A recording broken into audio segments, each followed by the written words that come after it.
Alright, toughen up till the sun come up and figure out whether or not I'm drunk enough. See, baby, I can see me and you. I mean, me and you. We can do things, piece of cake. If you want to participate till the morning start. And a piece of cake turn into a piece of nook. And about that time's when we reach the hook. And I don't want you to leave. And get started with me. Keep feeling. We're bumping to the AM. This till the sun comes up. And I don't want you to leave. So stay and restart it with me. Keep singing. We're bumping to the AM till the sun comes up. Now give me the chance to go ahead and try to explain the feelings that lie at bay deep inside my brain. Cause when it's time to close shop, I'm aware I need to proper kick stand up. Oh yes, so I can drive the fully funky fresh flow with inhibitions. There's no way to retire the soul but with prescriptions. Though the truth is so fear, let this ring in your ear. Party till the AM until your mind's clear. And I don't want you to leave. And get started with me. Keep flailing. We're bumping to the AM. This till the sun comes up. And I don't want you to leave. So stay and restart it with me. Keep singing. We're bumping to the AM till the sun comes up. Oh, yo, dog, you hear that? Sounds like somebody's warming up, man. Yeah, man, sounds like someone's heading this direction. 1, 2, 3, blow!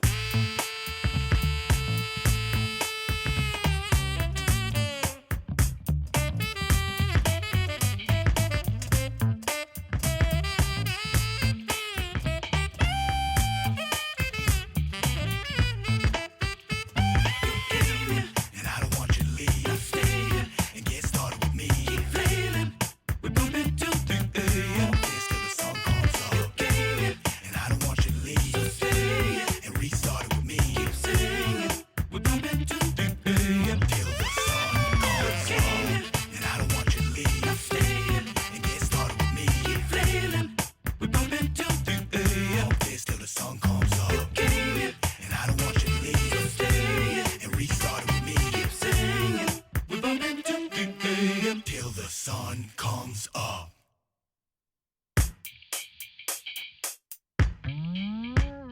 Alright, toughen up with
Spotlight is on you, so you should be happy. I see you smiling, we're toasting to the good life. I know this is gonna be a good night. Drinks filled and the bar's packed. We built this with no hard hat. Nothing. We just wanna party. We just wanna party. Can't stop it when we started. Feeling like we're coming alive. We can stand the test of time. I love this burning light, the speed of light. Feeling like we're coming, feeling like we're coming, feeling like we're coming. You can come with me or you could go with them. I know you got some friends, this is how it begins. We got future plans, you can stand next to me. Who's the man? Who's the man? Hold on, you don't wanna lose my hand. Nah, I'll take you places you ain't even dreamed of. I feel sorry for whoever's gotta clean up. Cause we just wanna party. We just wanna party, can't stop it when we started. Feeling like we're coming, feeling like we're coming, feeling like we're coming alive. I got a feeling like we're coming, feeling like we're coming, feeling like we're coming alive. Open my eyes, I open my eyes. The sun in the sky, I see the sun in the sky. This is what I want in my life. I got a feeling that we're coming alive. And again, I open my eyes, I see the sun in the sky. This is what I want in my life. I got a feeling that we're coming alive. Let's go.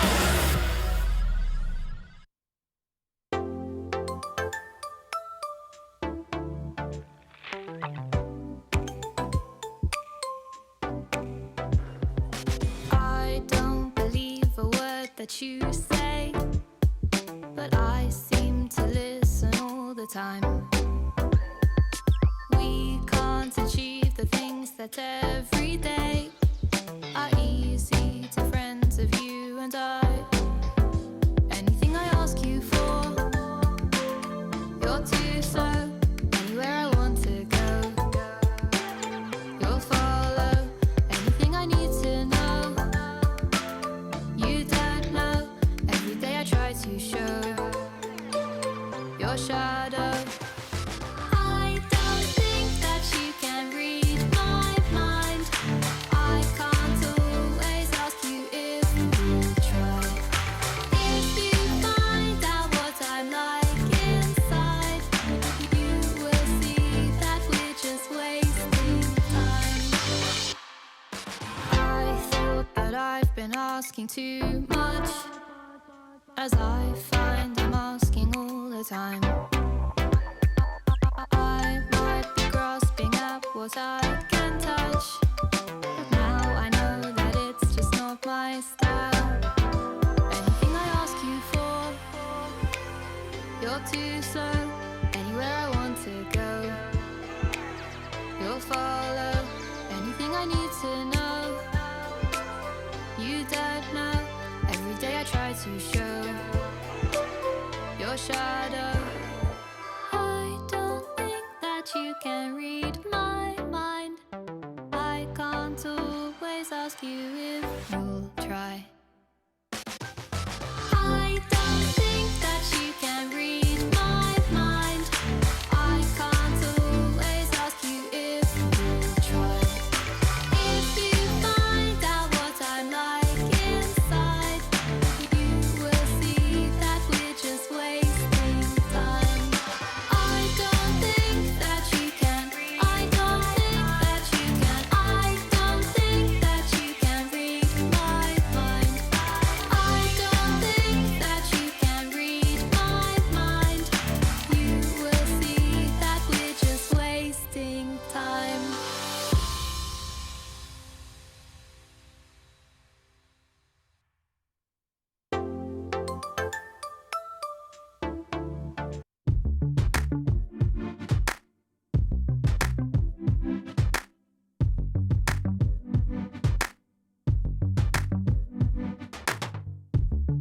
If I could read your mind, I'd tell you.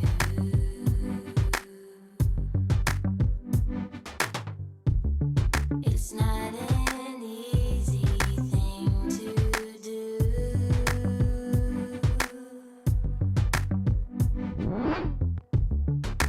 Not that I could tell you how to.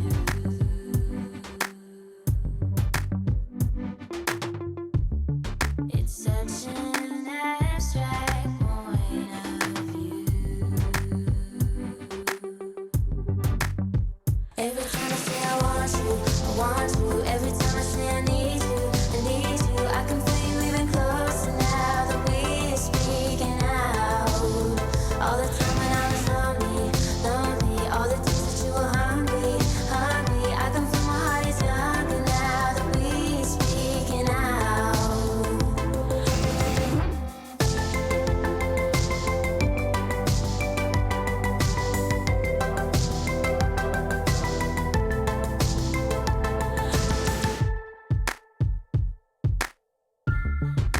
Cause I know I would listen to you.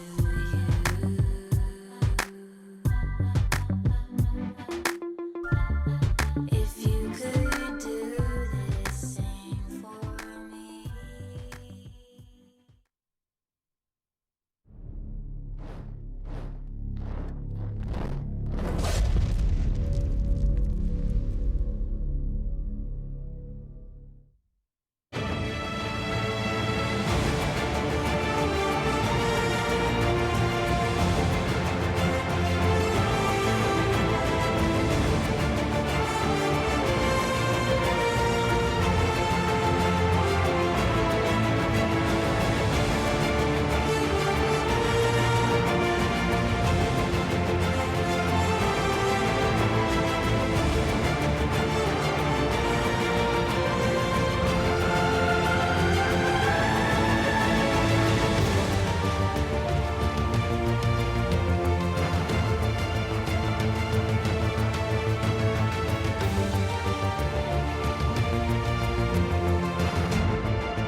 Watch the player's point of view with your favorite setup.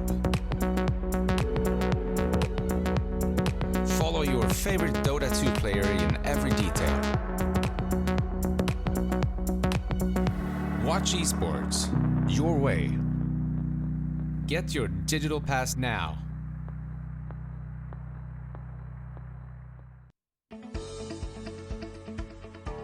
GVM Pay is designed for gamers to unlock various benefits from most mainstream games to your local services. Recharge made easy just within your fingertips. Recharge easily in 3 steps. Earn rebates for every recharge. Download GVM Pay now at pay.gameview.io. GVM Pay is everywhere. The more information you have, the better the decisions. Data is crucial to do important decisions in Dota games and even before the Dota game in preparation. It's really cool that a big company like SAP is investing into esports and that I can be a part of it is amazing.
Probably not the best food. But No, but that's fine. You're allowed to do that, right? yeah. Like Yeah. if you don't gain over 10 kg over the holidays, you do it wrong. Right. But if you don't gain over 250k over the holiday period, then Yeah, I mean, that's just how it is. Now you got to lose it, though. That's the hard part. Gaining it is easy. Now you got to lose it again. okay. So. What's your best tips then for New Year? Is it What, just for play- losing play weight? more Dota, lose weight? Yeah, just sit in, play Dota all day, eat food, don't move, that's the way you lose weight, Yeah. right? Or you just don't eat while playing. Yeah, just don't eat. You forget about everything. Right? Exactly. Then you don't gain weight. Okay. Health advice live from our studio here in Bucharest. As we said, it is the Bucharest Miners. Some serious Dota around the corner as well, because we've got some really good teams involved in this particular one. Before we get there, though, why don't we check in with the stories so far? We've had one minor, we've had one major, and of course another major just around the corner. Plenty of points have already been dished out, and this is how the Pro Circuit standings look right now. Virtus Pro at the top in first place with 4,950 points, pretty much assured of a place at the International, you'd have to think. Team Secret probably not far away from that either, having finished second at the major. And all the way at the bottom, in 23rd, with 7 points, are Runes. 7 more than I've got. Yeah, 7 points. I mean, it's more than any of us have got. Yeah, but sure, they don't exist anymore, do they? No, they don't. But the point is, how did they get 7? By placing... Last? Yeah, but you get Last. 20 points at a minor for finishing 8. Maybe so, that's standards or something. Yeah. But See, then you you're get, like, smart, deductions. Black. You're smart. I like that. See, stand-ins, that's what's Yeah, reduced I think it's because it. they didn't win any game at the minor. That's why they got like a reduction. Game's like, hey, you got to win at least one game to get the 20 points. Pretty Otherwise, much. you'll lose it. Yeah. But it's been interesting, isn't it, Ted? Sure. What have you made of it so far? Of what, being here? Of pro standings, pro circuit so far? Because effectively, we've had the fifth of the season already. I think it's nuts that there's a team that's already probably going to TI and it's only January, but whatever. I mean, I guess you've got to sort it out somewhere, but yeah, it's kind of crazy. But you could probably argue, like, even the top 3 teams are pretty much guaranteed already. Like, it's so hard to get pushed out of the top 12 once you actually have over 2,000 points. Yeah, that's true.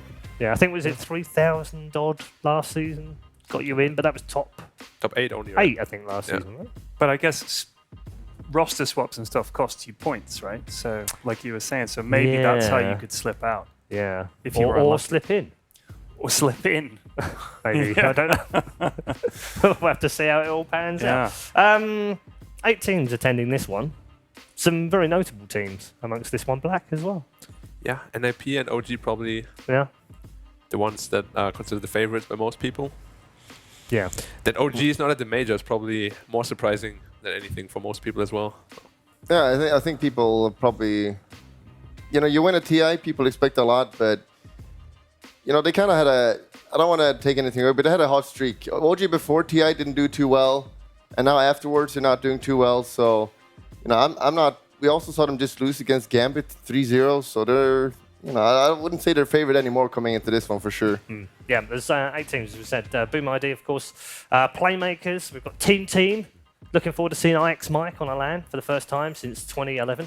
OG, I was exaggerating a little bit there. OG, of course, as Bulldog has already said, in the same group. NIP in here as well, place for a major up for grabs for the winner only. And NIP, of course, finishing 4th at the last major, so a bit of a drop down from them. Also, Gambit have been in very good form recently. I think they might just be the dark horse here as well. And don't underestimate the Chinese teams ever. I know they might not look like top tier teams, but they are. eHome, obviously, very renowned team, former winners, of course, of TI. And King Gaming. This isn't the King Gaming we saw of 12 months ago. In fact, it's not even the King Gaming we saw 3 months ago. It's actually... It's got a bit of an all-star team in there. They're dangerous teams, aren't they? They came very close to beating LGD actually in the qualifiers. Both Keen Gaming and eHome, they both lost to LGD 2-1, so they almost took them out. Lots of things to expect from them. What do you think out there? What's the dark horse amongst the 8? I think I'll. It's either Gambit, as I would agree with you. Or they just got FNG, and I think he's like one of the best CS captains out there. So they're definitely looking good. I can't call NIP dark horse, but they're the kind of team. They come in here. They're not looking too good right now, but they're the kind of team that you just flip a switch and they're going to be like on and just destroy everyone. Like we just saw them getting 4th in a major, so not doing too hot recently, but you don't know how they're going to show up here. They're a really experienced team, though. I mean, if you look at their lineup, it's like crazy experience. Yeah, they have everything to like win here. Yeah, but yeah. Like, I just saw them play a tournament and it looked absolutely atrocious. So I don't know. I thought eHome on paper, like that's quite an interesting team as well. I like that a Chinese team that's taken a gamble on younger players is interesting because that wasn't the way they did it for so long, and now they are doing that more and more. Yeah. So I'm looking forward to seeing them, honestly. It's quite funny, isn't it? Because they've switched actually with Keen, and what's even more ironic is there are 2 eHome players on loan at Keen, and Keen now looks like the experienced team, which Does is that really cost weird. points if you do that? Players? I don't know. I would imagine so. Yeah. Yeah, but very interesting indeed. Event points and prize pool. Let's talk about that right now because there are some monies to be had here and some points to be had. Not a huge amount of points, but we've already said this before. Plenty of tournaments throughout 2018. The finite amount of points that are allowed means that you might qualify by 10 points. Yeah. So winning 120 points here, or even 90 points for finishing third, could be the difference in the end between making the international and not making the international automatically. So they are all vital. And there's also not the small amount of money either, $125,000 for winning. And someone said to me, I think Seb mentioned to me backstage, it's funny, isn't it? A few years ago, we'd looked at this and gone, wow, what a prize pool. These days, we're kind of like, It doesn't have enough zeros for you to get excited, is what you're saying. I mean, yeah, I wouldn't mind 125 grand for pretty good, playing Dota, but yeah, sure. Yeah. But yeah, it's all going to be vital. We talked about these points, Bulldog. What's your view on it? Yeah. Every point matters? Definitely. Like, how many teams goes through the top 10 in the TI invite? 12. I think it's 12. 12. Yeah, I think yeah, 12, since it's 12, like definitely those last 2-3 spots are going to be up for grabs. Because we all know like the top 6 teams, the best teams are going to get invited regardless pretty much. So the last 3 spots could be any one of these like slightly weaker teams. So they definitely matter. Like 50 points here and there, as you say. Yeah, could make a big difference. And when you look at the favourites for this, is it NIP? Is it OG? Are we then talking about how many points can those kind of teams get? Keen, eHome, for instance? It's kind of hard to say favourites because OG, they obviously didn't play first major as well as minor. Yep. And then NIP played with Mind Control, who a lot of people said did very well for them at the major. And then you look at Gambit, who have just been like super strong lately. They might just be, probably not the favourites on paper, but everyone I spoke to said they're really strong. So yeah, I'm definitely looking forward to what they do. Don't underestimate them, that's for sure. Let's take a look at the 2 groups for you right now as well, because we've split the 8 teams into the 2 groups, as you saw earlier on. All of the matches are best of 3, so don't even ask me the question. Over the next 5 days, every single game is best of 3, except for one, which is the grand final, which is best of 5. However, we'll also be playing all the groups out in GSL format, and even then, all 8 teams aren't finished after the group stage because they'll then go into the brackets. This is how Group A looks. Actually, I think this one might be slightly the more difficult group, gents, do you think? Keen, Ninjas in Pyjamas, Gambit, and Team Team. Yeah, it's Keen Gaming is like they got some old school Chinese players, so and they got some new players as well there. So it's hard to like fathom how good they really are. NIP, as I mentioned, they're kind of like they're on and off. Like if they just get on, then they're gonna win this tournament. And Team and East Pride, we don't know how good they are either. So it's gonna be interesting to see them play against international teams. Yeah, we'll see how they get on. Group B. Also up for grabs, of course. 2 spots in here in the upper bracket, and you'd fancy that probably OG and eHome would be the favourites in here. But again, don't underestimate Playmakers. Very, very experienced South American team, and Boom ID as well, getting more and more experience as they qualify for some of these big events. Probably the weaker of the 2 groups, though. Black. Yeah. Probably on paper, definitely weaker. But Boom ID, my fellow C brothers. Indeed. There's 2 players that are really, really good. I'm looking forward to see play, one is Mikoto, newest addition to the team. Definitely helped them a lot in qualifying here.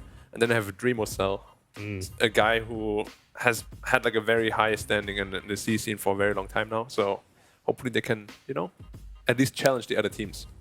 What do you make of those 2 groups, Ted? I mean, it depends how OG do. I think to call this the other group kind of slightly weaker.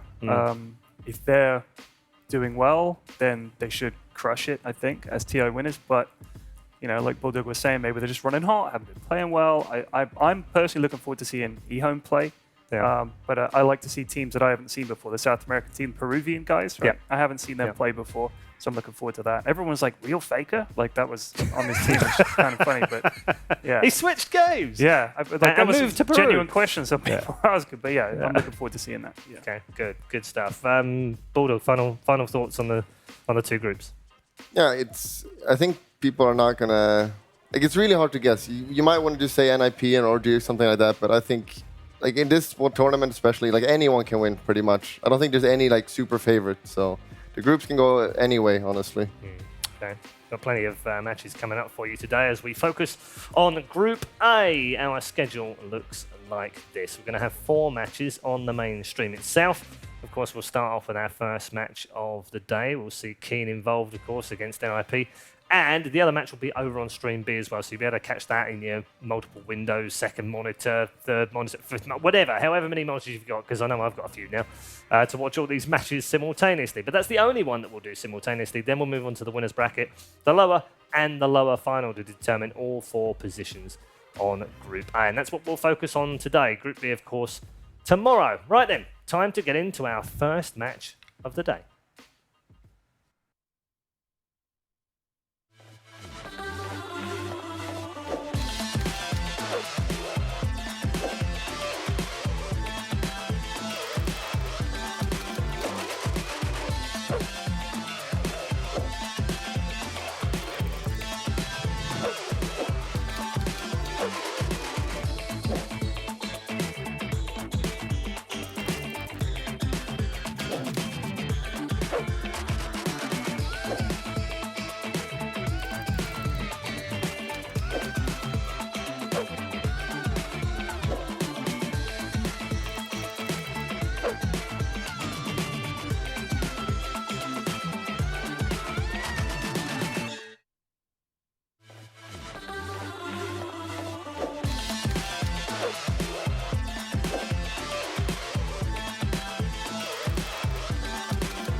Got some Korean vibes there. I don't know if you did as well. Some old school Korean StarCraft events you may have watched back in the old days, maybe the Brood War. Had that kind of vibe feel to it. Some plenty of fun pictures in there as well. Let's talk about these two teams then. And the first one I want to bring up, gents, is he called One? Is he called Dash? Is he called Double Dash? Well, is he called Minus? Is as I he called understand Line? As I understand it, it's pronounced Yi. Excuse me, anyone that speaks Mandarin, but it's Yi, which is one. Right. So that's my understanding of it anyway. Okay, but it's a line. It is. It is a In line. fact, it's two lines. It's like a double dash. Double and dash, I yeah. think it should be Double Dash. What a great name that would be. Double Dash going in for the Gaming, kill. exactly. Gaming related. Yeah, let's just call him Line instead. Line. Yeah, Double that's, line. That's cool. Yeah, a friend, Killer Pigeon said, yeah, we'll call him Dash, and then all the Americans will call him Minus. Yeah, I guess they could. I mean, I think it's One. I think that's his name. So we could just make stuff up. Come on, play with Yeah, me here. I mean, if you name yourself One and no one calls you One, maybe he could just rebuild it and, just write the word One. But I guess, I don't know if that's how you write One. I don't know. Maybe. Yeah. But yeah, in Chinese it's like E. Well, there you But go. on a more serious note, a question mark over him. I've done it again. There is a question mark, though. I mean, he's the guy in this team that doesn't fit, right? We've got Dark in him. We know about him. We know about Kaka. We know how great he is. Old Chicken, 11. They've played together for years and years and years. We know exactly what these players are all about. He's the one defining part of this team that we just don't know how he fits in. Yeah, he's like the X factor. I think every team kind of needs to have one nowadays. Right. Like if he goes on, they'll probably just like play their best, and then if he's off, maybe crumbles under the pressure, they'll have a hard time. So Yeah. we'll see how he performs. Definitely the crucial point. NIP, back with 33. Had mind control at the major. Obviously did very well, finishing top 4. Bit of pressure on him now, isn't there, to perform? Yeah, definitely. Like when they go to the major, I don't know how much people expected, but getting 4th spot with mind control, like the team also looked great, right, in that tournament. And then right afterward, they kind of looked bad again. And, 33 is a great offlaner. So it's kind of weird, like why they're not meshing better. But, just as I mentioned many times now, is that PPD, they got PPD as a captain. His pictures, he's, has his head really high. He feels confident. If he just gets a good understanding of this this meta, I think he can just, lead his team to victory. Yeah. Is that not the key to this, though, gents? The fact that the meta has massively changed You'd since the think major? so. Yeah, you'd think And it has so. affected certain teams in different ways, isn't it? I mean, that would explain why everybody's looking wobbly and we're not sure who's going to win Right. it and which teams are. I mean, what else could it be? They haven't had enough time, I guess, to sort it out. If you think about it before TI, sometimes there's plenty of teams that look really good and then they suddenly don't look so great. And there's other teams that didn't look so great and then at TI they look amazing. So, I don't think you can underestimate the effect that understanding a patch or coming up with a meta that works for you, that must make a huge difference, right? Yeah. Henrik's right, though. Black, isn't he? I mean, got PPD as a captain. He's usually very good with draft. He understands what's going on meta-wise. He's usually very quick at it and adapts well to it. So is that why we expect more from this team? I mean, with PPD, you can always bet on him grasping the meta before the tournament is over for sure. And then he will always be able to draft the best for the team. I think they even have a coach now.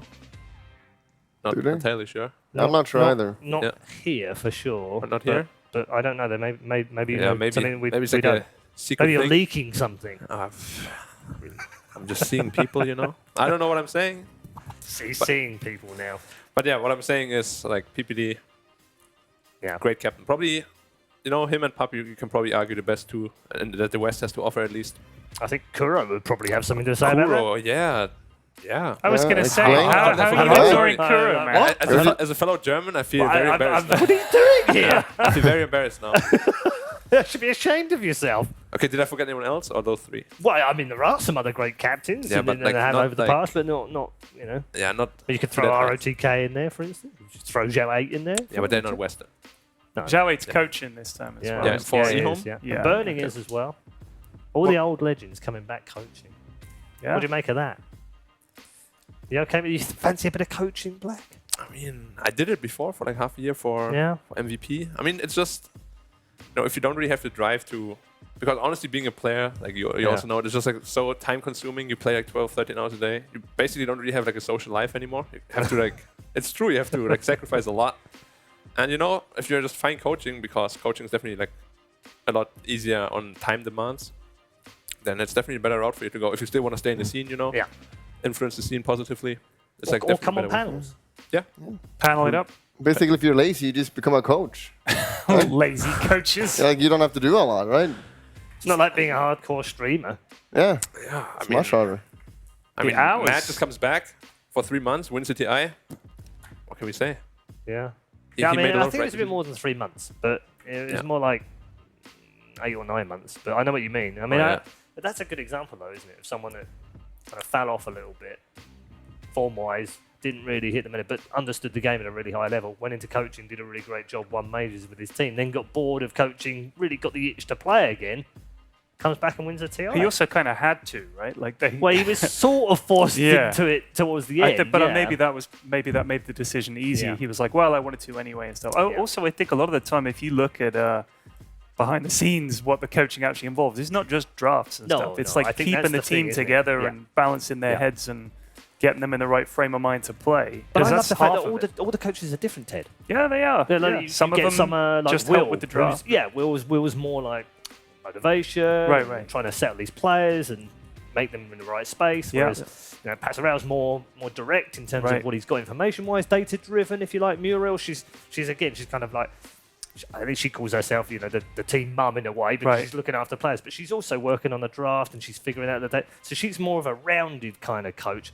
And then you have someone like Mad who's like all about the drive, all about those picks. Those I'm going to pick a Sven right now and it's going to work. I'm going to pick a Klinks right now and it's going to Yeah. work. And he's that kind of guy. I Yeah. think that's amazing when you look at all the different type of coaches. But I think to also follow up on that point, the really huge advantage that OG had, in my opinion at least, they never crumbled. And I think a huge part of that is that Matt actually used to be like the pillar of the team. Like he absorbed all the pressure and he made sure they stay calm.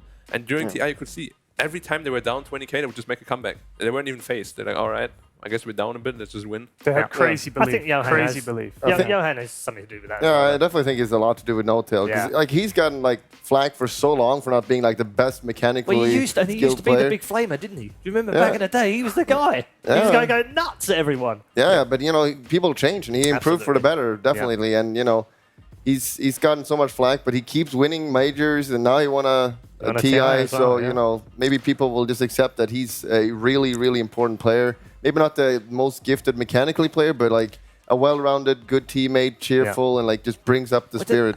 But there has to be something to it. You don't win that many majors and a TI by luck. You can't do that. You can fluke it once, mate, or whatever, but you can't do it consistently like that. I mean, other than prize money, he's second on the all-time prize money list, by the way, now, behind Kuro. But outside of that, he's got to be the most successful player we've got in Dota, isn't he? I'd say so, yeah. If you look at the number of majors he won, Yeah. And he absolutely. won 3 of what we call the real majors. Yeah, it's crazy. It's crazy Pretty to much. still be questioning it. I don't know. I don't know who is honestly. Well, I mean, if they There's lose the plenty game, on my timeline. people will. yeah, they lose If they one lose game. the game, people will flame. That's Yeah, just how sure. it works. Did you lose your last game? Probably. I mean, it was a TI, I think. I didn't win TI 6, so probably lost. All right. Draft almost upon us, which gives us a chance to talk meta and heroes. What have you made of this change since the major? We haven't obviously spoken as a group of people since, but there's been a few tournaments, been a few matches, been plenty of qualifiers, of course. What have you seen so far? Let's talk about overrated, really strong, and underrated heroes. So, really strong heroes, or like probably the strongest right now. In the patch. Give us your top 3 strongest heroes in the patch. I'll give you 2. Okay. Okay. Why not 3? I'll give you the last two. one. Because I'm not sure about the third one. Okay. But like PA and Magnus are like the complete flavors of the month right now. They Right. just win like almost They're like every in game. every game as well. Yeah. And like in matchmaking, they're both nominated to be banned every game. yeah. But that's kind of been disappointing slightly, I think, because it's gotten like a little bit more figured out, but also because it got nerfed, right? Like the Yeah. few patches that got nerfed, and so I don't know if we'll see it like all tournament. I don't think so. I think Brewmasters is a super strong hero, definitely. Yeah. Like you just put it 4 and you just get 6, and you can't team fight against a team ever, basically. Yeah, and that hasn't changed. Oh yeah, how did we forget Dazzle? It hasn't changed across patches. Brew's been like that for the last, Yeah, I mean, he's- 7-8 months? They're giving him Gotten the any new nerfs, really. drunken thing is slightly different. The new drunken brawl is really strong. True. Hey, it was kind of like a buff he got. But in terms of being picked and popular, What's his some things crit chance change, level some 1? things never do. 80%, I 80% think. to hit twice, like for double damage, right?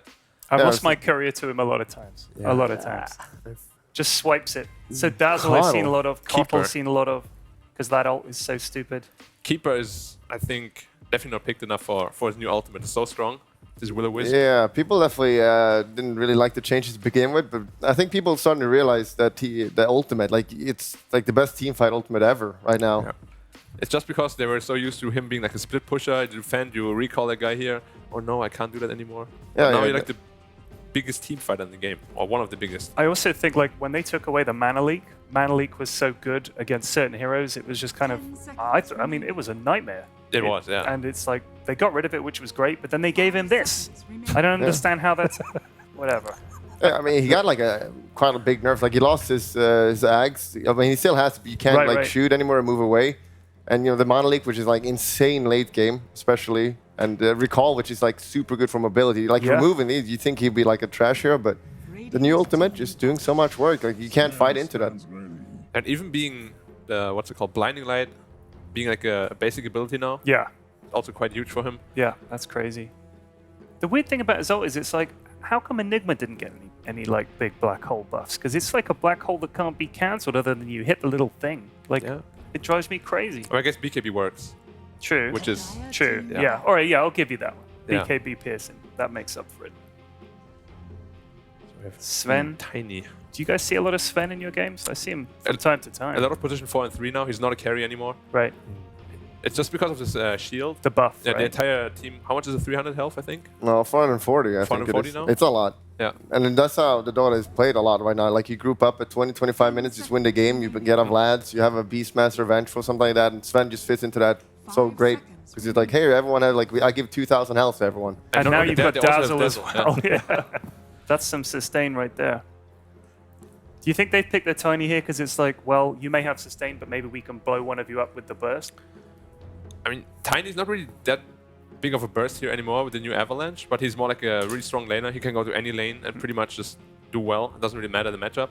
And mid-late game, he's always this good, just disabler, you know, good tank. You just run in the front lines and people can't really ignore you. Right. He's always been a solid hero for like the last couple of months. Dire team back. Tiny Kotl though, that lane is insanely strong. I mean, it's annoying to you're gonna take so much harass. You don't want to play carry against that, right? Yeah, but Dazzle makes up for that a little bit, not too much. Why have they banned Darkseer? What's so good about that? Is it because it's the setup with the Kotl ult, do you think? Or Well, the Kotl team banned Darkseer. I can't see it from here. Which is he? Right, sorry. Yeah, You have but glasses mostly because on. of the Sven. Like But Darkseer Sven I've is got light insane. on my eyes, all right? Has glasses and cannot see. That's kind of worrisome. Yeah, I'm pretty You gotta try one blind. of those laser thing. So is Eye laser. that's Lich that they've banned at the top there? Yeah, Lich and Huskar, Right. and then they banned Darkseer. Ted, can you not see the screen that's closest I to have you? very bad eyes. Oh, right. There's another okay, one there's a there. screen There right is here. like one okay, 4 sweet. feet away. I didn't notice it. He's also old. There's a screen right here. Okay, right. Perfect. All right, yeah. OD ban. See, I can see that clear as day. Terribly. I mean, we see this like all the time right now. You always go back to Terrorblade, Oh, second man. phase pretty much, and when when it's a best of 3, it's very often you just pick it first phase when he wins. Like if he wins this series, you're gonna probably first phase it next. So we like people just go back to this hero all the time. Even though he got like it was one of the few carries, the popular one that actually got nerfed. Like Morphing didn't really get nerfed or Arc Warden, but this hero actually got nerfed, and people still pick it all the time. Seconds remaining. Very So strong. popular PPD pick as well. Yep. But they don't have the strongest lane support for him right now. If there's like a Sven +1, it could ruin his lane. But that's also why they banned the Darkseer. Darkseer, Sven, Terrorblade cannot stay against that. Yeah. Just- And Sven is surprisingly strong laner. Like it hits hard, and just having that stun, like most stuns scale in the duration, but Sven is 2 second every level. I no, believe. it's 1.7 now, level 1. Oh, they nerfed him. Yeah, then 0.1 every level. 0.1. Yeah, so it's like it starts with 1.7 and then the 1.8 and 1.9. Justified. Justified. But it also does a lot of damage, right? Yeah. 325, I think, level 4. Yeah. Don't really need to cleave so much as a support. Yeah, you usually just go 4-0-4. Especially against a Terrorblade on the lane, it should be insanely strong because it literally takes 0 damage.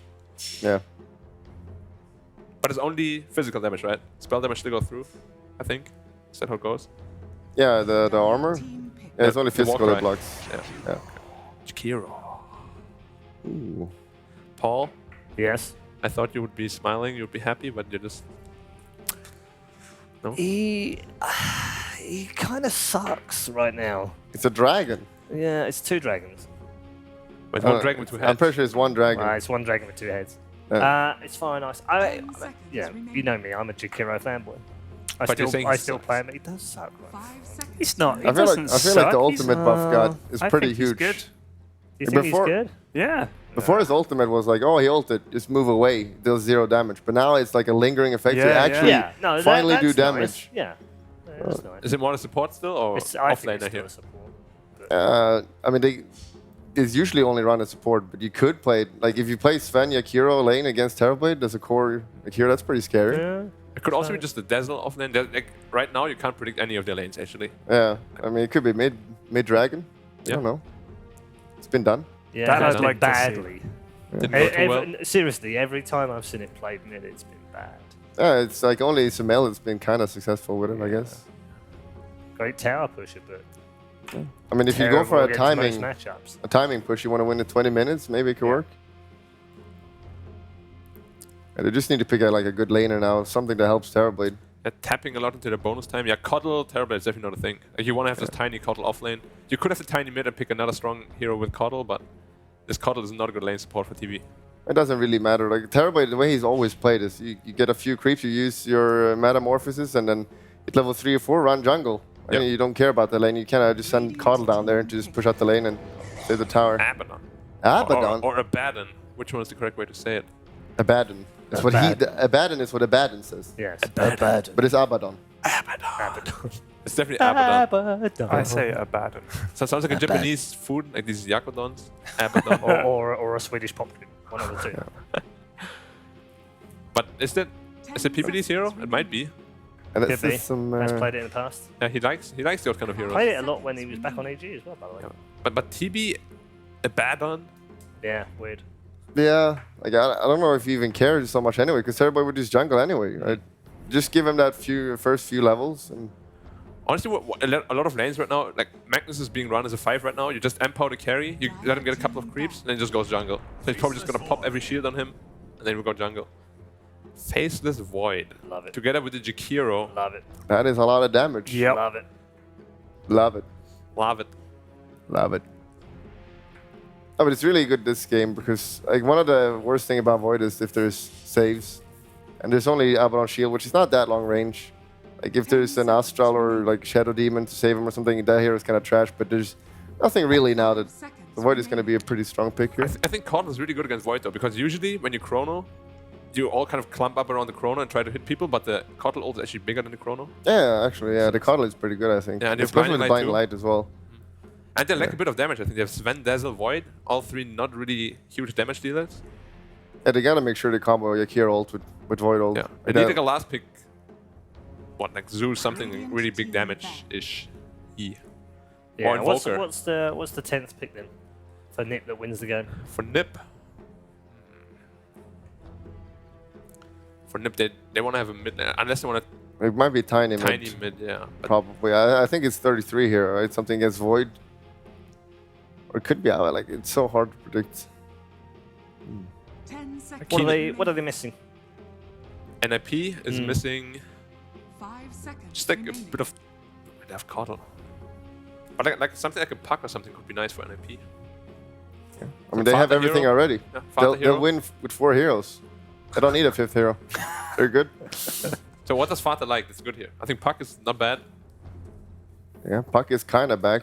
But Yeah, but then you're old. You're leash now. You can't TP. you can't jump with Void, right? Can't jump. Can't do anything. Just die. You could play it offlane as well.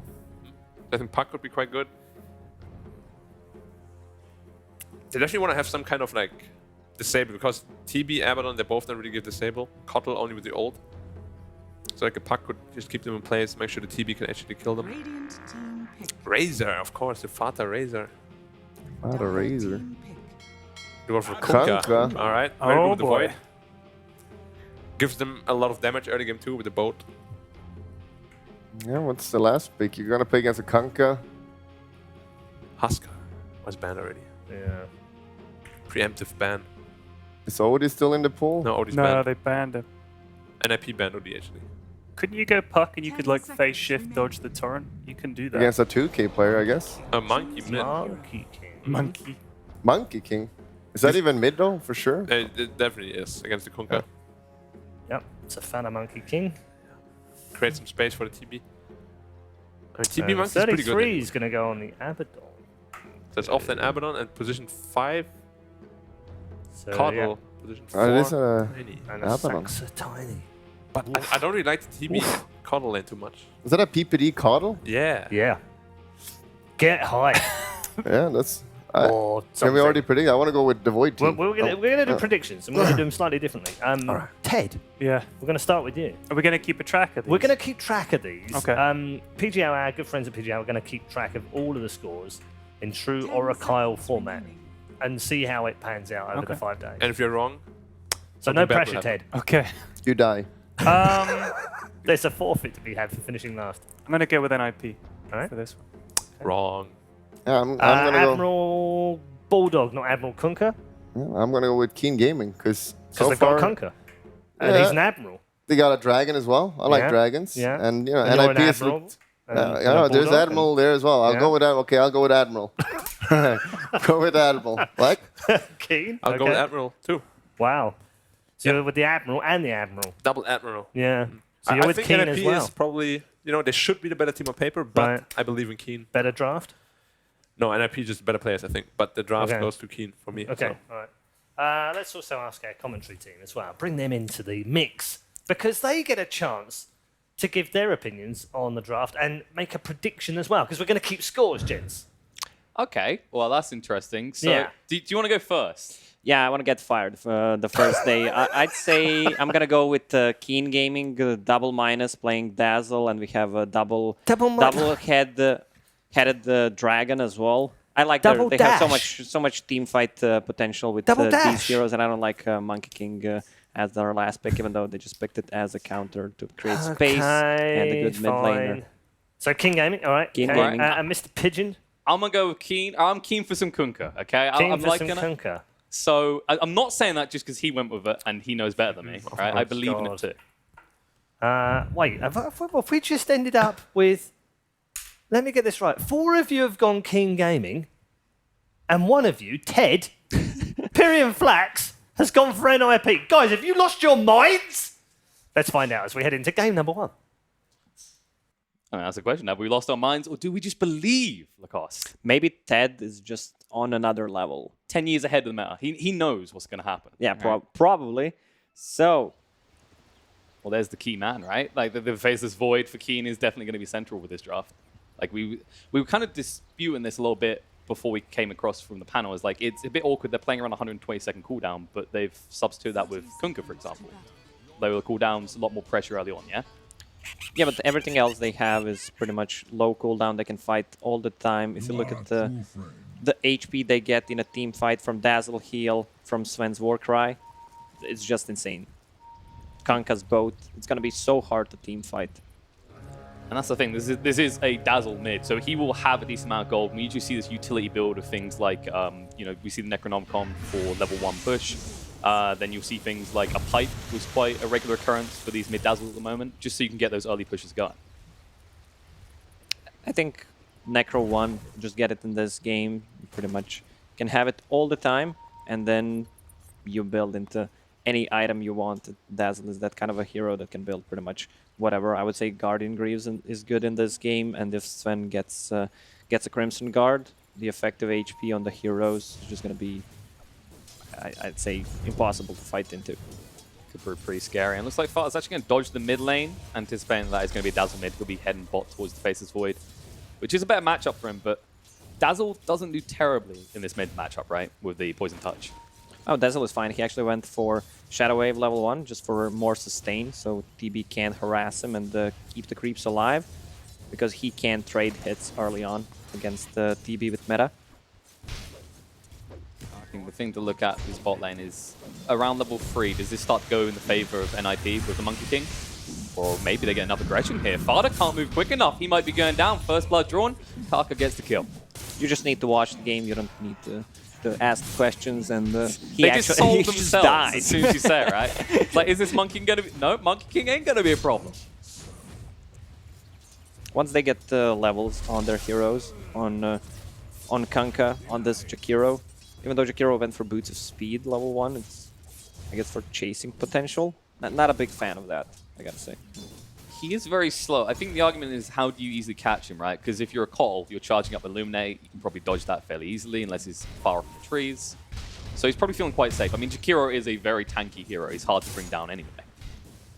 Tankiro. That's his new name. Tanky hero. I mean, you know, there's 2 heroes there. There's 2 people, right? It makes sense. So it looks like there is going to be a little bit of try action here. But this does kind of hurt the Monkey a little bit in that he won't be able to get the level 2 Jingu, which is where you can really start to fight, right?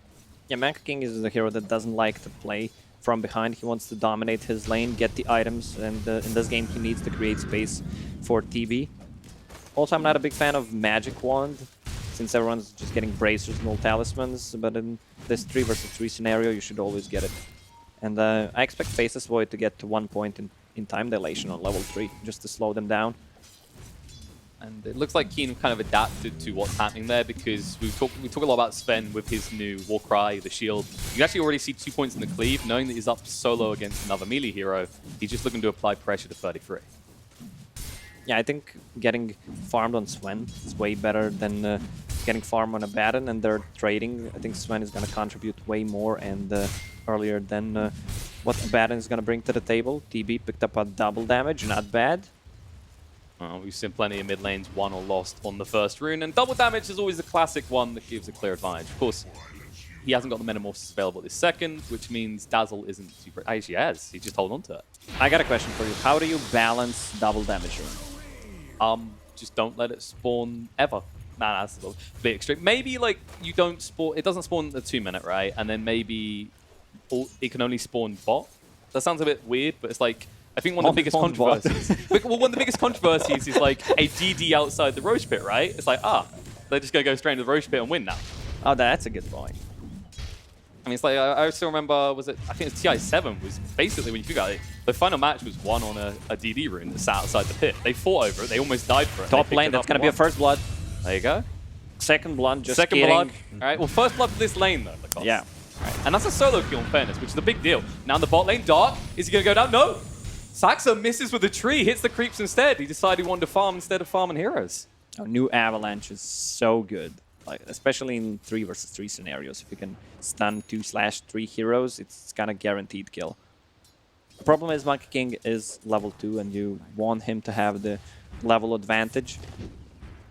It is problematic, and they're already getting a level advantage on the side of Keen Gaming here. His Void is up to 3. Has gone for the 1-1-1 build, which time dilation is usually overlooked, but when you're in a tri lane, you're going to get a lot of value out of it, right? Yeah, definitely. I mentioned the time dilation, and he got it on level 3. They just need to start playing aggressive. I guess they're waiting Jakiro to hit level 3. I wonder if he's going to get the Ice Bat. Just going to see. Already 2 points in the X from Kunkka. Just wants to be able to strike from further range. Everything elsewhere is pretty quiet. Dazzle has a little bit of a lead over the Terrorblade in the mid lane. And I think the difference here is who's going to rotate, right? Is Dazzle going to stay in this lane and just make sure TB can never push and then eventually try and force him out? Or will Dazzle be forced to start rotating to like 5-man pushes early? Once Dazzle gets levels, he's level 5.5. PPD, that's not your side of the map. That is a kill for Keen Gaming as he gets separated from the rest of his team. Didn't get the rune either. This is the thing that I like to see. A Blightstone, just a casual Blightstone, doesn't necessarily need to be on a Dazzle, but the new armor, when I say new, the latest changes to armor, you get so much more value out of it, especially on the towers. Definitely, he was forced to go use the Shrine. PPD's moved mid. Kaka was trying to snipe out a kill there. In fact, they're going to ping. They want to go. Free Fire to slow him down. Can actually get the poison touch. Yes, they can, but there's a blast away. Kaka on the run, going to get low. They can't get across quick enough. But you are actually forcing those TPs to just be cute, right? And that's the difference, is like how easily Keen can force those rotations to mid and not do anything. Dark. All right, this is an interesting time for a pause. Far does have 2 points in the Jingu. Yeah, I think Dark is dead. If Saksa uses a Mango, tosses him in the air, that's going to proc another Jingu, and he has a Boundless Strike just to keep him in place, plus Orb of Venom. He should die. Old Chicken, can you get the bash? This is his only chance. Tossed on the air, back to the strike, gets the kill. Chicken, all he can do is use time dilation, which allows him to attack a little bit faster, but there's no target for him. Sven is topping the CS so far, though. I mean, you said, like, you know, he goes in these cleave points. He's definitely benefiting a lot more than 33 is on the Abaddon. Yeah, he needed to adjust his build because he's playing against a melee hero. He doesn't need the Warcry. He just wants to be able to harass. And look at the kill potential. He's level 6. He still didn't skill his borrow time. Now he did it. He held on. So Old 11 was just trying to force that out. So you don't get too much He's going value, but he's going to go for it. Another stun's there. 33, being a little bit greedy. PPD in the bot lane will fall as well. And Keen, these lanes are going perfectly for them so far. This is what you don't expect from an offlane Sven. He's maxing out Stormhammer, so he maximizes the damage output and the stun duration. They've switched it up. Fada's come top now. Old 11 didn't put a single point in the Warcry. He doesn't need it to get away, though. Mid lane, though. Ace in a little bit of trouble here. He actually hasn't leveled in the sun. He needs to be careful. They do TP in to try and protect. There's the Avalanche coming out. Kaka's been left behind, and he will fall. But you got 4 heroes in the mid lane now. How do you easily push into the Dazzle is the real question. They save the TB, but it's really not worth it. Faceless Void is farming on the bottom. He gets the solo XP, which he needs to get him closer to level 6. They just use the 2-man shrine. So Sven is going to be back online. Well, speaking of that, Sven, speaking of XP, he's level 8 already. He's got a 2-level lead over his opponent, and now That's Fada, a dead Monkey King. Yeah, he's level 4. You can't come to this lane. They're actually going to bait out the use of the mischief. Stunned up is going to go down. Nicely done by Old 11 to hold the last moment with the stun. If he dodged that stun, I could see it with Chad just spamming some frogs. I don't know why Ice Frog actually gave a dodge thing to Monkey King. I don't think there was anything wrong with the Monkey. It was like pretty balanced hero to me. I mean, it's just essentially it's an extra skill for no skill point investment at all, which is the craziest part of all. Also means I can't spam it in lanes. It doesn't even cost mana. Like, I know, it's a pretty crazy thing. And here we are, Terrorblade in the jungle. We've arrived at this point, guys. He knows he can't be in the lane, but if he gets 20 minutes left alone, he'll be fine. But he's not going to get 1 minute left alone. There's a torrent coming in. 3 heroes here, the Poison Touch as well. And Ace, he's holding the point for the Sundial. He's going to be forced into it, but no, he just goes down instead. He refuses to level up, and Kaga on the run, getting low. The final tap the Jingu, the Balance Strike is there. Looks like they get the Shallow Grave out in time, though. Nicely done, Fada. Uh-oh, Ice Path there. Kaka's going to live. But Monkey King won't be so lucky. X-Torrent draw back on the Saxo as well. One after another they pause. NIP aren't even safe in their own jungle. What a play from Keen Gaming. They took the tier 1 tower on top and just entered the jungle. They already have 2 deep wards, so they have a vision where Terrorblade is moving. They know he's going to fall back to the jungle. That's his time. And the really greedy play from Ace. No points in Sunder. And I mean, you should keep at least a point. If something happens, you just level it up. Well, that's the thing. You would have thought after the attempts to dive in mid, the way things were going, this was probably the perfect time for a Sunder. Now you won't even get it, and instead it's going to be a F on PPD as Old 11 gets another solo kill. 4-0-2 already. And this is a 5k net worth lead pre-10 minutes for the side of King Game. They're hitting their timings. Oh boy, Ted. Oof. I don't want to know what that last place prize is, but Ted is definitely on his way to finding out at this rate. This is looking a little bit grim. NIP need to start making something happen. They're going to try, but Old Chicken, if he feels threatened, he'll just chrono and he'll be TP's in. Meanwhile, in the mid lane, there's a stun on the spot. Tiny can't move. He tries to toss away, says, leave me alone. But Tark, he's just waiting for the opportunity. Saxa is going to tick out regardless. The damage overtime from Dazzle and Jakiro is just insane in this game. Well, they'll at least get some runes. They get their hands on 2 runes. 3 runes, in fact, as 33 doubles back for the third one. And if you look at the farm distribution, they're actually playing Kunkka as a 5.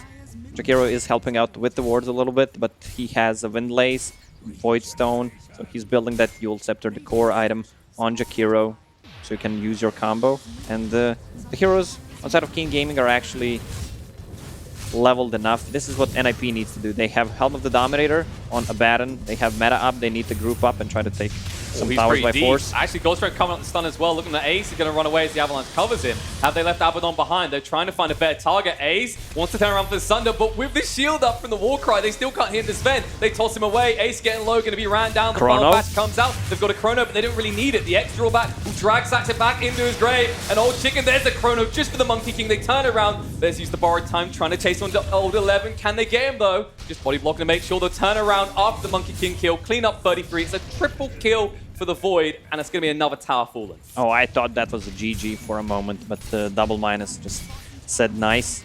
I don't think they can team fight into Keen Gaming's line. That's the problem. You have a Chrono, you have Kanka's both online now, you have Sven. He didn't even max the Warcry, that's level 2 Warcry at the moment.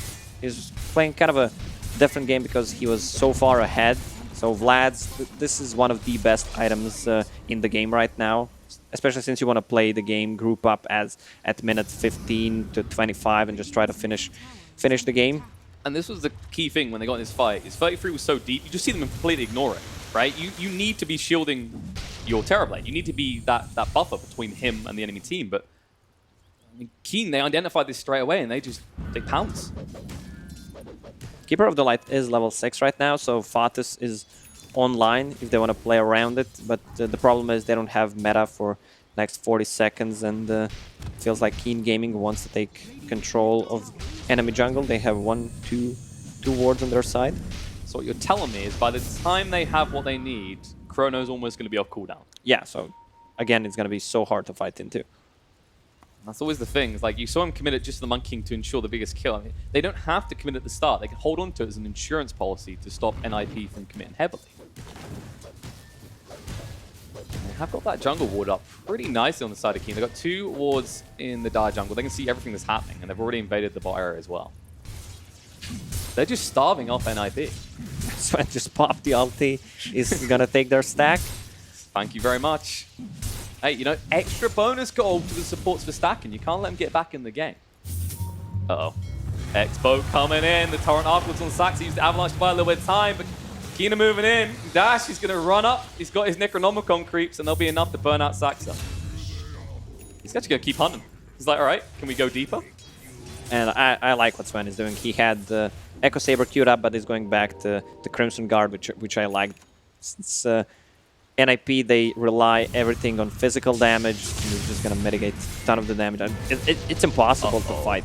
Well, that was an early borrowed time. And now he's forced to fight the Chrono. Connects onto a second one at the back foot as well. Abaddon's going to go down. They might be able to chase on the Saxa. The Avalanche will protect him, but will not protect his core. He's running for the high hills. Oh, Old 11's going to hold the stun. He doesn't want to commit it there. Look at Sven. He's not taking damage. Vanguard plus Vlads. He knows. It's just they are deathballing at this stage. They just need to push, right? You can get like a blink and pick people off, or you could just take their towers and force them to fight you. You don't want to waste 2,000 gold on an item to just get a solo kill. They have a good ways to initiate the fight. They can just group up, or they can use level 4 X-Mark. And they could just take towers. You know, that works too. If you can't kill this Sven, he's just going to knock on your buildings. And you have got a cult to slow these things down, but it's just going to slow them down. Like, you're eventually just going to get picked off here. You're running out of spaces to play around inside an NIP. 33, you've done this before. This is not a good idea. 2 seconds. Or time, just off cooldown in time. Actually, no. No, Time dilation. No. It puts up the borrowed time just in time. The torrent's going to be there. The boat coming through as well. They try and toss it where they say no, but there's a drawback with the boat going to connect on the 2. Abaddon's going to go down. Tiny falls as well. PPD going to stand on the high ground, just charging Illuminate, saying, what more can I do for you guys? It's slowly falling apart for NIP. They're going to knock on your tier 3 towers.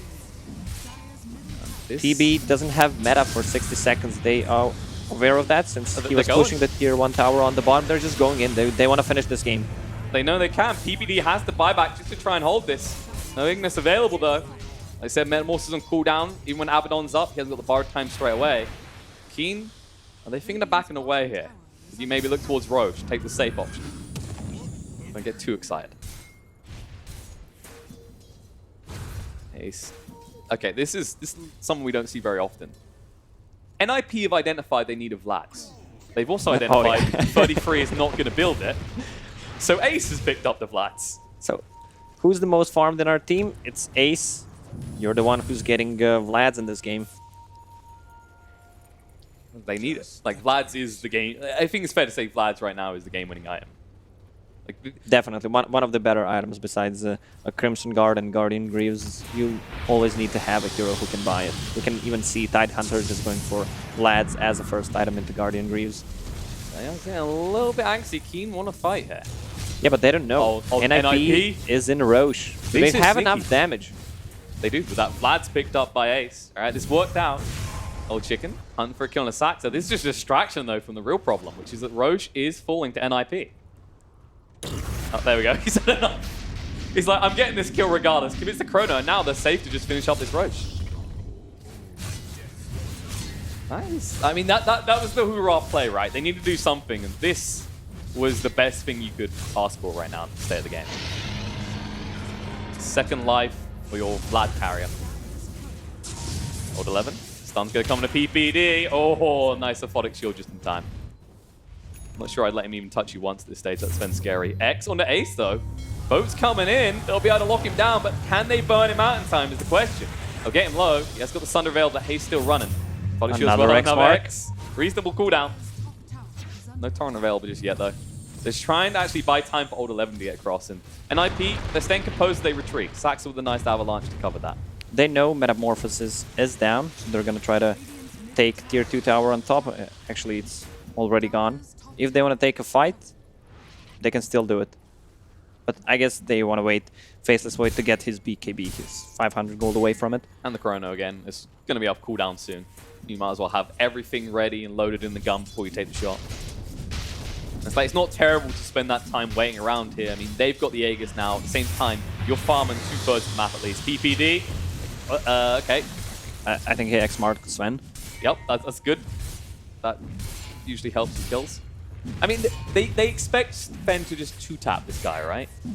He's got his flags. He's level 14. He hits pretty hard. As the tower is now finding out. Oh, there's the Wukongs going down.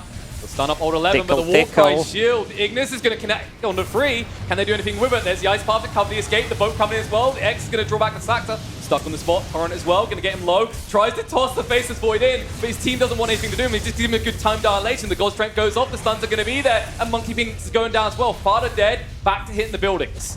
They want this lane. They say thank you very much. As anything that scared them is now on cooldown. If you look closely, Sven was actually regenerating in Monkey King ulti with everybody hitting him.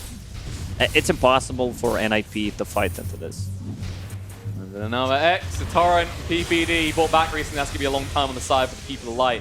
This might, in fact, turn into 2 lanes if they're feeling a little bit greedy. Catapult, though, which went on a journey, did get rid of the creeps that are incoming. They might have enough time to at least get a tier 3 tower top, though. They're not stopping. Chrono is up. Would you stop with this gold lead, even with an Aegis on a Terrorblade? Probably not. As we said, Chrono up. They're the ones ready to make the jump, and NIP are just staring at their base being destroyed. X, Torrent interrupted. Fada going to move away. Stuns out on Old Chicken. He has got the Time Walk, though. X is going to be done a Saxo, so stay out of these fights. Ice Path connects on the Abaddon. See, now I'm getting confused on which one to call him. Abaddon or Abaddon or Abaddon? Abaddon. People have been converting me. I think it was called Abaddon in Dota 1. That's and it what I was stayed, thinking, yeah. and suddenly the newcomers started to call him Abaddon. As you mentioned, it sounds like it's a bad hero. Abaddon sounds You're cooler. not wrong, though. Oh, stun coming in. Old 11, the backstab. Boat's flying through. Stun's going to be the Ice Path on Abaddon. He can't do anything just yet. They're looking on Ace. They want to go for him hard, though, is the thing. He's got that second life to work with, and Old 11 just keeps on tapping. How they deal with Chrono? Connects on a 2. PBD found once more. They just hate this Keeper of the Light. Macapar down as well. Stunned on the spot. He can't move away. In time, Abaddon getting low. The egg has been popped already. The toss back. Coming out in the dash. Just trying to walk away as his dazzle. There's the Shadow Wave. They'll just melt through. They get the kill onto the Monkey King. He buys back straight away. Ace is up again, but who's here to fight with him? X will be able to draw him back. They're waiting. Can they get the bashes? Yes, they can. The stun lockdown isn't good enough. He has got the Thunder to play with, but he won't get a chance to use it. Like, finally, it comes out, but Old 11 barely feels it. He's so damn tanky. The Wukongs goes down. Old 11 held in place. Avalanche going to be there. They're going to get him low. Can they get him low enough to kill him off? The time walk away. Old 11 just shrugs and walks it off. This Crimson Guard doing so much work. Stun. Look to go back in. He won't, though. Old Chicken going to stand his ground on the edge of the Wukong's command. Says, I don't care. Ignis Fat is going to be there. Drags him back in. Can they actually kill off the Faceless Void? They toss him so deep. Time Walk available once more, though. Once again controlled up, but not for long enough. The Torrent, the boat turn around. This fight has been going on so long. Saxa gonna get low on the back, but Old 11 just continues to stand his ground. He doesn't even care about the Jingu. Saxa cornered and dead. They have lost so much that they can lose everything else. Abaddon goes down. Monkey King dead as well. No buyback available as Saxa commits his. The Torrent's going to be there, and it looks like Ace is going to fall once more. No chance to escape. It's looking grim. It's looking like it might be over. GG comes out as NIP tap out just past the 20-minute mark. I can't believe they only managed to score 4 kills. I'm actually not that surprised considering what kind of a lineup Keen Gaming had. And I love what Paul did. He baited Ted. He went him go first. I mean, it's easy for Paul. He doesn't have to get, he doesn't have a score to keep, right? So he's not getting this terrible prize at the end. But fantastically done from Keen. I mean, everyone would look at an IP and go, oh yeah, these big names. This is the favorable people coming in this one. But game 1, that was incredibly dominant from Keen. Yeah, it was one-sided game from Keen Gaming. They managed to only die 4 times. I would say this is clearly an outdraft from Keen Gaming, and I think NIP needs to draft a little bit different in game number 2. Definitely different. Yeah, I definitely like the switch with the Dazzle Kunkka. I think that was crucial for Keen. Oh, yeah. Not having to have that Kunkka as a core. Otherwise, Monkey King would have got that good start we were talking about, and the game would probably have been very different at that stage. I just love Sven, man. This hero brings so much. It can be played as 4-5-3 as a carry. It still brings so much team fight potential. Well, there's plenty to talk about with that one. Mainly how dominant Keen were. But we're going to throw it across to the panel, as I'm sure they have some insights on this series.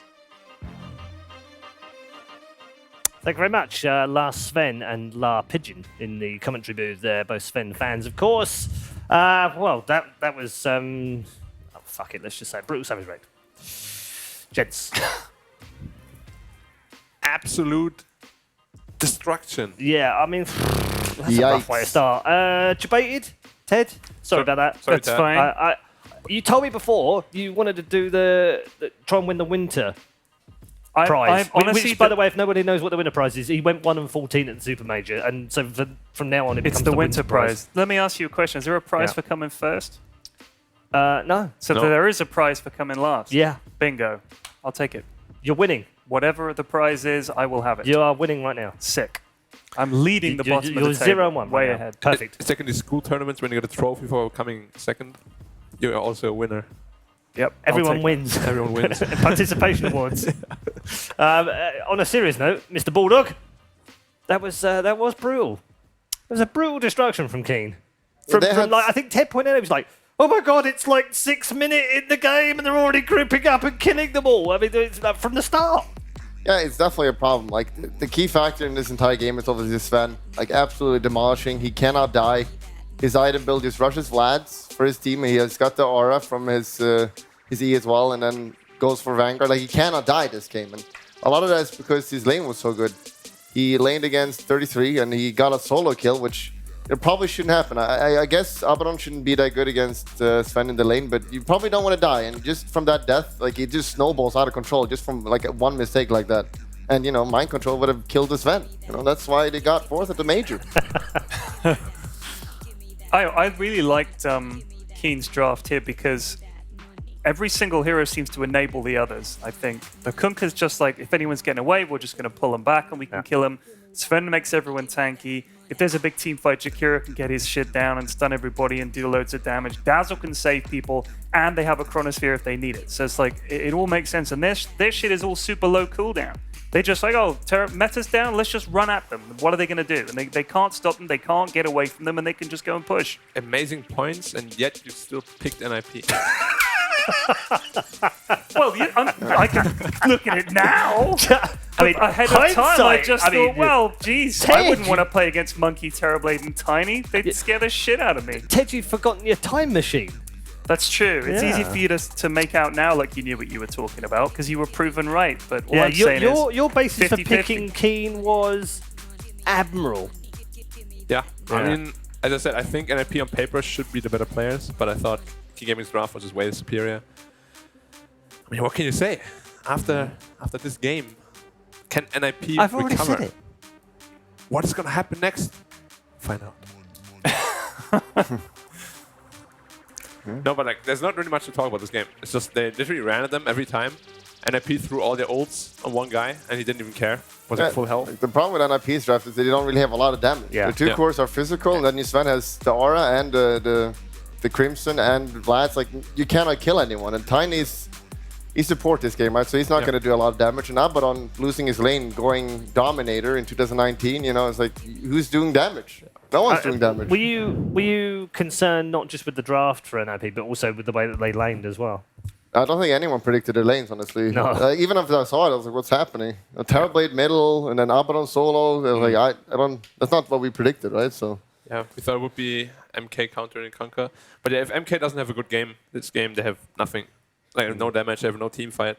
It's like, they have a cotton ult to pull people in, and then what? I'm going to tickle them. Well, on that note, we're going to go and pay some bills right now. And when we come back, we'll have game number 2 in this best of 3 of our opening match of Group A. We'll see you soon.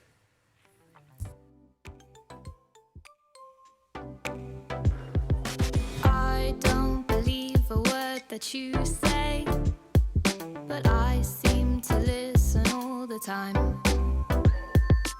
We can't achieve the things that every day are easy to friends of you and I. Anything I ask you for, you're too slow. Anywhere I want to go, you'll follow. Anything I need to know, you don't know. Every day I try to show your shadow. I don't think that you can read my mind. I can't always ask you if you try. If you find out what I'm like inside, you will see that we're just wasting time. I thought that I've been asking too much, as I find I'm asking all the time. I might be grasping at what I can touch, but now I know that it's just not my style. Anything I ask you for, you're too slow. Anywhere I want to go, you'll follow. Anything I need to know, you don't know. Every day I try to show your shadow. I don't think that you can read my mind. I can't always ask you if you'll try. I don't think that you can read my mind. I can't always ask you if you'll try.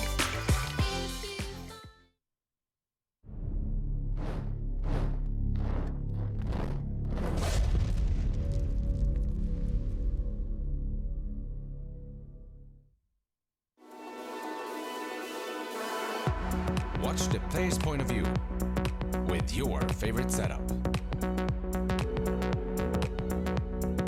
Follow your favorite Dota 2 player in every detail. Watch esports your way. Get your digital pass now.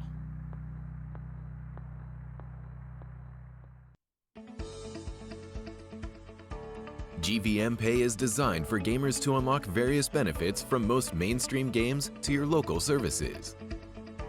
Recharge made easy just within your fingertips. Recharge easily in 3 steps. Earn rebates for every recharge. Download GVM Pay now at pay.gameview.io. GVM Pay is everywhere. Data analytics gives you the advantage of getting to answer questions in a faster time. In esports, you have a topic where all those technologies can be applied with an actual great purpose.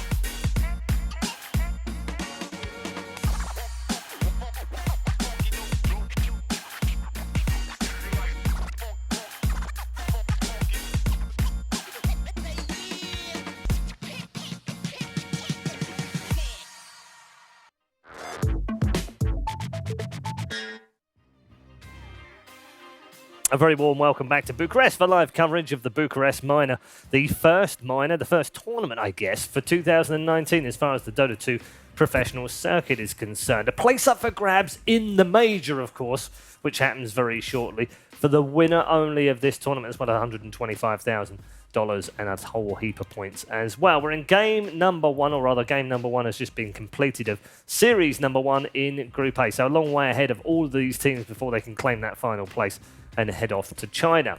We are at 1-0 right now, and it is a Chinese team who lead King Gaming after a thoroughly dominant performance in game number 1. What can we see in game number 2? And will NIP be able to strike back? That's the question we've got for our 3 analysts who are on the panel right now. We're back with Black, Pyrian Flax, and Admiral Bulldog. Gents, game 2 just around the corner. Black, what do you want to see differently from here, draft-wise? Because we all said it was an obvious outdraft in that first game. Yeah, definitely NIP need to change up the draft. Like as I said before, I believe they're the better players. So if they get the draft right, or at least an even draft, like a 5-5, they should be able to come out on top in the series.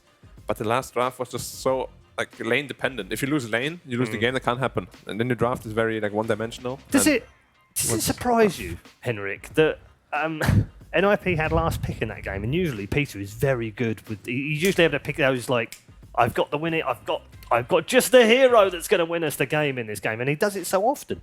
Yeah, that's why you have him on your team, right? But he's a drafter. Like he's supposed to be able to do it, and he gives you that. I don't think the draft was super bad, but it's the problem was that they switched around the lanes. Like Kanka was a support all of a sudden, Dazzle mid, and they kind of just screwed with them, and they just got outlaned in how they put their lanes a lot as well. So it's not only draft, it's how they put their lanes as well. But it's kind of a problem. You know what you mentioned? You probably thought he had that last hero, but they didn't expect at all that it would change around the players on what heroes they play. And yeah, maybe it happens. Keen, on the other hand, we didn't really talk about them. It's more about what NIP didn't do in the first game. Keen were great. They looked great. They did it right. They were all up in their grill early on. And I think if you can do that, you've won the game. If you've won the lanes hard enough, like I was saying when we were watching it, 8 minutes in, there's 4 people in their jungle just smashing them to pieces. What are you going to do? And especially with the lineup that NLP had, they're never going to get a chance to go, we'll just give us 10 minutes. No. The game is over. Yeah. And that's why we came back in here real early. Yeah, indeed. And in terms of bans, NIP, what do they ban from that composition that Keen have just run? What do they pick out of that? They ban the Dazzle, for instance. They ban the Sven, which was terrorizing them the entire game. What do they ban? And don't give them both. Very comfortable with it. Even switching around the Dazzle, I'm pretty sure he can probably play any position for their team.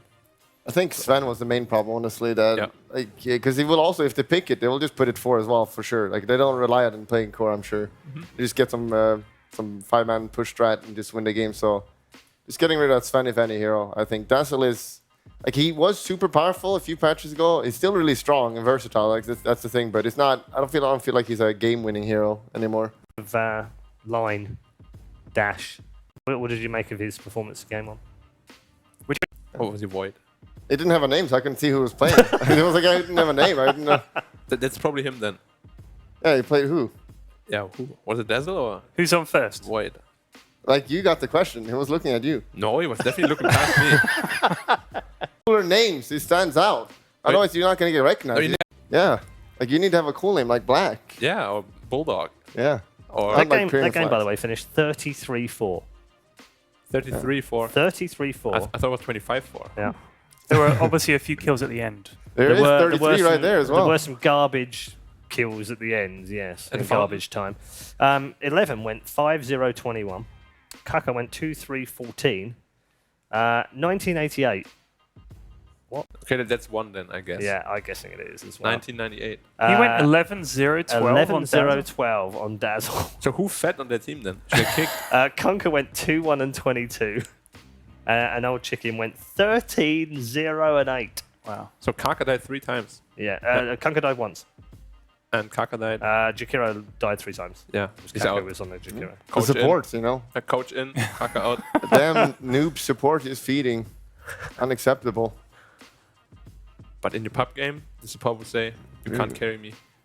They're learning, though. Dazzle ban out the Dazzle. Yeah. But there's so many annoying heroes to deal with. They had to get rid of one of them, didn't they? But didn't Keen ban IO Beastmaster first draft as well? Yes. I mean, 3-3's Beastmaster is insanely good, so... That hero is probably the one that makes sense for almost every draft right now in the meta. Like strong laner and he has auras, right? And if you naturally want to build a Vlad on that hero, it just makes sense in pretty much every draft right now. So. And the new Boar is insanely strong actually. It hits so hard on heroes. It's like 30-40 damage level 3. It's ridiculous. Yeah, you just get level 3 and you just kill everyone. Yeah. Pretty good. Brewmaster out, Dazzle out. And there's still... Let's see what King Gaming can do when their comfort draft is banned. Because definitely there was the comfort draft last game. They didn't even think before picking it. They didn't even think. I mean, they just clicked. Yeah, exactly. Like, that's confidence. Just click. I like it. Let's see if they ban the Sven. They ban, you know. Undying. How they do it. Again. Well, what's open? And Tusk is still available. So which is they ban really both the Sven and the Dazzle. Give him the Tusk. And they just pull out the Tusk. Yeah. That New hero's Tusk is strong. Just kill any lane. Got a quick update for you from the other game. Gambit were terroring ahead in that game, but they lost. Gambit lost? Yeah. To Team? Yeah. Wowzers. To Team? That's some Alex result. Mike. I mean, I'm telling you, I didn't see the game, but I know he carried that game. I just know. Alex Mike, the legend. I mean, it's a CIS team. They kind of go a little crazy sometimes. You know, throw away a lead. I'm sure FNG will slap his teammates. 10 seconds remaining. Lich. The Elder Titan. Yeah. I mean, Lich is like the perfect hero for NIP because, you know, just give it PPD. He just clicks armor, saves his teammate. Easy. It's not a hard hero to play, you know. No, I mean, you joke, but Peter says that. Yeah, that's right. I wouldn't flame him. I know he says that. Elder Titan, however, that's it's a difficult one.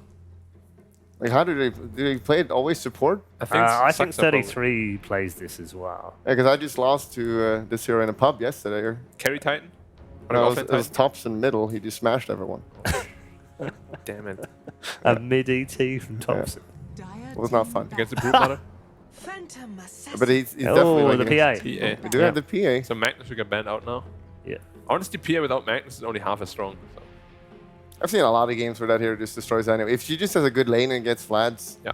I mean, Battle Fury, she just farms like a goddess.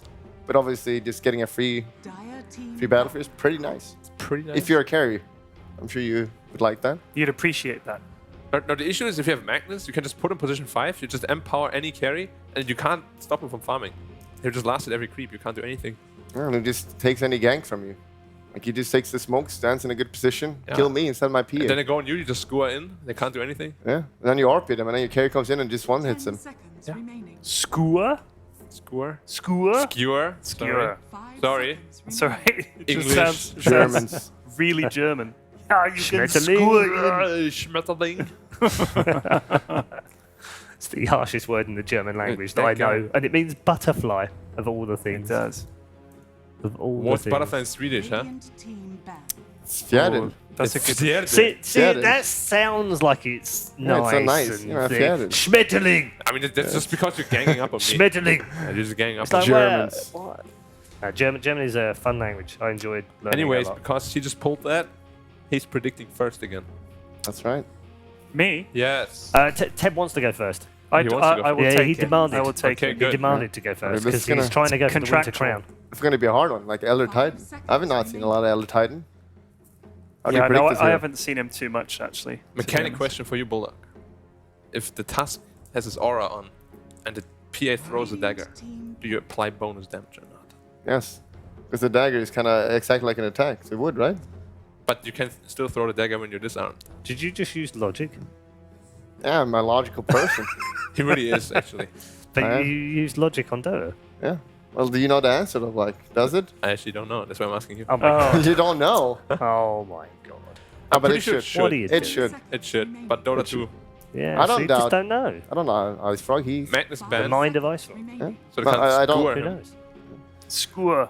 They can't Skewer? skewer him. Alright. Well, Nip has not really revealed anything. Yep. They can pick any direction they want to go here. Isn't Lich quite good against PA too? Kind of just reduce the damage. Yeah, it's definitely So good. much. If you do it quickly, you gotta be really quick because she jumps in and that hero dies in 1 second. So you gotta be real quick to armor. Just having the Lich ult as well is pretty good because you were probably gonna roll in a couple times with the Tusk and just group up and then Lich ult, slam him. I mean, overall the NIP draft makes a lot more sense already, like regarding lanes and everything. So They won they won already. so far. So I was mentioning 33 played that Elder Titan before. It has been for quite some time, actually. 11 months since he last played the Elder It is a Titan. while. Yeah, so back at Katowice last year. You also played it at Epicenter, GESC, and at the Bucharest Major last year as well. For Terrorblade again. But not for a while. Yeah, but the Elder Titan, it feels a lot makes sense for someone like Saxka. I feel like he's someone that can easily utilize that hero. If you know how to play Elder Titan, you just come in at minute 2 with like a couple stacks and you get the spear and you do 300 damage, just run down an enemy carry. It's pretty scary. A good Elder Titan is very scary to play against. Get it? 5 seconds. Terrorblade, it's kind of good against the PA. The reflection is pretty good. Yeah, you have like 30 armor, minute 15. If it ever gets late game, it's still scary. Like PA just kills the Terrorblade. Doesn't matter how much armor you have.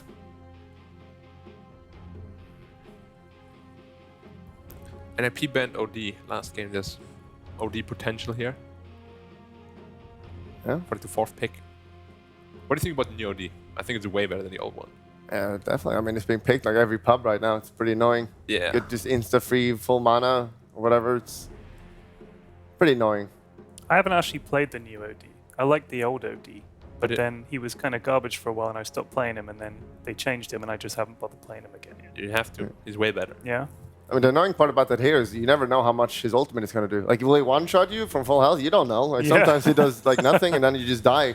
It's always scary about that hero. I don't like OD. Gotta do the math.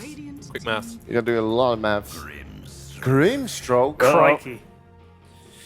Okay. Do we have any combos here? Yeah, here's the combo. The dagger? Yeah, level 20 talent, the dagger. You throw 2 daggers, then you have the Grimstroke, or you throw like 4. What do you mean, 2 daggers? No, you throw a It's triple triple dagger. dagger. So Yeah. it would be 6. So you throw 6 But daggers. is it 6 or 4 daggers you throw?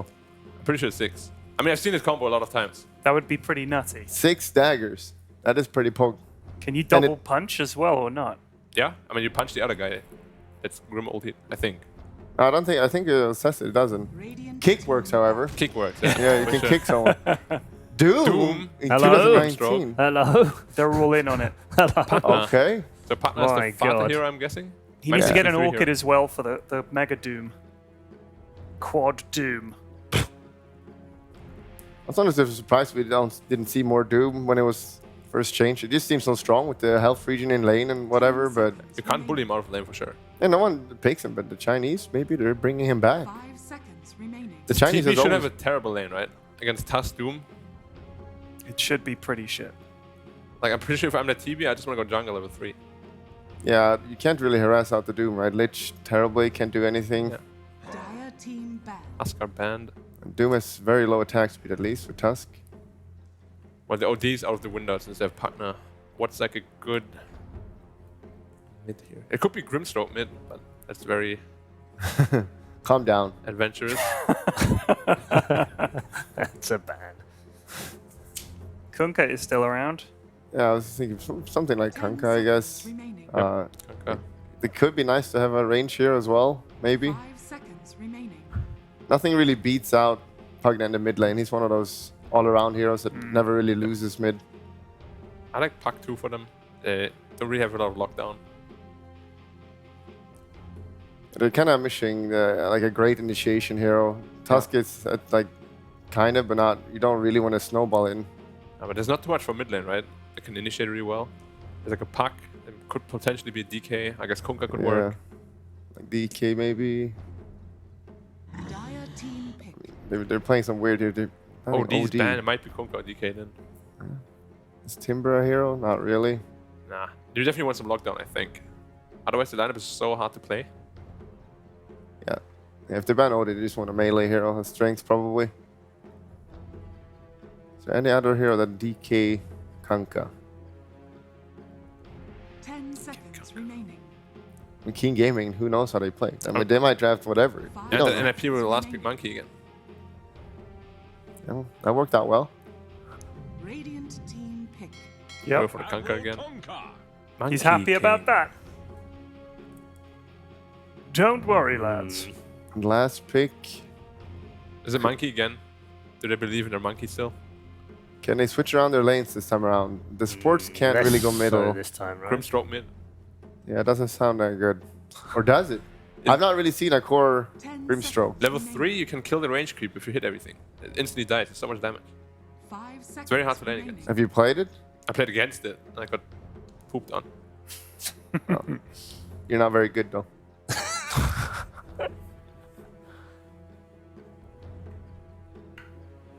Come back when you've won a TI, Black. All right. Next year, January, we'll be back here. Next Bucharest Minor. I'll tell you all my stories, Bulldog. All right, I'm here. You better be. We can win a TI together if you want. Yeah, let's go. But then you won 2 and I only, no. I gotta win alone. Yeah, the curse continues this year. It'll be the 9th consecutive year. So of no I fit in player very winning. well. Yeah, so you're actually still in with a chance. Bulldog, not so much. Yeah, he's out. Yeah. Ted, in with a chance. You? Better chance. Me and Ted, better chance than Bulldog of winning the next TI. Yeah. We could Just team up together. statistically speaking. Really? Yeah, Slaughter. because we haven't ever won it before. I'm not taking that. And bet. no one's won 2, so you can't Slaughter, win 2. huh? Yeah. Please be Slaughter mid. Please be Slaughter mid. It's offlane not a Slaughter. Slaughter off mid. Offlane Slaughter. And it is an ET, Saxa ET as well, so... All yeah, there we go then. Interesting draft all the way through.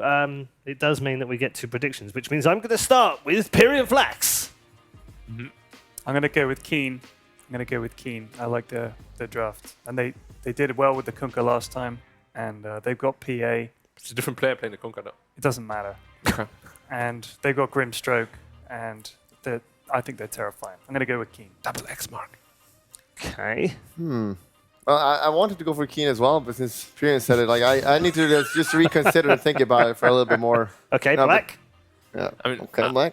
my idea was I'm just gonna go with whatever Bulldog says. the Right, entire okay. tournament long. Let's bring in the commentators and see if we can get some sense out of either of those 2 in the commentary book. Gents, any advances from you in terms of predictions? I'll take this one first. Okay. I'll go against Ted every Okay. single time. You So, go um, against him. No, wait. No, You he sure? said the Keen He game. said I'm King. going with Keen Yeah. game. Yes. I'm going to back up Ted on this one. I mean, You're, come on, you're wait. backing up Ted. Yeah. Despite saying like 10 probably gonna seconds ago, backfire. always go against Ted. Yeah, but this time, this is the only time. Okay. We'll see. The only time. You're not allowed to do that Okay, anymore. so Lacoste, you're going for Keen. Yeah. Okay. I'll go for Keen. I think you should put him down as NIP. He did say he's always against Ted. So. He did. Yeah, all right. So casters have both gone for Keen. Has that helped you, Bulldog? Yeah, I feel confident now. I Yeah? have to go for Keen as well. Because they have a Okay. Doom. They have All right. a They demon do. of hell. They do, yes. Yeah. Yes. Black. NIP, you gotta spice it up. All right. I want to do that anyway. I'm going NIP. Because I like Slaughter Terrorblade. It's probably a terrible idea, but I'm a man You of my like word. Slardar Terrorblade? Yeah, it's good. You're like, I see you. Okay, all right. Well, we've tried to mix things up, and we've definitely mixed things up. 4 have gone for King Gaming, the same as last time, actually. 4 went for King Gaming. 1 has gone for NIP. Last time it was Ted, and he was a loser. This time it's Black. Let's He's a find out winner. whether he's a loser. As gents, it's all yours. Take us away into game number 2. Thanks, Bull. And I think he wants that last place prize, right? That's what Black's going for. He doesn't know what it is. I mean, it's really hard since Kyle is here, so I don't think he's going to get it, but still.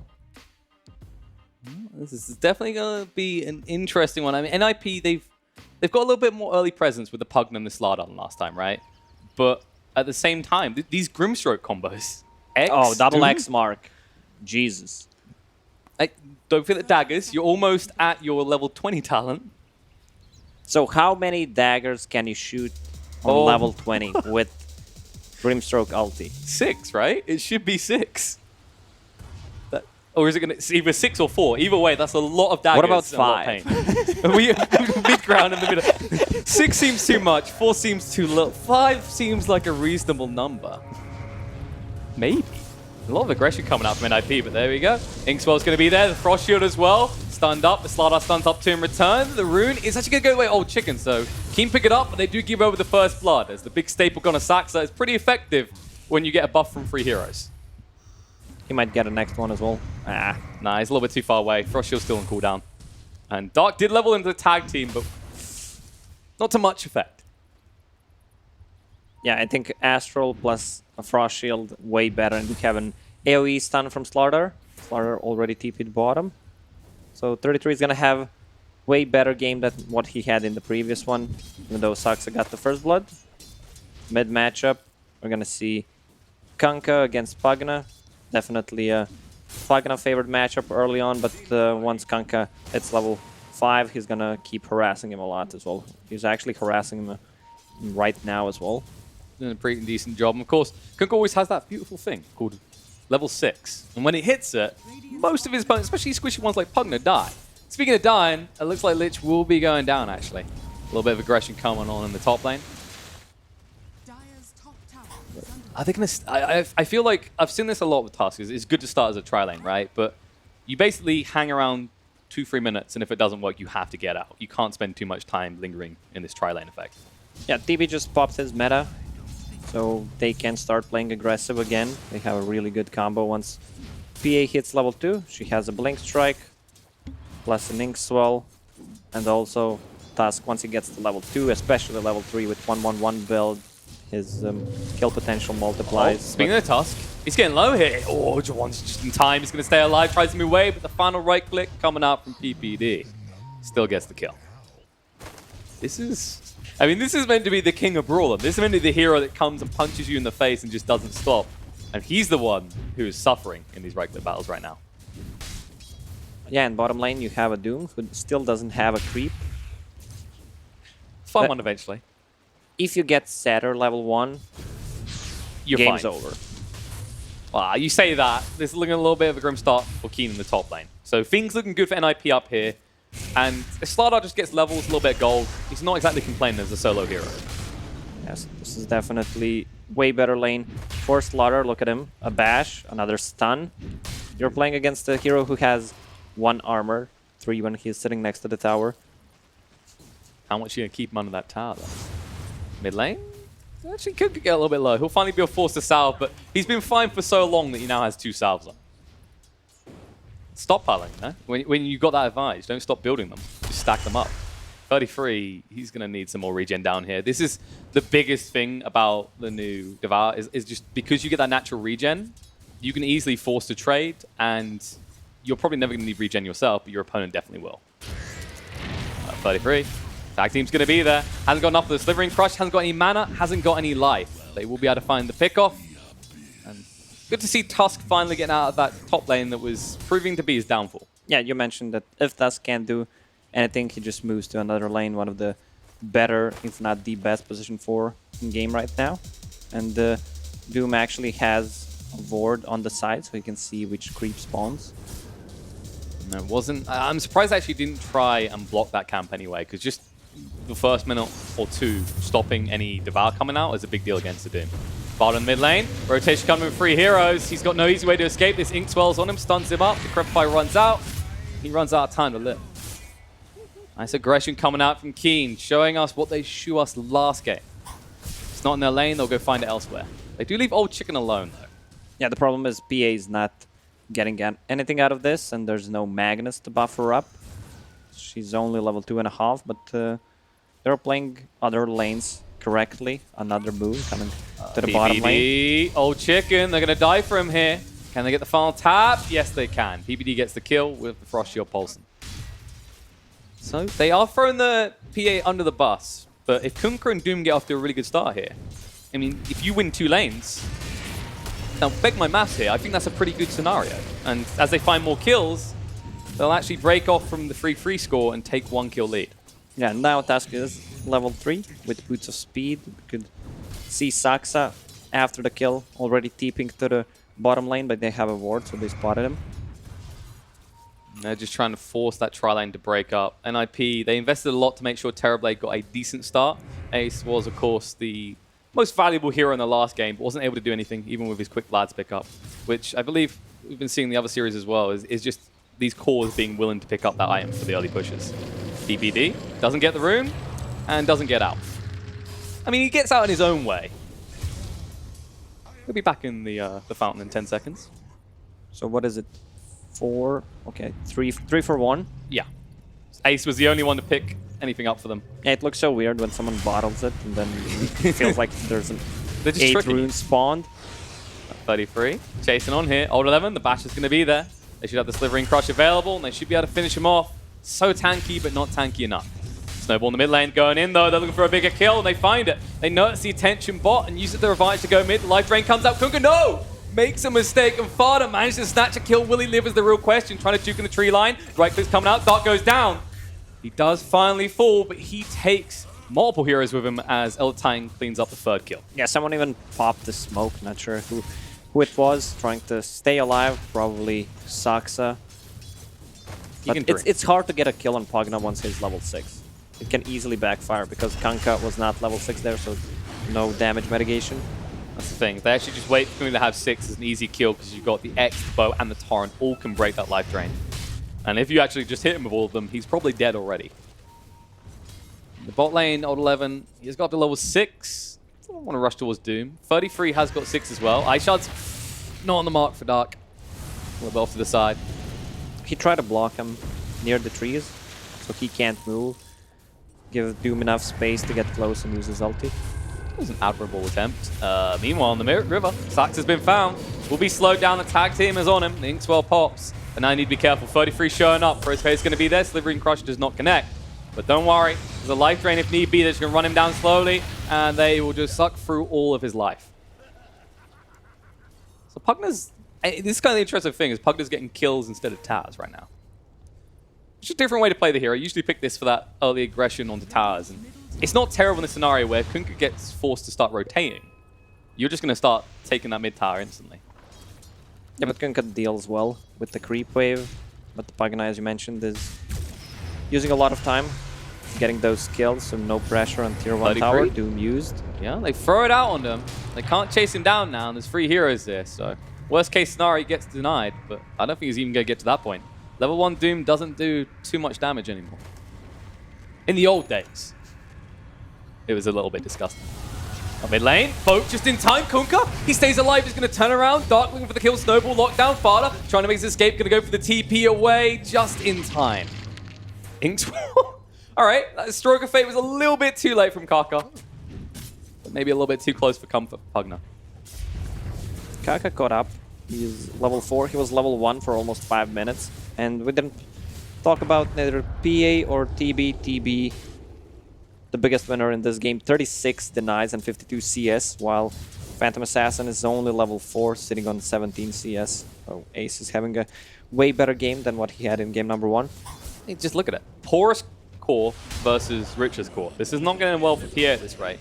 And I mean, that is kind of the key to you winning eventually, right? When you get into these kind of tower pushes, like this is the person with the Desolator so you can melt through these towers. This is the person who's meant to burst in your mid game. There's only so much a Kunkka and a Doom can do.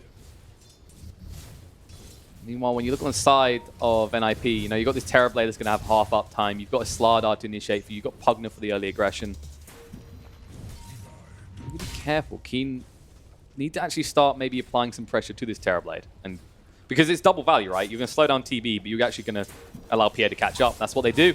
They move in right here. Inkswell's going to be with the tag team as well. Silenced up. He will agree to the silence. Snowball's going to be there. Stomp. Beautifully done on the 3 heroes. He has the Sunder to work with as well. He can just stand his ground. Then it comes out to Kaka. They're going to chase him away. Ice Shards to protect. Saxa split off from the rest of his team. And looks like Dasher can try and move in. It's a level 1X. Will he be able to get it though? Nope. Can't get close enough. Boat's going to come in now. Stomp's going to be from Saxa, but he's going to be stunned up alongside them. And they'll wake up just in time to clean up a kill into ET, but they miss out on that big, delicious kill into TB. Yeah, Saxa doing a good job just keeping the TB alive there. They should get rid of this high ground ward, even though Tusk was invis, but NIP playing way better than in game number 1. They're going for objectives. They took the mid tower, instant smoke. I suppose they want to get a kill on PA. Do they have any deep wards? They don't. No, they're actually looking at Old 11. The scan came out though, so Doom knows something's up. Looks like it'll be a waste. Meanwhile, Inkswell's going to be down to ET. Saxa went deep to place some wards, to pay with his life, and it'll probably get dewarded as well. Snowball dodges out, kills him off. Yeah, I think this should also get dewarded. They saw him planting a ward there. But Fata and PPD still smoked for a couple of seconds. They want to apply pressure on the bottom tower. Nice positioning from Doom. They did also get 3 runes. So gold is going the way of NIP, and they do have that early tower aggression. It's just a matter of if they can keep this up as the time goes on, because now that you've got your level 6s and you're starting to get your ultimates, you can start to get these combos online for Keen. In fact, Kaka still needs to catch up in that regard. He's level 4. Dark, also level 4. He bought a tome for himself. That's gonna get him to level 6. He just needs to use the courier. They're actually trying to look for a kill here. The problem is 33 can move pretty fast. He's pretty tanky. And PPD does have that Frost Shield. So Lich has to be your entry kill in this bot lane. Yeah, Slardar with the phase boots, plus casual, Windlace, 3 points, and Guardian Sprint. Rotation on top. But he got spotted. Yeah, they know instantly. Which means they know PPD is alone or maybe has one hero here, so they might try and strike in the bot lane. But Tusk is pretty far away is the problem. They have Station Fire here. I mean, his job is done in the mid lane. That's just somewhere for one of your supports to get XP now. Just going to back away. They don't know where the Tusk is the problem. That's their biggest threat right now. He does have level 6. That Walrus Punch hurts a lot with the tag team having 3 points in it. I think Pagana should be the one deeping to the top lane instead of Slardar, just applying pressure to the tower since they decided to abandon the bottom lane. Old chicken. A little bit far away. I mean, the fort was nice, but it does create space for Ace to take that tower at least. Actually, while that's happening, Lich in the bot lane going to get caught out here. Dark going to get low and will die in return. As Farda gets himself a bigger kill from that measly little Lich.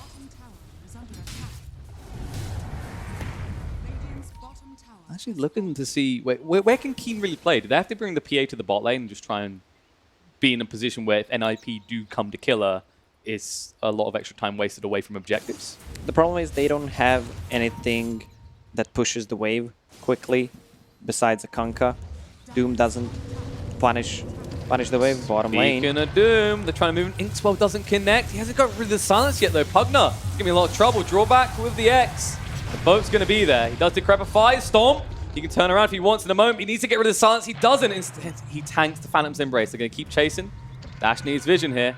Another Phantom's Embrace coming out. Life Drain gets interrupted as well. Whoopsie daisy. He'll go down to the Stroke of Fate.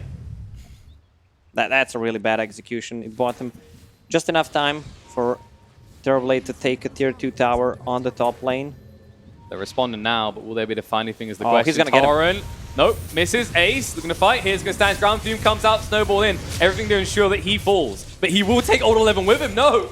He says, if I'm going to die, someone is joining me. And it won't be one of my members. The problem for Keen Gaming is they don't have anything to start a fight with. It's really hard. You have a Kunkka who's going to have level 4 X mark, but I'm not sure that's enough, and none of the heroes kill towers quickly. So that's going to be a problem in the mid game for them. That's why I expected them to pick a Dragonite instead of a Kunkka. But look at this. Level 6 on Kaka. Your Soulbite, the whole thing we were looking at in the draft, your whole combos, they're there now, right? Double Snowball, double X, double Dagger, or eventually 6 daggers. Or 5. I think we agreed on 5. All right, I will stick with 5. Some interesting maths, but we'll see. They're actually going to make a move here in the mid lane. X is going to be on a 33. Bove's coming in already with the Taunt, the Phantom's Race as well. They put the Frost Shield on him, and it makes him so damn tanky. He's trying to stand his ground. Split comes through. Dark dodges it out the snowball, but needs to escape now, being slowed down. Ice Shards is there. The Gaze drags him in. Nice little ring crush. Dark, is he going to go down? They need one final tap. No, bonding up. There it is. They're actually getting range part against it. Soulbind comes out to 2, though. They're going to turn around on him here, and they're running in the opposite directions. This is not how you make an escape. Torrent's going to be there. Frost Shield once more. Farda's trying to stay alive here. They can't actually force Farda because Prepfire's out onto the Kunkka. He wants to get the cleave with the Tidebringer. No, they move away in time. Old 11, the turnaround's going to be there as they drop the Doom as well. And that Decrepify from Pugna kept him and PPD alive. Yeah, and the Elder Titan is doing such a good job from the backline, just stunning multiple heroes. If Keen Gaming wants to win a team fight, they need Phantom Assassin to be able to contribute to the team fight. Just throwing a couple of daggers is going to be enough because they lack damage. Look at this Frost Shield. That boat should have put him to about half HP. But no. Reasonable spell. I mean, this is kind of the thing. The moment that mattered was the Decrepify coming out. There is a boat in the bot lane in the meantime. A fight actually going on here. Saxa, for his irritants and annoyance in the mid lane, is going to be punished, but no, Life Drain coming out instead on a PA. He just goes down. Old Chicken cannot stand up against this. Reinforcements arrive, and they're still trying to fight, but they can't. Tusk is going to be stunned on the spot. The Doom comes out onto the Slardar, but once again, are you going to be able to get a kill with this Doom is the question. Ice Shard's going to be there. Stuns are nice, though. Doom still cannot move. X pulling him back. It looks like Slardar might be going down, but no, Snowball through. He's still alive. They can't get rid of him. Dark's going to go down, and Slardar is going to be close, but no cigar. He survives barely. Turns around the Slithering Crush, comes in with a life drain there on the Kunkka as well. The Orb Splitter getting the double kill for Saxa. NIP playing so well in this game because Phantom Assassin was shut down early on. She's not that tanky. She has Vlad's only. Meanwhile, Terrorblade has a full Manta style, just continues to farm the jungle, died only once, and they still didn't pull off a single combo with the Grimstroke. This is getting quite problematic as well. I mean, they keep dooming this Slardar. They are clearly worried about the Slithering Crush and the mobility, but he's so tanky, it never nets a kill. And we saw how much time they spent trying to get that kill and how free Pugna was to do anything.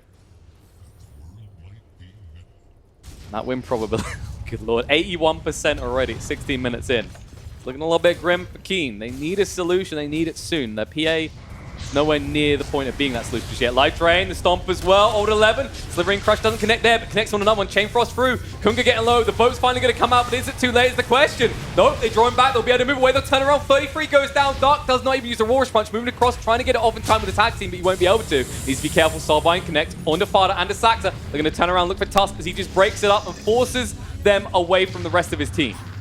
That's going to be a tier 2 tower for NIP. TB with meta, Manta style. They know they can't fight without the boat. All right, might find more. There it is, the Frost Blast through, gets the kill on the Kaka. And now they'll clean up that tier 2 tower. Old 11 just staring, watching his buildings go down as he is helpless to do anything. They need to spread, try to farm up. Since they can't fight Doom, went for Hand of Midas level 1. Not level 1, I mean as a first item.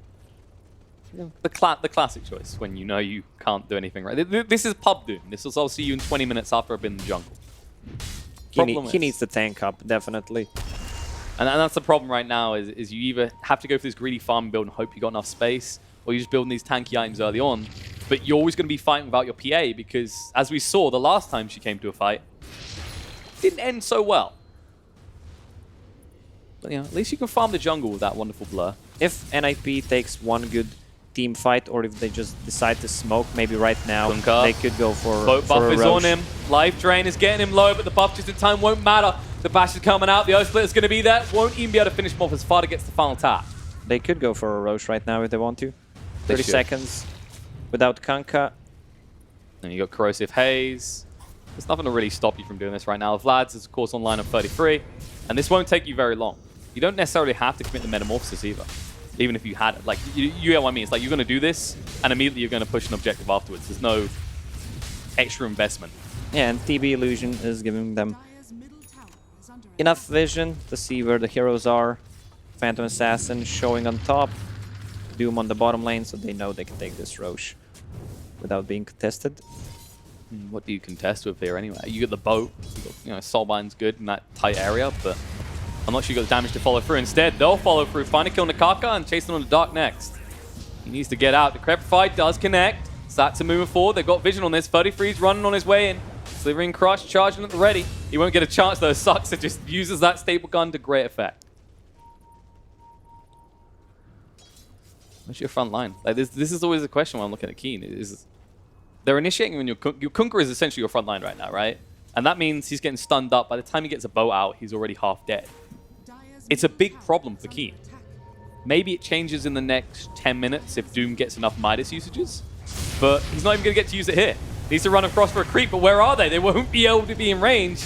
And as a result, he goes down with it on cooldown, with it off cooldown, rather. Yeah, he even popped the Doom, tried to go for a Doom play and the TP out. Not sure that's even worth it because it's on cooldown for another 2+ minutes. And meta is up, so they're going to pressure the towers. This is the only spell they fear, both and Doom. Well, one of those issues just resolved itself for a while. The other one, we just said why it's not really the biggest problem because Kunkka is always visible. He's always the first in. PBD, this is bold. But 33 coming in, Slithering Crush's time. PBD needs to move away. Well, yes, he can. He gets into the trees just in time. Old Chicken on the run. Chain Frost out as the creep wave arrives. PBD says thank you very much. Dark trying to move across. You better clean up the kill. Warriors Punch, not enough to kill off PPD. Has to follow up with another hit. X is going to be there. 33 being controlled up. Boat's coming in right now. Balance Brace on him is also there. Earthsplitter zones him out a little bit. Torrent on the 2. Soulbind connects on Ace and Saxa, but they're going to keep on chasing. They are not arguing. They know which direction they've got to go in. The question is, can they move quick enough? They're looking for something here. I think they're fine. Slardar with the sprint.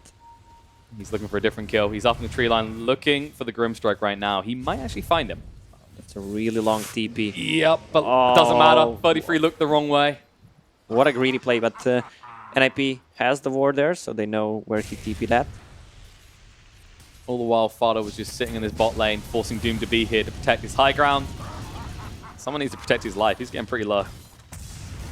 I can understand why Doom wants to go for a Blink Dagger. They kind of lack initiation. Grimstroke uses ulti. They Doom 2 targets and try to win a fight with that. But he also needs to buy some tanky items after. They need a frontliner, definitely. Or maybe enable him to blink to a creep camp and use his Midas next time as well. Oh, yeah. Maximum farm efficiency required. But look at this invasion coming out. I mean, NIP have full control of your jungle. There's only this small, safe area for Keen to farm in right now. And the problem is, we said the Doom needs to tank up. The PA needs a hell of a lot of gold still. Who takes the risk? Who goes out and is safe here? Maybe that Doom with the blink we just talked about, but you can still get caught. Especially seeing as you don't have any easy wave play, right? You commit the Scorched Earth. Oh, yeah. And look at Pagana keeping alive the Siege Creep with the Creepify. Has Arcane Rune as well. Knocking on your door. Decent damage will be done to the tier 3. Question is, do they want to fight? They've got the Aegis. They could commit. It's just awkward when the boat is on the table. Mid lane, Doom's going to come out on his Slardar, trying to turn around, but there's the life drain on the PA. Going to go down, Snowball won't connect in time. Warriors Punch going to be there. Slardar, he's finally going to die in a Doom. It took a while, but they got there. Old 11 getting low, should be able to burn through him. Splitter finishes him off, and they find another kill in the dark in the meantime. The boat hits on no one. And that is the entrance to your high ground NIP we're looking for. Hand it to them.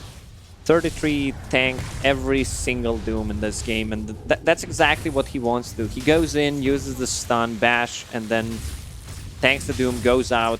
If he can, if not, he just dies. It doesn't matter at that point. There's still Aegis on TB for another minute. This Elder Titan has hurt so much in this game. You're just seeing him brawl so much harder than Tusk. We saw it from minute 1, and it hasn't let up.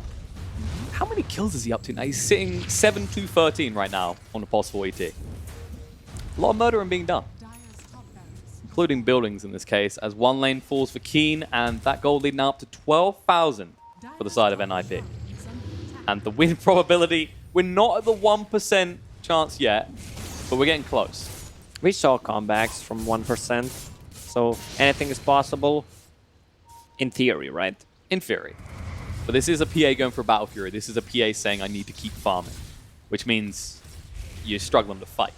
You know, you haven't got that Death Layer to help just set up kills. You're saying, team, give up another lane maybe, just make space. I need another 20 minutes, but I don't think you're going to get it. Aegis does get reclaimed. If they want to move, now is the moment. Nice. He identifies this and moves away just before they finish the top.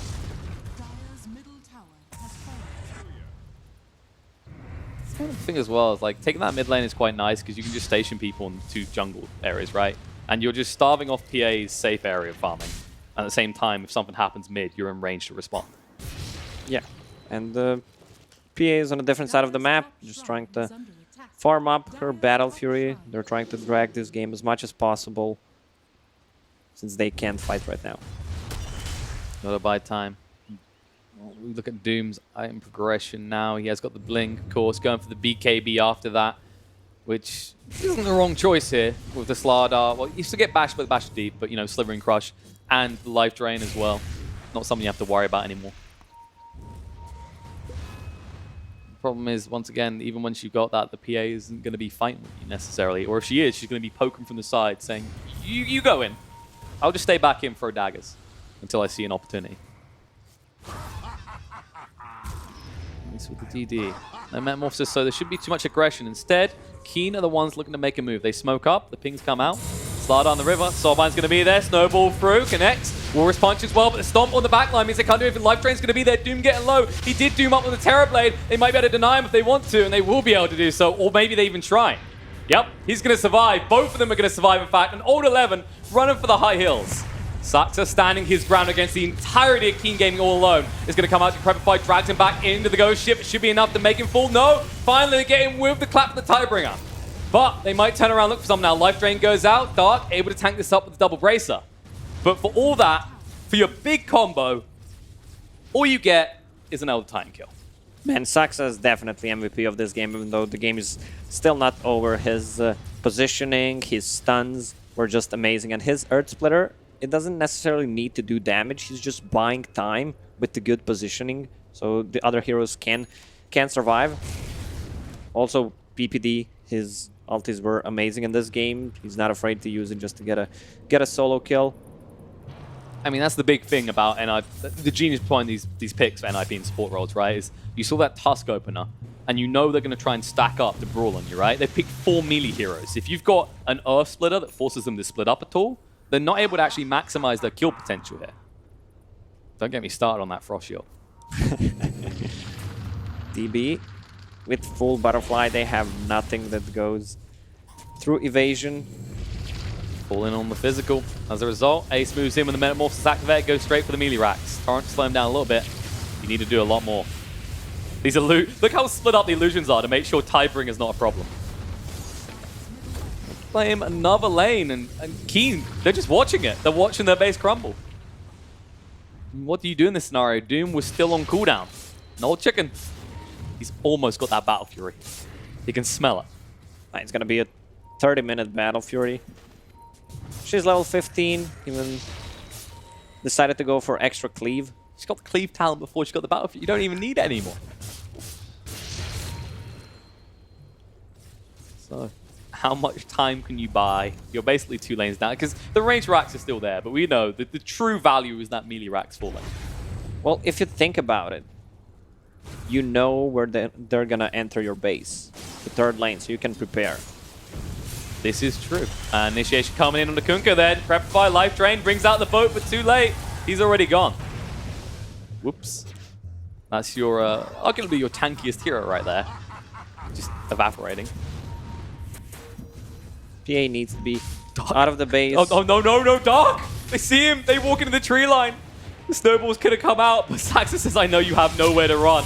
And they'll jump in to try and turn around. Doom coming out. No, stunned up. We'll finally get it. The Passion Deep slowed him down a little bit. But Doom's going to be there. Life Drain to keep Slardar alive. How long can you keep this up, Farda? Not long enough. The buyback comes out. The buyback on Kunkka as well. They're going to turn around and look for more. Tusk finally goes down. An old chicken gazed on the spot. He won that Battle Fury so bad, which means he's even squishier in these fights. He will fall. We're trying to actually look for more turnaround kills. Frost Shield and the PPD to buy a little bit of time here as he tanks everything up. Snowball through. Farda joined from his team. Reinforcements come in from 33. Just trying to stun away and control up Dark as they will be able to burn through him. Boat's going to be there. Karka trying to move away. Inkswell just in time. Terrorblade down to half HP, but Ace is so damn tanky. They're going to chase on in. The Crepify comes out. There's the Dagon to get rid of this pesky Grimstroke. They're going to keep on chasing through, and Kunkka's going to be found as well as GG comes out, and Keen, they admit defeat. They say this is definitely going to a game 3. They had nothing against this TB in the mid. It's not even a late game. This Terrorblade just got too farmed, got too much out of this lane. Support's kind of forced out to go out, rotate, but in the end, it's a 3-farm TB and it never ends well. If they wanted to win a team fight, they need to doom this TB. I mean, it just kind of felt like in that scenario, the PA was the core issue, but the core solution, right? They need the PA to get to a good start, and I'd say almost these defensive supports in a way. Like the Lich is very defensive with the Frost Shield, but also the Elder Titan, because he dishes out more damage than you can possibly do with that Tusk. This Tusk was kind of invalidated for the first 5 minutes, right? Yeah, that's a good point. With the Lich armor being percentage-based reduction, that really brings a lot of value, especially in the 3 versus 3 scenario. Also, Kunkka, as you mentioned, they had 4 melee heroes against the Earth Splitter, against the Slardar Pagana. You don't want to be in that kind of a position where you can't maneuver in a team fight how you want. And I already mentioned Saxa being the MVP definitely. His stomps and earth splitters, and look at his item search. Just a casual bracer. Soul Ring gives him enough tankiness, some magic resistance, and then he goes for a BKB so he can get his spells off. And that's the other thing. You actually look at Elder Titan in that scenario with the minus armor on the PA, right? You know, actually heroes, they're pretty tanky as the game goes on, but it meant that if you did hit him even once as a Terrorblade, he felt it every time. But that does mean we're going to have a game 3 here. But before we have a game 3, we need a little bit more dissecting on what happened in game 2. We're going to go across to the panel where... Was anyone right? I think one person went against... Black was right. Black was right. All right. Let's see what he thinks of that. See, now what you did there, Lacoste, is you went against your own gut feeling. You said, and I'll quote, always go against what Ted bets on. And you didn't, which means you lost. Which means we only have one winner of the game 2 on the panel, and that is Mr. Black. Just a little correction, though. He did, because we're both Dominics. So Yes. technically, he also did. Technically, it didn't. No, technically didn't. Yeah, that's the opposite of technically. Yeah. Like, if you said literally he didn't, then you're wrong, because he literally did go against Ted. He went with him. Turn. I'm so confused right now. Good performance. And they finally... Good performance. That was much better. It's much more NIP-like. Yeah, like their lanes went way better this time around. Terrorblade like had a complete free farm, and PA struggled heavily this game. I know that Black didn't really like PA's item build and so on. There was very questionable. Like Sind and I had a little conversation. We called it the amnesia build. Because we forgot what patch he's on.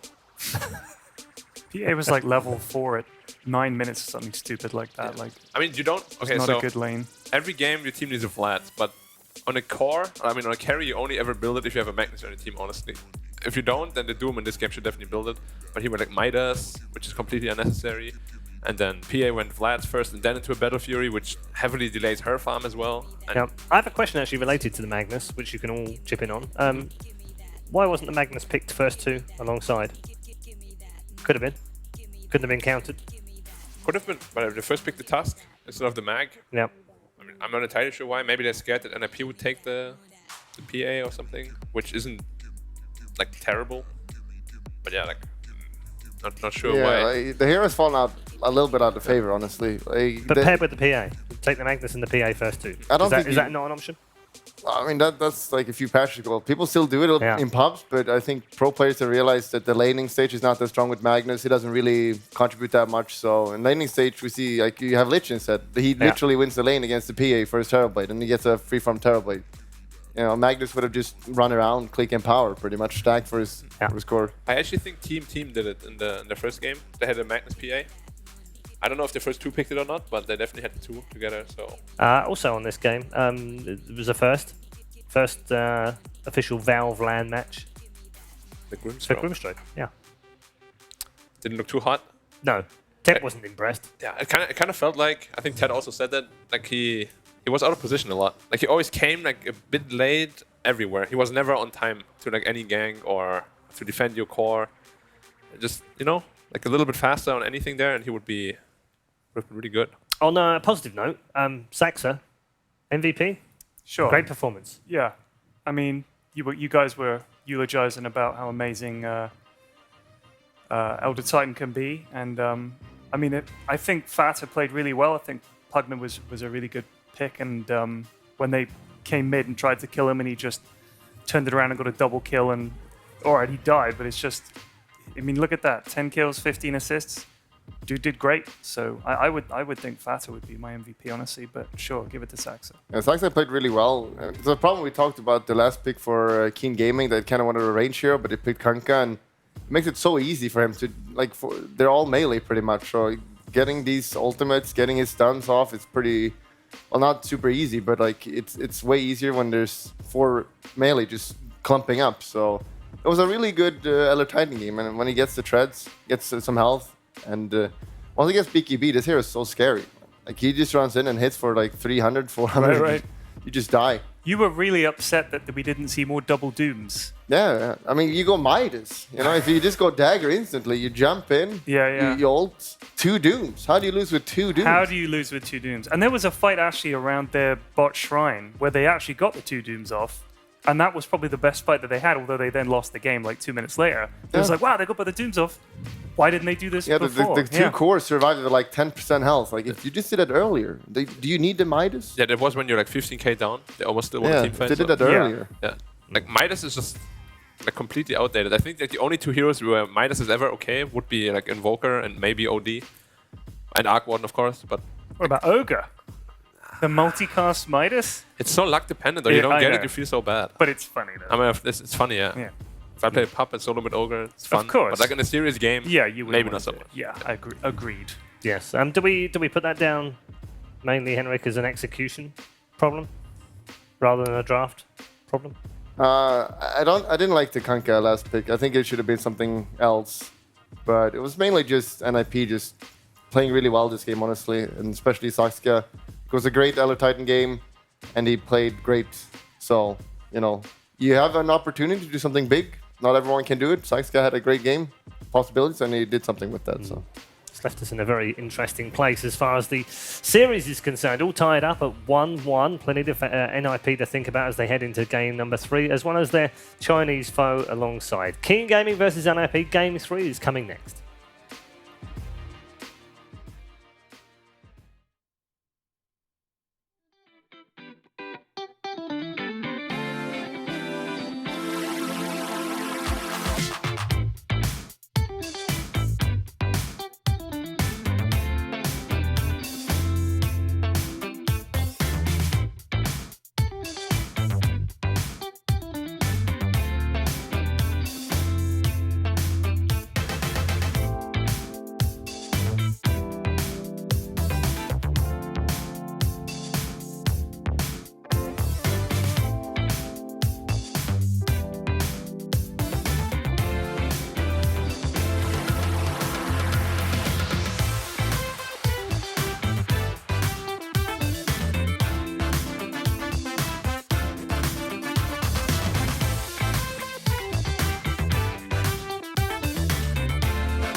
Watch the player's point of view with your favorite setup. Follow your favorite Dota 2 player in every detail. Watch esports your way. Get your digital pass now.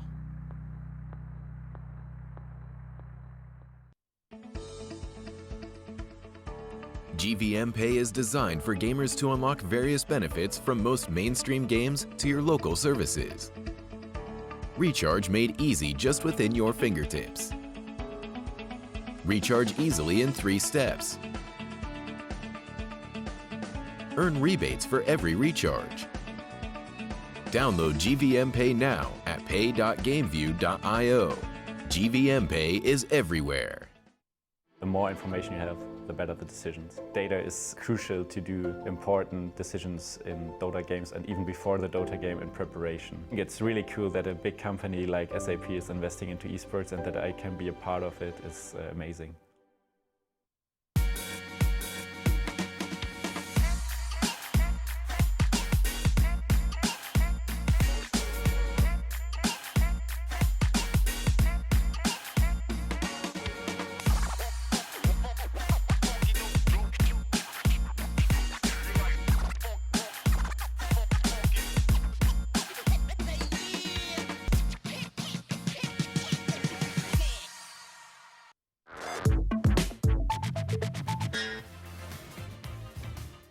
A very warm welcome back to Bucharest. Live coverage for you of the Bucharest Minor Day #1, Series #1, and we're all tied up at 1-1 with a player called One. It's all the ones today. It's just how we like it in January. Welcome back to the panel. All 3 members are ready to give you their views as we head towards game #3. We've got Admiral Bulldog Black and Pyrian Flax all back with us. Gents, ready? Game #3? Had a bit of everything from the first 2 games. So how do you assess it, Ted, in terms of heading to game 3? NiP have learnt their lesson from game #1. They know what to ban now. They ban out the Dazzle. That's all good. What have Keen learnt from game 2? I would say that they can't just roll over NIP would be the first thing they learned. The first game was so easy and so quick. Maybe they just thought, it doesn't matter what we pick. We'll beat them. And then that was proven not to be the case. We'll play Grimstroke. Yeah, they just sort of picked stuff. Yeah. But it didn't go well for them at all. Yeah. Really, really bad lanes. And then same thing happened to them as happened to NIP in the first game. They just sort of lost. But I feel like Keen had something, but just kind of messed it up. Whereas I think in the first game, NIP didn't really have a chance to win. Whereas I think Keen could have with their draft, but they just didn't. Yeah. They made some weird decisions like we were talking about. Execution was poor, Henrik, wasn't I it, in think game that was the #2? difference. It was poor. Paul? It was Poor. Paul, yeah. Poor. Well, it could be Paul. It was very Paul. The execution was very poor. It was very red eye. Yeah, like I feel like the main issue was you gave a free farming Terrorblade.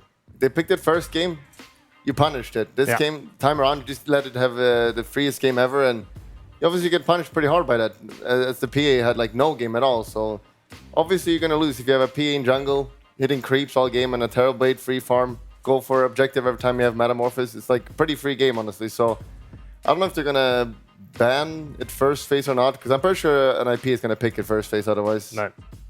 So Because it won't get through the second phase this time. No, definitely not. No. Okay, Black, thoughts? Yeah, I thought the biggest issue, I mean, obviously what he spoke about, the carry matchup. The PA is not a comeback hero. If you have a bad lane, there's not really much you can do to come back into the game. Whereas if you're a Terrorblade, you're already ahead. Like, you're basically a speed farming hero. Like, you're ahead like that, you're gonna stay ahead the entire game and get even more ahead. You can see that at the end, I think he had like almost double the net worth of the second in the entire game. And you just can't let TB have a free game like that.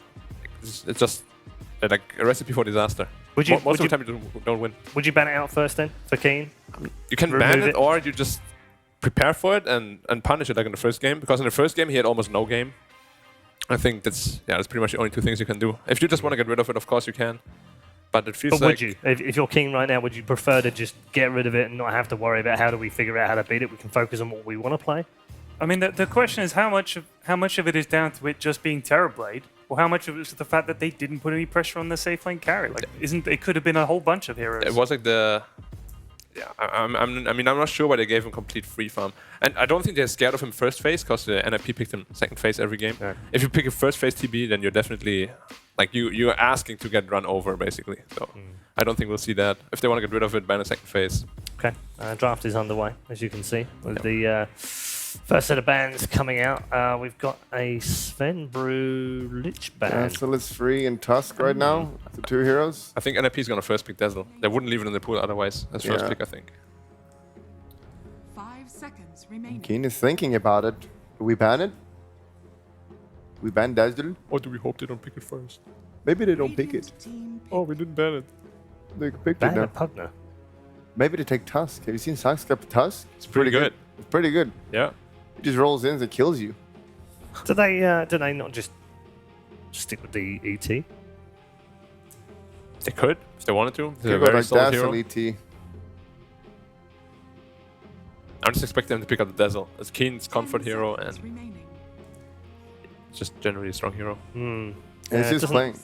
And then they could also do the TB Dazzle if they wanted to. Very strong combo. Then just go Elder Titan. Alright. Dire team pick. Radiant team. So King knew that, so they'll take the task. That's Dazzle, as And they'll expected. take the Dazzle, yeah.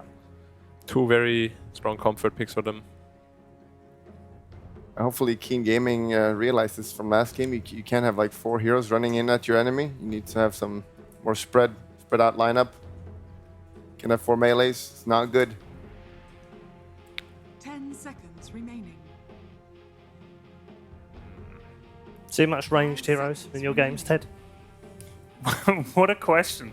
Do I see many ranged Yeah. heroes in my games? Just because I don't see anything. Really? No Wind Rangers, no Drows. Oh god, I see Which I them did all the before. time. Yeah, well, I did before. No, I do see. There was a lot of Drow for a while, and then it seems to have was. fallen off. Yeah. But That happened after Thompson played one draw game. Yeah. And they completed Yeah. the boys. Everybody Yeah. picked draw. yeah, God. Yeah, and then everyone realised that TB again. Oh, I actually can't do it. You just second picked him. Second pick TB. Yeah. All right. Well, that was what Henrik was saying, wasn't it? If they don't ban it first phase, they'll pick it first phase this time because they know it's getting banned in the second phase for sure. Bandit Darkseer, so one of the best pressure heroes is out. Against TB, you just need to make sure that even if he dodges the lane, you can handle him. So both your off and safe lane should be very strong heroes. So if he goes there, he won't farm either way. And like ideally you pressure his lane so he goes jungle, because if he goes jungle then you have a completely free lane, right? Yeah. I mean, I assume Keen is not just gonna let him free farm again. Hopefully. I see a lot of sniper. Yeah, snipers was Hell the of a other lot one. of I was going to say I have fucking seen sniper. Sniper, are you guys playing like 2K bracket or Yep. something? What's wrong with that? Your sniper is good. Oh, there's nothing wrong with that at all. Okay, good. It's a very good hero, right? You see a lot of sniper as well in your bracket, Mike? You can press Well, he's at headshot. 2.5k, so he sees a lot of sniper. 2.5k multiplied by 3, Paul. I can't do math. Sorry, Black. Not life. Doing Yeah, maths I live is see. never I good. see a lot of sniper, mostly played by me. I actually think sniper can be legit though. Do you? If, At like- this level, at pro level? Yeah, I mean, if you get a Don't see complete it last much. pick against something like an OD or something like that, Yeah. a very good matchup. You scale Yeah. well into the mid game. It's not that bad. Like if they have a OD Luna lineup, it could be good. Yeah, but it's very experimental, of course. Very weird. Very. At least they've interesting. been out the Slara this time around, because this Terrorblade already hits you for like 1 million. And you do 1 million times 5 with the Slaughter ult. It's 5 very million. nice. Yeah, that's quick math. And they have a free Roche as well. Dire With Slaughter. team pick. Puck. So they banned out the Puck this game. Yeah, we've been talking about the Puck as well. I thought it might have come out in the first 2 games. You like him, do you? I love Puck. Yeah, I think Puck is just the new I think it's ult right now. mechanic is very strong. Like usually, what happened, you would just ult and then the enemy would just TP out, but he can't do that anymore. Right. So basically, every time you want to gank someone, he will just die if you have the like proper support backup. So his like biggest weakness was taken care of. It sounded like we got a Akiro. Oh, yeah, we did. Yeah, we very did. cool. Good. It's going back to the classics. So are they gonna pick the Void as well? I don't know how good it is against Elder Titan though. It feels like you can just break that. Hey, this is a good combo. chance to clear things up, by the way. So, at TI6, actually, no, roll it back a little bit. At Manila Major in 2016, I did a thing every now and again. And in the background, I just whisper it. Jakiro. Every now and again, when I thought it should be picked, I would just whisper it. And sometimes it would be picked. Anyway, we moved on to TI. Unbeknown to Black, I'd been doing that at Manila Major. And people knew I had, and it was a meme thing, and it was whatever. Everyone had forgotten it. At TI, Black started doing it every time the draft finished and they threw to the casters. He would just say, Jakiro, in the background. And everyone thought it was me. Newsflash, people, it was not me, it was Black. who was doing it. It was Black that was doing it. I am a sneaky guy. Yeah. Mm-hmm. You know, you And he can't- didn't know that I'd been doing it previously at the Manila Major. So he was just like completely confused as why no one thought it was him. Like, the weirdest thing is, I wasn't even on the draft panel. Like, how could it be me? You expect too I've much been from holding Twitch it. I've chat. been holding this back. I've been holding this back for 2 years. I just like good get to it off let my it out. chest. You could be sitting behind us, and every time the draft ends, you Just lean over into the mic. So I picked the Rubik. A ball. Rubik, indeed. Very good against Jakiro, of course. Did that ice path. Annoying. That's a hero I see a lot Annoying. now. at the But moment, who's because of playing the it, though? Arcana, right? You hate seeing your ice path returned back to you, I have to tell you. Yeah. Yeah. I think it's gonna be Fata Rubik. Yeah. Do you? Yeah.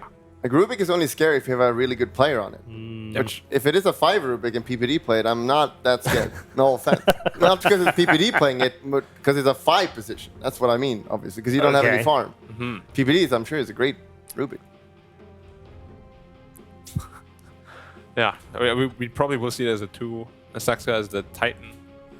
How long is the ice path now with the level 4 passive of Rubik? Is it 3 seconds? No. No. Is it not 2.5 that long. or so? Yeah. What's you the gotta- debuff duration increase? Is it 44%? It's 40 or 60 or something? I don't remember. It's a lot. So it's almost 3 seconds actually. So it works with the ice pad? Yeah, that's Jeez. kind of It crazy. works- it works with So any disable. 2.8. Did you fiend grip someone? He's gripped for like 8 seconds. It's ridiculous. Well, they just go for the void. You All go right. for the void again. Now, if you don't know what to do, just pick what you used to pick. But You put the meant- void into the Rubik? I mean, I'm pretty sure they're sticking with comfort right now, and Right. I don't know. I Yeah. don't like what Keen is doing. It's basically, hey guys, remember game 1 when we won? Just pick those heroes again. Are they crumbling, Bulldog? Is that what you call crumbling? Just picking your they're comfort. Fine. Picking your comfort can get you a lot of places. Yeah, but like, not like that. Come on, man. You're talking to a man who won TI playing 3 heroes. That's right. No. The 4th hero that nobody remembers is Bounty Hunter. His Bounty Hunter was good.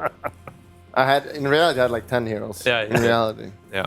You're just pretending I only had 3. I'm not pretending. I'm your good friend. I would never say that you only have 3 heroes. Yeah, thank Hey, you. he told me it Yeah, was he only said 3 4. heroes. That's way better. Yeah.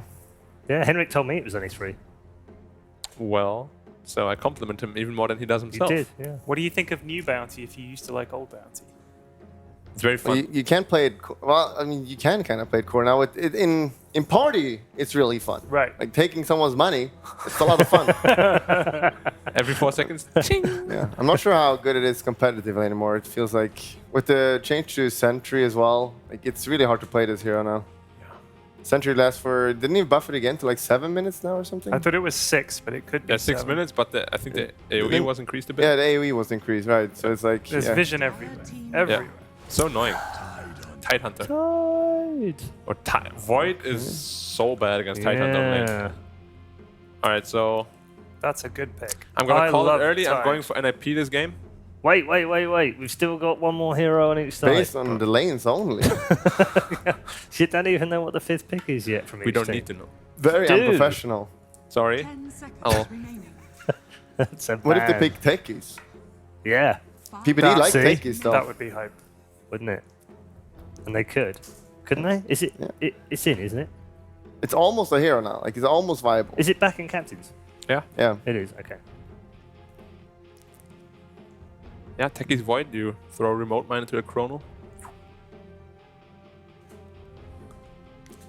What do they need? They need a. Key off needs lane? damage. They have like no damage. It's not clear if it's off lane Dazzle or not yet or mid. Yeah. I would have loved NOD for Keen, but of course it's banned. What about Lena or something? Imagine if Cop was viable. They need like a Lina or Zeus. They need some damage. And they need to pick something that doesn't get destroyed by Rubik. Because Rubik mid now is actually one of the strongest laners in the game. It's ridiculous. You don't like Quap? Well, good hero. it's not good right now. What's is wrong it? with her? You don't snowball, you lose. You snowball, you still lose. You just need so many levels with her. If you don't have max blink dagger or blink on her, you blink anywhere and you die basically. Max blink dagger. Would it be easier to ask Then what's you die right as with well. her? Would it be easier to what? Ask what's right with her. I mean, I think she's awesome. Her because ult pushes you back now. That's quite cute. Yeah, and also You go like, woo! She's fun. the hero is completely unviable. How do we fix this? Push the heroes with ult a little bit. That'll fix the hero. We picked the bandit timber. That would have been a lot of damage. That is a lot of damage. Tough lane as well. 10 seconds remaining. A Keen needs a Zeus or something like that. They need damage. 5 Damage, seconds damage. remaining. I reckon they take Lina. Yeah, Lina would also fit into the picture. And NIP needs a position 5 PPD hero. Dire team pick. Rasta. Venge. Vengeful. Alright. So it's definitely Rubik mid. Offlane tight. Yeah. Venge is pretty good with the Terrorblade, giving him like 100 damage or something. Yeah, 80, max 100. items, yeah. With And you R. can swap out of the Chrono, of course. Yeah. Yeah, it's really good. So what's this final pick gonna pull together for Keen? They need damage. If they don't pick damage now, they have no chance of winning. So I hope they pick something like Zeus, something like Lina. Seconds remaining. OD would have been the best pick, but of course it's banned. Don't just pick Kunkka again, man. That would be They're terrible. gonna. They're The gonna. big Kunkka is GG. I bet pick you Kunkka. 5 Ron says they pick Kunkka again. 5 Ron. That would be terrible. That's not terrible. It's £1.10. That's quick maths right there. See. 18 seconds. They don't know what to pick. Look at this guy. He's like, "Shit, I don't know what to pick. What are we doing?" I think they're not very comfortable with the position they're in right now. What did we pick first game, guys? Kunkka? Okay. Sounds good. He's got 2 seconds. DP. I mean, DP Void is like the old school combo, but I don't really... You know what would be Imba though? If DP Ghost would work with the Tusk aura, which they don't. That would be a lot of damage. Plus 100 damage every Ghost. That would be not cool. That would be fun. That would be abysmal. Anyway, it doesn't work, so Yeah. So GG. GG da. Yeah. It's a Saxa Rubik actually, I think I saw. I was winning Then who's middle? as well. Is it Core Venge? Yeah, I don't think Peter usually plays that Venge, so... I thought like a mid Rubik would do really well in this kind of game. You can steal so many good spells. Yeah, see? I'm already NIP. Okay. Without even saying anything. We'll start with Black. Oh, Henrik. I definitely will have to go with NIP as well. Like, we Okay. all struggled to find the last pick for Keen, and they clearly did as well, so it doesn't feel like they really know what to do this game. No, not confidence inspiring at all, Ted. Has that wavered you at all? I'm going with NIP. Okay. I don't like Keen's draft that much, and I like Tidehunter, and Rubik seems to win every game, so sure. This Cossy's not going first this time. He would have chosen Keen. I wouldn't have. He would have. Three. He would have. 3 out of 3 as far as the panel are concerned. Let's bring in our commentary team and find out what their thoughts are on predictions. Gents, what have you got for us? Are you all along the line for NIP? I'm torn. Are you torn? Like, I'm partly torn because I got a feeling you're going to go NIP and then Keen is just left hanging. All right, I'll go Keen.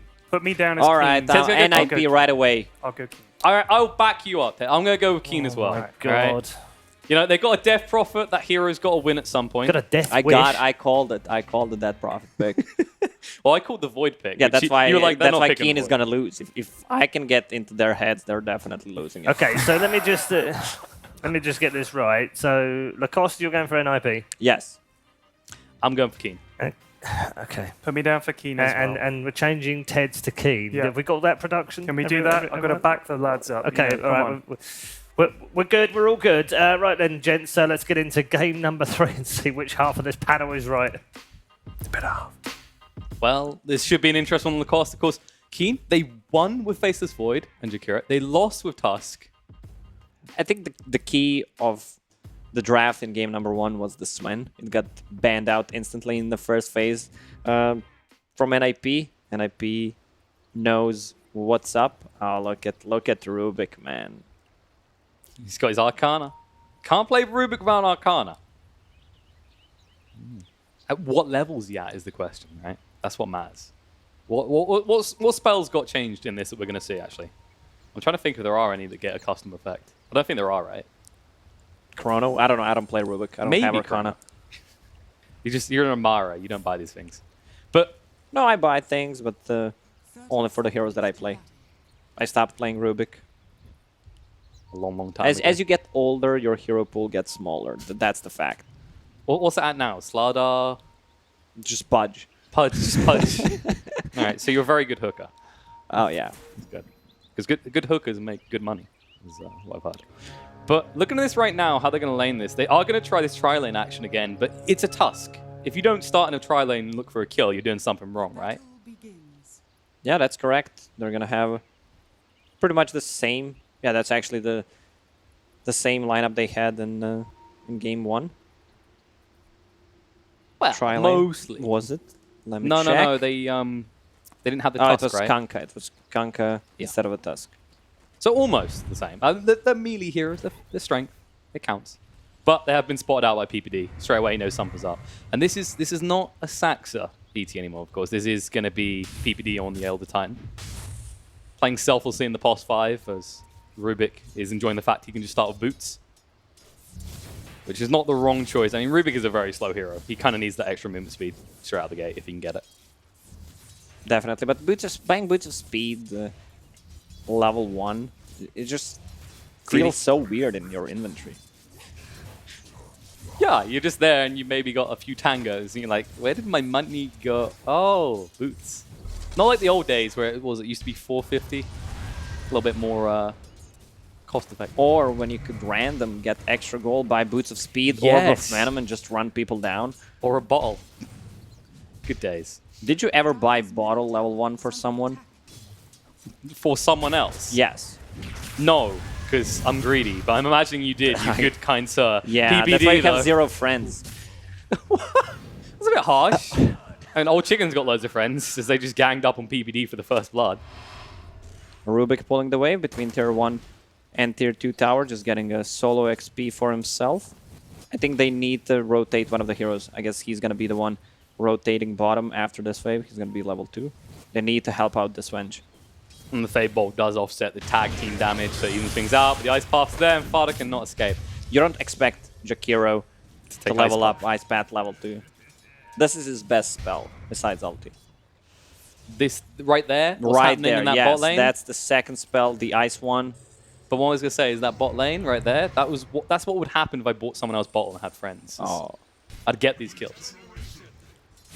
But they are now try v try. Rubik, I doubt you got a little bit of extra XP after the 2 deaths down here. Does your stomach think all potatoes are mashed? Say again? My stomach thing? Yeah. All potatoes are mashed. All potatoes are mashed. I mean, I like mashed potato. as Yeah, but opposed if to you normal eat fries, you're just mashed potatoes in your stomach. That's a very deep question, Lacoste. Well, we'll save that one for later. I mean, we can run experiments on this, but I'm not going to be the guinea pig. So we're going to have to link you up to like some sort Yeah, of we're not website. doing tests on the animals. So it's, No, we're doing it's them a on no-go. Lacoste. We're doing them on Lacoste. That's much more humane. PPD is still level 1, actually. To get a few bashes here, he's in trouble. Faybolt does mitigate the aggression, though, and Tusk is waiting mid right now. He's given up on the tri lane. He says, I want to kill them mid now. Which isn't a bad shout. It is a Terrorblade.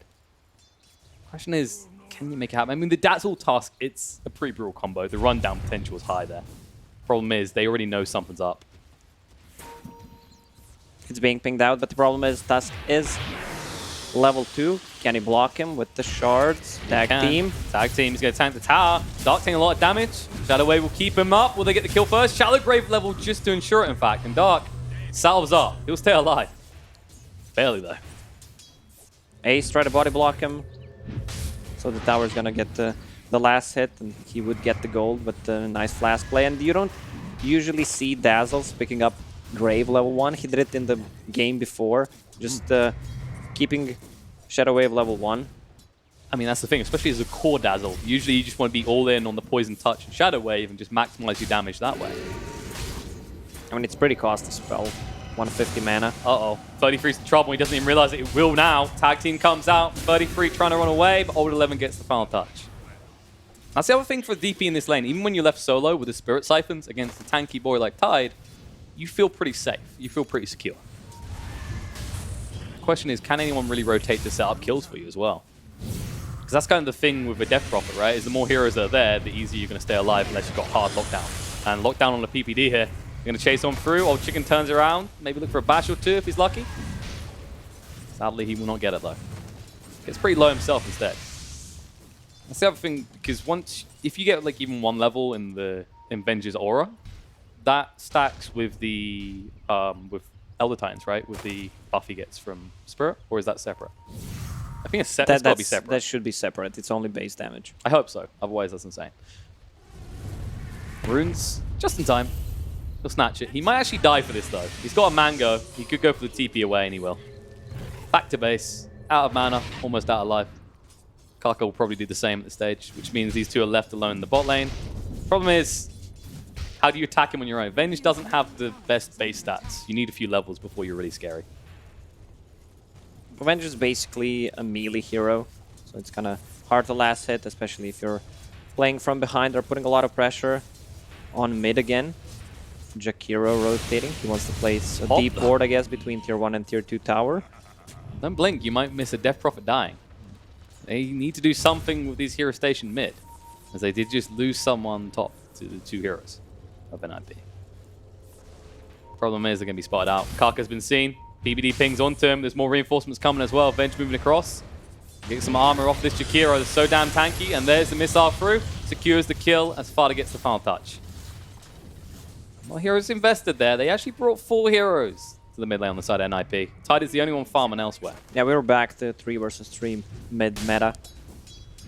Meanwhile, on the bottom lane, yeah, Faceless Void just farming up. 25 CS, 15 denies on him. Doing pretty damn well. Speed-wise as well. Going to stun up on the Fada. Can they do enough here? Time dilation slowing them down a decent amount. Bash going to be there. The Fade Bolt comes out. Now Sax says turn around. Look for the Jakiro kill instead. Kaka getting low. Stomp slows him down even more. He will fall. And now Void, he needs to run. He's got the time walk to get away. Meanwhile, on the top lane, Tide does go down. It's 33. They get some vengeance on it. That is a double kill for the Vengeful Spirit in the bot lane, as Old Chicken hung around a little bit too long. NIP is playing really well and fast. After this 4-man rotation on mid, they were instantly back to the bottom lane, got a double kill for Fada, and he needs to recover. So he's getting the last hits. You mentioned that Tide died on the top lane. I'm wondering if the solution at this rate for NIP is just as soon as they see the DP, they're waiting for a DP ult, right? And DP is waiting for the opportunity to use it. They're waiting for them to fight elsewhere. So do you just wait for that attempt by Death Prophet, then just hard rotate onto her, kill her, and then take her tower instead?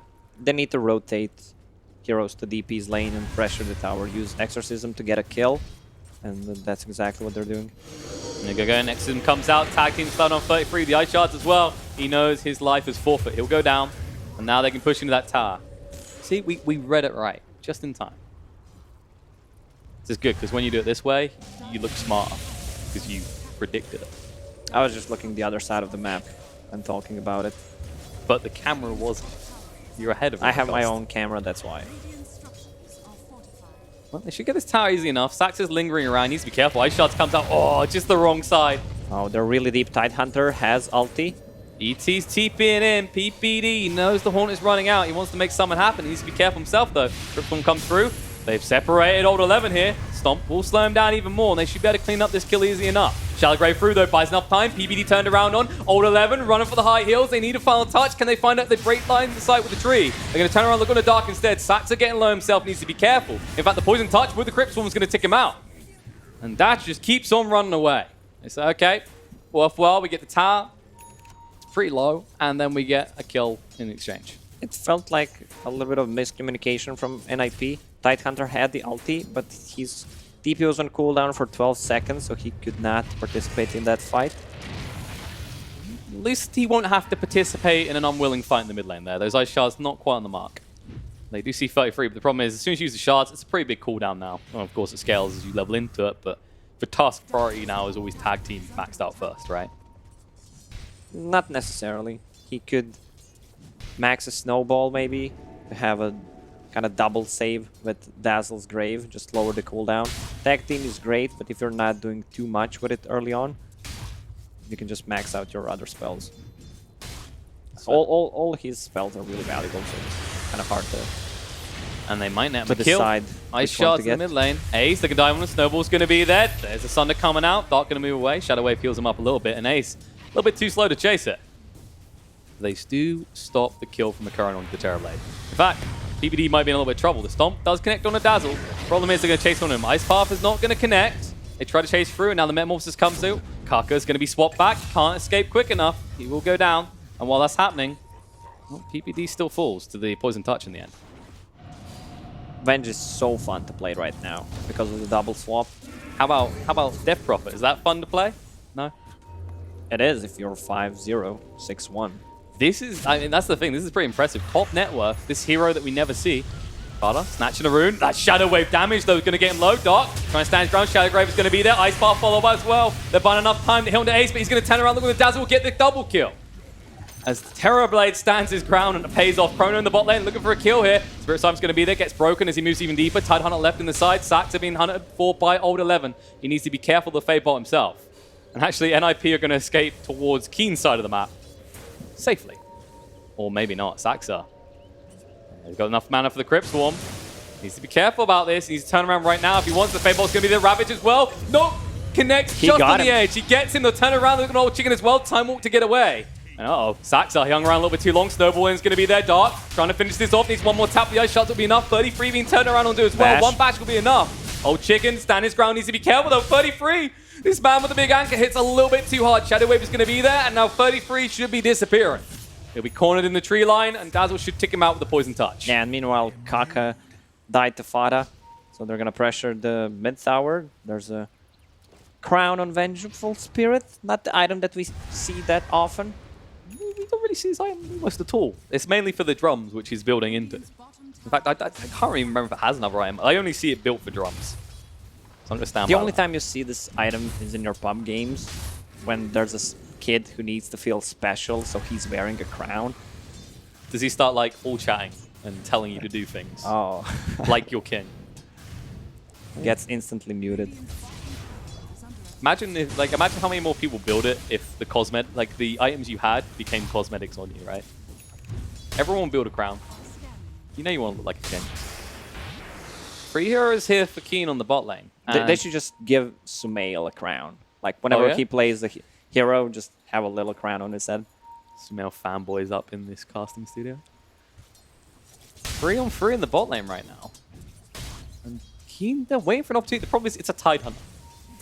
Not really an easy kill. Fada, he's got the swap. He wants an opportunity here. Wave of Terror should come out. And they have vision of all of this. They could have swapped them back at any moment. They actually still dice shots. Dark's in trouble. Uh-oh. This is going to be there. Swap out. Make sure he's nowhere near the trees and they'll finish him off. Old Chicken, 10 seconds until he has the chrono, but now you're a man down. Macropart, Ice Path in the top lane. Ace goes down as the Crypt Swarm snipes him out at max range.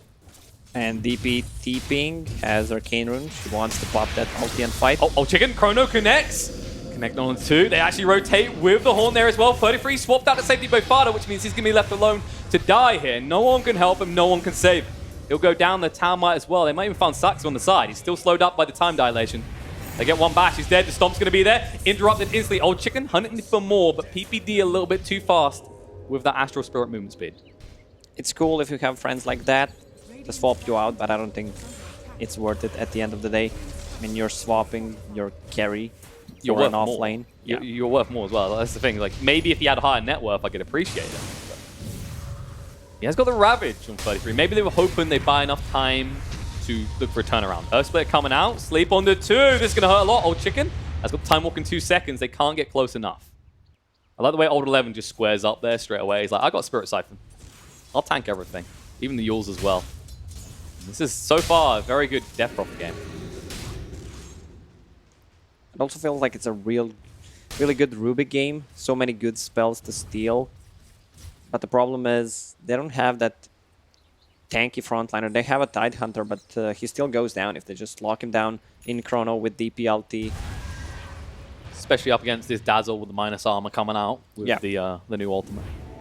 And he has a Necrobook level 1. So they're going to have a lot of units. Which means more damage from the Shadow Wave, a lot more pain, and it just sustains the push so much easier as well. Like, Necrobook level 1, you don't really have to max it out. It's just good value for farming, especially on a hero like Dazzle because of that Shadow Wave. You can just go through creep waves or jungles alike. And it gives vision as well. You can just keep spamming it, send it, check the runes.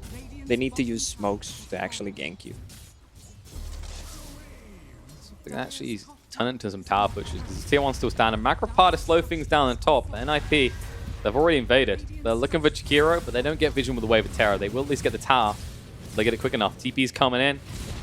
Chrono Man himself is here, but no Chrono to work with for 10 more seconds. Maybe they can find someone on the retreat. They're pinging. They are smoked. They get the ice shards. I think this is just the stage at which you go blind for it. Nope, snowball in on the Fada. Walrus Punch there as well. Tag team doing a lot of damage. The swap is going to be there onto one of the illusions, but too late. Vengeful Spirit already dead. They're retreating, but this could be a fake. They've got the Chrono available. They can turn around if they want. Old Chicken waiting in the tree line. There it is. Chrono connects onto 2. Goes straight for the Rubik kill. Sax are in a lot of trouble. We're going down. Exism there. Ice Path as well. Flyback comes out from the Rubik. He needs to get back in quickly. Bash. Ace, Bash. No, is it enough? Time walk through. Old Chicken's fine. Stomp's going to be there. Maybe too late. Ravage is going to be there. 33. Getting low. Can he get the Axe Smash out in time? Yes, he can. Earthsplitter as well. Dark is going to fall. But the Shallow Grave to keep him alive. No, he refuses to die. And instead, PPD is going to be the one going down. As they take a 3-for-1 trade. And this will be the tower as well. I saw Tidehunter joining a fight with almost no HP. He had the Ravage. I think DP was chasing him. Also, Saksa was kind of hesitating to use his spell steal, which resulted in 2-man Chrono. And once the Chrono is up, it's really hard for them to fight. As a result, you do lose that tier 1 top. DPs managed to get a few towers now. 2 down already. And the pressure is going to keep amplifying here as you move on. Yeah, we can see what you were talking about in that fight like that. The damage coming out from the Walrus Punch on a Agi core like that. Yeah, look at the HP on Tidehunter now. Let's see what's happening. There you go, Old Chicken. Just times it right. He's waiting in the tree line the whole time. The urn gets dark, high enough on HP, he doesn't care. Yeah, and that's DP ulti on Tide, definitely. yeah, he feels it. Chasing him the whole time. Old 11 knew what he needed to do there. Nice Earth Splitter, but in the end, it's always that Dazzle threat. And this is the thing about Core Dazzle. He can tank up decently because he's getting those solo X. Once Venge dies first, they don't have the swap, they don't have the save in Chrono, and then your Thunderblade just really dies so easily. He's sitting on below 1000 HP. He's not feeling too tanky. He'll have the mana soon, but what will you have lost by that time is the real question here. 33, you might lose him. Ice Shards does hit the right spot. Walrus Punch is there, down to half HP. The Sleep will connect. Earth Splitter through as well. The Maccabi gets spin. Ice Path, not on the mark though.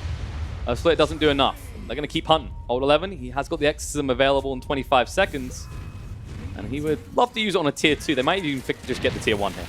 I don't think you can defend this on the side of NIP. And look at the positioning from Void. He's already trying to backstab them. Chrono ready in 7. The thing, Keen, they've timed things right every time around these big ults. They've been given enough space, enough time to do this. And Dark, 3 deep here, snowball through. Got the Walrus Punch, won't get a chance to use it just yet. The Magic Missile is going to be there. Chrono connects on the 2. See you later, Rubik. He shoots for the skies and he will die. Fada left behind as well as the bashes just stack. And he'll be fallen. They can go back to that tier 1, maybe even look for a tier 2 now. Ace doing the thing that a Terrorblade can in this scenario. Split pushing. That's the only option he has right now. I feel like the positioning from Tidehunter in this game is really bad. He's not being the frontliner. He's the tanky one, and they should play around it. Even if he gets silenced, even if he's in Chrono, they can still swap him and try to play around the Ravage mid lane, though. Yeah, they're going for more. They find PPD trying to defend this tier 2. They've still got the Exorcism. They didn't want to commit. I think they want to save it for the Roche, which they could easily go towards after this. And DP ulti is dealing a ton of the damage with the bad Juju. It's true. There you go. They start moving back. This should be a fairly easy Roche. I'm not sure NIP can commit to defending it. I mean, they haven't got Metamorphosis available right now.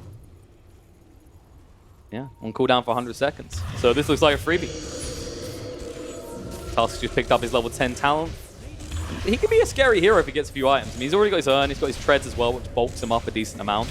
And he can actually build into that Vlad's for his team. He's so tanky. He can actually snowball aggressively if needed. Age is still on the ground. And no one can get it though. The Sleep. They try. Fada walks in, realizes a little bit too late. But maybe realizes that a little bit too late. As he does go down. And they're on the hunt, looking for more. If they can find anything, they'll take it. Maybe they just go top and take that tier 2. This kind of thing as well. Having the Aegis as well as where you are in this game right now on Keen means you can just keep waiting for your ults. And now, like, there was that window where NIP could maybe try and make something happen. Now you're fighting in an Aegis on a Void. And they're going to have 2 BKBs when all ultis are up. One on Faithless Void, one on DP. It's going to be so easy to fight. Dazzle is going to finish his Guardian Greaves. That's a mech just for now. That's kind of the crux as well. You know, you talk about these big ults, right? Like Tide Hunter, for example. There's you can blink if you're going to build a blink, or you run in. And the animation of that means that people can anticipate that and BKB in time. Ace hung around a little bit too long. He got baited in. He said how tanky Dark was, and he's showing. Ace wanted that kill so badly. At least get the top runes. But, I mean, losing your Terrorblade like that, that's got to hurt. And they're going to pick up the runes as well. Old 11 go, oh, well, there's a bounty right here. No one picked this up. We thought it was gone. Yeah, it's got Exim available in 50 seconds, and I think they're just going to look to get rid of this tier 2 bot without committing that, because, you know, that's like one of the most useless towers, right? Like, it's far away from Roche if it was up. Like, I kind of see the bottom right side of the map as more recovery zone for someone, because it's less likely people want to rotate there, because there's less value there, right? Yeah, that's true. The bottom tier 2 tower of Radiant is really useless.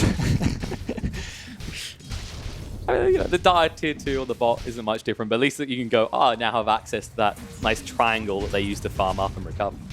But still. And you can already see it, like, NIP, they agree. They go, all right, just let them have it. There's no point committing on this. There's nothing they can gain from defending that tower, so they don't want to risk it. If they die there, the game could be easily over. DP has ulti. You see already Keen, their position, they are, in fact, keen to fight. And NIP, they just rallied in their base. You have to consider, even if Keen spend this Aegis time not getting killed, if NIP aren't getting out of their base, it's just a gold lead building. It's just, you start to feel starved, right? It's a psychological effect as well when you sit there, you're like, I can't get out of my base, I can't go anywhere. You start to see the map in a different way.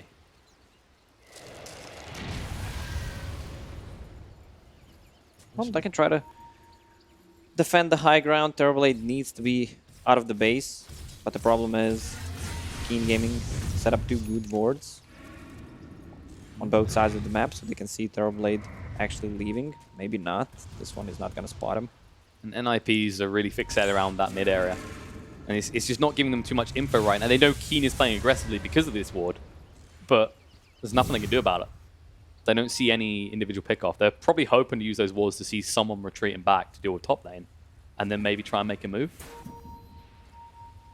Is this a smoke? And are you just going to sit there? They know they can't leave the base. That's the problem. I mean, we saw how quick the TV died bot, just trying to solo kill a Tusk. We didn't even get it. They can't fight into Aegis, so if they want to try to make a play, they can do it in less than a minute and a half. That's the thing, they don't have anyone that can safely split push either, right? Like, the Tide melts, the Terrorblade melts. Everyone melts. They just smoke. Just There we check the go. timer on Aegis. It's close. Minute. They got a minute. Can they find a pickoff is the question. They got the swap available. BKB comes out. Old 11, quick with the reactions. He might be old in the name, but not in the movement. Saxa will go down. Yule's going to be there. 33 trying to TP away. The Snowball's going to interrupt him, though. The Spirit Siphon as well. Going to get him low. He should tick out here. Ice Shards ensure he cannot escape. And those are the pickoffs they were looking for to maybe enter the base. And Fada taking him on a Wrong journey. side of the river, buddy. Buying time right now. Yule's into the ice path, maybe? Just going to stand his ground. He knows he's finished, but he says, you know what, guys? Time bought. They're not entering our base, surely. The problem is, creep wave already went through, and they have got the DP here. Fada still buying time. Best part about Venge is even when you're dead, you're not really dead. He buys back. Now he's really dead. Of course, that Spirit, you know, fairly tanky as the game goes on. Always found that to be an interesting change. It's like you're getting half the benefits of Ags by default now. Can't cast abilities, but you exist. So keep them out on the high ground. Aegis has expired. Problem is that last smoke attempt didn't really work out. I'm not sure if NIP are going to try again. I mean, they need to just get out of their base right now. They need to take some control of the map. You can already see the lines being drawn. Just get Ace up there. Just get him in the dire jungle where the rest of Keen are not playing. Yeah, they need to play to win. They need to do something, otherwise you're just waiting for opponent to finish the game. He needs to get out of the base, try to farm up. It's 100% the shots you don't take. Ace is going to take a shot at just farming up here. The illusions do a decent amount of damage, so he's going to TP away instantly. I think maybe you just go bot and just try and push that out quickly now. Like, you just basically play a game of Benny Hills with them. Switch the theme tune on and watch them run around the map. You can actually already see a movement coming out from NIP. I think they're anticipating the entirety of Keen surely don't respond to the using a scan like that definitely shows that you're smoked if you're Keen Gaming. Kaka, been found. They got something out of it. It wasn't one of the big kills, but they'll settle for it. It's 50 seconds on the sideline for the Jakiro, and maybe a chance to now get out and take a little bit of control of the map. But, uh-oh. Radiant Corey gets found. Old Chicken just bashes it and insta-kills it. And that was... it was only the first component. Okay, so it's not the biggest loss, but still annoying. It does help him tank up a lot in these fights. Actually, the Ray's farming. That will probably delay his Skadi being picked up a little bit. Maybe 30 seconds at this rate. Old Chicken with a BKB. I think they got the right idea. They don't know how many people are out here, though, is the problem. Without Jakiro, they're reluctant to commit. And DP is building into an item, Eon Disc. And she can't die. They can't really blow her up. One of the better items you can get on a DP. The classic. We don't really see Eon Disc picked up in general much anymore. Mainly because the heroes are out. Yeah, it doesn't come to that point where you get Eon Disc most of the game and at 25 to 40 minute mark, and the Eon Disc is considered to be a 4th, 5th item. It's also like, you know, DP is probably one of the best heroes in the game for it. Heroes like maybe Ember Spirit later in the game were popular, but a lot of the heroes that get picked right now, it doesn't really fit into the builds, and I think it's also, if you go for it too early, especially, it's a defeatist attitude, right? It's like, I'm gonna die, I need this. So you're not actually actively necessarily contributing with most heroes. DP is the exception, of course, with the Exorcism. Yeah, but the item got nerfed hard as well, since you don't have status resistance anymore, only for the duration of the Eon Disc. So instead, we put it on Satanic, an item that was being built a decent amount. Oh yeah, love me some status resistance. I mean, yeah, that is a valid thing to talk about this game. Eventually, Rubik, with that status resistance, could steal Ice... Actually, Ice Path would be pretty decent with... Like, what was it? It's... Spell Amp, you mean? Yeah, the Spell Amp. So that should bring it actually up pretty high. Because it goes up by 44% on the debuff amplification. Do the math. That's your job. I say words loud. You calculate. All right, we should get Paul I'll to do it. He was math. pretty quick on the currency conversion. 2.5. Let me just bring out my calculator real quick. It's about 4.6, 4.7. Working 2.5. Actually, no. 4, 3.6. That's pretty good. It was slow, but it was correct. You know? Sometimes you can I just just do threw math numbers real out there. Yeah, just do the quick math. What's 3 times 15? Like 77. It's not correct, but it's quick. But if you say it confidently, yeah, then everyone believes it.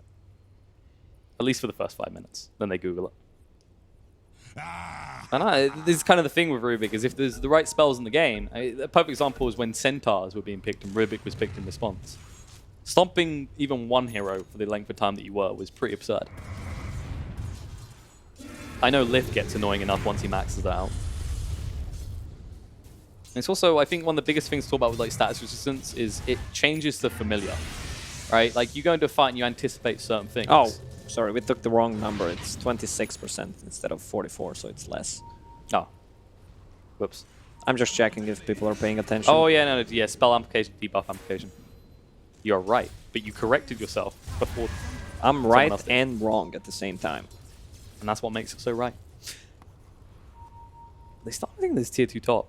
It just feels like Keen are in cruise mode right now, right? Like they're saying NIP has to make a move. We're not under pressure to do anything anytime soon. Because they've got pretty strong late game, right? With the DP, with the Void.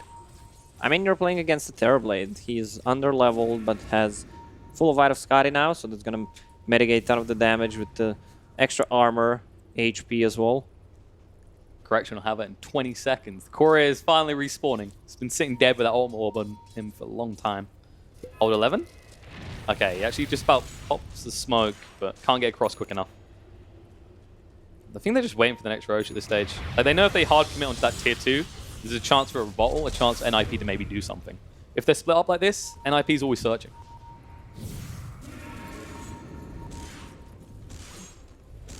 Fada heading towards BKB next by the looks of it.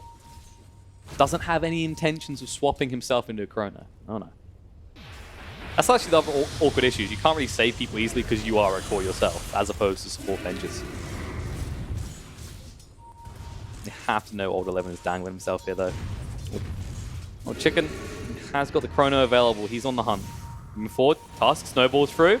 They see a target here. Saxa's going to be the one. Swap out to try and protect him. Magic Missile's there. Now the Exorcism coming in. They lift to slow this down a little bit on the backside. BKB route from Old Chicken. He has got the Chrono to work with, but let's use the Shrine to ensure that they don't do on Ace. And now, finally has to commit the Chrono. Has no choice to swap out. Is going to allow Terrorblade to continue on. Old Chicken in full retreat. Needs to get away. Splitter through. Does connect. Allows him to kill off Saxa. There's a Ravage. Going to turn around. Old 11 getting low. Trying to heal up the Spirit Siphon. Is going to be enough. The buyback comes out from Rubik. Trying to get involved in the fight. They're going to actually find a kill. Benj and TB down. And all of a sudden, NIP in full retreat. But they can't move quick enough. They're going to lose one and another. And everyone on the side of NIP falls. As there's an ultra kill for this Death Prophet. Yeah, that's even a dieback from Saxa. They're playing so well around Sunder.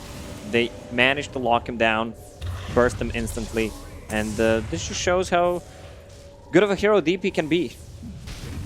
It looked like a good Ravage. Everything went well for them, but DPLT with bad Juju, they just got melted.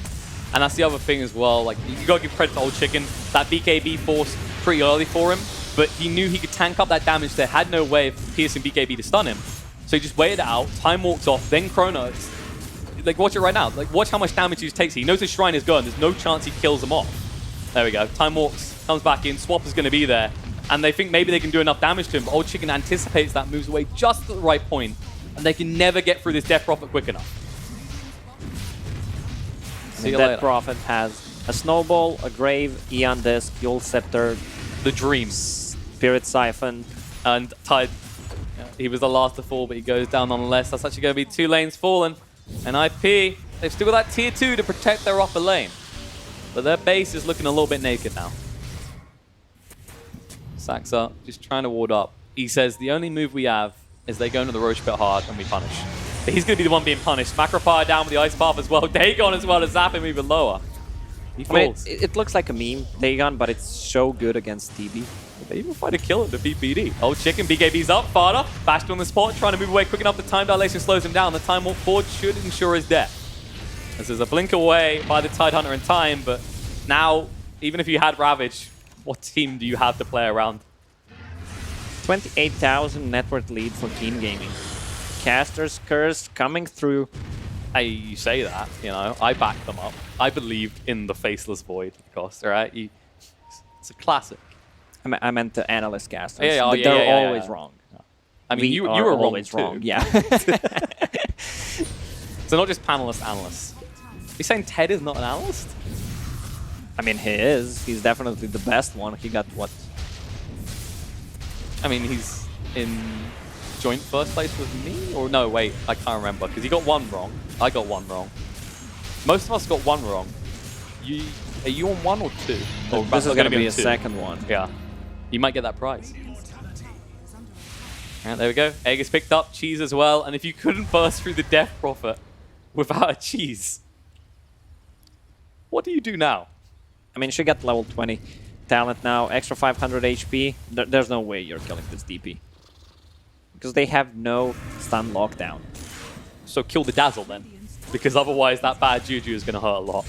That's a level 20 Dazzle with Guardian Greaves and casual Shiva's Guard. I'm just going to list them all. So kill the Void then. Yeah, this game looks pretty over. They're just taking it real slow. They don't want to risk anything. Shrine, tier 2 tower. Time to knock on their base. Exorcism available, Chrono available. Both teams have got every ability available to them.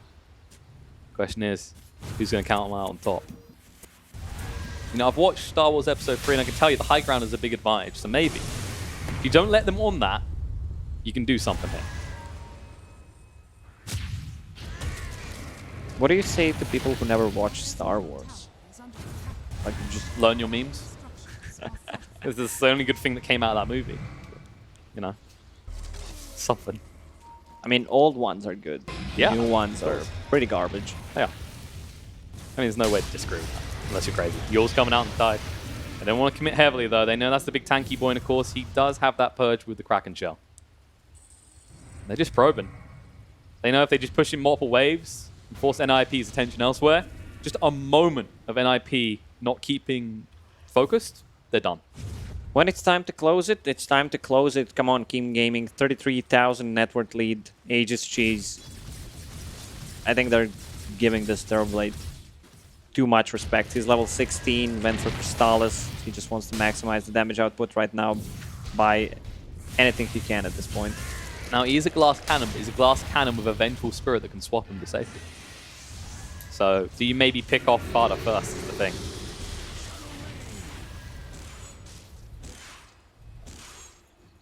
Just peaceful, right? Hitting creeps. There's no imminency about it. You can wait for 25 talents here. I mean, there's some decent ones on the board for Keen. Like, imagine... You probably take the haste at 25. Just imagine you take the spirit to a bad juju, though. Yeah, we can see the power of Dagon. He insta-kills the illusion. They're going in. They want to go farther here. A little bit far away from the team. Snowball through. He's been soloed out. Walrus Punch on the spot. Silenced up. No chance for a sleep. No chance for an escape. Split's going to be there. Buyback does come out farther. Sleep did connect on the 2, but they are protected between the Pipe and the Crimson Guard. How do you even touch him? Old 11, Exorcism is going to go in. Ice Path connect on the tie down as well. Looks on the Saxa. Going to get him low. Silenced up. Can't do anything but die.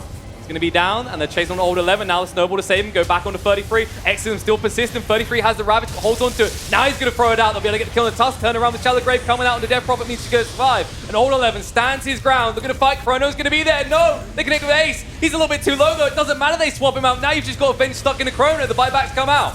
But can they stand up against Old Chicken doing so much work? Old 11 with another Ultra kill. This man is so damn scary. And they'll just turn around and look towards the buildings because there's still 2 dead on side of NIP. They're not dealing damage to anyone on side of Keen Gaming. They managed to take off the cheese from a DP and managed to kill the Tusk, but at what cost? Your base. Your base is the... I've checked the calculators and it's just come up saying your base is dead. You can slow him down, but it's still 50 seconds without your bench. Even if they slow siege this, 50 seconds should be long enough. Not pretty reluctant. They're respecting the Terrorblade, but he doesn't have Metamorphosis and there's no Ravage available. That already got committed. They just have to be careful of that lockdown that both the Elder Titan and the Rubik provide. They're going to go in now. Ace a little bit too far forward. Does manage to get away. Old Chicken moving in. No Chrono for 60, but it doesn't matter. The right click should be decent enough. Aegis does go pop. There's the Macropar. Now the Dagon as well. Sax is going to go down, and Old 11 just chasing on, looking for more. The GG comes out. They know it's all over, and it's going to be Keen Gaming who take the series 2-1. Deep even popped the refresher orb there, and I mean, Terrorblade got nerfed pretty hard. He's still picked and still one of the best late game carries, but against the BKB you can't use the Sunder. Also, you need mana to use it, so this thing's kind of crippled PB a lot. That was the thing. Terrorblade, we said at the start, not many heroes can go to the jungle at level 1 and recover. He didn't have to. It didn't look too bad to begin with for him, but I think it was just the rapid imminency of Keen. They knew their timings. They know these heroes they're playing very well, and they just played aggressively, almost from the get-go.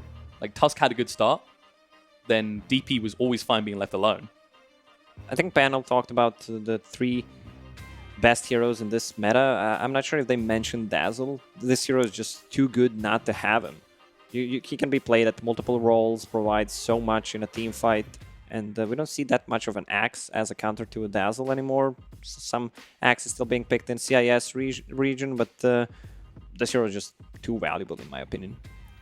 Was Dazzle the solution? Maybe that's a question the panel can answer for us. Yes, one of many questions we'll be asking all of our panel members, some of which got it right, some of which got it wrong. Won't be mentioning any names. Well done, Ted. Good switch at the last minute. I just spotted something, you know, Did it you? just came to me. Came to you? Yeah. It was like a premonition? Yeah, inspiration. Inspiration, Time Lord traveling? Once I remembered Death Prophet just does that, you know. Yeah. Rough old game there, Henrik, for the TB. Yeah, like they insist on putting it middle 2 games now, and they lost both of those games, I believe. So like, the problem with putting in mid is you can't really go jungle then, because if you go jungle, then you leave the mid lane for the opponent completely free, and you can't send a supporter because he's gonna die.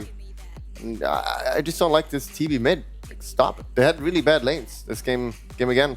Is PPD sometimes guilty of sticking with something that he feels and believes will work. I mean, we've seen it in the past with the way that he would draft around one particular hero or two heroes, thinking they're the best heroes in the game right now.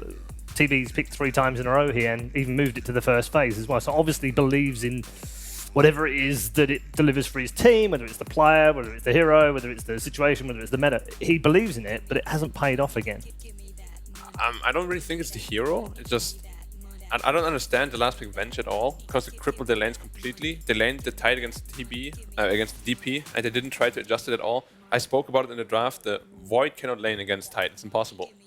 And then just put the Rubik middle against DP, which is a very good matchup for Rubik. He's most likely going to free farm there. DP is going to have a hard time. And then just put the TB dual lane against the... What do they have? What? Oh, no, they're safe in DP, right? No, you want to put the TB dual lane against the DP, but you're still going to farm fine there. And just put the what did I say again? Put the Tide against the Void, yes. And then the Rubik against the DP, and then you win 2 out of 3 lanes, then it will have to adjust, and then TB can catch up in the jungle. Okay, I think I'm with you, except that Well you've done. forgotten That was about the rough. Dazzle. Well done. Except you haven't mentioned the Dazzle. Yeah, I mean, Rubik does fine against Dazzle mid too. Okay, Yeah, alright. like in case they would swap. But I don't understand this Venge core at all, because it doesn't really do No. much for you. Right. Like we liked it, like it was okay when they picked it 5th because it makes sense with the Terror Blade, but as position 5. Yeah, I would have then liked put it as the position 5. core. Not a PPD hero, usually, is it? Venge? Doesn't look like it, but No. it would have been a really good 5, I think. The lane is a bit hard, of course, but you So win 2 out of 3 are we genuinely in agreement then that actually NIP have lost this series not because Keen played better necessarily, but because their execution was not as good as it was, and maybe the lanes have not been particularly smart in the way that they picked them? He's still a bit stubborn, right? Yeah, I mean, he's definitely stubborn. You can say what you want, but Keen definitely played well overall, honestly. And when they get the heroes they want, like they just went back to the same heroes this time around with Yukiro and Void, and they clearly played pretty well. Like, as long as they don't get 2 bad lanes, they're clearly showing to be a team that will probably end up top 4 at least here, for sure. Well, why do you think they didn't try to adjust at It's all? a great result Yeah, it against is. NIP. I mean, we came in, we said at the start of the show, these two teams, NIP and OG, have got to start as the on-paper favourites for this tournament to go through, and Keen have inflicted the first wounds. That's a great result for them. Yeah, I mean, we said before, like they almost took out LGD in the qualifiers. They're definitely a very strong team if they get like the correct lineup that they need. But I didn't expect them to take out NIP. I thought NIP on paper is like a way better team, like individually.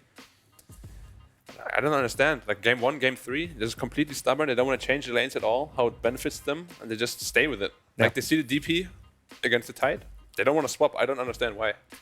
Big shout out to my old mate, old 11. 22, 2, and 11 in this particular game. An MVP performance on the DP from the old boy and his fellow old chicken 8, 2, and 18. Those two on loan from eHome in this team.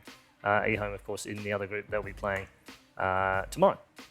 So great result from King Gaming. Great result for the Chinese Dodo scene as well. Because I feel like it's been a while, Henrik, since we've seen them kind of be that inventive region, the region that kind of sets the meta and finds the meta. They've been they kind of follow the Europeans and the North Americans a little bit, and then they refine it and make it better. Sure, we've seen that before, but I feel now in this new meta, they seem to be messing around and trying all sorts of different things right now. When you watch the qualifiers now, GD are playing differently and eHome are playing differently, and it just seems much more vibrant right now. Yeah, definitely. Like back in the days, they were definitely the most stubborn region for sure. And now we see this. Like, there's not that many teams that pick Void, for example, and just DP coming out last pick. No one really saw that one coming. So definitely they're being more creative, and that makes them definitely scarier, right? If you can't predict your enemy, that's scary. I gotta say though, the Void DP is like a very old Chinese special. I mean, sure, already. it's They've pulling always it out of picked the it's pulling out of history. Yeah, but then the Sven Dazzle, very strong. They look to be scary if they get their hands on comfort heroes. Yeah, maybe the Dazzle was the key after all. They did lose it in the second game, Ted, as well. Let's take a look at the updated panel right now for Group A, because we've had our 2 series matches. Gambit came from behind to win that one. They were 1-0 down to Team, and came back to win 2-1 in true CIS fashion.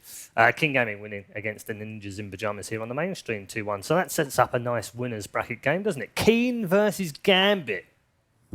Not sure who'd have had that as their winners bracket final. 2 potential candidates, as we said before, for being Dark a dark horse, horse. yeah. Yeah. And now they battle it out. to go to the group winner bracket already. Yeah, and obviously the winner of that then goes to the upper bracket in the main event, which is such a big advantage, Henrik, isn't it? Being in the upper bracket, not having to worry about only one life left. Yeah, you definitely just get farther. No one gets eliminated from the group stage, right? Yeah. No, everyone goes through.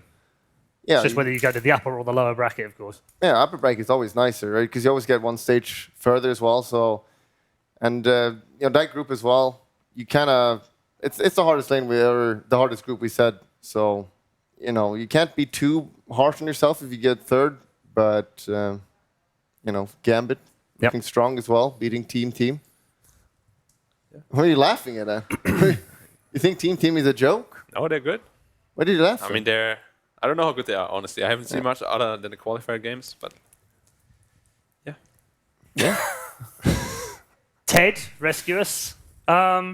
What's the next series? The winners bracket. It'll be So it's Keen versus Keen Gambit. against Gambit. But where does this leave NIP? Because they now have to beat one of those two teams to get out of this group. I'll be honest with you. I've stopped really bothering with all this lower bracket, upper bracket stuff because You don't care? No, it just doesn't matter. It's how you execute later on. You're not getting knocked out. You'll be all right. Pull your socks up. Get back in there. They've got a replay to watch now. They can say, "Oh yeah, I see where we went wrong," and then just fix it. It's cool. And they've still got a shot at getting to the upper exactly. bracket anyway. They've got a shot. So don't worry. Don't worry. And they have PPD, the veteran of veterans when it comes to captaincy.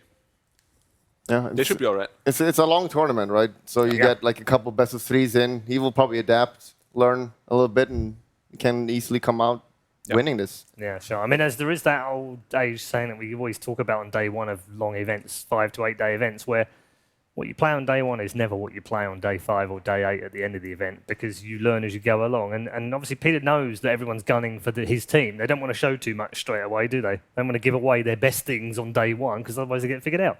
Yeah, so they're shown right now that they like their Dazzle, their Sven, and they probably won't get that again, right, for Keen Gaming. So PPD, just taking it cool. You never like to lose, though. No. They look pretty upset. And it's still scary. If you're in the lower bracket, you could potentially be 8th. Yeah, that and would you be obviously need to be in the major. Although does it matter where you finish, though? I mean, I know there's money up for grabs and some small points, but does it really matter? If you're not going to win it and make it to the major, do you really care if you finish 2nd or 8th as a player? I don't know. I'm asking you. It's worse if you get 2nd, right? Because you get saltier. You got close. You just get saltier then. Because you're the first of the losers rather than the last of the losers. Especially this format too, right? Usually it's like first round lower bracket is like BO1, but this time it's BO3 as well. Yeah. So no problem there. They're good, no matter what happens here. Yeah, still plenty of money, still plenty of points on the way towards this final, of course, which we're a long way away from. Sunday will be our grand final. Best of 5, of course, will decide the final spot in the upcoming Chinese major. Well, before that, though, we'll head to our upper bracket final of Group A, and that's coming up next.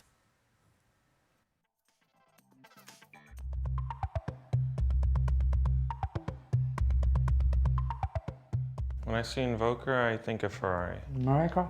Miracle.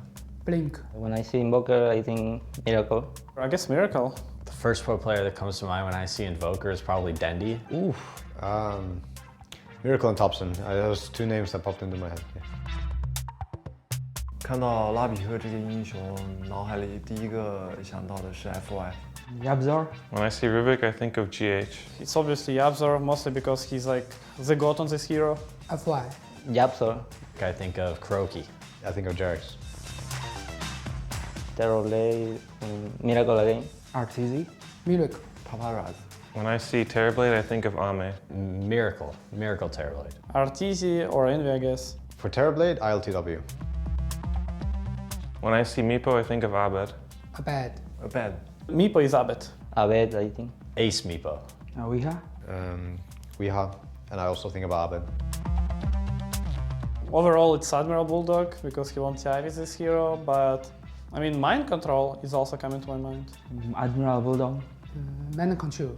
Joga. When I see Nature's Prophet, I think of Mind Control. Mind Control, absolutely. Mind Control. For Nature's Prophet, I think Sebastian.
you say, but I seem to listen all the time.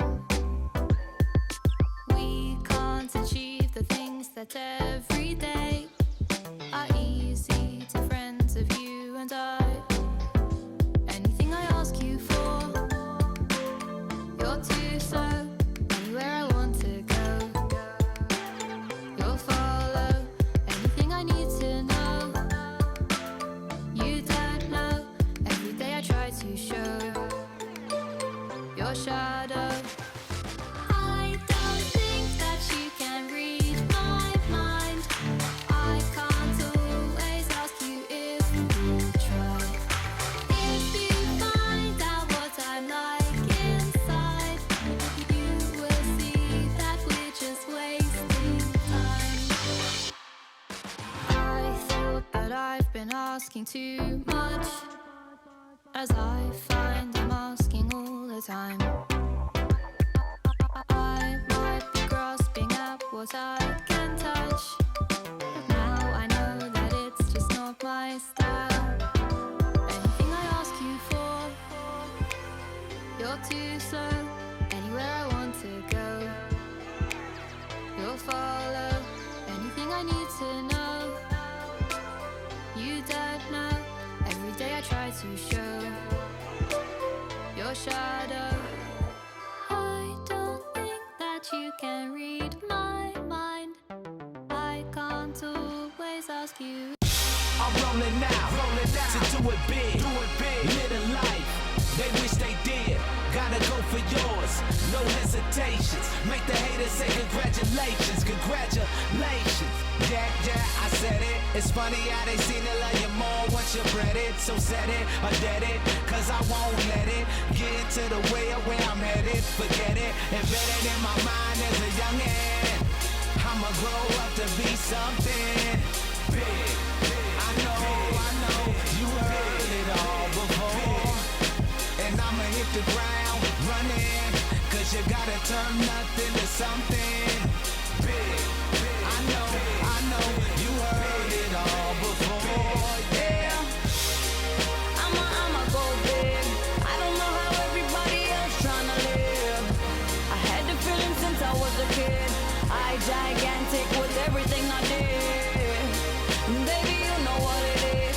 Black with pink slip, everything big. And you can come with, cause I ain't selfish, but I can't help but go. I want that big money, big house, big cars. So I grind every day. My life is no facade, no mirage. Sold out shows, hold the applause. It's why I spend so many nights in that garage writing, cause I'm aware that life is no massage. I'm far from relaxed with all this stress up on my back. My God, I seen her in that dress all black, and I want to go and get my hands on that. Yeah, it's nice to meet you. The way that I greet you, one day my name's gonna be big as Katrina's. See, the bigger the dream is, the more you achieving. Cause the things that they teaching, they sorta misleading. And I'm sorta prestigious without the education. I travel the world, rocking all of these stages. And all that I'm saying is that I'm trying to know you. And I got some big things in this life to show you, girl. I'ma go big. I don't know how everybody else tryna live. I had the feeling since I was a kid. I gigantic with everything I did. Baby, you know what it is. Black with pink slip, everything big. And you can come with, cause I ain't selfish, but I can't help but go big. Oh.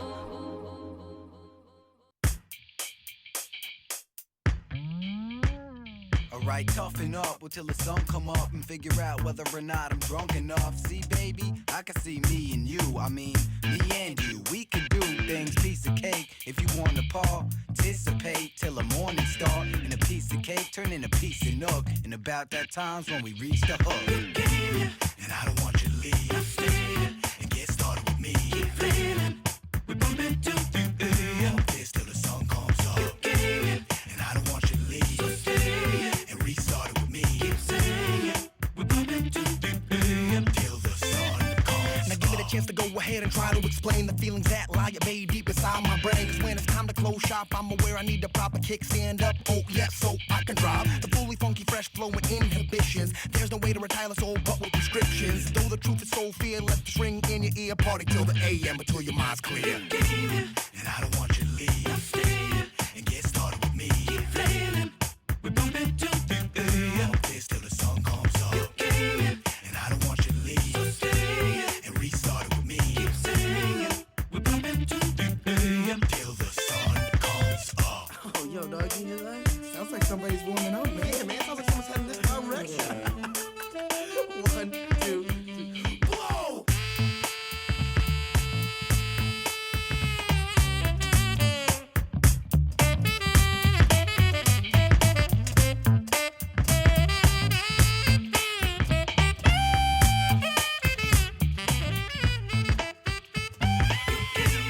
And I don't want you to leave. Stay and get started with me. Keep playing. We're bumping to the AM. This till the sun comes up. And I don't want you to leave. So stay and restart it with me. Keep singing. We're bumping to the AM till the sun comes up. And I don't want you to leave. Stay and get started with me. Keep playing. We're bumping to the AM. This till the sun comes up. And I don't want you to leave. So stay and restart it with me. Keep singing. We're bumping to the AM till the sun comes up.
When I see Tiny, I think of Crit.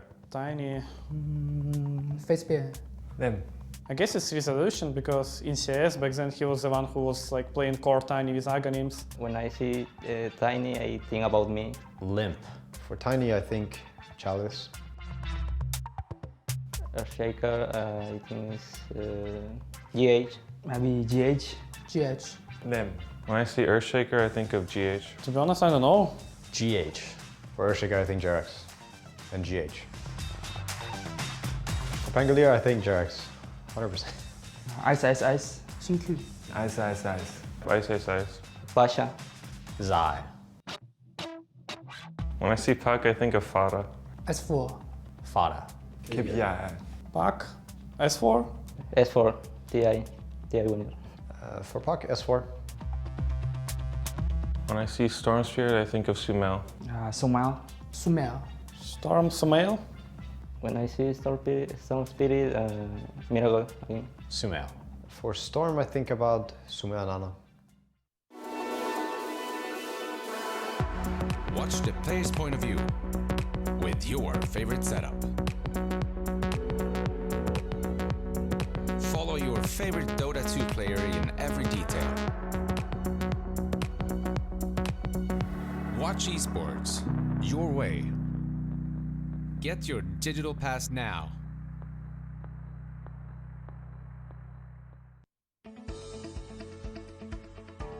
GVM Pay is designed for gamers to unlock various benefits from most mainstream games to your local services. Recharge made easy just within your fingertips. Recharge easily in 3 steps. Earn rebates for every recharge. Download GVM Pay now at pay.gameview.io. GVM Pay is everywhere. Data analytics gives you the advantage of getting to answer questions in a faster time. In esports, you have a topic where all those technologies can be applied with an actual great purpose.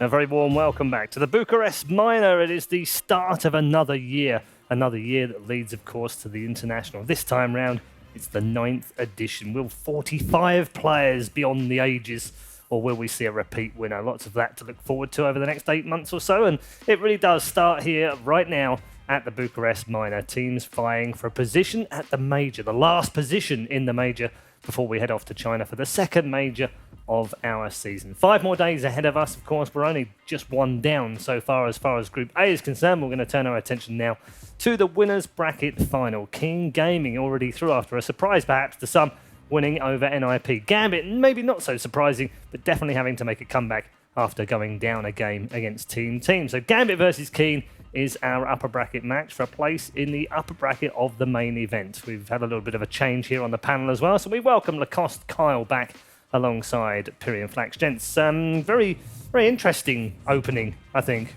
it should be said. I didn't expect perhaps Team to take the lead against Gambit, and maybe some didn't expect NIP to go down against Keen. Well, NIP has been looking shaky, definitely. Their decision-making when they're playing from behind, it feels like it doesn't exist from my point of view. If you compare NIP with Mind Control and this NIP, I think when they played at Kuala Lumpur Major, it felt like a completely different team, even with a stand-in. Sure. Even though they should have more chemistry with 33, we could saw some of the flaws in the previous game. But is that not, a lot of that is not down to the patch changes and the meta change that we've had, rather than the fact, because you can't really compare them directly, can you? 33 loved to play those cheesy heroes, and he really excelled at those, and I don't think he can pull it off. At second game, he played a Slardar, he dominated his lane, so he's really one of, I would say, the best off-laners, but maybe this meta doesn't fit him, the hero pool. I can take that and run with it, because the off-lane meta right now is buy Vlads and just run in a general direction. 3-3 is more like the high-skill win condition player, and traditionally in previous patches, you could put him on win conditions. He could play the Lycans and the Visages, etc. Now, you don't want your offlaner on these heroes because it just doesn't fit how to build the best overall team lineup, and I think they suffer because of it. Mind Control fills the meta's offlane a lot better than 3-3. Yeah. Okay. In terms of these two teams, Ted, we're going to start with Gambit. These guys won a tournament just a few days ago. Well done there. And they beat OG in the final 3-0. Was that OG or? It was OG. Well, there are different flavors of OG. There are many flavors of OG. They didn't have Anna, did they? No. Who was their stand-in again? They did have Anna. No, I think they did. Oh, no, sorry. Like in the last, in the Australia. WePlay tournament, no, they didn't have Anna. Many people were saying they're the dark horses for this entire tournament. Do you agree? I don't know. I mean, the last time I saw them playing with a stand-in in the first position was DreamHack last year. And they beat everybody until they bumped into, I think it was Secret. And I think when they got a stern test, it was like, actually, we did fall a little short. So we'll see. But I think Seb had only just started playing and standing in for them, so it was a bit different. But obviously, this is still a TI winning 4. Yeah. And you're adding another player. So obviously, I think they could well be the favorite. They could, but I think it'll be a dark horse. I don't think you could call OG a dark horse. They're probably the favorite, but I'm not going to back them. Wait, what? I'm not going to back them. I'm just so you just said like 4 things and said nothing. You're saying they're not the favorite. They could be a dark horse, which is impossible because they won TI. So it's literally not possible. First of all, I said this is not the same OG. So they can be a dark horse. No, they can't. Yes, they can. You just also said they have 4 TI I winners. said they do have 4 TI winners, so it's hard to say that they're a dark horse, but I don't think they're going to win it. There you go. I said 4 different things. That's value for money. Who do you think's going to win it, smart guy? Don't need popcorn. That's not the Lacoste? question. Sure it is. Yeah, we're just gonna chill, Paul. Can we get some popcorn? Is that okay? That would be great, actually. Kettle corn's delicious. I got into that over the holidays. I mean, all right. Okay, so come on then. Who's winning? Who's winning? Yeah, who's winning? That's not a question, Paul. I would say one of the Chinese teams or Pick one. Gambit. There's 2 of them. You got a 50-50 You shot. can't say 4 things and not tell me something. I'm Okay, going that's a good E-home. point. I'm going E-home. Boom. How Done. about this? How about this? 2 of the top 3 are going to be Chinese teams. In fact, they might be the final. Well, seeing as there's only 2 teams from China here, that's quite a good bet, yeah. All right, sure. You know what? eHome's okay. It'll be an all-China final. eHome's not Wow. getting top 3. What Why about do you say that? Because I saw them playing in Katowice qualifiers. They could look hot and cold at the same time. All right, I take that back. It's Are going to these, be are these Keen. boys the boys playing Clinks all the time in practice? What? Is that E-Home? Are they Yeah. playing Clinks a lot? Yeah. I'm in firm. Sorry, side issue. Team Keen. Team here. Keen? Team Keen Yeah, top Team 3. Keen. Do you Team- agree not on that Team one? Team. All Yeah. right. I heard Team there. Did you hear Team? No. Nah. Maybe. Oh, okay. They surprised. Yeah, I they think did. they looked better than people expected them to. They did. But I'm surprised by the team's jerseys and IX Mike with no mustache. Yeah, They look that threw me. weird. That threw me. Very Yeah. weird. It's weird to see. it's the importance also. You don't realize people don't realize how much you've built a brand until you change it, and that's why people say don't pick a username, pick a tag, don't Right. be me, Don't be you. Don't change pick it. one. All right? Don't change your logo, right? And you can keep it simple. All right, Paul. He used to just go by Paul, but then he stopped sleeping as much, and people are like, "Wow, Paul, you got those red eyes." Yeah. 30 years Dumb. later, here we are. How did it actually happen? Take a lot of late flights. That makes sense. Anyway, Gambit versus Keen, the cost. Bring us back on track. Keen versus Gambit. Gambit. I would say Gambit definitely a favorite. They took 2 games from NIP, even though NIP doesn't look the best. They took 3 games from OG Just and let him Vplay. finish, Kyle. Kyle, are you okay? Did you get enough sleep? What's happening? So I would say Gambit definitely a favorite in this matchup, even though Team took a game from them. It's a PA Magnus. I think any team who's below Tier 1 can take a game from Tier 1 team with PA Magnus. Same goes for IO Gyro. But that was a PA Mag versus IO Gyro. Yeah, but PA Mag, IO Gyro, and But the they rest. were both in the tier. So it's like S tier up here, Mag, All right. IO Gyro, right? Yeah. Then there's the next tier, and then another tier under that. That's too many layers. All right, whatever. All right, well, there's lots of layers. We like layers here, and we like cakes too. And we also like Great. teams. It's time, ladies and gentlemen, to introduce you to our winner bracket teams.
upper bracket final for Group A on day number 1 here at the Bucharest Minor, in search of a place at the second major of the season, the final place in the second major of the season. Our upper bracket features Gambit and Keen Gaming. I still can't get used to FNG with short hair, by the way. It's freaking me out, Isn't it man. weird?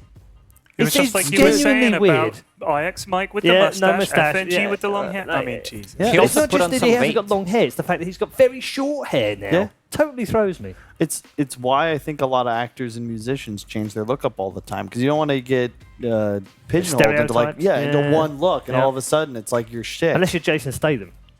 Or in which case, Sure. you just play the same But, like, role think in about- every film anyway. Think about Then you just have to change. That's not me. That's think about Steve Buscemi. All right, his Right. entire career he's just played like the Weirdos. weird-looking ugly guy, right? Weird- And now weird look at him. guys. Yeah. Well, he's still a weird-looking ugly Yeah. guy. Exactly. Yeah, but that's he hasn't got a choice. Ted, you're basically the Jason Statham of Dota. Yeah, but again, he doesn't What? have a choice. He can't grow yeah, I his can hair see some out. similarities. He's stuck. So you just got to own it. Really, Look at Patrick I- Stewart. Okay, real quick. What's the name? There's Ricky Gervais. Yeah. And Stephen Merchant. Yeah. Who's the third guy? Fuck off. That's my answer. Carl fucking Pilkington. Well yes, done. that's the one, yes. Straight in with the 3-year-old joke. Well done, Kyle. Fucking right on it, mate. It's so like. Can we get a side-by-side comparison from production Do at it. some point? You could also use Himmler if you want to be really controversial. Wow. Yeah, I know. It's unfortunate, but it's there. Wow. Jesus. We need some time to prepare. I took a dark. I thought you were gonna just say like a cue ball. No, dude, I'm telling you, there's a lot of looky-likeys, and unfortunately, there are a few dark ones out there. Ouch. All right. Yeah. Well, All right. That's him saying I don't like that joke. Okay. Let's never use it again. Let's not do that one it's, again. it's been done Yeah, to let's- death. So the Please whole continue. point of this conversation is that FNG needs to grow his hair back. Yes. Takes a while. Yeah. Well, to get it to the kind of lengths that you had it before. It was yeah. shoulder length, I for mean, sure, it yeah. was beyond shoulder length. I'm pretty sure. At a point, it was Yeah. for sure. It Yeah. was. It was definitely touching the cheeks. Yeah. I'm pretty sure I heard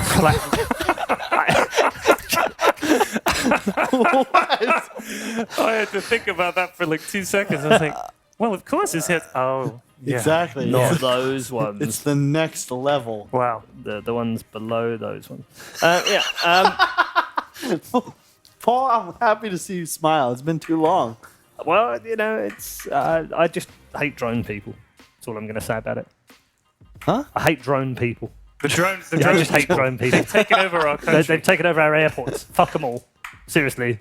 Yeah, if you own a drone, we're coming for you. I don't Yeah. understand. Can't we just like break their drones? Well, I wish. Like, why can't we just take here, off? Here, I got your anti-aircraft drone patrol, right? Right. You get your own drones, okay? Right. And on And then their you shoot rotors, down the other ones. No, you just Oh. stick like I don't know, like rolls of toilet paper to them, all right? And you fly over and you drop it on them. It's drone dealt with.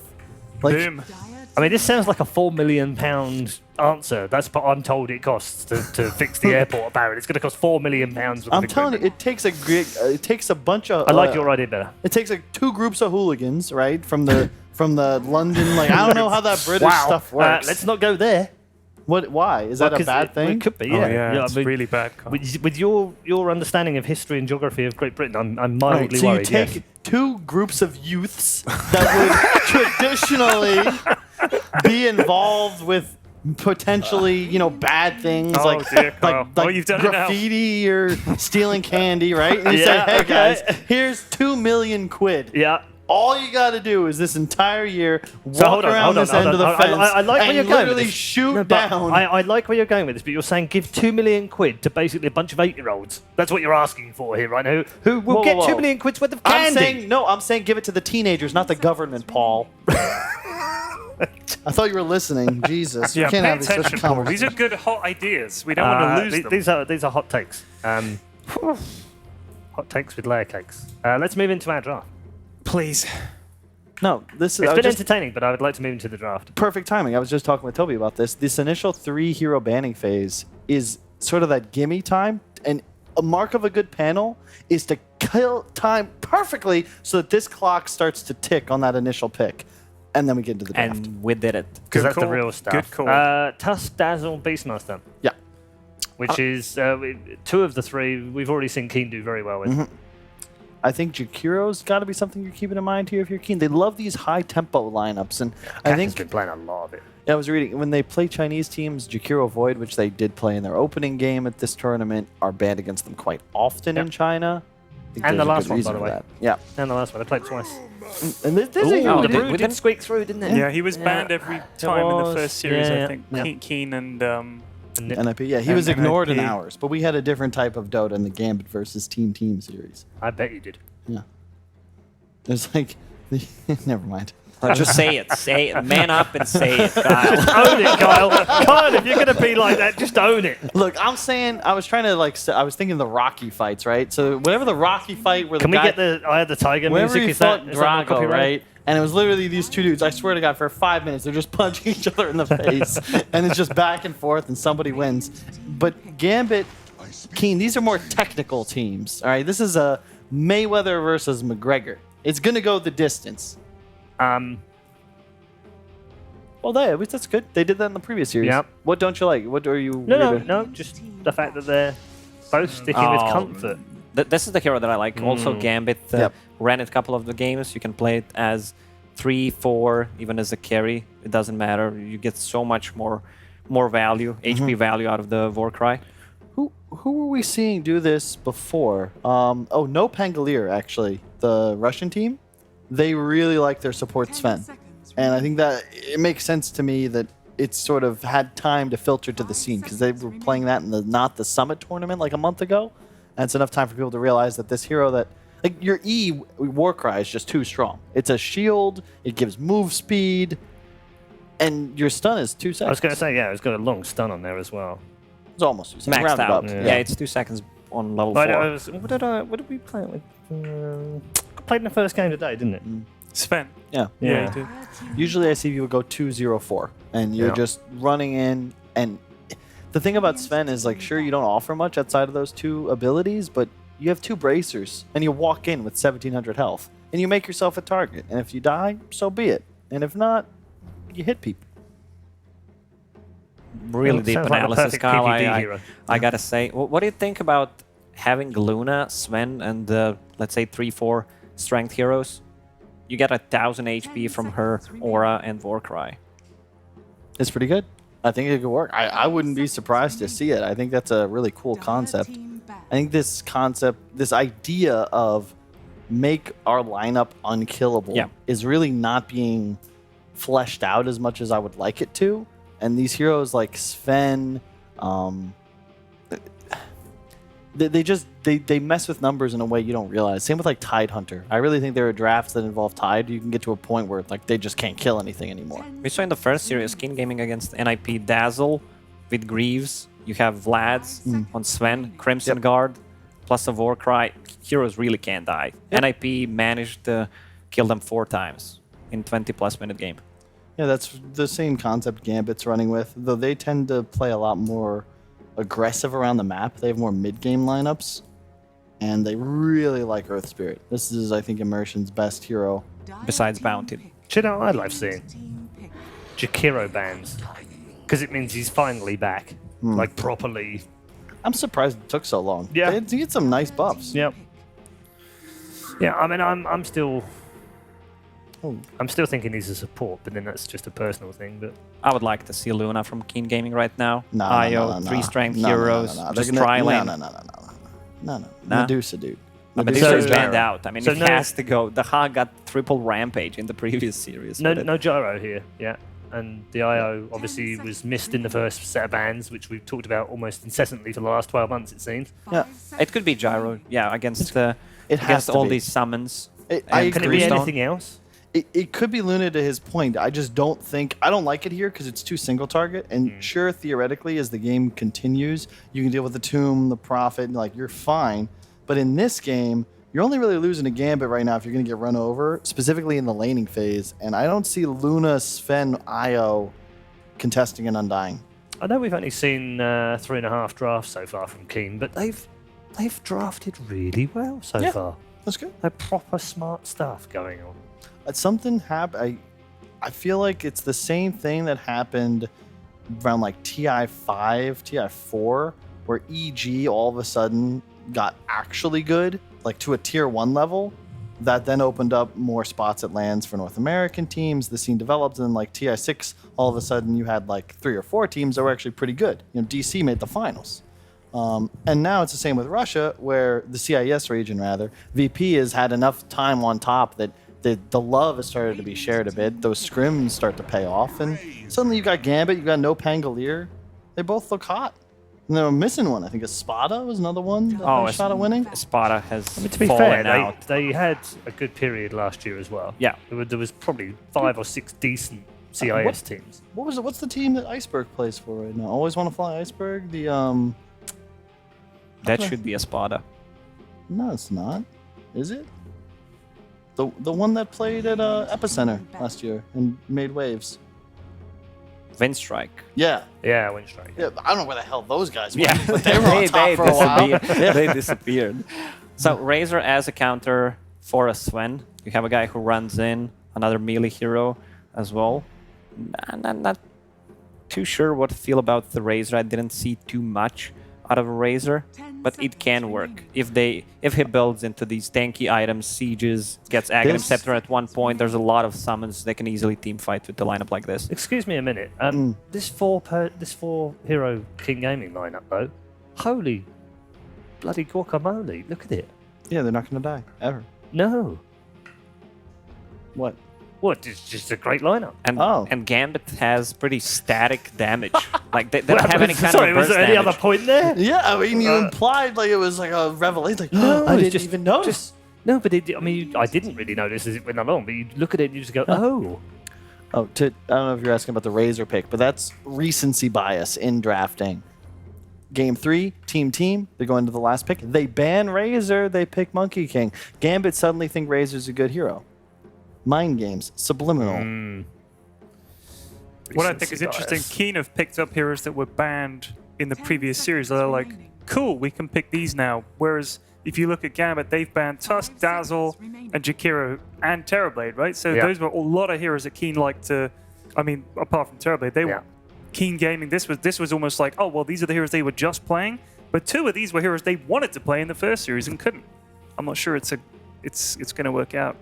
I mean, you can't keep every team from getting some sort of comfort. And Keen, I made this point on Stream B, but you know, the West has like this 2-week holiday around Christmas, New Year's, everything. The East, it's not as profound. It's usually the Chinese New Year. Yeah. And this Keen team is well practiced, and they came here to win. Dragon You're right. let's go. I remember numerous tournaments at the start of January. Meepo, holy shit. That's a god Meepo pick. We got a game. Is it though? Yeah, it kind of is. How do you kill Meepo, guys? And they were obviously ready for it. You want to talk about a hard counter to Quap, okay? There's a lot of them. Meepo's got to be near the top of the list. As soon as you have Blink, like if you get netted, even pre-Blink, you are dead as Is Quap even good? No, Well, no, Quap's that's what terrible. the Quap's guys were terrible. saying. She's Yeah. garbs, which is a shame because I love playing her. But yeah, apparently she's garbs. And Gambit knew exactly what they want to pick. Do we bother doing predictions? I don't. You know, I was thinking we could start. Why don't we keep like a running tally as the years go by? We should. The months go we by. We should do the whole year, right? We'll start right here because we're doing it here. Wait, I We're thought going to we keep were a already record doing here. it. We are doing a Well, record but here. like imagine, it's like June and our stats come up behind us, right? Yeah. And then Kyle was like, And then no one hires you 197. It's going to be terrible. I'm going to take an easy one to all right. start the year. Okay, all right. Well, let's start with Ted. I'm going to go with Gambit. Easy one for Ted. Good job, Kyle. Really well done. Yeah, Oh, Gambit's what going to win. if I'd waited for you to say Gambit? Then he says, "Oh, copy me." Sorry, I think they got a better draft, and they got me. So first. he's getting extra I like points it, for Ted. going Ted, first. I'm with you. Yeah. Thank you, Ted. Kyle. I agree. He said Gambit. I agree with He's what you copying me. two. He's copying Ted. Look, I learned young. You know, when you're young, listen to the advice of much older, hopefully wiser men, and that's what I'm going to do here. Gambit All takes it. Okay. What happened to They Can't Die on side of Keen Gaming? Well, they meet. Did you see what they picked last? Yeah, well, Queen of Pain is garbage. I'm going with I've seen this before. Yeah. I'm going with Gambit. Queen Okay. of Pain is garbage hero. Okay. Yeah. Okay. All right. So the first 4 picks were fantastic as far as our panelists were concerned. It was all going swimmingly well until pick number 5 was a bit not so good, and then their other pick was not very good for them either. So it's a Gambit clean sweep as far as the panel are concerned. Let's bring our commentary team and find out what their predictions are as well. Gents, this counts. This counts towards the tally as we're going along to see whether you're the Oracle or not. You go first. I go first? You can go first. I'm with the panel. I think Gambit have this. There's elements to Keen's gaming that's going to be good, but I've also watched Gambit earlier today where the ES, the Prophet, and the Undying is just going to wreck every single lane and create so much space for Meepo. So I'm with Gambit. So I can overtake everybody if I pick Keen and they win. Yes. Yeah, but you could also be behind everybody if you pick Keen. Also true. I'll catch up to Kyle easily. Let me think. Send. If you switch to Keen, I'll switch with you. Okay, let's go, Ted. Yeah, solidarity, brother. Ride and die with the. We're gonna ride or Let's die. go with Keen. Okay. Okay. Good luck, Ted. So I'm Good switching luck, to Keen. Syndrome. Because reasons. Yeah. Exactly. Because things. It's not logical reasons. It's just reasons. Okay, gents, have fun. Enjoy your Meepo game. Thank you. Thank you. Thank you very much. At least it's not techies, yeah. That is correct. yeah. If you play with Fire Syndrome, you're going to get one. I don't think we have a techies team here, do we? I'm pretty sure we don't. We don't, but I'm fairly certain Gambit, if you wanted to pull it out, they would pull it out. You never know. Yeah. We might get a game. No, but we're into the game anyway, so we're good to go. They're actually just saying hello up at the top rune, Dark and FNG, just standing in front of each other, trying to contest for this top bounty rune. But with the extra help of having Sven nearby, maybe not what they're looking for. And they've already secured bottom, so it's a 2-2 split for the runes. So if we just want to talk a little bit about the draft, obviously this Meepo last pick is really strong in this game. He has a couple of good matchups like the panel talked about. But I think what Keen can win this game on is just accelerating out of a laning stage if they get the lanes right. If the lanes go well for them in the beginning, their heroes reach a point of critical mass very early in the game. Their team fight with Sven, Io, and Brewmaster is really powerful. Gyrocopter is great too. Even Queen of Pain, that everybody loves to hate, has a timing. Most heroes in Dota have some sort of timing. Yeah. And I think they overlap really well. So that's the one thing for Keen that I see being really good, is that I think there are times in this game that their lineup is just flat out stronger in team fights. Yeah. But at the same if time, they can take advantage of that, they'll be you can also look back at Keen's old games, like the game they played up against NIP, up against OG, which was in that grand final. They won that game in 18 minutes and 37 seconds playing this Meepo. So I wonder if Keen have the time to get online. I think in that game, OG's draft was a lot greedier than Keen's is, because I think this Keen draft is pretty good at fighting. OG you look at had their Razor, Anti-Mage, Lich, Tuskar, and Omni Knight during that game. So yeah, it's a lot slot. This Radiant lineup is fast, in my opinion. It's very clear that if Meepo has a free game and does great, it's going to probably just win the game off of that. But I think the way Keen have put their lanes is pretty smart. They've chosen to put the Sven mid instead of the Queen of Pain, so Sven will be getting good farm against this Meepo, at least for now. I don't think Meepo can really kill him if he maxes out the Warcry at some point, at least. For now, he has 1-1-0 build. It does seem like a good late game answer as well, right? Like, yeah, when Sven versus is farmed, Meepo. he hurts. He definitely hurts. It goes both ways though, because Meepo can like kite him very well with the nets. But if you have the BKB and you get the jump with Sven, you're very strong. So I'm looking at Keen's lanes, and I feel like they might have put the best possible lanes. So far so good on that front. Now it's about whether they can avoid just getting killed off too much, really, across the board. If the laning stage goes even, I like them from minute 10 to 20. And then if that phase doesn't go too well for them, Meepo is more than likely going to take this over. So let's see here. Bottom lane. Immersion really trying to get involved now that Old Chicken has expended most of his abilities. But it's this early Blightstone that Nature's Prophet loves to build up on Gambit. It's always just remove that armor and make life more difficult. That's more problematic for Io, who's got 0 armor on this safe lane. It's also a very good laning partner for Earth Spirit. Right now, Earth Spirit, a lot of teams consider this a pretty good hero, but obviously one of the weaknesses is not one of the strongest laners, but Nature's Prophet can compensate for Earth Spirit's laning weakness by being extremely powerful in lane with the Trance, and then obviously they play off each other later on in the game. Earth Spirit is very kill hungry, and then you also have the teleportation of Furion, so they hit this like they have these good moments across the board during the game when they play together. He is not healthy.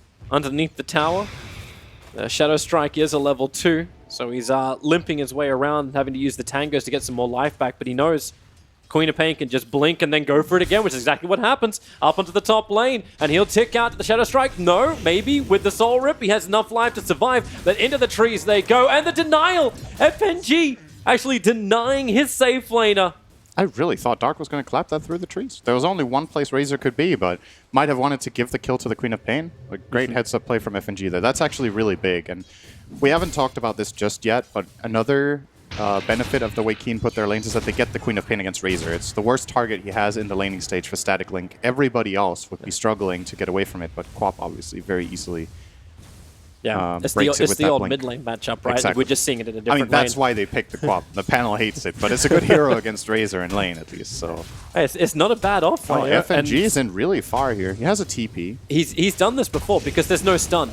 And he's gaining so much strength. And okay, yeah, you're right. They could kill him here. I think he's dead if they just go. I'm not sure. There's the Blinking Shadow Strike. He still doesn't have TP for a little bit. Nafo's going to come in, start stealing damage. Edgy body blocks up FNG, and then he denies him as well. So he'll take the damage. And Shadow Strike is almost their worst enemy on this offlane. We've had 2 kills so far, and neither of them count. This is doing some serious mental damage, I'm sure. It sucks. Yeah, getting 2 kills denied like this. It's even first bloods, you know? There's a lot of gold here that they're not getting. They need the taunt. FNG actually needs to have the taunt out at that point. That's the real way to tilt. I mean, he was the dead guy. Yeah. Can't taunt from the grave. But if anybody could, it would be Undying. Yeah. He's got the best one. He's got the disco ball. That's nice. They're rotating to bottom lane now, so FNG looking to try and just change the balance up. Immersion's the initiator, 2 points up in that rolling boulder. He's ready for the kick as well. Onto Old Chicken and FNG with Decay and Soul Rip. The damage is high. Karka's trying to keep his core alive with the body block, keeping Immersion out, but now with the TP forward, it's probably doing too much damage from the tower. He'll get into the trees, into the fog of war. Old Chicken, he's got the damage, and he does. In the trees, Karka does the work with the body block. FNG can at least get the rebuttal. And Immersion, he goes in deeper underneath the tower. So Prophet can die, but FNG has the double kill. Not exactly certain who's going to say that's worth it, but the dual lane of Keen safe goes down. Yeah, that was good play from both teams, really. I don't think Keen are too unhappy with that. Trading 2 for 1 when they're in the 2 versus 3 and they get the first blood gold. It's a pretty even trade overall. A slight victory for Gambit, but the question is what it costs in the top lane, right? Afoninji is kind of stuck right now, trying to get a pull off because he obviously can't lane 1 and 2 against Queen plus Brewmaster. So he's a bit on the defense. And let's not forget about this mid lane. Panel was talking about how good Meepo is against Queen of Pain in the lane and end in the game, but Sven is breaking even. So Old 11, we saw him earlier today in the series against NIP doing work on this hero. Yeah. He's off to a good start again. Interestingly, not skilling Warcry at all just yet. He is maxing the cleave, so full-on farming build, even laning against Meepo. He feels safe with his double bracer, and don't really blame him for it. I think it's good enough for now to stay alive. Even if he gets ganked by Earth Spirit, it's an unlikely kill, right? He even has his ulti for that extra 10 strength, so... Bottom lane, Rolling Boulder's going to come in once again from Immersion. FNG trying to rip apart Old Chicken. The Sprout will not be able to control him. He still has the Tango, ready for that situation. Brewmaster cancelled the TP, so at least they got that, and then they can go again. Yeah, straight back in. After getting off the Decay, they're just lowering the life, but Karka can give so much so quickly to Old Chicken. That was all their stick charges. They both use stick. It's Immersion will go again. 2 seconds till another roll. FNG is pretty low as well. I think they're trying to cut off, thinking that they went for the Shrine, but they did not. Karka is playing without overcharge, so he needs to Soul Ring right now to heal Old Chicken with the Tango he's running, or at least take some damage from creeps or something. Right now he got a little bit of damage on him. Ooh, FNG. That's tower damage. He can only Soul Rip, get a little bit more life back. Immersion goes in. They kill off Old Chicken this time around. Immersion with the aggro switching. He was able to stay alive. Karka, spirits up in 1 second time. Sven with the Warcry won't be able to catch up to Immersion. He's just rolling boulders away. That looked like some miscommunication from Keen. They had a ward on what was happening the whole time. They have this really good ward down here that sees everything above the tower. And that means they knew both Earth Spirit and the Undying were trying to flank. And Sven TP's in after the Gyro dies. They could have made a really great bait out of this, or could have played it safer. But, yep. A little bit of a mistake, and Gambit take advantage of it. And this Sven rotation, it costs, right? Because now he's like... He's actually just sitting here for a full minute almost by now. Yep. Just not really doing much. Now they're going to go for a Nature's Kill, maybe? They changed the lanes up instead, so they put Gyrocopter in towards the mids, not losing out completely. But you've already got Meepo going into the jungle. But is this what you really want from your Meepo early on? Because, like if I remember correctly, there's the experience change as well, so Meepo doesn't level up as fast as he used to. Like it's like it's a 35% reduction on experience from clones. I don't or something? remember the exact change, but I would say this is still how you absolutely need to utilize the jungle like this. Meepo is not ready to really fight yet, as we get a easy pick there on the Brewmaster. Yeah. But he has to play this jungle and work toward his first item. I would say generally Meepo likes to farm until he gets his first key item. In this case, it looks like Darak's choice will be the Ethereal Blade. Would imagine he is very farm-oriented until that point, and then we can see him make a move. Sometimes we see Meepos rush a dagger, and they get active a lot earlier. A lot of the times that is the approach against a hero like Anti-Mage.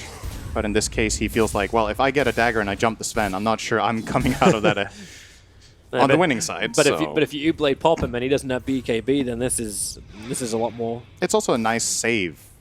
It's just a good item all around against Sven to keep himself or an ally alive. They're going again up on top. Relocate, looking to bring in some reinforcements. Zold Chicken ready to arrive for the fight. On Sonic Wave, Afro will go down, and their next target will be over towards Immersion. The ES rotation is there.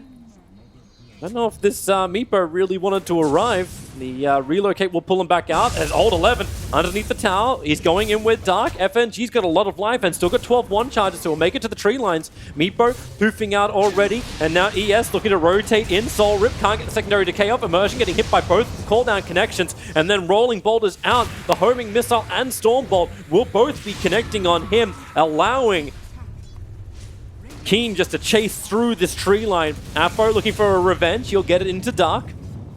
And they're still bringing in more supplies. Remember, all this the battle started because the 10-minute bounty room was spawning up. Both teams were posturing for it. As I say that, you actually see Gambit. Nature's Prophet's already on it. He's taken not 2. He's going to get all 4 of the bounty runes unless Queen of Pain blinks over quickly. He has cooldown and blink. He's going to get it. Okay. He'll take the regeneration rune instead. So 3 bounties for 1, and he gets a regeneration.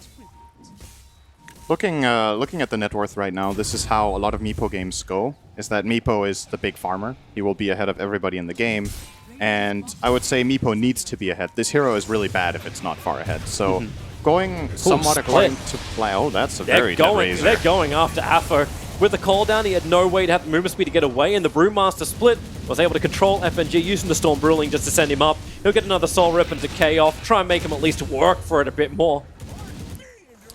But the next 3 cores on the list behind the Meepo are all Radiant heroes. And this is kind of, you know, there's this stereotypical good old Anti-Mage game where Anti-Mage is Battle Fury. Anti-Mage is really farmed. He's farming the whole map, but his team is suffering. Can he carry alone? And this looks like... Rolling Boulder. He's going in again up on the top turns on the Magnetized. TP support's coming in from the Razor and the Nature's Prophet. With the Wrath of Nature, it was so much heavier damage than Keen was probably expecting. And the Aya wasn't tethered up to actually help. Now he's just tethered towards Afro, stealing out the damage. And Afro's got enough to finish the job. That was a really good move by... That was a great example of what Earth Spirit and Nature's Prophet can do together. He rolls in, he magnetizes, at the same time Nature's Prophet TPs in, and they just overwhelm them. And unfortunately for Keen, Kaka tried to tether the Gyro and save him, but that means he doesn't have the tether to try to get out afterwards, so they get that extra kill.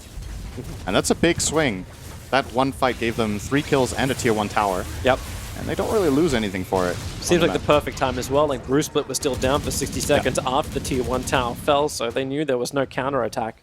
That's when Gambit are strong. I think they really want to play around the Brewmaster ult to being on cooldown, because as we said pre-game, the Radiant teamfight is really good, but this one key component missing is probably enough to tip the scales in Gambit's favor in the fights, and especially now that we see Meepo grabbing this 12-minute Ethereal Blade. You don't say that very often, I feel like. Only really this hero will pick it up that early and want it as his first item. Old school Morphling sometime would get it, but Stormbolt with the extra damage. Immersion, has he got a kick to buy some time? He has a kick, doesn't buy much time. Maybe with the Wrath of Nature, Queen of Pain feels a little bit more threatened. I'm seeing some Earth Spirit players go more for this build now where you don't skill Geomagnetic Grip early on. I still feel like it's a really good value point. Of course, the 100 mana cost is a lot, and you want to be able to roll more. The lower cooldown on Rolling Boulder, the longer stun, it's all very good. But in a situation like this, maybe having a point in grip could have perhaps even saved your life. You can just get that silence off and get away from trouble. Do you actually think that's also the change in the fact that the stun is now attached to rolling? Yeah, definitely. Like the rolling level 1 is pretty bad. Tombstone's in a really good position. It's a lot better. Remember, there's still... Actually, he has the Brewmaster split up. With the Tombstone and the extra support brought in from Gambit, they don't want to be part of it, but middle lane, Gambit are pushing. They look for the tier 1 towers. You have pressure on one side. Now Meepo needs to back the hell up out of here. Split the Meepos so he can poof away. Brewmaster goes for the split very early on because he's expecting the Meepos to start the farm up. That's exactly what happens. Isolate one. There's your first stun. Maybe with the Earthbind can create a little bit more space. Secondary one is available. And then with the E-Blade pop and Kaka, he doesn't want to let him go. He actually relocates onto the other side of the river to ensure there was no way out, but I think Kaka's coming back to his own demise. Gyrocopter staying close enough that he can just tether down a little bit further, and that's what Kaka is trying to create the space for at the moment, but it won't happen. Wrath of Nature just pops the ball of light. Actually, there's a couple of interesting things here. First of all, the Brewmaster split, obviously being able to dispel E-Blade. We didn't mention that as a thing in teamfights, but that matters a lot, especially for the Sven. And the second thing, when you think about how Meepo usually plays the map and how the game goes, Meepo wants to split the lanes, he wants to farm the jungle at the same time, but Io is one of the better heroes at dealing with this. If they have any sort of setup that catches the Meepo in any place on the map, they can overwhelm him with numbers, with the relocate, with the Sven or the Gyro, and then whoever caught the Meepo in the first place. In this case, it was the Brewmaster. They didn't really need the relocate, I think, in this play, but later on, even if they aren't successful, just the fact that Dahak has to play differently. Like, if you have to be more careful with how far you can go on lanes, it doesn't feel good. There's the jump onto bottom lane. Nature's Prophet wants to get the hell out of here, begins his TP, and surprisingly enough, no stuns. Well, not surprisingly enough, it's just the way the heroes work. Brewmaster doesn't have a stun. Keen, they scanned up Roshan only a minute ago, and now Gambit have gone in for it. Just Meepo with that things? pressure on bottom, the Tombstone. Trying to throw it out, keep him away. This is actually allowing to finish up Roshan as 11. Just getting continuously bound to the ground. And then the jump in from Immersion. They can use the Warcry. Sonic Wave is good. Undying is already down. Old 11 just wants to finally get this kill. He's able to claim one of them. But now the Meepo turns his attention over towards the Sven. Actually, no, he doesn't. He's just keeping him locked in position. While Afro, he's the man involved in the fight. 4 heroes around him. The stuns continue. And Razor will fall. That's a pretty expensive Aegis. That's 3 kills and then maybe a tier 1 tower, but... And Sven got 2 of those kills. Yeah, you gotta look toward Old 11 right now and be a little bit worried if you're Gambit, because the dagger is coming up. Inevitably, he will be getting a BKB probably afterwards. And at that point, we're gonna see here, there's a decent call down here. They get some vision in the pit, but great play from the Meepo here, keeping the Sven rooted. He never gets in. If this Rolling Boulder connects, I think that's a different fight, but Immersion misses it. Great combo of spells here from the Queen of Pain. She takes care of the Tombstone, very important as well. And overall, a pretty solid team fight coming out of Keen. Now it's on Gambit to use this Aegis. That's what they want to do. What are they going to try? They 3-man smoke up. They didn't bring any of the Meepos with them, but that's why the Meepos on the front line. They still have Primal Split. They do. They didn't even have to use it in the last fight. They didn't use it. But you've got God Strength available as well for Sven. They're actually completely ready except Sonic. So I think they can defend any tower that Gambit go toward now. It's about not getting caught, especially on this duo. If Io Gyro get caught, that's the perfect find for Gambit. Prophecy being in, the Sprout giving the extra information. Tombstone's already down. Old Chicken begins his TP out, but Rolling Boulder, it'll cancel out. The Io actually pops before he can complete his own TP out. So they will get the double kill up onto top. And then how much pressure can be applied from here? Do you just go for that tier 2 tower on top now? Middle lane will be pressured by Old 11. This is the counter. Those 2 picks should be enough to maybe get this tower, I think. It's taking quite a while for the creep wave to connect, though. They killed them so far out that actually, never mind. Meepo looks They're going to be alive again. Here comes the Earthbind. Doesn't actually hit the target. The blink up from Sven, but that's the reason why you've already got the first TP. But it was FNG who completed first. They'll at least get rid of the Observer Ward and Dark. Well, Brewmaster split.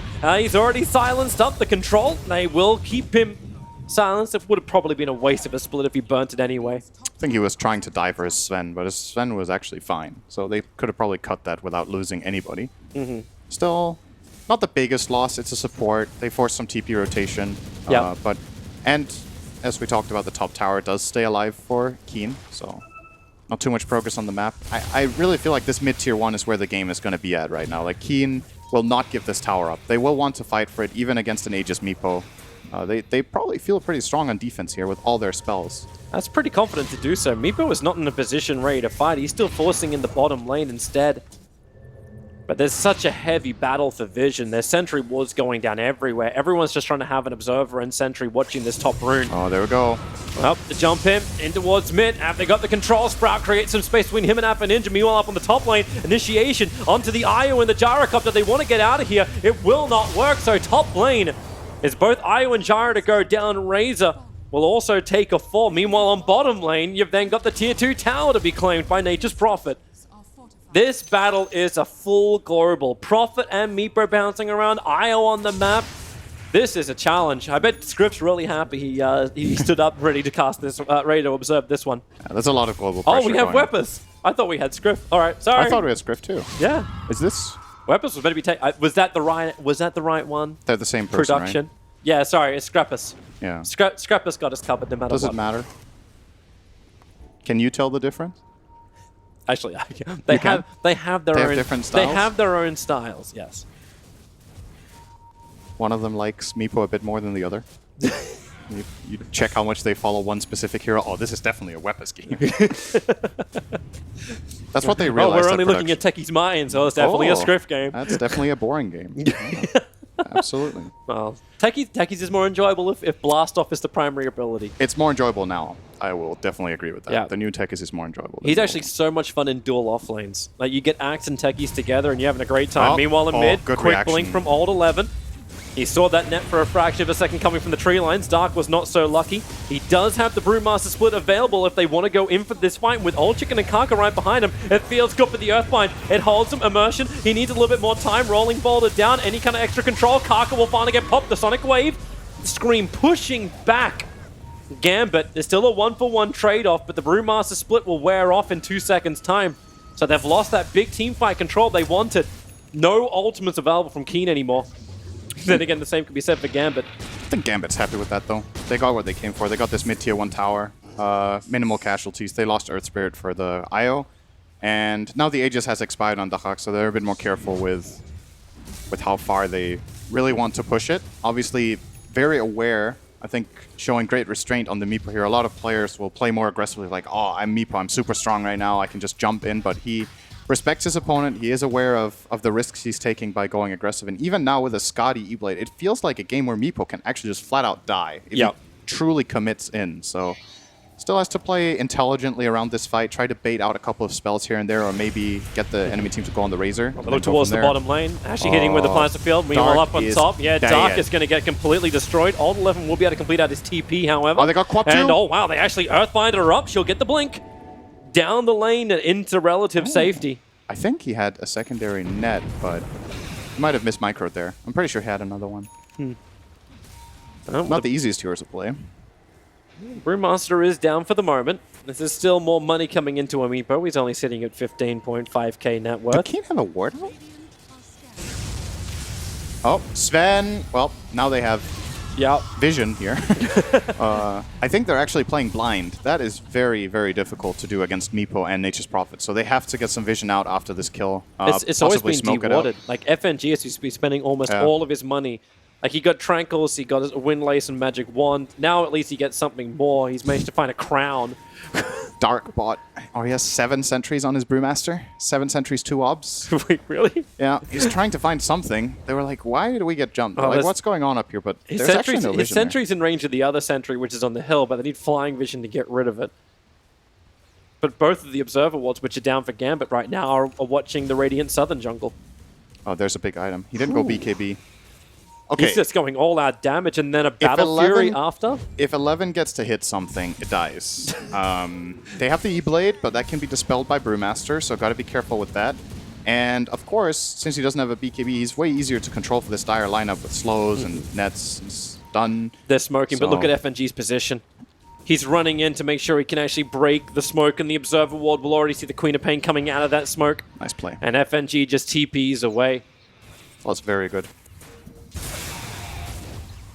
I think only one hero from Keen got broken, though, so perhaps Old 11 will pursue here. He actually will find the Razor. If he gets any help here, he could have just sold it. And Relocate's coming in. Afro, what do you want to do, bro? Die. Right. Sven actually didn't need help, but I guess Keen don't have much information to go on right now about Gambit's placements with their other heroes, so they thought, okay, maybe this Razor has some sort of backup bottom, because, as we mentioned, they don't really have any vision on the map.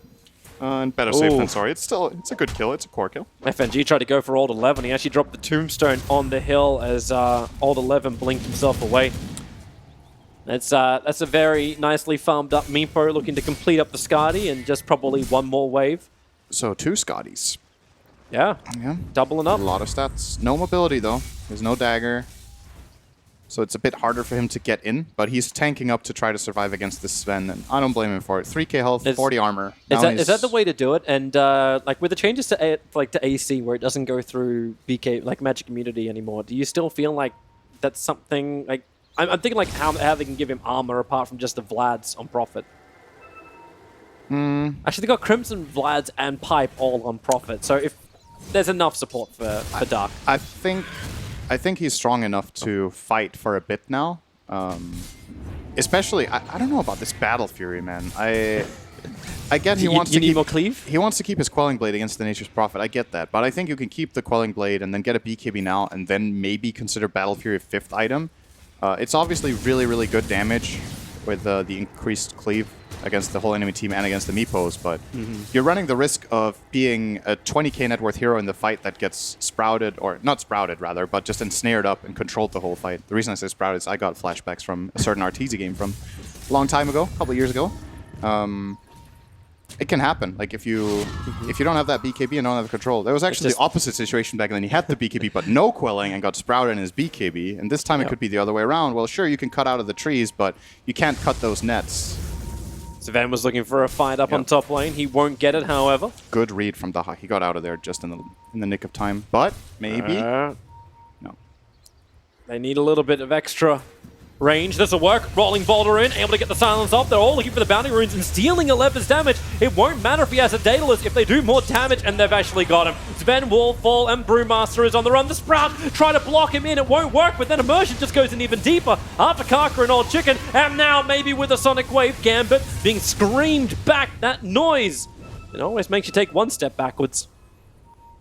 That's a good pick, though. They got the Sven on the bounty rune. Yep. They got how many runes did they get? It's the timing as well. Roshan's up in 30 seconds, so Sven's going to have 20 seconds down while Roshan comes up. And the trees are watching the spawn time. He has buyback, but they burnt the Sonic Wave. They burnt the split. I think if they try to fight for Roshan, they're actually going to lose the game. Not just lose the fight. So very good for Gambit here. Just securing them. This Roshan, they should be aware that it's spawning in just a second. So what's that, 10 seconds from now? Yeah, they'll be fine. I was going to say that I'm a bit concerned for Alpha Ninja's game. He's playing basically position 3 Razor with Hood and BKB. It's a very weak item build, but Meepo and the Nature's Prophet are strong enough to make up for it for now. But it feels like if Meepo has 1 or 2 bad fights, who do you fall back on in this game? I still think Gambit need to keep playing this very composed and avoid unnecessary deaths on especially Meepo, and they've been doing a great job so far at that. You can just fall back onto like split push in a way, but I suppose IO creates problems with that. It's tricky against IO, especially if Queen of Pain eventually gets a catch item like a Scythe of Ice or maybe even a Eul's. This game would have been interesting. As long as moments like this keep happening, where it's like another Roshan goes to Gambit, it's completely uncontested, and then they find another opening. Dark rolling Boulder forward. They are able to get the silence and the follow-up kick. Brewmaster having trouble getting out of here. He wants to split, but the Earthbind holds him in position. Can they finally get the kill? Dark, he's back a little bit further. Actually doesn't have split available yet. And the Magnetize causing all sorts of problems as Afro, BKB immune, just walks in the middle of fight, but it's Old Chicken's time. Up on the hill. Kaka trying to give him everything he's got and then get him out of there. He has to relocate away to safety. He went all the way back to the fountain. Queen of Pain had nothing to offer him this fight. And Sven dead for a full minute. Buyback is at least available. What? Sven changed his quick buy. What do you think he put in? BKB now. Yeah. Yeah. He's tired. He got rooted for 10 seconds that fight. He was actually useless.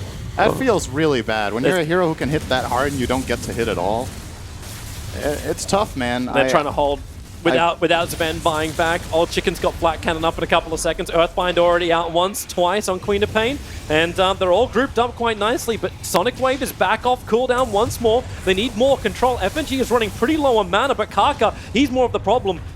Able to be pushed away far enough into safety, but the top racks had already gone down. And Gambit, they really want to take more, and they may have it. The split, it doesn't come off. He doesn't have buyback available. Maybe with a cooldown, but no, they just trigger Crimson. They just trigger Pipe. Gambit's got all this to say in the world. Gyrocopter is trimmed to the ground. That is one grounded bird. Maybe now with the buyback, they can continue to fight. And it's Gambit, they'll start to back up. Aphro's not a healthy man, but he's still got the cheese available.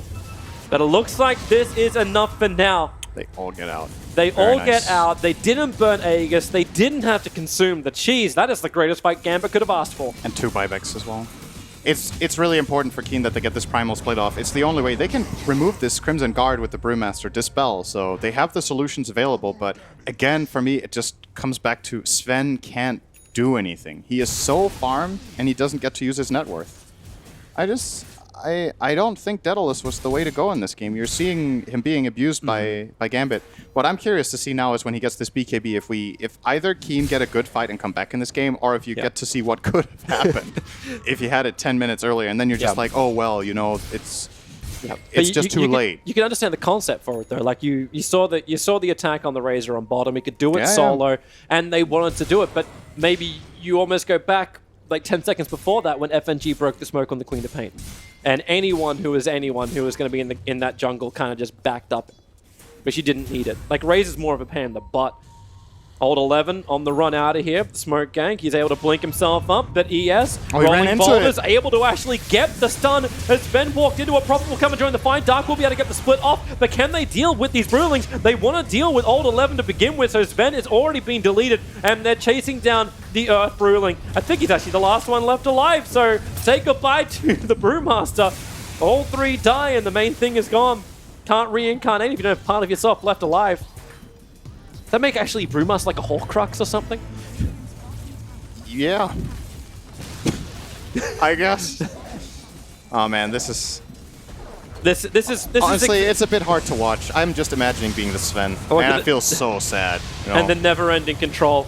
Like, he doesn't have the BKB yet. They'll jump in. He's looking for the damage. He gets one swing off, and with the flat cam, they do some damage. But now Old Chicken, he's locked inside the Sprout. He'll come back out, but another Earthbind. FNG's the only target presenting himself, but that's 2k HP that Old 11 will be able to fight through. In fact, it's the Queen of Pain who will be the one to find the kill. But they're TPing out. Look, he's waiting for it on top of the shrine. The TP out from Dark. He wanted to come in through the rear. Wait, what? I don't think Gambit realized what they were getting. He had Earthbind available and a whole bunch of boosts, but he was attacking into the shrine, just auto attacks. Didn't see the Brewmaster try and come in through the rear. And they do get a full-on reset here. Once again, just very structured from Gambit, honestly. They didn't even use the Meepo Aegis there. You could argue that they could have gone for it, maybe won the game there. But I don't know if this is what you wanted, blinking forward like that, trying to go for the rune. Yeah, it should be fine. They're still respecting their opponent with this Meepo. I think he could maybe have gone for it. See here, this roll.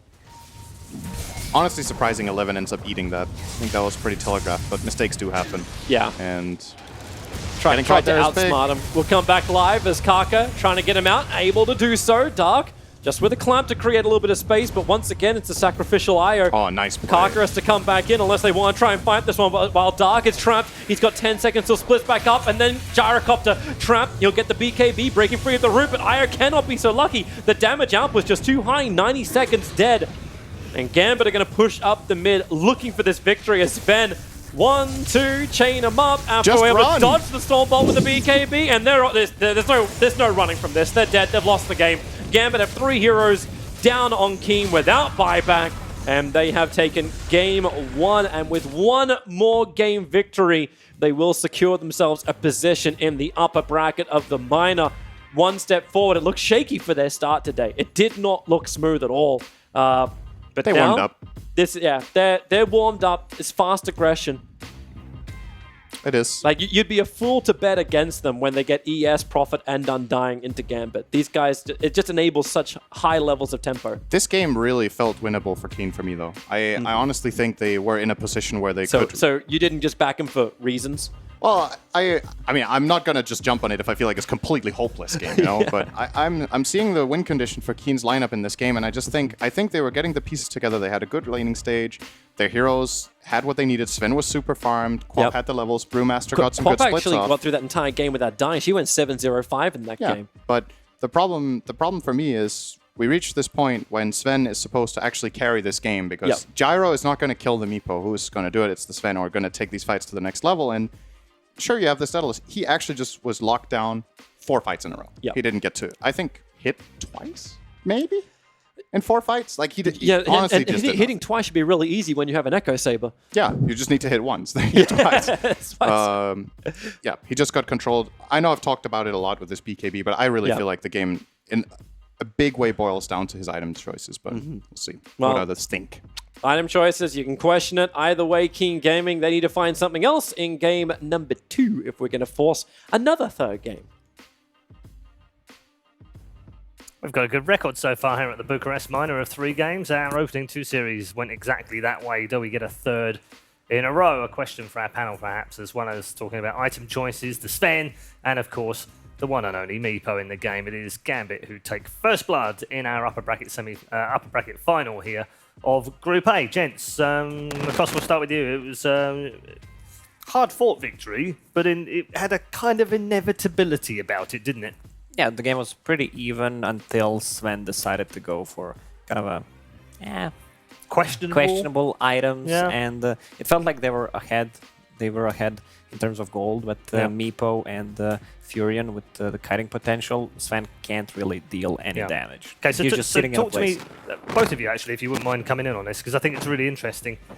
You criticised the item choice. So firstly, explain to regular Dota players why is that an issue?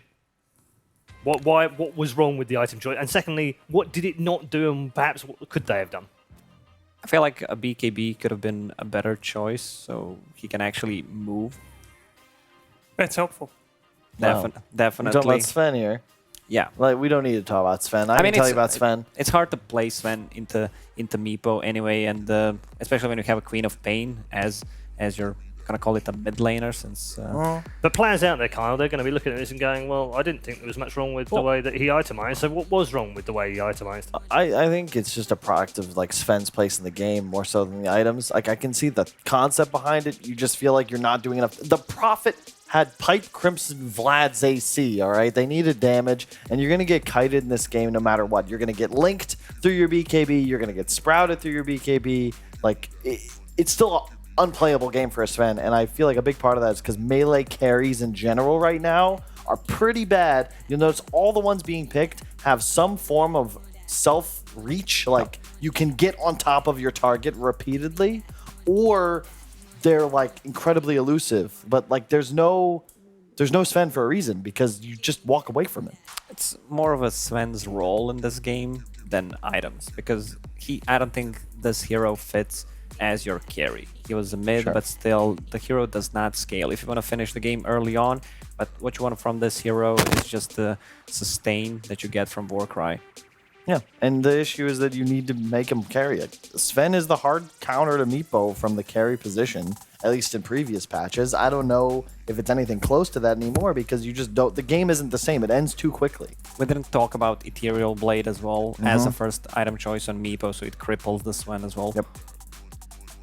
Question from a Dota fan. What is the point in you guys analysing anything when this was a Meepo game? That's true. I just thought I'd bring that up. It's a fair point. Yeah, well, it's because we get paid, right? I mean, I can't just sit up here. Gotta say something. Yeah, like what am I supposed to do? Like, because that's the thing. The flip of that is that for every guy that's like, why are you even telling us this stuff? We know this. We're smart. We watch Dota. We're good. There's gonna be 100 people throwing in messages the moment I say, "Oh, game's over. Meepo versus Quap." Like, wow, you can't give those teams a little more respect, Kyle? You don't think that they're professionals? All right. I don't tune in to this stream to hear you just say, "Oh, it's over. Don't even watch." But it was over, though, wasn't it? It was. It was completely over. But we have to maintain that illusion, But still, you know? please watch. Yes. Yeah. And Gambit knew exactly what they want to pick. That was a 10 Meepo right away. Isn't that part of the beauty of the game sometimes, is that you know that really 9,999 times this Meepo last pick is going to win them the game, right? Yeah. What you're waiting for is that one time like, it doesn't happen, It's like watching a really crappy holiday rom-com on the Hallmark Channel, all right? Specific. It's will they, won't they? I feel like you have some experience here, Kyle. The beautiful male lead and the beautiful female lead in the movie that inevitably, like, are, you know, she's working for him or he's babysitting her kids, or, you know, and her husband died, whatever. But that doesn't matter. They're going to hook up by the end of this movie. It's happening. It's G-rated. There's going to be a kiss. Guaranteed. just like Meepo was going to win this game. And it gets a little dodgy, but you know what the inevitable result will be. Okay. Dodgy. I feel like you're talking from experience here, and I'd rather not explore that experience, frankly. Daxak on the scoreboard, 10-1 and 6 as far as the Meepo. It's not the greatest score in the world, but plenty of damage and plenty of net worth on that one as well.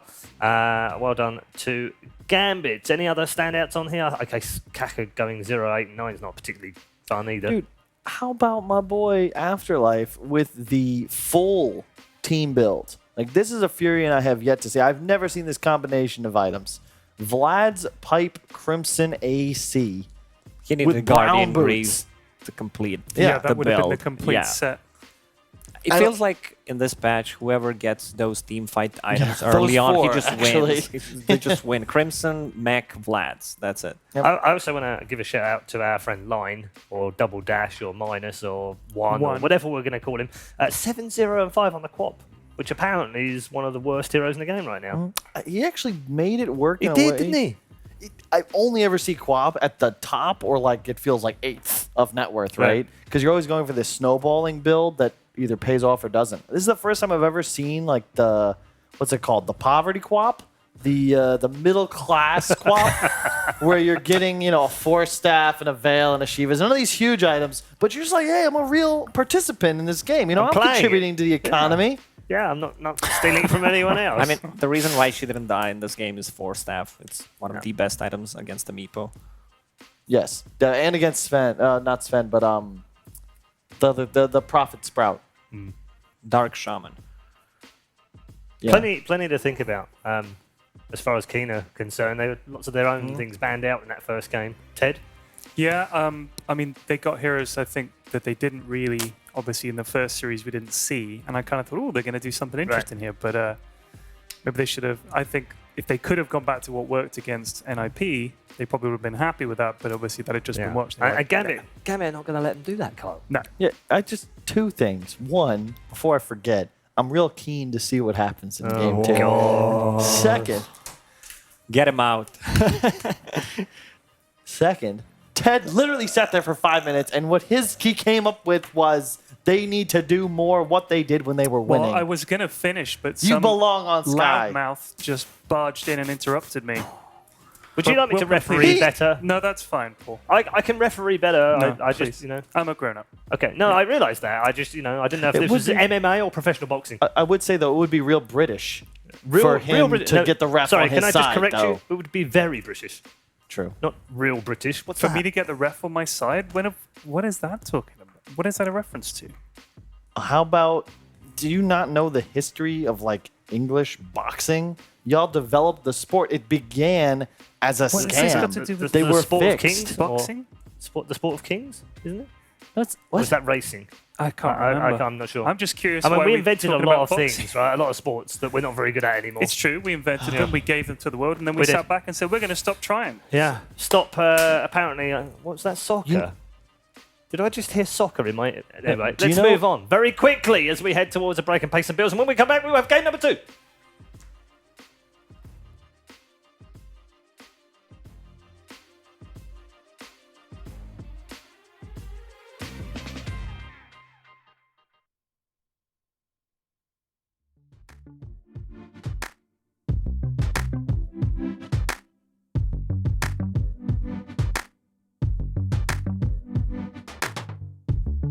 If I could read your mind, I'd tell you.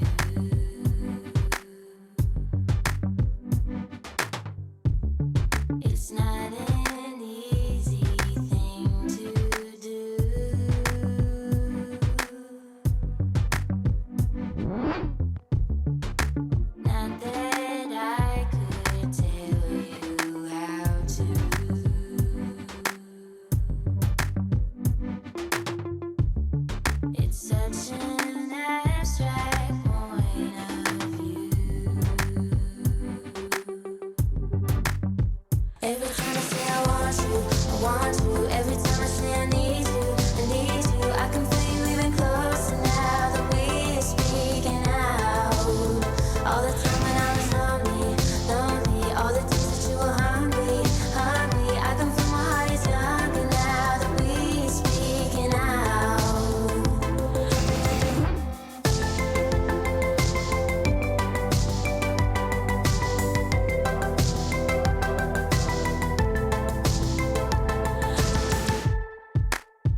Watch the player's point of view with your favorite setup. Follow your favorite Dota 2 player in every detail. Watch esports your way. Get your digital pass now.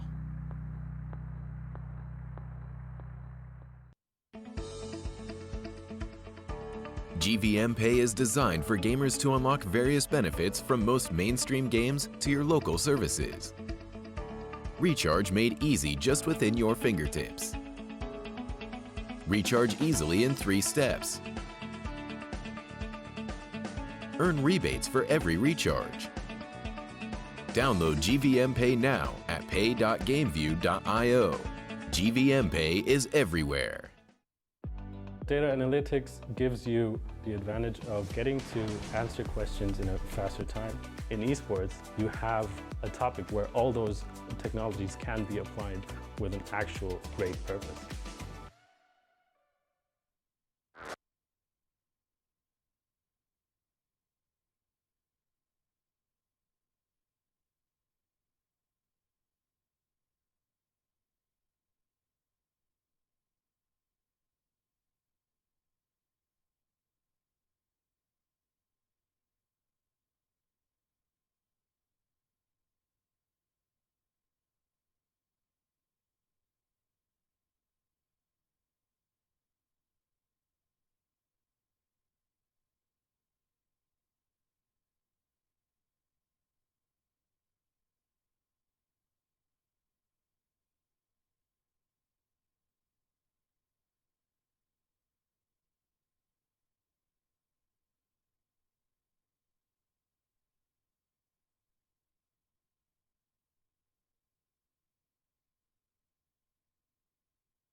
want you. Every time I say I need you, I can feel you even closer now that we're speaking out.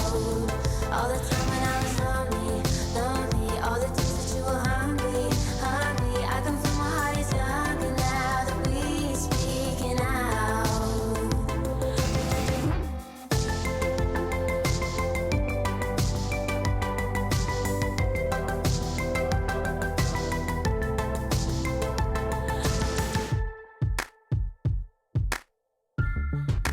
Cause I know I would listen to you.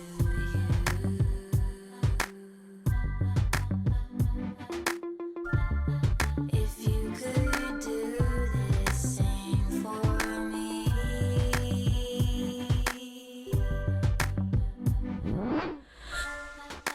Not that I could tell you how to.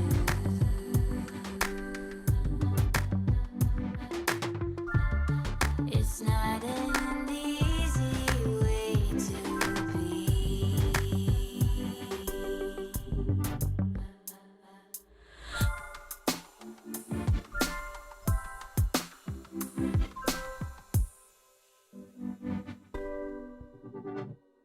Every time I say I want you, I want you. Every time I say I need you, I can feel you even closer now that we're speaking out. Every time I say I want you, I want you. Every time I say I need you, I can Welcome back to the Bucharest Minor. Apologies for the disconnection there. Unfortunately, we had a partial power cut here in the building, which meant part of the production crew actually lost all their power, and we didn't actually inside here. So all sorts of gremlins creeping in today. But we're going to get you into the draft right away for game number 2. If you're just joining us, welcome to the Bucharest Minor. It's Keen versus Gambit. Game 1 going the way of Gambit. Game 2's draft is underway, so we'll get you in there right away. Gents, Game 2, bit of a problem here for Keen because they had lots of their favourite banned out in the first game. They need at least one or two of them back, maybe the Dazzle back perhaps. Yeah, it feels like Keen Gaming is a little bit one-dimensional from what I see out of this 4 games, so they may be... Yeah, even just this right here, this opener. Well, they've gone back for the Brew again. The Tidehunter is something they've been playing a lot as well. Rubik is in there. And the Dazzle's gone the other way. It feels like Dazzle is that strong of a hero that can be played at multiple roles, provide so much sustain and power, and we have one of the old school combos, Earth Spirit plus a Darkseer. They could throw in another hero if they need to. I like the opener from Gambit just more. Like, significantly more. I really hate Brew Tide. It was the same thing they did in the previous game, right? Where they went Brew Sven. I'm just not a fan of... like follow-up, I don't know how to put it. Like you gave away everything in your first 3. You gave away like this is our 3, 4, 5. And Tide Brew just kind of have the same weaknesses, don't they? Super strong team fighters, limited wave clear. Okay, what does that do for it? I feel like Phantom Assassin is one of the strongest heroes, but if she's not paired up with the Mag, it's just not the same hero. Yeah. Do you feel like that's because if she doesn't have a good start, Mag isn't there to help her out and say, all right, here, have an Empower. You'll be able to catch up quicker. No. You can team fight a little quicker. Yeah, I think you used the word steroid. I think that's just it. If I was going to go up and try and like fight against Arnold Schwarzenegger and I had a year to train, I would have to do some steroids. Otherwise, it's not fair. All right? You can't just like carry a game as PA. You need to be juicing. And I don't see anyone who's going to be able to help him out with his juice. There's a lot of magical damage as well on side of Gambit already. What? That's a weird one. That's a great hero against Brew Tide. Those heroes do absolutely nothing to AM. And PA traditionally was like a super strong counter to the Anti-Mage. Although now that you can reflect the daggers, maybe it's not as big. Maybe they just don't care about PA. It could be going back to the original point of, hey, melee carries suck. Except for these select few that have a blink ability. Is AM in there? Yeah. That sucks? No, because you have no reach concerns because you have this super low cooldown blink. So I think PA, Slark, PL, Anti-Mage are your real only, like Morphling to an extent, Terrorblade in some ways, but if you think about it, those first 5, right? They all have that ability to immediately gap close. I'm just trying to think of a reason why they picked Tide so early. OD is banned out, one of the better heroes against Tide, but still showing your Tide Hunter this early on is not going to get you anywhere. So they're putting Brew mid here, right? And Tide off lane? Like, it could be Rubik mid, No, Tide no. off lane, Brew 4, Phantom Assassin, and they Brew need to put... 4, is that... Their last pick is the mid. Yeah, Last so pick's it's the something mid. that Puppy was pushing a lot in the Mage, actually. What? The Brew 4. Brew 4? Well, Brew 5, technically. Yeah. But support Brew, anyway. I think, who was it that did it first? It was, I guess, Puppy and I Crow, think it was Puppy in the minor. They started or to, well, Puppy not just before the minor. Brew. I can't remember, but it was definitely Puppy. They picked a lot of these, like, weirder 5 Oh, it heroes. was Hamburg. It was ESL1 Hamburg. Because I would never have thought of having Brew as a support. It worked quite well. I mean, Secret ran it quite a lot, and it was good. Yeah, it is good. It could be a good Timbersaw game for Gambit. They really have no burst damage. It's really great against Brewmaster, Tide, Phantom Assassin. The problem is they don't have the last pick, so they need to ban out something if they want to go for it. Something like a Monkey King, maybe. Yeah, a few options. I think if you're keen, I'd really feel more comfortable if their draft had a method of killing towers, or at least capitalizing on windows to get objectives. Because right now, if you use a Ravage or a Split and you try and find something afterwards, I don't really know how you do so. You run out of damage, you're no longer able to contest, and it just looks like, I look at the Gambit lineup, and that to me is the embodiment of this patch. Lots of tempo, lots of pressure, high damage, lots of sustain. They can shove towers, they can do Roche, they have late game. Hey, what more do you need? They even have the actual roamer and the Earth Spirit that I have not seen lose a game. Keen Gaming doesn't have any tower damage. They don't have any wave clear. So they need to pick that in their last pick, and also a counter to Dragonite. This Dragonite is unkillable. They have no burst damage whatsoever. Wow. Yeah, I didn't see Shadowfin's winning any games. You need to have a lot of lockdown, a lot of slow to set up those raises. See, I love that pick. I don't love it when you have no stuns. That's the big concern. I actually, my heart wants me to go for Keen just because of like the patterns I've seen, but they're just not going to win. It's such a hard draft to execute. You mess up one Ravage around a Roche fight, like that's it. You lost. I'm not a big fan of Shadowfin. I've seen So Shadowfin's. Kyle for Gambit, just to confirm. To clarify, though, there is a ton of damage. Like, you got to keep in mind the SF minus armor, the PA minus armor. You can just explode people. But yeah, I'd lean Gambit. Okay. Lacoste? I'm going with Gambit as well. I don't think Shadowfin is a good pick. I've seen some players going with a different kind of a build on Shadowfin, going Greaves first item, just to tank up, go as 5, but they still lack damage. They have a wave clear now, but the problem is I don't think they need to full force a team fight and try to take the towers from there. I'm going to swap back to, well, what do you want, Ted? Who are you going for? Why? I'm going to swap back to Keen. I forgot, because this new SF build, he's going to go like this Arcane's Met Greaves. I'm thinking, oh, wait, now you have Tide, Brew, SF, nobody dies. How do you see the logo now? Never mind, on the go back to screen? Gambit. Have you seen the logo now? Go back to on the Gambit? screen? It's got a great big K and then it looks like your superhero logo. Yeah, it is actually. Are you going Gambit or are you going Keen? He's Which going one's it He's gonna going be? Keen. He's going going the Keen. opposite of what you go. Okay, well, I'm going Ted? Gambit. Okay, good. So Keen it up. All right. So There you go. Gambit for Pyrian Flags. Let's bring in our commentary team now and find out what they have chosen as well. We are keeping score, by the way. We'll update you at the end of the day what the score is. Gents, Wait, what? We're being counted on this? we are. This is all counting towards your salary. I'm 0-1. I'm 1-0. Then you're doing okay. You get £10. Nice. Yay! That's how much casters get paid. Let's split it. Yeah, that's for the whole day. Yeah, Don't get carried away. I'll shout you a beer tonight, Syndrome. We'll be great. I suppose we actually need to Gambit predict or if we're King? going to be involved in this. Yeah, then. Gambit or King? After you, Syndrome. I actually really like the Shadowfiend pick. I think they were. My I think man. they were looking bad in this game until they picked that hero, and I think it Exactly. actually solves a lot of problems. So You think it's a 10th pick winner? My man. I see no hero laning against Shadowfiend in this game. I think he's actually going to win. Yeah. Okay. I actually like the overall team fight as well. I like the negative armor that can come in. I think they can deal with the DK through that one. You take Keen too? I'm actually on Keen as All right, well. let's crash together. Wow. Yeah. You We guys. crash There we go. together. Damn We're it, gonna, you You guys, it's you're so logical. brave. You're so brave. I love it. So brave. Bold and brave. Let's head into game number 2, gents. It's all yours. I'm scared.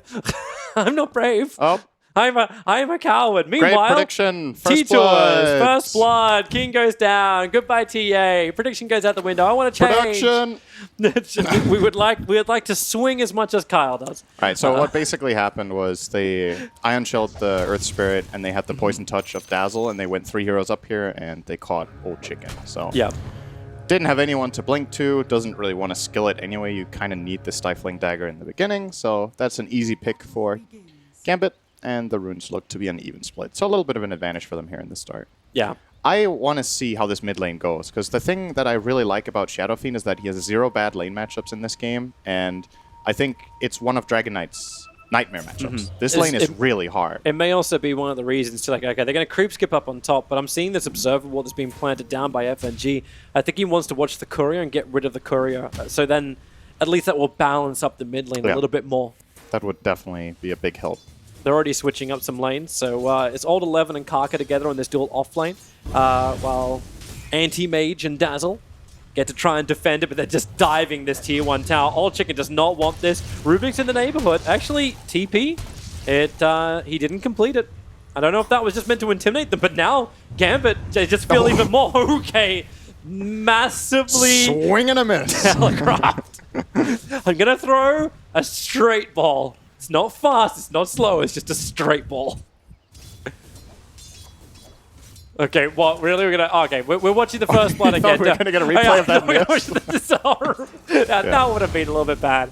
But 3 players, Old Chicken, no way to run away from this. Just happens when you just have 1 position. But at least it's early on. The first blood was decent. It went the way of the Darkseer.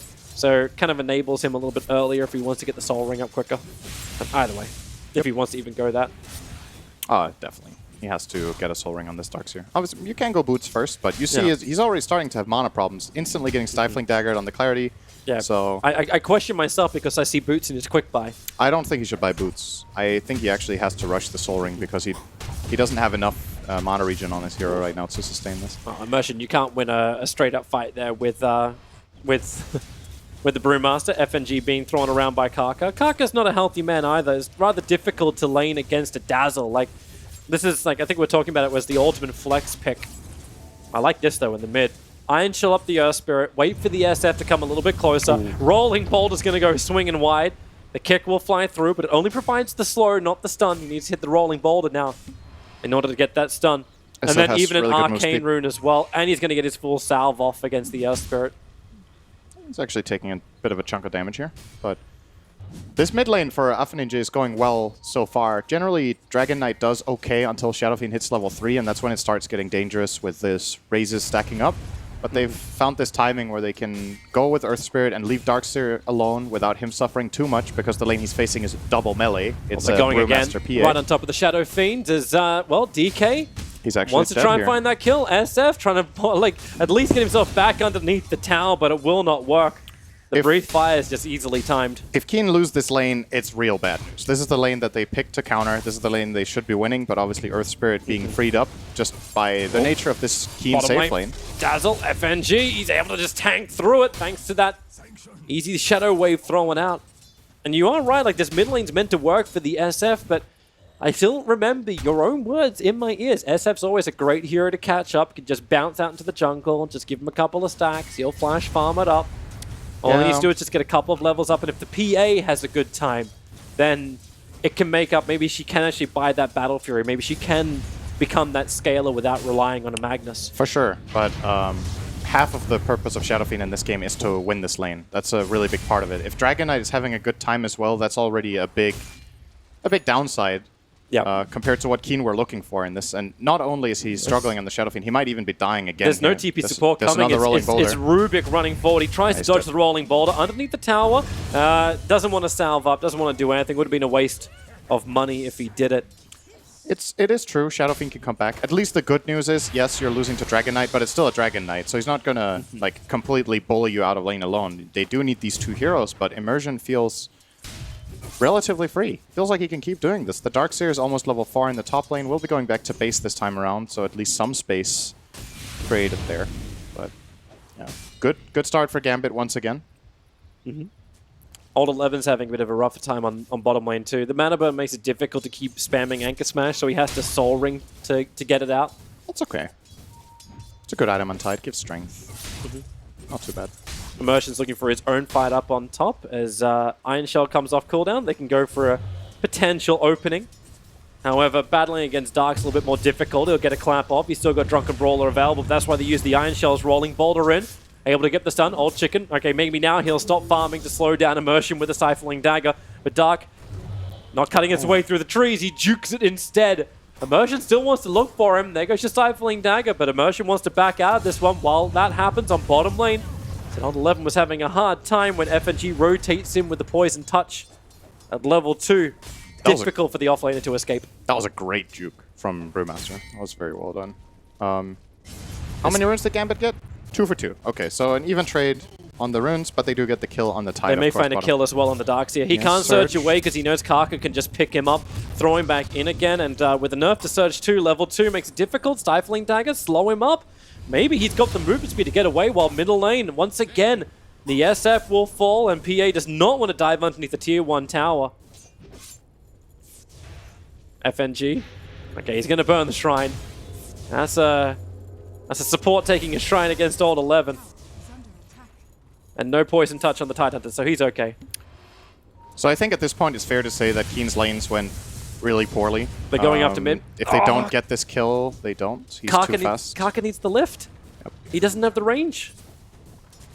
So what's the good news for Keen?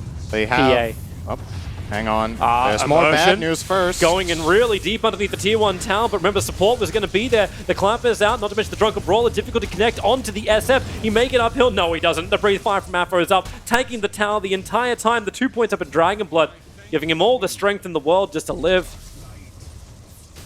Not what they were looking for at all. And they go in again. Another jump in forward from Immersion. The tower is attacking into him. Dark underneath the tier 1 tower. He's ticking, but he should... Nope, he'll go all the way down. That's a 2 for 1. Yep. Great for Kaka. He got a lot out of that. But buff the Rubik. I'm looking at Keen's lineup, and I think the lanes went worse than they were hoping, obviously. So now you got to play for this mid-game team fight that your lineup is super good with. You have Brewmaster, you have Ravage, you have the Shadow Fiend, but at the same time you also have really big cooldowns. So when these spells are available, you want to find a team fight, not just small skirmishes. You want to try to force a fight to happen that you can just confidently win. The problem is the wave clear from Gambit in this game is really, really good. The Darkseer will always be pushing. The Anti-Mage, if he gets a Battle Fury, will always be pushing. And even the Dragon Knight can push pretty far with relatively low risk. Well... Who's diving who? Up on top lane. Yeah, you're uncertain when Dark wants to move over. With the Iron Shells up mid lane, Kark has to throw away the DK as they're ganking up there as well. The only lane where there's no action is that because Tidehunter has no mana is just bottom lane. That was Shadow Fiend's first deny of the game. 8 minutes in. He just got a deny. I was like, wait, really? He hasn't denied one single creep. He's been so pressured. It's nothing that 4 Wraith Bands and Treads can't fix. Of course. Or 2. Kaka wants to stick around because he's got the help from Dark. Remember that underneath that dire shrine, he's got Telekinesis coming off cooldown while that was going on. Once again, SF's going to fall, but the Brewmaster, the ES, sorry, in too deep. But he's getting so much information, he's getting so much space for his cores just to continuously move forward and farm. Top 3 CSs belong to Gambit. And yes, Shadow Fiend is a good comeback hero, but there is a limit.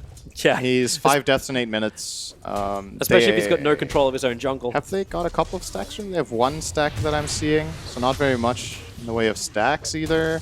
It's looking rough. This was a kind of game where Shadow Fiend wanted to get off to a good start with a good laning stage and get a fast teamfight item.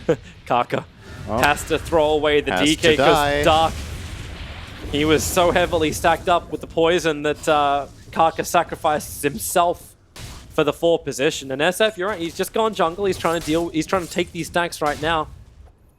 I say take the stacks, singular. Yeah, there's literally only 1 stack in 9 minutes. Rubik, I don't know about this. He's TPing in towards the middle lane. They see it coming from a mile away, just a rolling boulder forward and Keen. What the? Kaka, come on, man. You know ES. You know him through and through. Why? And they just tip him. This is some weird stuff. It really is. And remember, in the meantime, this is a Tide versus Anti-Mage 1-on-1. It's been this lane for like 3 or 4 minutes. Because Rubik has had to try to help mid so much, but hasn't even been particularly successful with helping. Makes you wonder if the moment this Earth Spirit rotated off the top lane and started pressuring mid, if you just have to park the Rubik there and accept, okay, Tide is going to have a hard time 1-on-2 against this Dazzle Anti-Mage, not much to do about it, and then we could at least secure our Shadow Fiend. Because what ended up happening now is that neither of them is really having a good game. They could have at least gotten Shadow Fiend one. If Rubik's mid, Earth Spirit cannot make these moves. He will die.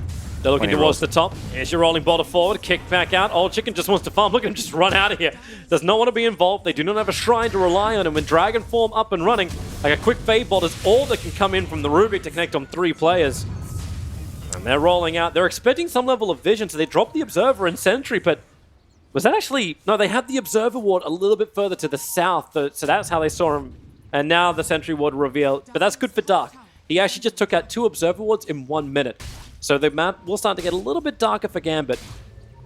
But it won't matter if they're taking a tier 1 tower on top and they're pushing in the lanes. Creeps will give the vision. What's this? Wait, what's that? Is that Shadow Fiend? Okay, Shadow Fiend has treads and has queued up phase boots. Wait, both? I doubt he's going to finish the phase. I think he just changed his mind and still has the same quick buy. But now that he went treads, I don't think we're going to see the Greaves build that we were talking about. FNG. So that's probably ruled out. Doesn't have a TP scroll available. Just pick him up, throw him back down again. Karka's attack, perfectly timed as the Shallow Grave wears off. They want more, however. It'll have to be the Earth Spirit, as maybe now, well, he's got Rolling Thunder available. Cannot get out. The clap from Dark will find the kill onto Immersion. And Keen, not only are they protecting their own jungle and relieving the pressure up on top, but on bottom lane, they're trying to take the bottom tower. You'll have Darkseer appear. This double TP taking forever, but it won't matter when DK has the Blink Dagger jumping forward on top of Old 11. He's starting up the Requiem of Souls. Let it fly out, at least reduce some of the damage at this point, but Ravage, it'll pop. It does not connect on the Shadow Fiend, and Old Chicken moves over, looking for a target. Will there be extra time as they jump away? The Ravage did create enough space for Keen Gaming, and as well as the split, they are committing so heavily to find this kill. Darkseer is the one they go on, but with that Dominator, it's so hard to get through. Old Chicken, jump away. He doesn't have anything to do it with. He'll actually just tick out eventually. The Brewmaster tries to create a little bit more space. And then no Karka. He was too far away. There was a small chance for a Phantom Strike out, but the chance that just closed on him. Dark's in trouble. The clap is worn off. The kick flies through from Immersion, finding its own kill, and they want to go for more. But Karka is just surging himself away to safety. What a damn it if you do, damn it if you don't moment, right? Like you either Ravage Requiem and try to save your Tide, or you let him die. And both of them suck. But what ended up happening was even worse. They used their 2 ultimates, then they turn to try to fight because Brewmaster comes in with the split from the back. So look at this. Yes, sure, you get your Ravage off with Tide. You're out of the fight. He has no health, no mana. He's not a hero anymore. Shadow Fiend has 1 raise in him right now, then he's out of mana. PA runs in. This split coming in from the side catches absolutely nobody, and Gambit gets to reset completely in this fight and just overwhelm them. They have more resources. Look at this. The Dragon Knight is soloing the Tide with an Ion Shell on top of him. Yep. And they run out of juice. I think Keen, they felt like, okay, we used 2 big teamfight ultimates, we have to fight. But they didn't use them to fight with. They used them to disengage. So they didn't do anything. And that means this fight is almost a 3-on-5, right? You have Shadow Fiend without mana and Tide without mana and health. So and now they go again on the Shadow Fiend. DK is coming in, Blink Dagger off cooldown in 1 second time, so they Blink Stun the Surge that was stolen from Darkseer, tries to create a little bit more space, and maybe that Surge does last long enough to get SF back to his tier 3 tower. But this spells so much damage, and I also just want to flag the fact that PA was not meant to go this item. He's been forced into it. He's finished up the Vladimir's, which has normally been that go-to item for the Tidehunter. Yep. How is PA meant to be the big impact hero in this game when you don't have things like Empower to bring you back into the game and cannot afford a Battle Fury anymore? Is this the second Keen game we see today where their PA buys the Vlads instead of another hero that could have bought it for their lineup? Unfortunately, I was casting on the second stream during the first game. Yeah, I think I saw another game too today where I think it was also Old Chicken buying the Vlads instead of their, I want to say, Doom they had in that game. Their Doom went Midas and PA went the Vlads. And yeah, the damage, where's it going to come from? They have their spells right now, but soon enough, this Anti-Mage will be big. Maybe Gambit will be getting a pipe on their Darkseer or just other tankiness items. How are you going to pierce through this and do enough? There's a lot of pressure on the Brewmaster to use Dispel in this game, I feel. He has to remove these Ion Shells. He has to remove the Magnetize. He has to remove a potential pipe or Crimson Guard, or they just don't have enough damage. And what does that mean? That means when Brewmaster ulti is on cooldown, your lineup just doesn't work. Like, there's just nothing there. And all of it really comes back to that laning phase. It should not have gone this poorly for them. Shadow Fiend is supposed to be leading the charge right now, but he's playing catch-up. He is 6th on net worth on Shadow Fiend. Yeah, not good. Rolling Boulder in towards the mid. Kaka tries to create a little bit of space. Brewmaster split. Dark decides just to burn it. Yeah. This will be able to keep him alive, but he can't do anything with it apart from just run away. I did also double check that game for you, and yeah, it was Old Chicken. He built Vlad's and then got a 27-minute Battle Fury. But this game around, at least he has Desolator in that quick buy, so he's changing up his build. That means they are considering Shadow Fiend a secondary carry type hero this game. Quick pick. Can't Rolling Boulder away. They'll hold him in position, and they're looking to actually get the kill into the Shadow Fiend. Get those souls up and running. It cost them 4 runes. That wasn't even worth it. And Anti-Mage is still continuously free farming, and he doesn't. The Battle Fury is done in 400 gold. This AM has been left more or less unchecked in this game. 15-minute treads, double Vlads, double Wraith Band, double Wraith Band treads, Wand, and Battle Fury at 15. Very good timing. And he's still not even top net worth. That's the crazy part. The Dragon Knight has actually been richer than him pretty much the whole time because of all those kills he got in the mid lane and the tower. This could be good up on top lane. Darkseer overstaying is welcome. Now pick him up and throw him down. Remember, that's still a level 4 Surge, and they're going to steal it, send SF in, look around the trees, able to find the Darkseer, and that's a pretty big kill. Got to get through Vanguard as well as the Dominator, and not to mention FNG came over. Maybe Anti-Mage wants to join this fight, but he'll jump in and actually start creep skipping while this is going on. I don't think that was the intention, but either way, there's still a couple of creeps alive if they want the tier 1 tower. But if you're keen, you'll take the kills.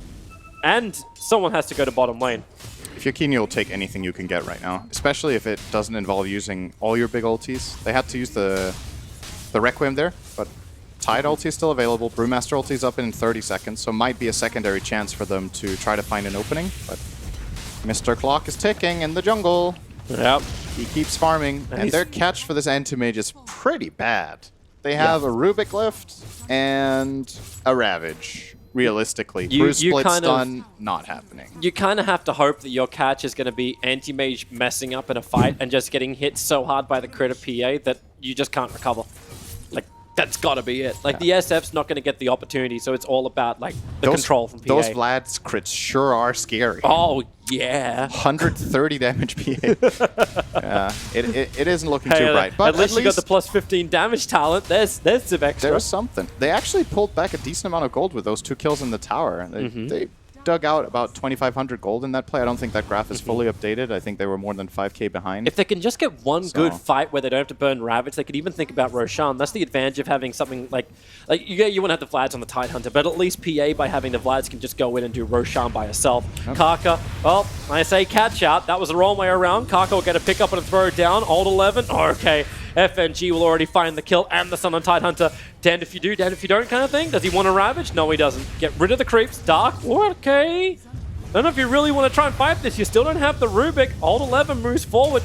Gets the Gusher on the ES, so he's down to 1 armor, but with the Magnetize on Keem, they just want to back up towards the tower. Meanwhile, PA's not there. He's actually having a one-on-one battle with the Anti-Mage underneath his own tier 3 tower for the back and into the Centaur Stomp. It's a nice combination from Darkseer himself, but now the Ravage out from Old 11. Catches on 3 in the fall of the Requiem Souls. Not much damage can now come out from Gambit, and what was on this Dragon Tail stun, pick him up and just control the ES in the backline. So now that is a kill they can actually manage. A Darkseer and an ES go down. A double kill for the SF. The man who was 0-5, now 2-5 Afro. Is he done just yet? He's got Blink Dagger available underneath the Observer and Sentry. They may want to go for more. There's no Ravage available, so Afro, under the cover of darkness, comes in through the rear, looking at the Shadow Fiend, gets the first hit. FNG with the Poison Touch. Karka needs to create space. SF just wants to get the hell out of here. He needs to be able to live. No more deaths for the man who's so close to his BKB. And they're going in. Blink forward. Afro could not get the Dragon Tail stun off. He was a little bit too far away. Dark will get up the hill. And now they want to try and turn the fight. You've got the Cinder Brew. Lock him up. And PA join the fight. Look for that crit. Look for the ult. Okay. Look for the Shallow Grave and TP out. No one to have a stun. That's very anticlimactic.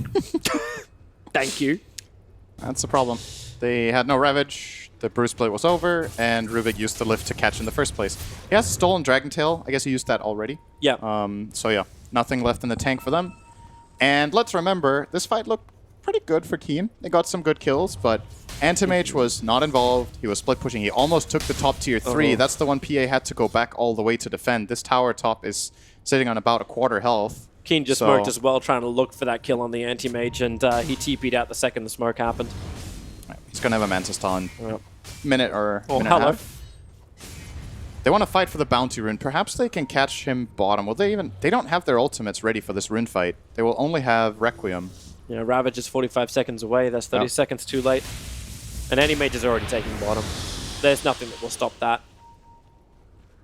I like how he's not even waiting for it. Like, he can blink down to it now and then take it. Unless there's a control. Oh, there actually is. It's the silence over on the Brewmaster. He thought he had the rune. The mana burn off just way too fast. It's 3 runes for Gambit. So the Anti-Mage gets bigger and bigger and bigger. Is PA still strong enough? Now the Desolator at least is coming out in the Courier. That helps a lot. It makes a very big difference for PA to get this item.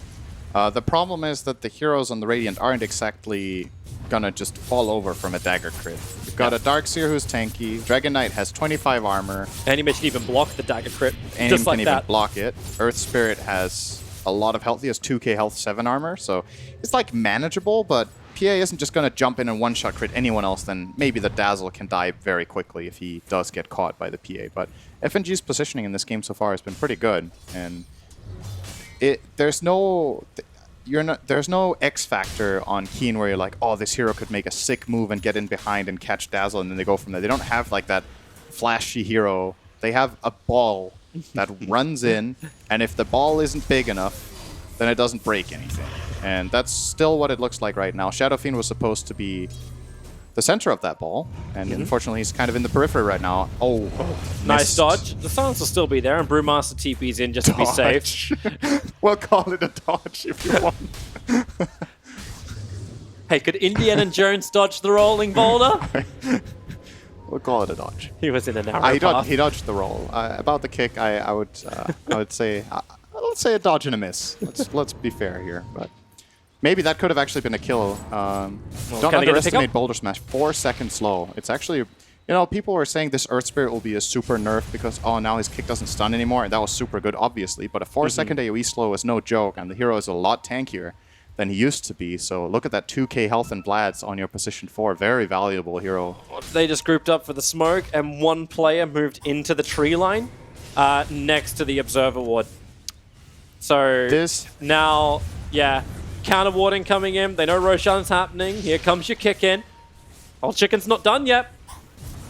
Roshan's still in the oven. They'll get rid of the 1 creep, so hey, no armor bonus, but here comes Immersion. Rolling Boulder forward, the perfect kick, control back, and then the Stomp. He will get the Requiem of Souls off from the Shadow Fiend, so maybe there's more damage as the Dragon Knight is just caught on the wrong side of the river. They find the kill on DK, no buyback available. Dark's control in this, just so strong as the Brewmaster. They're trying to run away. Darkseer, no way to get away anymore. He just gets dispelled out by the Brewmaster split while this is going on. Anti-Mage is just taking out the top racks. He's actually soloing up the SF. It's a double kill for All Chicken. The Ravage creates space. A triple kill for All Chicken. He needs to finish up Roshan, but SF is forced all the way back to the fountain, and Anti-Mage, he wants to come in for Roshan. He's done his work up on top. Darkseer has gone down. The Mana Void is some good damage. It'll end the spree and probably stop Keen from finishing up Roshan. Is he actually going to do this where he's forced them back to defend and they can't finish Roshan? No way he gets this himself. No way! Come on, anyone! There's a blink on Tide. They've got to get back in there. The Radiant Scan, is it going to trigger? They get her in time. Old 11 will blink him.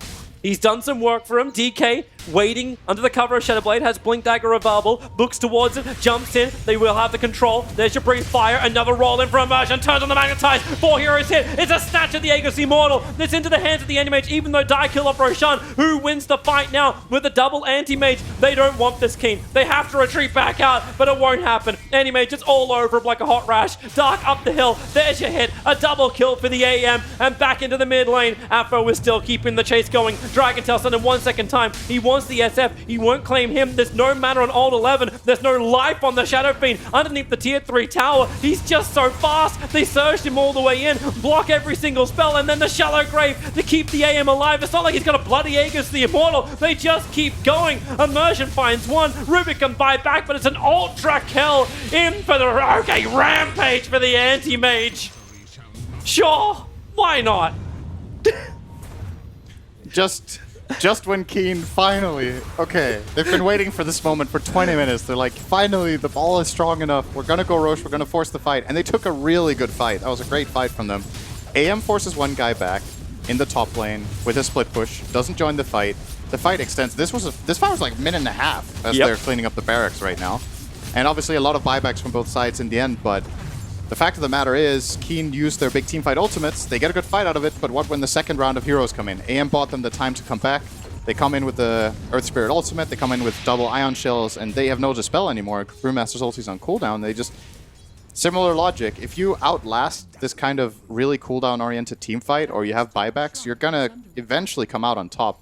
And I wouldn't even say that fight went poorly for Keen. I think maybe it went better than it was possibly supposed to. It went really, really well. We're actually seeing the end of it. So this is after Roshan was already taken. The double kill for the AM.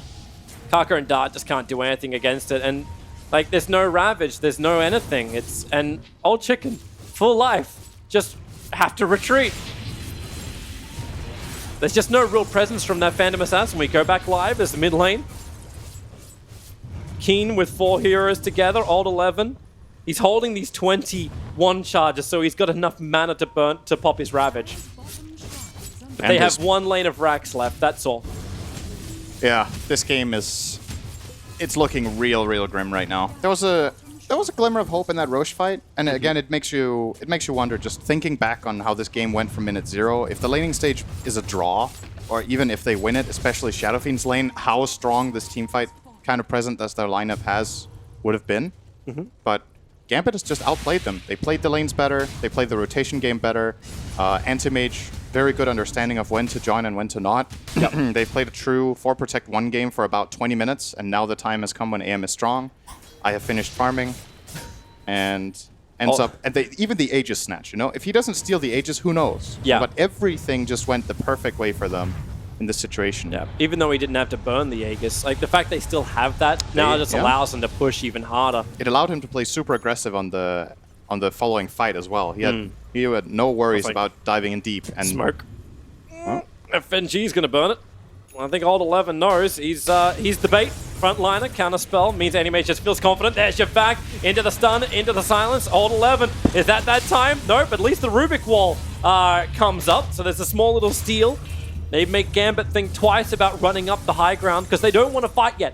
Keen, this is the reason why they're not burning their Ravage. They're trying to get the BKB on the Phantom Assassin, but Old Chicken needs time, and Gambit don't allow this. They look towards the mid side. Afro Ninja blinks forward. They're looking for the stun onto the Shadow Fiend, but just enough range and confidence from the SF not to instantly pop that BKB, but they still need to defend their bottom lane, and you have almost no mana on Old 11. He's almost going to go down, and now 1 charges. Ravage, he needs to burn it, but no! They've burned enough mana once again that Old 11 will die. He has buyback available, and man, Gambit are in so damn deep. They reach the fountain for this one. A defensive Eul Scepter up and 1 charges. Immersion cannot be able to Rolling Boulder himself away from this one. Old Chicken will find the kill. Remember, they're here for the Rax. That's what they want. The spell, Darkseer can't surge himself away from this fight. He wants it, as now the Tidehunter, he jumps forward towards the Anti-Mage. They need a better target. They need any target. They've only killed the ES so far in FNG. He's got the Shadow Grave available. Another 4-man back. The Ravage will pop. They need to find this kill. Their Darkseer must die, and they've got him as well. Turn towards the Anti-Mage. There's no mana on him, but remember, he's still got the Aegis Immortal. That's why they don't want him. Old Chicken twitch targets. He's looking for FNG instead, but he just keeps getting this mass poison touch out. They are coated in gunk at the moment.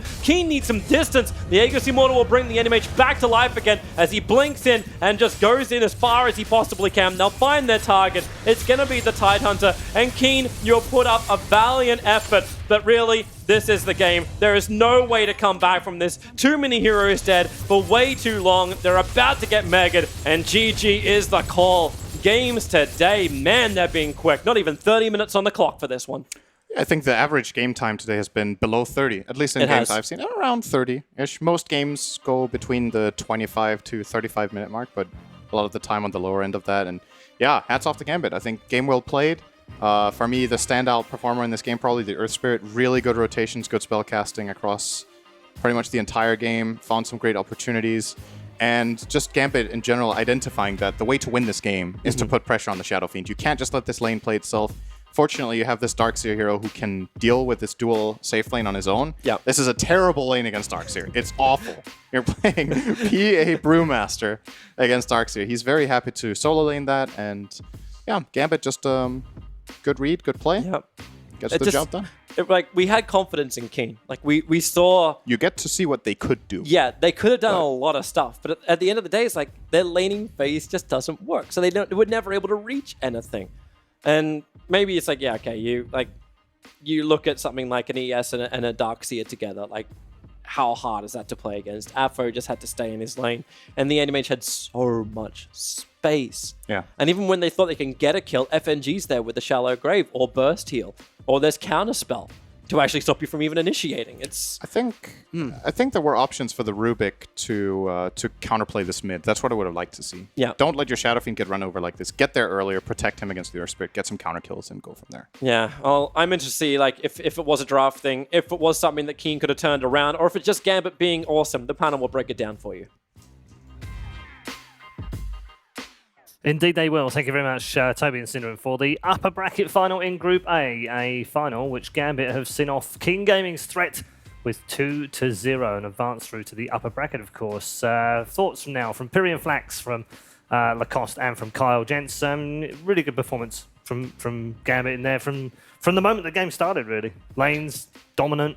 Yeah, everything went well for Gambit, especially the laning stage. This is why I don't like the Shadow Fiend. It's the last pick, so you want to get the advantage, especially against a hero like an Earth Spirit, who's one of the better, if not the best hero against the Shadow Fiend. You just get on top of him, and we saw it. Dragonite also played amazing. I think he ended up with 0 deaths. Itemization was also on point. I think Gambit, Keen Gaming showed their hand during the draft pretty early. You third pick a Tidehunter, and then they just pick heroes who are hard to catch. They lack disables inside of a Keen Gaming, and they just play 4 Protect 1 until they decide to man up, go S5, and at that point it's too late for Keen to react. Kyle, we spoke about this in the first series today against NIP. Keen obviously played very well in that series and won 2-1. But we did talk about kind of peaking too early in tournaments sometimes, giving away almost too much of what you really like, and they really did show us what they liked in that first series. Has that kind of caused them a few problems in this series, do you think? Oh, for sure. I mean, this was always going to be something that happens, though. It's a question of, do they have anything left? Like, yeah, what do they have? Do they have version 2, version 3, 4, 5? Because the best teams will, won't they? I mean, to be fair, Gambit, this is the 5th game I've watched them play. They haven't really done anything super special. Right. They're prioritizing the same heroes. It's just they're playing a lot cleaner and crisper, and it feels like they have more cores they're comfortable building around, notably this DK. For Keen, it does feel a bit formulatic without enough win conditions to lead to. If you're going to have the confidence to open, Rubik Brew Tidehunter, but then your last picking like a Shadow Fiend and no real way to help him out middle, it's like, it just feels forced. Yeah, it's one of those moments where you get there, don't you? Go, right then, let's get 10th pick! Oh! Kind of feels a bit, it was what we were expecting to win a game, is it? It was tough. Ted, how many games have you played against an AM like that? Every single game right? against AM. Didn't it look the exactly the same? I mean, it's just horrible to play when they're like that. When you see them marching down your lane, you're thinking, well, in about 10 hits, in about 5 seconds, that tower's gone. Yeah, it's brutal. I think what the guys were saying about SF and how they like the minus armor thing with the PA and everything, and I get that, but we saw like Earth Spirit, one of the few heroes that really is going to roam around like that continually, pressure in the mid, and if they're going to rotate to try and kill a DK, that's a much harder kill. And they did, like Carl was saying, I mean, yeah, I think they could have rotated to try and help him out, but I don't think it's going to be as effective. And they can't be there all the time because that's going to screw him up in other ways. So DK was a really good pick. I think an SF wasn't. And from there, DK is just standing at the front. He's just fighting, and there's not much they can do. And meanwhile, the usual story. AM's off doing AM shit, and you're not able to deal with it because you've got to deal with this. And I guess part of the issue in here was this tide was very difficult to kill. Obviously, this was the kill towards the end of the game, but it was difficult to kill, but it didn't do anything. I mean, the Ravage didn't look... we're kind of waiting for that to happen, and when it did, you were kind of like, well, okay, but they're still all alive. Yeah, because they don't have any follow-up stunts. The only thing they have is Rubik left. Panda is playing a position 5, which can be a double-edged sword, either a hit or miss. Sometimes you see Brewmaster just going ham, even from position 5. But if your team is playing from behind, then it's really hard to play a hero like this. You split, then you have 140 seconds of pretty much not doing anything on the map. I mean, this Aegis is a result of the stolen Aegis as well, which was a crucial part of the game in it, because Keen, they had won that fight leading into the pit, and then AM goes in there and starts soloing Roche, and you're thinking, well, that's a bit worrying. Then backs out because he has to, and you think, okay, Keen have got control, and then loses it. I mean, if you're going to have any hope of trying to get back into the, you had to win that final, that Roche fight. In the big picture, I don't think it would matter Do you anything still because not they think could it would just have mattered? reset, play the game for the next 20 minutes if needed, just get 7-8 slotted on Anti-Mage. And PA had the problem because she needs to farm as fast as Anti-Mage, but she was playing from behind again and doesn't have a Battle Fury with this kind of a build. It's like more, I want to kill people, one-shot people, bring more to a team fight, but in the late game, she's not going to farm anything. Okay, let's bring in one of the players from the Gambit team and say hello. Good afternoon, sir. Well done. Hello, thank you. Very, very clean play in that upper bracket final. What do you put that down to? What? Very clean play. Yeah, that was... it's a bit dirty, but I think it's fine. Okay. Like, both games were fine. And in terms of what you're playing, what you're picking, have you given everything away so far, or have you got a few things that you're still planning for later in the tournament? I think we got some things to surprise our enemies. Okay, yeah, I figured you might have, because you seem to have played quite standard. Is that fair? Yeah. Okay, all right. Well, it's done you well so far. Gents, got any questions? Yeah, weren't they the team with the Meepo? Yeah, they played Meepo. What's more as well. surprising than Meepo? Yeah. Meepo's standard for you guys, though, right? Well, we're playing online tournament versus OG. I played Meepo, so I guess enemies should know that I played. Should? Yeah, and they haven't. No? Gents, questions? Lacoste? I want to ask about Meepo, but he stole my question. He did? So I don't have anything else prepared. He does that kind of stuff. Classic He Kyle. does that stuff as well. Ted? How do you sleep with yourself when you pick AM? How do you live with it? I guess I'm fine. We had several options to pick, so it was AM, TB, Slark, like they all were good. Okay, as long as there were options. Yeah, fair enough. What did you make of that Shadow Fiend pick at the end? Were you surprised? No, but I think it's bad pick because he's too easy to get killed. So he died like 4 times in middle for 10 minutes. So we were ready for that. For sure. You're ready for it as well. Good stuff. All right, well, congratulations. Well done on Thank making you. the upper bracket. Very, very straightforward indeed, and we'll see you in the upper bracket in the main event. Goodbye, everyone. They're always polite, our CIS friends. Well done to Gambit. A clean sweep in this particular upper bracket final, using what they call standard stuff. Meepo, no problem. AM, no problem. Just deal with it all. I mean, it's quite impressive, isn't it? I mean, people were talking to me beforehand, and I said, well, look on paper, you go OG, NIP, and everyone was like, what about Gambit? What about everyone I spoke to said, what about Gambit? And then you see them a few days ago. They've won a small tournament. It's not a big tournament, I admit, but they've beaten OG 3-0 in a minor tournament. That suggests they've got good form. Well, they changed 2 players. I think FNG. There's always a player who you like and you don't know why you like him so much. Right. That's Is FNG for you? me, but I know some of his strengths as well, and he brings a lot to the table in theory-wise, drafting-wise, but he had a problem in team spirit where they couldn't finish the game. They were always ahead but couldn't finish the game. It could be teammates' problems, maybe someone else also does the shots in this team as well, so this team feels like reincarnation of team spirit but better version. Why is it better though? Exactly. It's a reverse Samson. All of FNG's power, strength, and skill was actually contained in his hair. For Samson. Now that he's cut it off, right?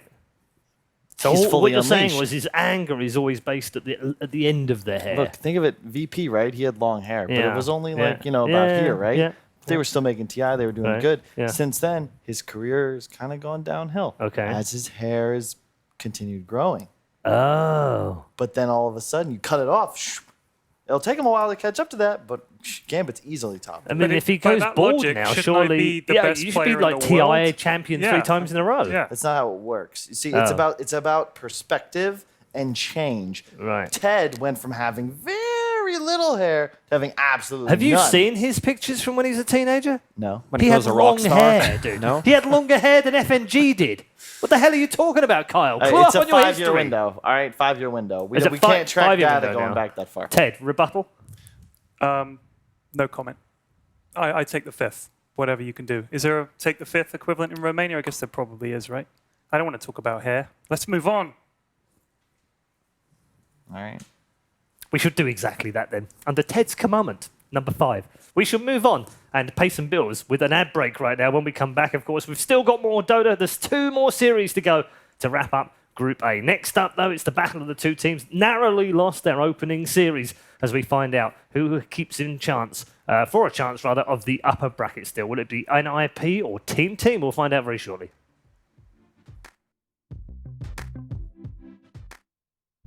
Coming up next.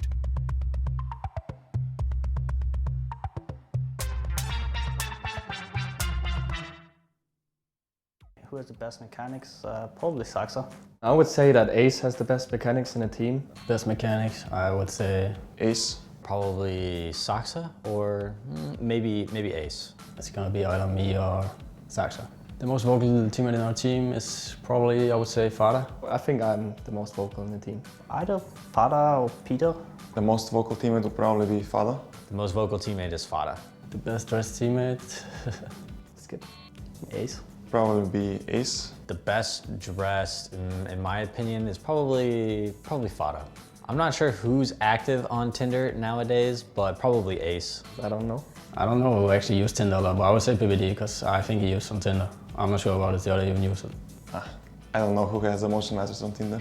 I think Ace has the most. Ambitious. I would say myself.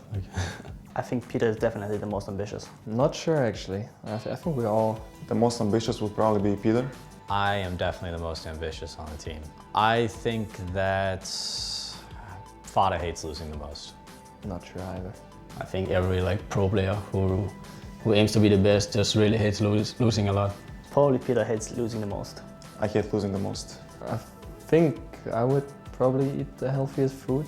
I think the one who eats the healthiest food is probably PBD. Maybe Ace or Fada eat the healthiest. Fada probably eats the healthiest food. Fada eats the healthiest food.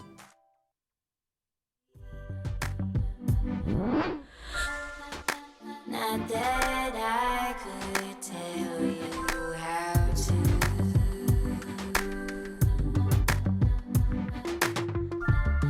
It's not an easy way to be.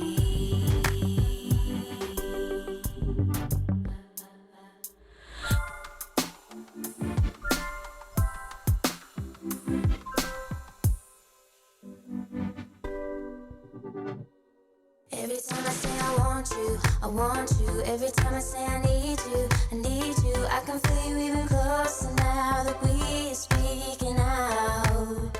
Every time I say I want you, I want you. Every time I say I need you, I need you. I can feel you even closer now that we are speaking out. All the time when I was lonely, all the days that you were hungry, I can feel my heart younger now that we are speaking out.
more information you have, the better the decisions. Data is crucial to do important decisions in Dota games and even before the Dota game in preparation. I think it's really cool that a big company like SAP is investing into esports and that I can be a part of it is amazing.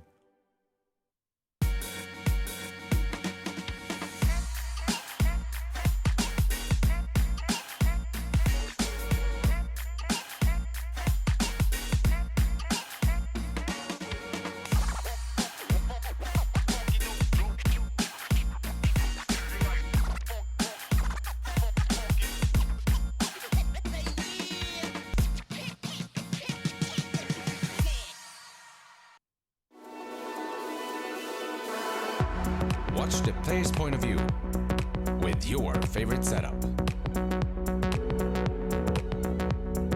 Follow your favorite Dota 2 player in every detail.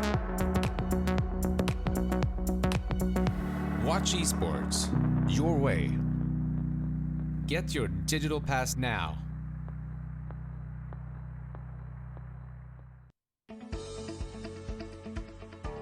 GVM Pay is designed for gamers to unlock various benefits from most mainstream games to your local services. Recharge made easy just within your fingertips. Recharge easily in 3 steps. Earn rebates for every recharge. Download GVM Pay now at pay.gameview.io. GVM Pay is everywhere.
A very warm welcome back to Bucharest. Live coverage of the Bucharest Minor, the very first official Valve-sponsored, run, organised, funded event. I don't know where I was going with that one. But it is the Minor, the qualifier, the final qualifier, if you like, for the Major, the Chinese Major, which is coming up very shortly. The final place of which, the 16th and final place, will be filled by the winner of this week's Bucharest Minor. So a lot on the line, as well as $125,000 for first place and 120 points as well. Up for grabs. Who knows how important all of those points will be at the end of the season. Right now, we're in our Group A matches. We already know one team that's gone to the upper bracket final of the main event. We're trying to find our second, and the next two teams lost their opening game. It's Team Team versus NIP, a team that perhaps didn't think they would be in this position at the start of day number 1 here at the Minor. We've had a little bit of a change here at the panel. In fact, a wholesale change, you might say, because we've got 3 brand new people to the panel, although a couple of them have been here already. We do welcome back the fantastical Black, the wonderful Admiral Bulldog, and the Swede, of course, Sindren, is also with us. How you doing, gents? We have one Swede on here. Is that joke getting old, or...? I could live with it, but this time we actually do have a Swede. And he looks like he's taking offense to me being a Swede. Well, I got told I'm offended look, too, Henrik, so. you told me earlier he was a Swede with potatoes in his mouth. I think that was something that I heard. He's basically Sweden's little brother. So he's kind of Swedish, but not really. Right. We don't consider him one of our own. One of us. Oh, okay. yeah. And you don't consider him a Viking, or how does that work? Just smarter, prettier. Smarter, Smarter, more handsome, right. more like richer. Yeah. Little brother, I guess. Okay. Yeah, that's Denmark versus Sweden Right. for you. Are you aware of all this inter-sibling rivalry in the north of Europe? I'm staying out of it. Okay. I love peace. Yeah, that's why you're in the Southeast Asia region. Mm-hmm. So I went away from Germany because there's so many angry people. Wow, okay. Let's move on swiftly, because I don't know any angry people in Germany. My time there was fine. Well, you know me. You're not angry, though? And Kuro's not either. So You got a point. I have a small pool, but you know, weird. Anyway, lower bracket. Syndra, are you surprised to see your fellow Scandinavians in terms of the NIP in the lower bracket already? Or do you feel like their mixed play over the last few weeks suggests that they might have been in here? Yeah, they've been looking more and more cold, I would say, every week. Then if you look back just, I want to say 2 months, they were looking pretty solid. And now they're on a downward turn. And I don't know if you want to call it a slump or whatever, but they might hopefully be able to pick it up again. But I would say their opponent in the first round wasn't the easiest either. So they could probably learn something from those games and bounce back. And they still have a really good chance, in my opinion, of finishing this round, in this group rather, in second place. Okay. And Team, on the other hand, Henrik, a lot of people would have looked at this and gone, yeah, all right, nice team, plenty of experience in here. They've got IX Mike, he's a great guy. You know, he's been around the scene forever. They've played for 64 teams, these 5 players, in their checkered Dota 2 history. You'd look at it and go, how the hell have they qualified for this? That's why I'm not saying that, but some people have said that. But they put up a good fight in that opening series, which suggests that they're playing very well. Yeah, they did pretty decently. The second game I looked, they got kind of stomped, but the other 2 games were good. They won 1, so that's something. But I don't know what that says about the NA scene. You know, when Alex Mike comes back, does that mean that he's like actually back, really good and strong, or is that just NA scene being super, needy for a new captain? Like, is this how load is sinking? Is that right, Somebody doesn't like Ike's Mike over No, here. I do like him. He's been doing good. He's also drafting now. Yeah. I didn't know that, and I'm very, I'm feeling it. Well, I mean, lose the Tash, gain some Dota brain cells or something. I don't know. Yeah, I mean, there was this other team, Team Runes, who nobody really thought was like a proper team. Don't start, because they have 7 points already. Yeah, much more than any of us. Indeed. 7 more than all of us. I'm not trying. These 2 guys are trying. So I just want to point that out. I mean, not trying is just an excuse for failing. He's not even trying with his alliance pin. It's turned sideways. They can't see it anyway. There's no zooming. So it doesn't matter. Can we zoom in on that, please? No. This is basically it's a good symbolism for you, actually, when you think about it. It's like, can you stop staring at me? I'm feeling weird. No, I like your pin. I like you too. It's a D actually when you think about it. Well, it's kind of like an arrow. It's a D. It's actually an arrow. It's an arrow towards you. Yeah. It's pointing at you. Yep. That's what it's actually doing. As you may have realised, we are into the draft for game number 1. We've got an IO Gyro. That we do.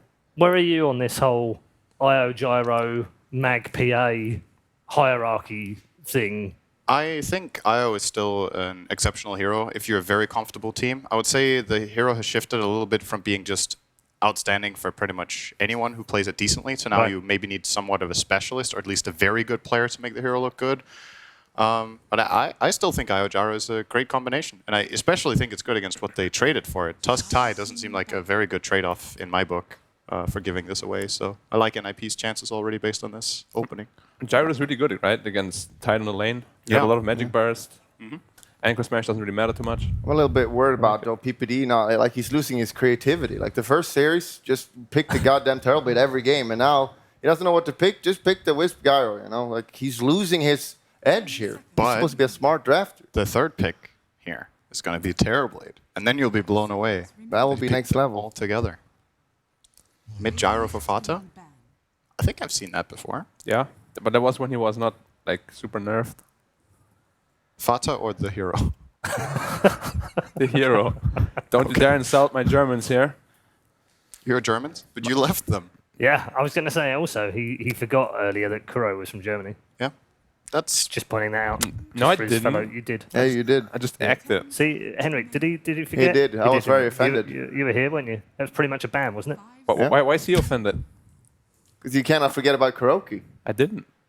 He's the face of Dota. It was He's an the act. face of Dota? Yeah. He is now. He is? Yeah. You don't see his face on that much Dota. He Like, kind if of they minds his own made business and wins stuff. Like, Synderen, Shut imagine up. EA. Okay. Imagine EA Shut made. up. Great argument. Imagine EA made Dota every year and sold it as a franchise. So it was like EA Sports Dota 2019. Kuro would be the poster boy, wouldn't he? Arteezy is probably more of the face of Dota to most people right now. What about Even if he has less winnings okay, or one less this events year, than though, Kuro. This year, would it be Kuro or would it be No Tail? Or would it be Seb? Or Mad, yeah. Oh, that's a good question. So you just don't know how they pick them, do you? No. Or would it be Dandy? Or Dandy Admiral would have been the Bulldog. face for a couple of years. Yeah, at least. absolutely. Bulldog would have been the face for a month. Yeah. So if the game came out in that month. In August 2013. Yeah. September 2013. Then they would have looked for a better face. There's nothing wrong with my face. Back face to is draft, fine. because we have a third pick. We have a Disruptor. Disruptor. Wow, the classic counter to Wisp, even though you don't really rely on relocate anymore.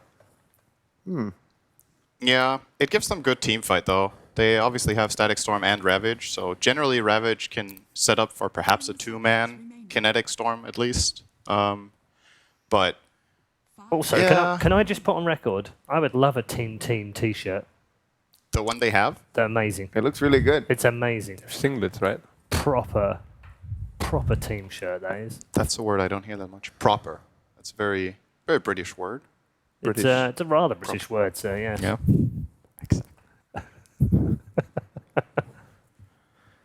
So they're actually taking their time here in IP. I'm not sure what options they're juggling here. There it is. Look at it. Enjoy Its it. glory. Is that Universe? No. That's Semi-Boy. Semi-Boy. It looks like Universe to me a little bit. A little bit. Some similarity, I guess. Yeah. Not the shirt, though. Universe dresses in a bit different attire, I would say. Yeah, not as classy as that. No. Yeah, third pick. Cinder, you're here for a reason. Can you predict Terrorblade? Oh, there it is. Spirit Breaker. We all saw it coming. Yeah, explain it then. Generally, so what I would say is when you have IO, you want your other support to oftentimes be able to set up something. So either have some sort of a stun or a catch that you can relocate on, or play well in tandem with the IO in lanes if you want to try lane, or just enable IO to play with the core of its choice and give them the best possible game. And I think Spirit Breaker is one of PPD's favorite 5s when he has to play Playmaker. It's either Spirit Breaker, Tusk, which is taken, and we've seen some Elder Titan from him, but it doesn't really fit the bill, and it was banned. So this was probably the best option left, but they took a lot of time. I guess he was like, do you really feel Spirit Breaker into Tusk and Disruptor? It's a bit counterintuitive in a lot of ways, but maybe it was the best choice. The charge is pretty fast now, so you can't really disrupt or glimpse him anymore. Yeah. If you just go ham with the movement speed, you're going to hit that stun. Now picking the Jugger. Yeah. This is going to get side. It's never fun to play carry against the Spirit Breaker. So are we going Puck or OD for Fata? Doesn't feel like the best Puck game. You've been on Nature's Prophet. you've been on this whole puck every game. I played lots of Puck. And You've been pucking around. Have you? the new change I think is really underrated, that you can't TP. And Fada is very of the best famous for pucks. his puck as Yeah. well. He has the most played of anyone. I However, think. there is a Bulldog favourite in the game.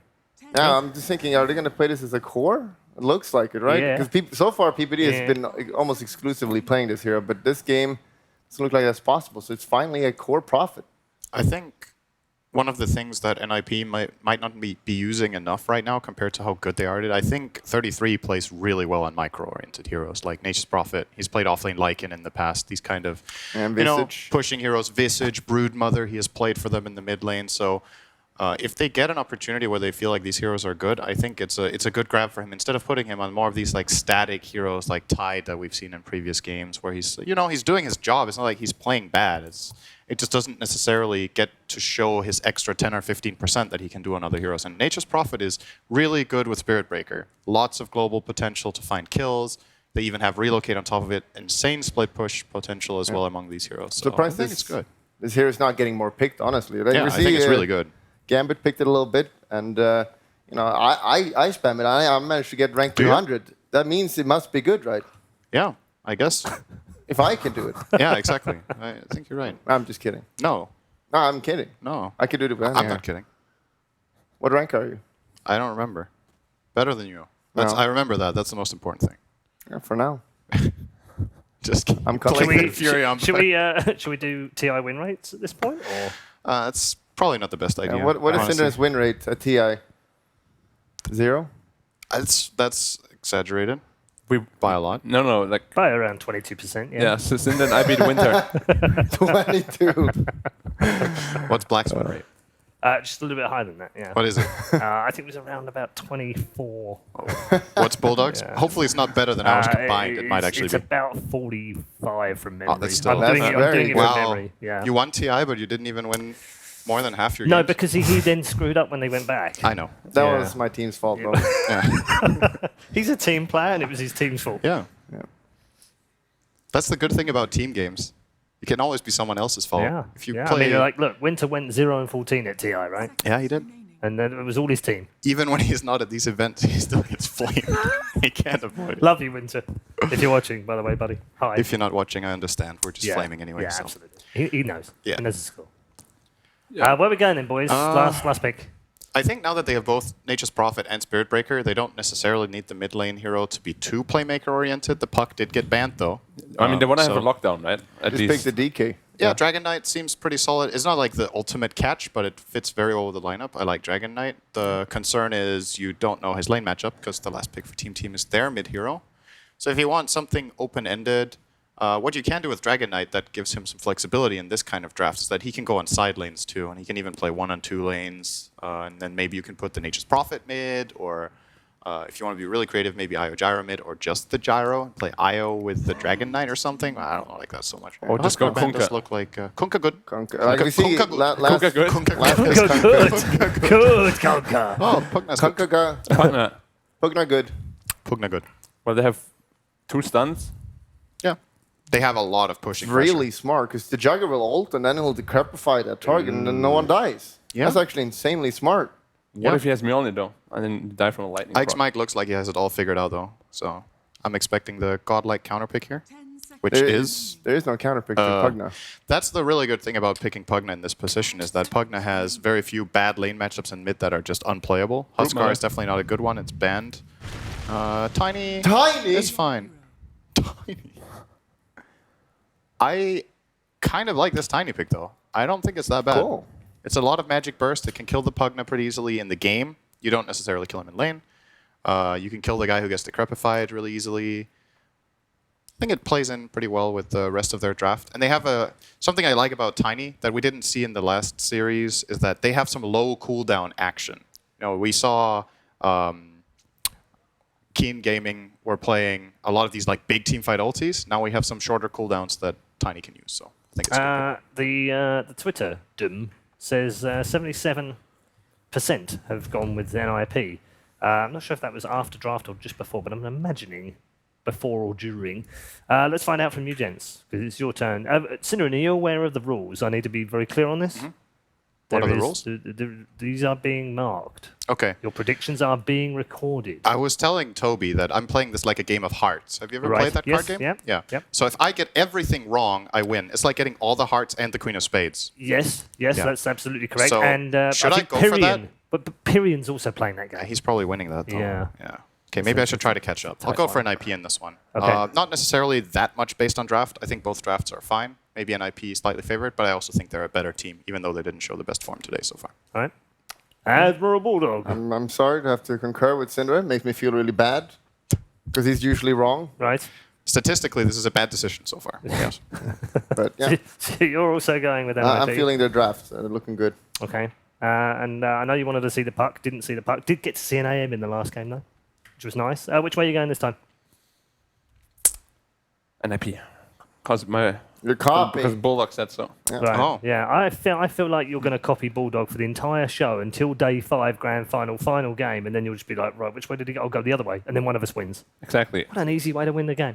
Let's bring in our commentary team and ask them for their predictions as well, just to keep the game going. Gents, game one. Things are looking a little one-sided over there. It is a little bit one-sided. Do you want to even it up a bit, or...? I don't. But do you? I don't. No, yeah, I mean, really. Twitter said 77%. Those are the same people that are on Reddit. I can't go against it. I'm NIP as well. I'm sorry. I don't believe in Mike. Not since he shaved the tash down. It's not. Wow.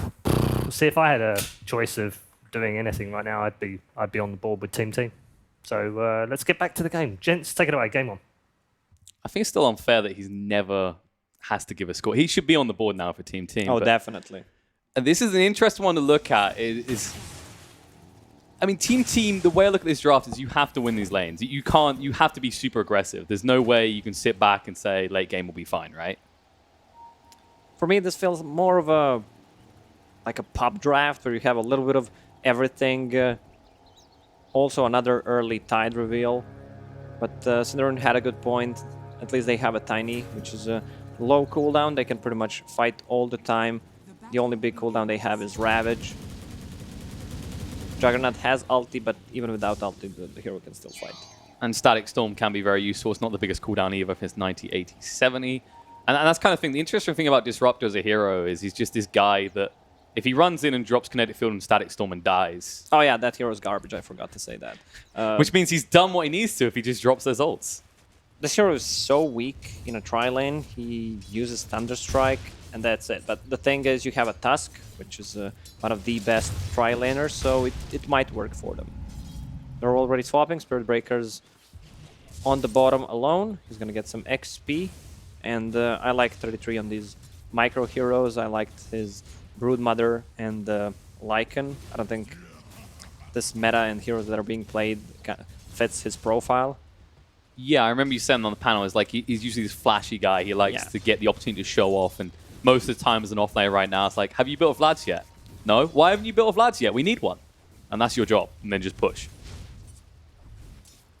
The mid lane's going to be the more intriguing one. Is there any real way that Tiny can try and pick off Pugna here, other than him making a mistake? I don't think so. He's going to get the second null, going to be tanky enough. He really doesn't threaten Pugna in any way, especially with the new Avalanche. At the same time, when you look at the supports, maybe Tusk can rotate, but Disruptor, it's not really a hero that's going to be very useful in a gank on a Pugna. If you see someone rotating, missing from the bottom lane, you can start playing aggressive, and you have this kind of a global presence with the Spirit Breaker and the Nature's Prophet, so it's not an easy kill to get. Alternatively, wherever the Disruptor is and the rest of his team isn't, just kill him. I think team needed to react to lane swapping because they want to fight against Io and Gyro. Instead, you have a Tide Hunter. Tide's gonna get XP, not the easiest skill to get, but Kraken Shell doesn't work against magical damage, and Gyro deals a ton of damage with Rocket Barrage. That's true. But the problem is your lockdown in this lane is on a delay. As soon as that home missile is placed, Tide just knows to back up. It'll slow down his farm a little bit, but it makes it very hard to pick him off. We're just seeing how badly Disruptor trades here. As he put down the Thunderstrike and instantly 33 just runs at him clicking. I mean, he's sitting on 1 armor when he hits him with the Blightstone. He's on minus armor and takes a ton of the damage. Pugna. Look at Pugna in the mid lane. He's jungling his wall. Yeah. It's kind of the thing for the Radiant side. It's a little bit easier to just move over and get double value between the lane and the jungle now. The interesting part is going to be in the bot lane. Once Spirit Breaker hits 2, we might see some aggression coming out with that preview into what they can do to Disruptor. Once you have a 2 on Spirit Breaker, you can just run at him. So they're definitely going to be forced to be a little bit more defensive and make sure Disruptor's positioning is fairly far back here. Yeah, that's why Disruptor is saving a point. No Glimpse, no Kinetic Field. If he charges him, he can use any of the spells. So far, Pugna building a little bit of a lead here, but Denai's going the way of Tiny. Like, it's just basically, it looks like he's got a good lead, but in terms of lane creeps, it's definitely going better for Tiny, which you expect early on. He does have one of the highest damages at the beginning. 33 getting low here. But both sides have to back up. Hold the bash coming out, the charge through on Anushim. Kinetic Field does go down. They get one more bash, they might have Mike. And they get the lock though. Doesn't look like they'll be able to. And actually the Blade Fury coming up from Sammy boys. 33 says see you later. It's a little bit too late though. The TV lasts too long, and that will be the first blood drawn by the Juggernaut. Meanwhile, on the top lane, Brax, is he going to be run down here? Looks like it. They've got the Rocket Barrage available. That'll be enough to fell the Tide Hunter. I don't think 33 should have died there. He has Boots of Speed. He can just easily run away from Juggernaut. Juggernaut just bought Boots. Definitely an interesting choice. They weren't that close to him either. And they'd already seen the Kinetic Field leveled, so it wasn't like there was a risk of a glimpse back into a Blade Fury. Now, can they get aggressive on this Pugna? They have to know that he's going back and forth between this jungle, so maybe try and make a move when he moves across, but I mean, he's level 5. You're a level 2 Tusk. It's not like you've got all your skills available yet. This Pugna is not dying. He has Magic Wand, Fairy Fire, also has a Raindrop, so he's going to tank a lot of that damage. And once he hits level 6, you really don't want to gank the Pugna because it can just easily backfire.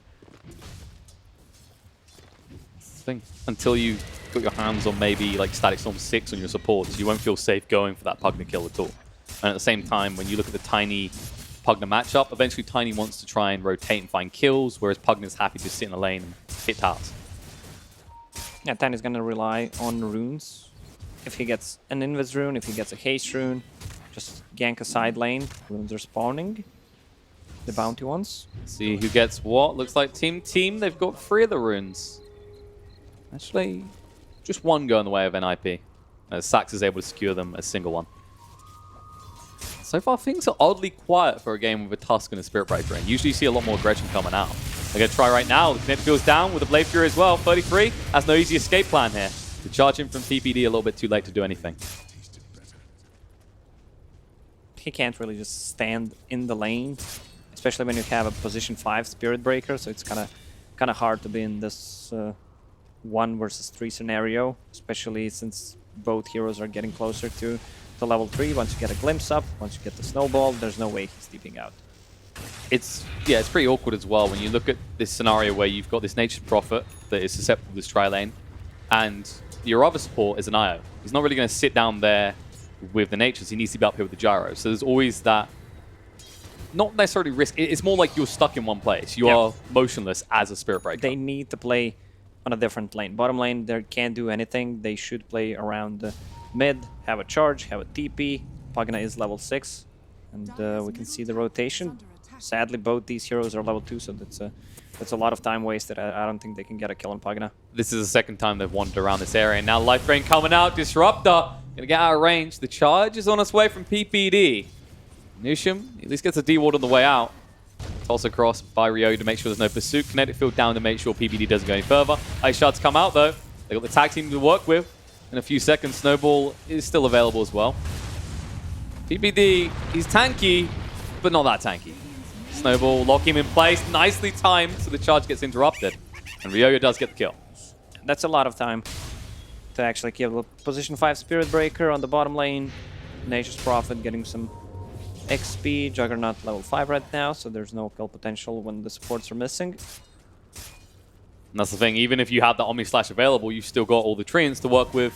You just stay close to them, 33 feels pretty comfortable. And also if you commit the Blade Fury, you just TPs away. Not like the first example, these ones would work out. Top lane, they're going forward on the Sax, so the charge is going to come in. Can they do enough? Snowball through, looking for the opportunity. The batch is going to be there, Home Missile as well. And Tusk, he'll be the one falling. And so far, Team, their rotations have been backfiring pretty rapidly. Yeah, even without Fata TPing there, it's a hard kill to get. Oh, Fata's going to get killed here. The life drain, Brax cannot escape, and you just saw the TP away. Yeah, and that's a dead tier 1 tower, definitely no way. They're defending that. Bottom lane is going to be fine with the Treants. 747 has a double damage in rune. He should be the one trying to push the mid lane. 33 going to TP out, but the Snowball interrupts it. He does go down. That's 3 heroes for that kill. And you're still going to lose your top tier 1 at a pretty early point. Yeah, 747 just popped the DD, took a tree, wants to pressure the tower. Ryoya needs to find a kill. This DD is the problem. There's going to be a charge through, interrupted with the Avalanche. Ryoya thinking about going, but decides against it. He saw how long it took him to kill him last time. When you're caught in Avalanche, it looks like you're having a seizure. Just flailing around. The worst part is when you're trying to do something like a skill. Like imagine Dazzle trying to shell a grave. Just looks like it's cheering. Good news for NIP as well, with taking that tier 1. You can already see it as Ace starts to move in the jungle, as he now has this freedom to take that area away from Team. Because they don't easily jump onto this Io Gyro combo is the problem. I like how they just ditched the mid. They've said, PBD, just use it to get some XP, maybe a few little pieces of gold thrown together so you have 1 or 2 items. Because Tiny's not going to push that hard. Yeah, but they're going to take the tier 2 tower on top, and the tier 1 tower on bottom is just full left HP. untouched. Yep. There's no punishment. This feels like the problem right now. As NIP, they have a very clear goal in mind. Just take control of that dire jungle. And Team, they can't find anything. We saw them try and rotate around the map so early. And that means their supports are behind in terms of XP. They're a little bit crippled. Can they make something happen now, though? Nature's Prophet's in their jungle. They ping out. Avalanche. There's the Ice Shards to the tag team as well. 33 will be going down this time. But the push continues. Life Drain is there. Brax. Tides usually feel tanky. This doesn't look very tanky to me, Lagoste. Yeah, it's just a brown boots magic stick Tide, even though he maxed Kraken Shell. Oh, Fada! The snowball a little bit too late. They wouldn't have been able to get in range anyway. He already read that and TP'd out just in time. When you're playing position 5, Disruptor, laning stage is over. You don't want to put 2 points in Thunderstrike. You just want to get max out of Glimpse because you're not getting any levels. Yeah, Thunderstrike harassing in lane. The other 2 spells were actually finding kills. If he had it there, he could have stopped the TP. PPD being glimpsed back here. Got the Blade Fury and the Omni Slash available, but it's a kill into a Spirit Breaker. They only want to have to use the Blade Fury here, and that should be enough to bring down the big Mukau. Or is it? Life Drain? There it is. Omni Slash gets forced out, and all Fada had to do is stand on the side looking at him. I think that's the right move, though. He could have decrepified his Spirit Breaker, but I think if you do that, then no Omni Slash is committed. They just run him down. Just had to set that imminency for the Juggernaut. Yeah, we didn't talk about Gyro at all. He's 2-0-1, farming with his partner, Side Gunner. It's Gyro, though. We didn't even care about that hero, right? Do you remember the start of 2018 and how riddled with Gyrocopter it was? Are we not sick of that hero and happy that he kind of is dead without Io? I mean, he was OP. Yeah, definitely. Oh, Static Storm in the mid lane. They're going to turn around to Fada. Should be able to find a kill. He's pretty tanky, but not tanky enough. Need more on the bot lane. They're going onto the Juggernaut. Sammy Boy in a little bit of trouble. Does have the Blade Fury trying to save it. But no, Never Strike with a homing missile timing. Perfectly done. No chance for a spin away. Spirit Breaker bought the Tome, so he got himself to level 6. And also the XP he took on the mid alone while they were making rotation. Actually paid out. And this is the thing, the preview of what to come. As you look at the top lane, there's no towers there outside the base for Team. And this Pugner's just going to get a lot more rapid with these movements. At the same time, Natures will be able to apply pressure in alternate lanes, forcing you to split up. 747 is actually really farmed. He has a Blink Dagger, almost a Power Treads, and they need to smoke. Push the wave, try to smoke, get a pick off, and then push the towers because they really don't deal any damage to the towers. That's the thing. You pick up the blink, you need to get aggressive straight away. You know, we talk about sometimes seeing these blinks. We talked about like Tidehunter, Enigma, these type of heroes that can't do it because they're big cooldowns. But if you do pick up that blink, you need to get value out of it straight away. And there's the smoke movement. And they have got level 6 on the Disruptor. The Static Storm's still on cooldown for the meantime. They're cut across looking for something. Question is, can they find it? Aya breaks the smoke, just moves away. Wasted effort so far. Maybe they're going to cut across. They might be able to find 33 in the mid lane. Nope. Everything has been spotted. This was not the optimal move for Team. The problem is if they make a movement, they could have 4/5 heroes inside of Nib in 2-3 seconds. A charge, relocate, Nature's Prophet TP. The global presence is definitely a problem. And as a result, Team just have to go back to farming. The good news for Juggernaut is he's getting a lot of gold. He's just been left alone in that bottom area of the map. But we talked about this before. This area is the least valuable. It's not bad if you're in recovery, you just need some quick gold. But what's this transition? What's the point at which your Juggernaut can start to take fights better than this Gyrocopter?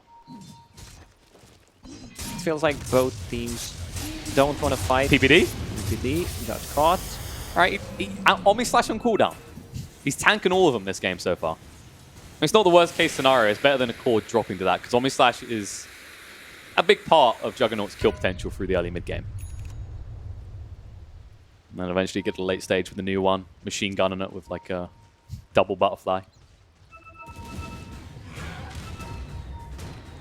This is the good news about this Gyro Io as well, by the way, is that this is not a dire side Gyro Io, so you don't have access to that holy trinity of gold. The Ancients. At least it's something, though. Yeah, it's a consolation prize, but it works out.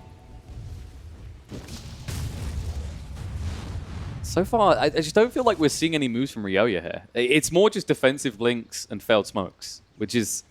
This is not why you pick this Tiny. This Tiny is mid-game aggression, find pickoffs constantly. But as you said, that global presence, right? That's the biggest concern in his mind every time he makes a move. Oh, look at Disruptor. New Sham just going for a straight Aghanim Scepter. I like it. You gotta do something. I mean, honestly, Disruptor, he doesn't really have any in between Knights, maybe a Glimmer Cape. Other than that, it's not really any golden pickups. It's not like a Bane with an Aether Lens, for example. You already have a lot of range on your Glimpse. You don't really need additional. Well, you don't if you have level 2 Glimpse. Instead of level 2 Thunderstrike. He's got Instead it now. of level 1 Thunderstrike. We're just waiting on the high ground. Team, they're expecting people to come for the runes, but NIP so far pretty composed. They're in no rush. They know they have control, and Sammy Boy forcing the playthrough. Relocate's coming in. They spot him out. They know he doesn't have Omni Slash. Cooldown's going to be there. Static Storm to protect, but it's not enough. Sammy Boy's down. They toss in the Disruptors. They're trying to go even deeper. Can they do enough here? Tanking up so much damage. Gyro getting low. The Ravage through. Connects on the free. They should be able to bring him down. Finally, he's going to fall, but the Nether Blast doing so much damage. Ix Mike will go down to the Nether Strike, hold him in place. Ryoya on the retreat. Can they catch him? The Prepfire's going to come out. Avalanche to buy himself a little bit of time, but they've got the charge available with the Life Drain as well. He should get out of range as the Bash gets him far enough away, but they're going to chase forward. Never Blast out to Prepfire as well. One more tap, and that Tiny is dead. Blink away, just in time. PPD under the tower needs to be careful. He needs the backing up of his team. Io is back, ready to assist, and looks like Tiny will live. The aggression stops here. We can see the difference between Tier 1 and Tier 2 teams.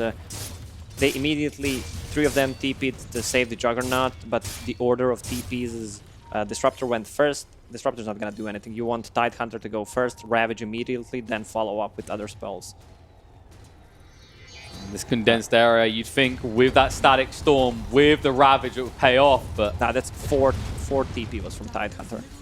So Ravage came in really late, and look at the reload. He almost saved the Gyro there.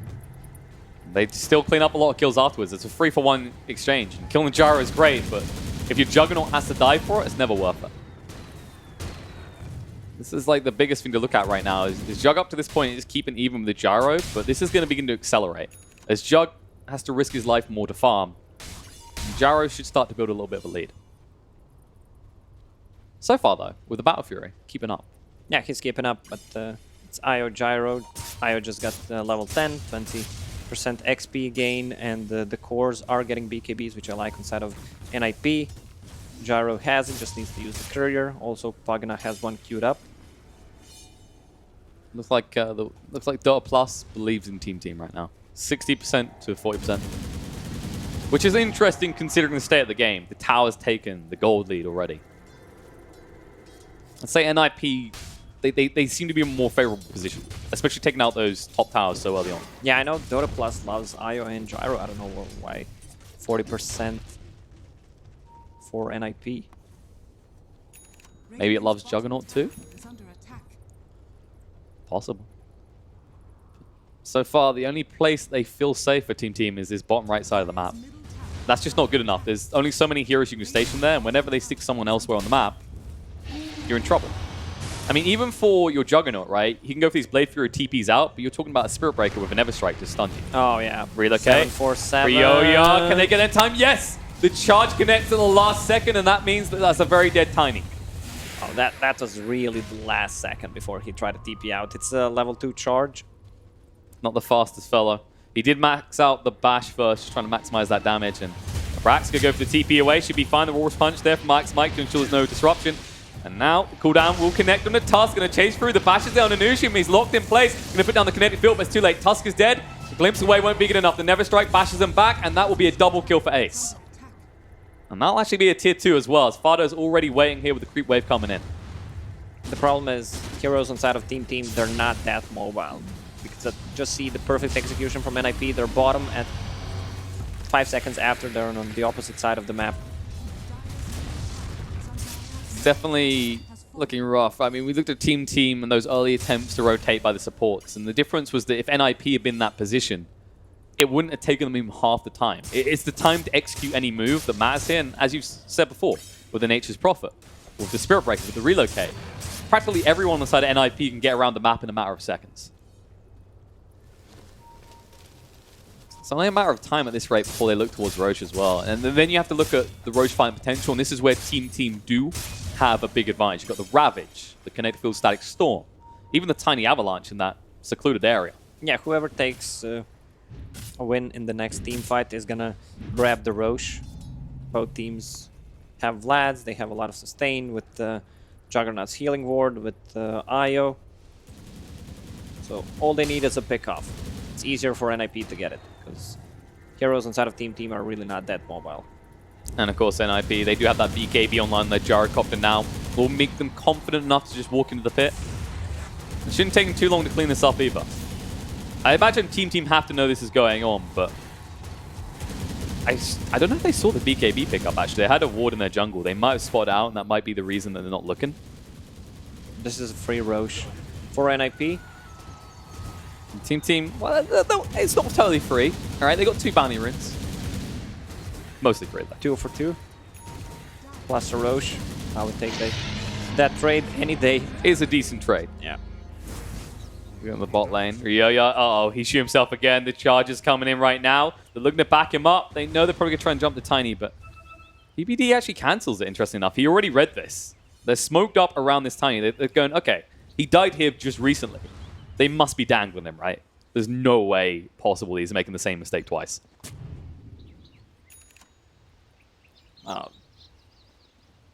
Okay, so they know something is up. Ike's Mike just dewarded. I'm just kind of looking at this, though, and the team's positioning. We said about how useless this tier 2 is. There's still tier 1s on the map for NIP, and team have focused their efforts here. Feels like you get better value out of the other areas of the map. You know, maybe secure your jungle, take that back. They try to play around Tiny, put him as a bait, since he already died once. But PPD read it really well. Do you feel like this is, they can't mega creep us if we keep those tier 1, tier 2s alive in the bot lane? Oh, yeah. There you go. That's the next level strategy to say, if we're playing around here, we never get mega creeped. Imagine how different Dota would be if you had to take all the racks before you could take Throne. Negative, sir. I don't want this kind of that'd be horrible, right? Negativity in my life, in Dota in general. This is why I don't like Tidehunter being shown this early. Like, the hero didn't do anything. He's 0-1. They can't find any openings. It feels like you need to use the Ravage, but you don't want to waste it, because then it opens up the Roche for enemy team, or just opens up your towers. Yeah, you're basically more or less just committing Omni Slashes to ensure kills right now. And the relocate coming in onto the Omni Slash man himself. He has got it available. We'll use it on the PPD alone. We'll cut across to the creep wave. Decrepify's going to keep him alive. And Sammy Boy, he already used the Blade Fury. TP's away mid-Omni to make his escape. He knew what was up. He just wanted to force a relocate out. But that does mean your big kill tool right now on Team is now on cooldown. So where's your play? Tiny has to do something. And so far, this Blink Dagger has been pretty underwhelming. They could just gather at the bottom lane, take tier 1, tier 2 by force, group up. It's like, what do you do on Team? Do you defend that, or do you just take control of your jungle again and keep farming? This is always the awkward issue, because there is an Aegis on this gyro. BKB as well. They just use Juggernaut ulti, and that's their team fight damage, so I'm not sure if they want to fight. You do say how useless these towers are in the bot lane, but they are at the same time your insurance policy against mega creeps after one big mistake in the next 10 minutes. Yeah, but you have 2 minutes on Roche. You want to use it. You just want to get the free gold for your team. And of course, Saxa does have level 15 now, as we just saw the Ags affect their ace. At this stage in the game, hit pretty hard already. They're just dodging them. They don't want any part of what NIP is just funneling. Because they can't fight. Omni on cooldown. 33 showing on a mid lane. Now he's building some real items. Vlad's, Crimson Guard, they're just going to continue. How many times have you just looked at Sanj and Yasha, you built it, and then you forgot it doesn't have a name? you got that? I get that so often. I was like, oh, I don't slow him down anymore. I get surprised by the caller every time I see it. Like, oh, what's this? Looks pretty indifferent. Yeah, loads of debates after the Kyra introduction. But Ace, he's not deterred here. He just stands his ground. He's saying, team, you have to make a move soon. Sammy Boy is here. No Omni Slash available just yet, though. No mana for the Ravage. He's got the wand, so he can use it if he wants to blow it off, but they do now have the Omni Slash. If they want to move, it has to be right now. Sammy Boy going in. Blade Fury is going to be there. We're going to just get rid of the Neverwolf before he makes the move. Needs to be careful. Ryo with the blink in. The Avalanche toss is going to be there. The Static Storm comes down. They'll be to clean up, disrupt it so easily. And now jumping in. Can they actually do enough damage? The Ravage already being blown. And the Omni Slash crew will get the kill onto Io. They claim the Aegis, but now NIP ready to fight even more. Sammy Boy trying to stand strong against this. PPD with Never Strike to move away. They'll get rid of the Tidehunter, and Sammy Boy's stuck in the tree line trying to make his escape. There's only so many trees you can cut, and they will go straight back to hitting your buildings. You just blew everything on that fight, and they just shrug it off. They use an IO, who cares? Yeah, and that's it. They lost the IO, even though IO had a buyback. If he wanted to, he could come back, just TP. Why even do that, though? Yeah, because everyone's full HP. He doesn't really need to do it. No serious commitment requirement for him, and even when Team has the whole lineup up, no Static Storm, no Ravage, no Omni Slash, this is enough time for them to take a second lane on the side of NIP. No, they actually respect them here. NIP want to play with their food. They're going to back off before they take this second set of racks. I mean, I guess they could have easily went for the second set, right? But there's no rush in their eyes right now. Yeah, they feel comfortable not to go for it. Roche could respawn in 2.5 minutes if they want to wait for it. They can take shrines as well. Pugna has a full hex. You can just see the way that they just threw everything, and it barely kills anyone off it. Like, you expend everything just to get rid of that Jara Aegis, and then you're just left just holding your junk in your hands. You can't do anything more. Gyro with SNY and Satanic, 41% status resistance. What up? Barely feels anything. You know? He might be able to move an Avalanche now. Little dink onto the head. The Tidehunter, snowball through, looking on Saxa. They're trying to move quick enough, but no. Sammy Boy stuck on the tree line will move through now. Saxa stands ground. Ice Shards holds him in the Static Storm there as well, but the BKB from Ace looking to fight up against his 33 finally arriving. There's the glimpse away. They'll get rid of one, but PPD just stands ground in the middle. Omni Slash is going to tank the whole thing between him and Ace, but no, it barely bounces across to Ace. Gyro getting back in. Saxa trying to keep Ace alive, and in this, he's trying to fight up against the whole team. Finally, Fada's going to arrive. Is it too late though? The snowball buys a little bit of time, but it's buying time for Ace. The buyback comes out. Io says, okay, this is where we commit. This is where we win with the glimpse away. No, they can't actually help him. Rio with the Avalanche is enough. They get him. Triple kill for the Juggernaut, and they're going to hunt looking for more. The Blink Dagger 4 for 33 just TP's right underneath their eyes. And Ravage is ready. Do Fada. they have a chase? Blink Dagger on cooldown. He can move away. And that was the biggest question I had in my mind is, where the hell was Fada? It took him so long to get there for that fight. Yeah, he was on the side. He was actually trying to protect the Io once he got out of the fight, but Io managed to get back in. I think Gyro popped Satanic really early on. Not really necessary. Let's just watch his HP. It looked like a little bit of a mistake from Sammy, where you see that blink into the tree line there. That awkward moment where he just Blade Furies. Luckily, because he has that Battle Fury, he just cuts through the tree, but so much time spent just killing that Io. And all I can think is this whole time, imagine this fight if Fada was here. How much that would have done different. Yeah, he popped Satanic during a... Okay, he didn't. What am I watching now? There we go. Yeah, they snowballed. But he didn't they hit already anything. snowballed. Nice, nicely snowballed. Nicely read, and the relocating just countered straight away by Nushin. It's been so long the glimpse was off cooldown again. As a result, Team, they take a much-needed fight to show a glimmer of hope for them here. Yeah, that was a fight without Ravage. Win probability, how are we looking? Oh, there you go. 68% chance to win for NIP now. Del Plus changed his mind from the 17-minute mark. Drastically, in fact. This is always the frustration of Pugnus. He doesn't need to be in the fight if he's hitting buildings. That's always the awkward issue, is when you forfeit a lane this early on, you've always got one eye looking at your base. Really stunts movements around the map, right? Yeah, but you expect them to come either mid or top, so you don't play bottom part of the map, since you get less gold anyway. Roche will respawn in a minute. Tidehunter has a Blink Dagger right now. He's going to have to make one hell of a Ravage. They can't afford to give a second Roche up. I think it's interesting that you're saying about them, you know, knowing where the creeps are coming from now. It's like, typically, I feel like the best lane to take first is mid, right? Because then you can play the Benny Hills with the second lane, hugging them back and forth between top and bottom. Along the way now. Team, just trying to de-ward a little bit, get some vision around that pit. But NIP, they already prepped for this. Got a ward in the Dire Jungle. They got one defensive on their side as well. They got all eyes on that pit. This is... Oh, no. No, nighttime vision. Okay, Mike finally figured out what's up. How awkward would that have been if that went without being rewarded. That's huge. But look at the ward coming out from Mike. No one would look here either. Have some kind of a vision if they enter the Roche pit. It's very limited though. They're just trying to look for someone standing outside the pit here, basically.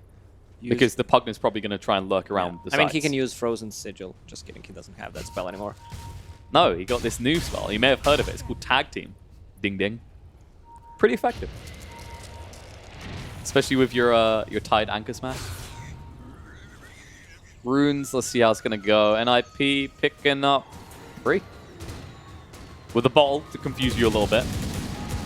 Yeah, since Juggernaut already completed Monkey King bar, Gyro should adapt to the situation, not go for a butterfly. He can go for AC if he wants. That's the old classic. This is your Nature's Prophet building to next. What's his target? It's a crucial item he has to get his hands on. Oh, he's the one building There AC. Alright, he's going for the ace. He's just going to be the buffer. Just tanks up, exists, and gives the Gyro everything he needs to end this game. Gyro could have gone for Scotty instead. It would give him more stats, more HP, and it's really good against Juggernaut while he spins. But which one's going to make you hit harder? I mean, in that case, go Rapier, but we're not at that stage yet. Of course, Roche is up, and you can already see both teams just trying to push in the waves, make sure they've got an easy way going in. Team, they don't want to leave the area of this pit for a second. They don't trust the side of NIP. As they should. They need some kind of a defensive item on side of NIP, and Io is finally getting one, a Glimmer Cape. A bit too late, it's 30+ minutes, but they need to keep alive other heroes, either Gyro or just for himself. But big pickup for the Disruptor. He has got the Axe now, so when they fight in this pit, no BKBs are popping off. As long as he catches them. If they can combine it with the Tidehunter blinking in using the Ravage, it could be huge. Needs to be. They're still staring down the barrel of 13k net worth lead owned by NIP. One set of racks down and another tier 3 already on the ground. Team, they're not out of this. You know, Juggernaut is this type of hero. Against that type of lineup, he can dish out the damage later on. Especially with the Blink Dagger pickup, which enables you to just hop between people with the Omni Slash. Originally thought to be a meme, but pretty effective. Just interesting to look at the lack of attack speed that he's got in his build, right? Like you get some from the Yasha. Battle Fury's not adding MKB, not the old MKB. 10 attack 10 speed. attack speed, but not the old MKB with all that attack speed. And then he's going for the Basher into Abyssal next. Yeah, he's gonna run out of slots. That's when you get the moonshots. Double damage spawned on the bottom. Roche is up, but everyone has the vision of it. This is what I was talking about, Lacoste. This would be the balance for DD, right? It has to be at the bottom. Then you have to pick it up, walk all the way there. If they haven't got vision over that, then that's their fault. Is this where NIP sneaks in? Juggernaut's gone back to deal with this creep wave. I think they're going to try and claim the high ground in the jungle and then look for a pick-off. Yeah, there's smoke. Of course, 33 doesn't have to be there. He can TP in. Smoke coming out from Team. Looks like they're about to clash. Both teams having enough of just waiting around. There it is. Spada moving forward. There's the Ravage coming out. The BKB first from Ace. Chasing forward on Nushin. We'll get the Static Storm down maybe a little bit too late. War's run through. Looking on the Io. Can they do another? The buyback comes out from the Pugna straight away. The move through. Omni Slash doing a decent amount. They bring down the Io. Buyback available on the Tidehunter, but he already used the Ravage. Never Strike to just bash back Sammy Boy. No easy way to escape from the Hex either. Gonna stand their ground, try and fight because this Avalanche is good. The life drain just tanking everything. Tiny, so much HP to work with. Is it enough just to get out of range? And instead, Tusk will go down. Ace stands his ground. The trees just trapping in Sammy Boy. He has to buy back. But for what? What are you gonna do with this? Because you use your Static Storm, you use your Ravage, and your Tiny's almost dead. Yeah, they're running out of steam. Oh, Glimpse back. 33 being found. He's going to go for TP away, but the snowball erupts at the War's Punch as well. Can he TP away? Yeah, no! So close! Sammy Boy hits a little bit too hard.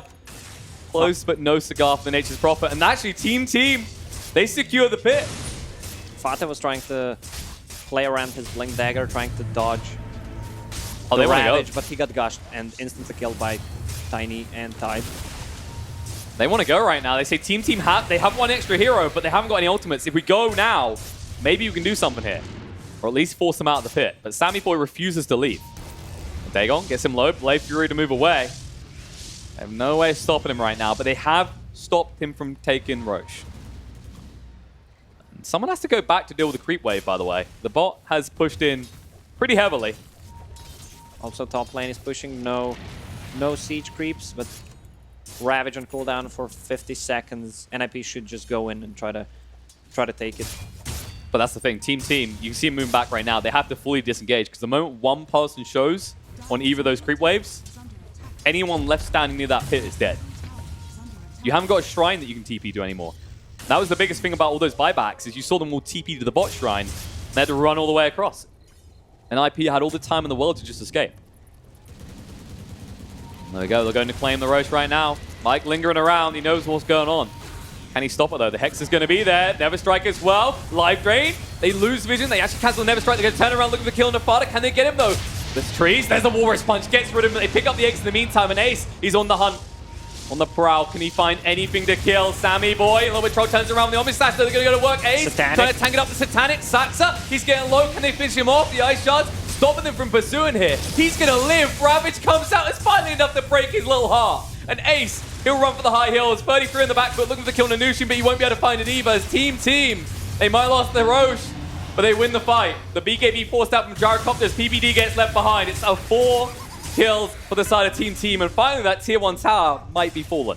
Oh man, I can't believe Pagana switched back to Dagon. He doesn't have a single defensive item, has a Blink Dagger, but he's not fast enough. You're just gonna die. He doesn't even have, at least if he didn't want to go for a BKB in this scenario, he could have got, I can't remember the name.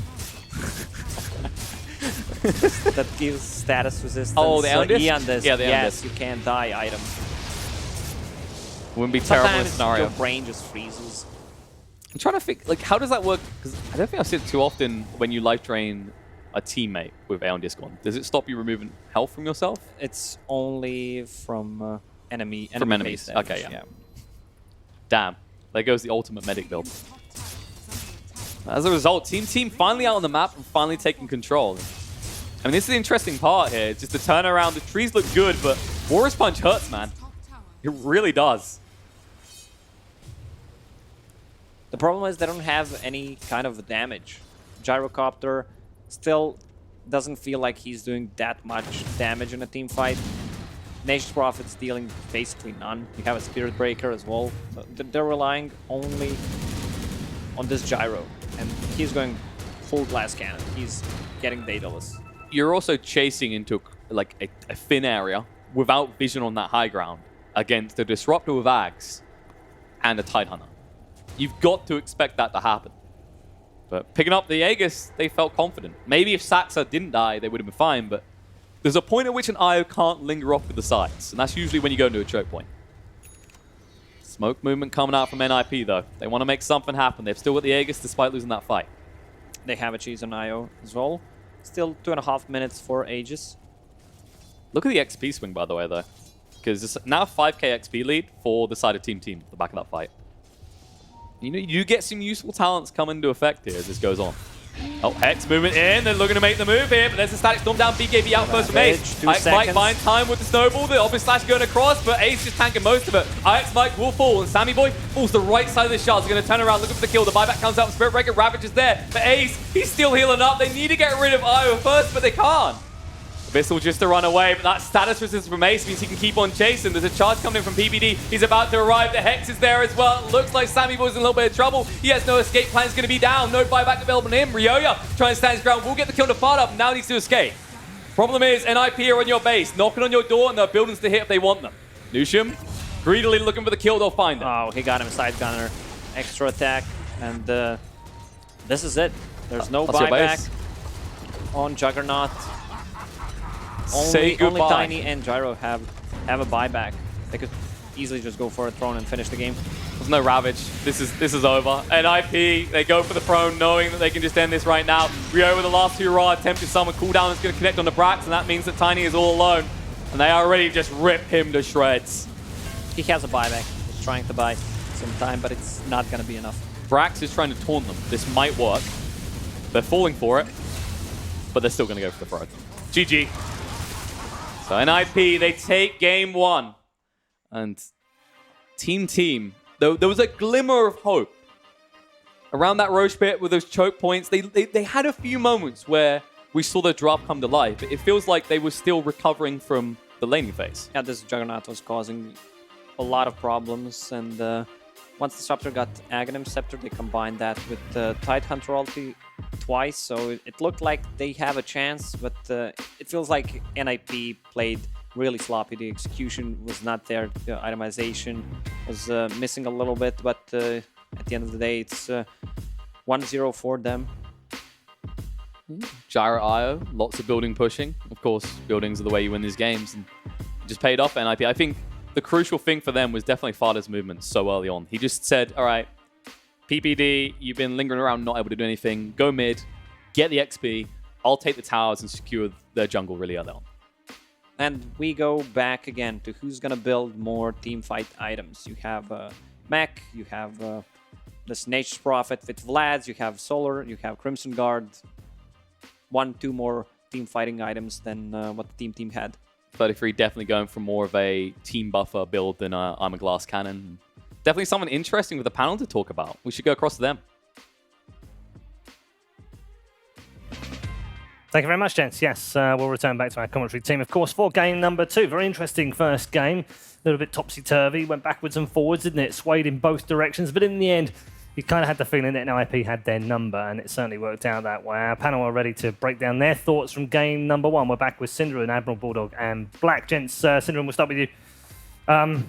In the end, inevitable, kind of inevitable, but this wasn't an easy win from NIP, and there were some sloppy mistakes throughout this game. Yeah, they're still on the... I don't want to say it's a slump, because I feel like that might be a bit too strong of a word, but they're still not playing their A game. And it's inconsistent, isn't it? Yeah, it's inconsistent. There's some moments in this game. The one that really stood out to me is toward the end when Team actually find a good team fight where they get 4 kills. They find 4 kills. This is not the moment, though, but I'll talk about my moment anyway, meanwhile, as we watch this. Pugna is dead, and they got the Roshan for it. I think that's where Pugna dies and is dead for 100 seconds without buyback, and they still choose to push 4 on 5 into the enemy high ground and take this risky fight, where I think a more composed and more strategic and a little bit older NIP would have probably just been like, okay guys, you know what, we got the Aegis, let's back off, reset, get our cooldowns, get our heroes available, and try to fight again. And I think they just take some more scrappy engages, some riskier fights, and you know, a team like Team, they bring the numbers, they cast their spells well, they get the kills, and they still ended up losing, but I don't think this is a very clear-cut NIP series after this game. And they're definitely not looking strong at all, honestly. Team is probably came into this tournament with one of the weakers, for sure, I'd say. They're still looking kind of okay, honestly, and I don't know, the main issue is their team fight, they didn't go for Manta on the Gyro, they're going for Max Status Tristan's build, which that means that Gyro ult is, or the Jugger ult is slashing and dashing. They only have the Cryptopart for that, and it's always hard to fight into that with Tidehunter ult as well. Like, the team fight is always scary. It's not an easy game. Do you feel like they've played 4 games so far in this tournament, and 3 of those they've had a shot at winning all 3 games? I mean, there's only been 1 where they've actually been beaten properly. I don't know if you're happy about that or like salty. Probably or frustrated in a way, probably aren't they? frustrated. Yeah. At least you feel your morale should probably be pretty good then, because you know that, okay, you know, we just made a few mistakes here and there, maybe a couple or maybe a lot, but we can, if we just fix those problems, we'll win. Right. So it goes for every team though. I mean, early game, well, quite just early play game. better than you win. Exactly. If you don't make mistakes, seems so you can simple. beat anyone. Seems so easy. If only I knew that earlier. Yeah, Black, it seemed like a good early game for Team, didn't it? I mean, even Dota Plus was kind of going, yeah, we think they can win this by 63% in the first 20 minutes. Yeah, I think the only problem that they had early game was actually the mid Tiny. Like, he rushed for his Blink Dagger and he did absolutely nothing with it. And then he just like tried to farm back up and didn't really get much done in the game. So I think if you maybe chose like another item build, or maybe did like, I mean, it's hard to say, obviously, like, do better rotations, like, you know what I mean? It's a fair point, though. I think this is a really good Shadowblade game. When the enemy team is playing split push heroes like Nature's Prophet and Io, that's the way you find them on the map and catch and set something up for your team. You have a glimpse, too. So all you need is to get on top of the enemy when they don't know you're coming, and you find kills. With this dagger, if NIP has good wave clear, they push out the waves, they place good wards, it's a lot harder for you to find those openings. And that was definitely a problem in this game. But it's pretty scary, this game as well, because Team sure if they do that play, you look at Nips, they have like this super global lineup. Spiritbreaker will be there in like a second, and then you just whisk bolt in there. So it's also with the tank build that pretty much every Prophet is going nowadays. It's hard to do like pickoffs, Shadowblade or Dagger alike. Like it's really hard to pick off. But you would agree you need to set up yourself for the potential to do something, right? Like do you think the Dagger do you think it was the right purchase, but he played it wrong, or do you think it's hard to find the right fights with that Blink? I don't know if it's the right game. I think Shadowblade would have been better for sure, or you could just gone more teamfight oriented items as well, honestly. But yeah, the Dagger clearly not working out. HC highlight on the scoreboards, as you can see, 14-2 and 9, and 47.5k damage done as well. So plenty of good work put in by the main man on an IP, as you would expect in this particular game, set up with a IO Gyro. Yeah, had a really good early game too, very good lane. They laned against the Tidehunter, as we said, was very good. Tide didn't really have a chance at all. Good partner rotations as well. Yep. Set him up for a very good game. 11, 5, and 6 on Sammy Boy on the other side. Shout out to him as well. Keep going. Yeah, I think he was the one hero on the team side that was truly having a good game. They also started him in a trial lane, so you want some bang for your buck, and they invested into him, and he paid off, just not quite enough this game. I think once again the Tiny could have probably carried a bit more load than it might have. Definitely a lot of potential there. Potential, I think that's the key, isn't it? Yeah, that's the key. Thank you very much, gents.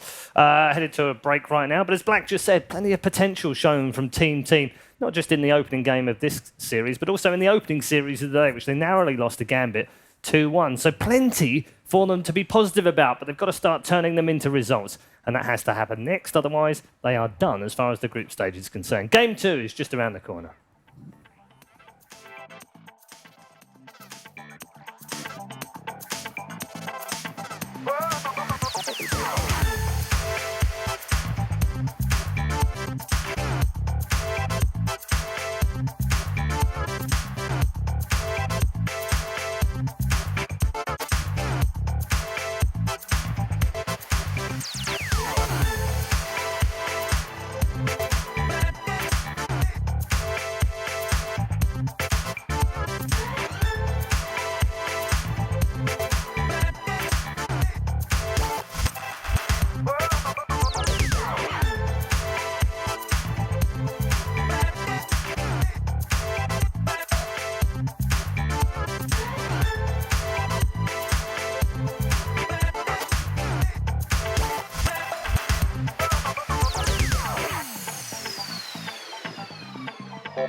GVM Pay is designed for gamers to unlock various benefits from most mainstream games to your local services. Recharge made easy just within your fingertips. Recharge easily in 3 steps. Earn rebates for every recharge. Download GVM Pay now at pay.gameview.io. GVM Pay is everywhere. The more information you have, the better the decisions. Data is crucial to do important decisions in Dota games and even before the Dota game in preparation. I think it's really cool that a big company like SAP is investing into esports, and that I can be a part of it is amazing.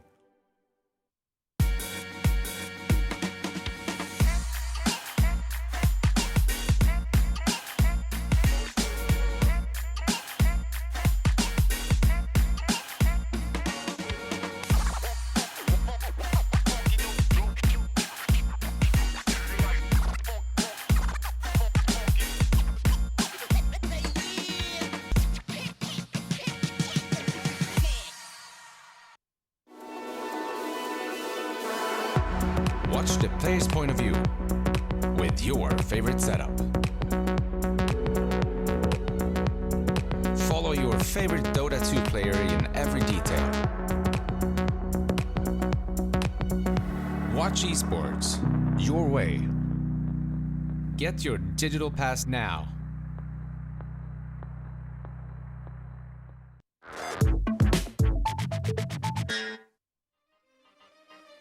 A very warm welcome back to the Bucharest Minor, the first tournament of 2019 as far as Valve are concerned, as far as the Dota Pro Circuit is concerned as well. Points and prize money up for grabs, but more importantly, a place in the major. The next major up for grabs, of course, the last position, the 16th place, is up for grabs for the winner of this particular tournament. It's basically winner takes all as far as that's concerned. And 8 teams here involved. We're halfway through, exactly halfway through. Group A, our bottom bracket match has become a bit of a one-sided affair so far as the NIP are concerned. But Team have shown plenty of promise. Can they turn that promise, though, into a victory in game number 2? A question for our panel, which we have right now. Synderen, Black and Admiral Bulldog are all back with us once more. Henrik, it's time to turn up now. They can't just keep going on having promising games and looking okay and being competitive. They've got to win now. Yeah, for sure. Like there's, you gotta have like morality, or you gotta be like happy when you play. Because if you lose all the time, you get sad, and if you're sad, you play worse. So if they lose this series, that's They're really gonna be bad. real sad. They're gonna be real sad. You must have when been you're sad really for a long time, Synderen. What's that? You must have been sad for a very long time. I'm in the deepest dark place you can imagine. Yeah. I remember. I feel bad.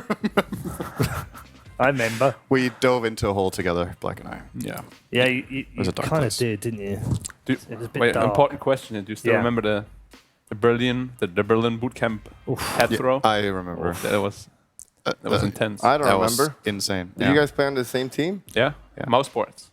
When? TI4? Tier 3. Tier 3. I remember that. You got last, right? Do you remember that, TI? Yeah, you got last, didn't you? Probably. Yeah.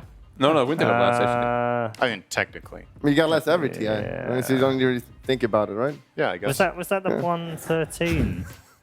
Was it 2013? Yeah. Yeah, it was 2013, and it was. I played more the- TIs than you, though. Doesn't matter. That's something. Is that a positive? Yeah. Yeah. Getting last That, at I mean, TI. that is a positive, but, winning is better. Don't make It is everything all. negative, Bulldog. Yeah. Winning is nice. You're a pretty I can tell you negative that. guy. You make other people sad. Yeah. That's but bad. that makes me happy. Then they play And worse. all that matters is me. Saddest. That's how you win your games. Yeah. You make Yeah. the enemy team sad. Yeah. You start make- off the game by just making depressing statements. I make my Yeah. my own team sad. I take all the farm and I get happy and then I carry. And my team is sad. You I mean, carry there's a your lot of games? debates with me and Loda. Like he always got angry when I Nature's Prophet ulted. Every Oh. time because he always I took his farm and I could actually he totally always got imagine this. he always got Imagine angry this about so that. well. Dude, Henrik, why are you doing this again, man? I just had this neutral creep down to 10 HP. Yeah, I mean I don't care. I was the real carry. That's what people say, not me. I've No. been told Yeah, oh yeah. I was the real Yeah. carry. I've been told by other people. Yeah. Anyway, these teams are the ones we're talking about now. Okay. Tell us about Actually, them. we were talking about you.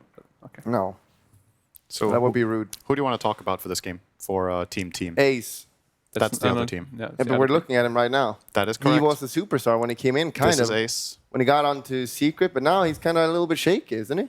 He's I guess saying a shadow of his former self is maybe a bit too much because it's pretty recent still. He is in the shadow right now, though. But yeah, true. Maybe it's the hair. He kind of, ever since he changed hair color. What is it with you guys Some and hair Samsung- today? What is it with you guys? What hair? Like What do you we ca- had Kyle in here earlier talking about Oh, the fact that FNG's career has gone down the shorter his hair's got.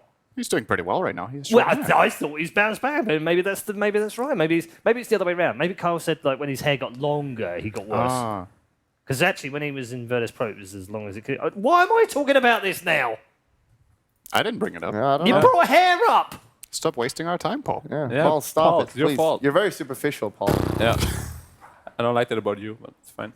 Draft is underway. Thank the freaking Lord to save us from talking about hair again. So what we did say in the previous game, though, to get down to business a little bit, for Team, we didn't really like the way they used the Tiny last game in terms of itemization and gameplay. Do you the, feel like there's the early blink? Yeah, they didn't get Didn't do enough anything out after of that, it. did they? Yeah, they bought a blink and then he farmed with it mainly. They didn't find openings. Do you feel like there's a different hero you would put Ryoya on in this game, or do you think the Tiny was actually fine, but they played it wrong? I mean, Tiny's always a hit or miss hero, right? Like either you have like an amazing he's game, banned. you find like all these games, I mean all these ganks. That was a great conversation. Killed off. Clearly, he But was a then, threat. and NIP obviously thought he did a lot. Maybe, I have no idea. I mean, do you find that, by the way, all three of you, because you're all, you've all played in top teams, you've all been there and done it and seen it. Do you find that when we talk about it as a panel, and we're looking at the game, you think, blimey, that Tiny was pretty ineffective in that game, or didn't look that good. But when you're playing in the game, sometimes it feels different, doesn't it? Yeah, it does. It genuinely, you could go, guys, please ban that Tiny. It was a nightmare for me to deal with in that last. I know we won, but my God, I really don't want to play again. There is that kind of feeling, isn't there? The thing that's deceptive when you watch Dota, as we do when we watch the regular broadcast, is that you see both teams playing at the same time. Right. And all of the elements of fog, it's difficult to comprehend what's going on in the game if you can't watch one team's perspective. So maybe NIP felt like in the last game, maybe we thought that Tiny didn't do so much, but for NIP it was maybe a bit... They didn't feel like they could play as freely as they wanted because the Tiny was missing. Even if he didn't find the kills, they were limited in farm and couldn't play as aggressive as they liked. And since they went for the IO again, I would imagine that they felt like Tiny was a problem. So see if it's Tusk tied again. So, wow, what a nice prediction by Syndra. IO Gyro. Really smart. Amazing. Wow. Wow, look at me. Is it the same game? Amazing. No, there's no Tiny. We've already covered that. Yeah. Is it the same game? No, there's no Tiny. We've Is already covered that. the same game? No, there's no Tiny. We've already covered that. Black, why would you say that 3 times? Twice is enough. Sorry. So the ban Medusa, I think I like the Tusk against IO in general. I think it's a good hero at getting on top of the IO, isolating it with shards, and then targeting it down. So that's pretty nice. Oh, Jesus. interesting Is tattoo. that a brood? It's pretty scary. Oh, yeah. no. Is that? Yeah. Guess the That's player. scary. Who could possibly have a brood mother on his arm? PPD. That's Amazing. right. PPD is disgusting, so you have it. Got it. Who has brood on his arm? PPD? That might be one of those like kitty thing, though. I don't think he's like a real man to put a real He one. has a brood and he has a visage on a tombstone. And that's very grim. Does he have a third? I don't actually know. I know those two at least. Definitely has that. That one's further up in the arm. How do you know so much about his arms and how far up it is? I'm kind of interested. I've seen a picture of him tweeting it. Really? As a matter of fact, yes. I have not checked in person. You follow his Twitter? Yeah, I do. It's need some salt for my dinner, so it's good. Yeah.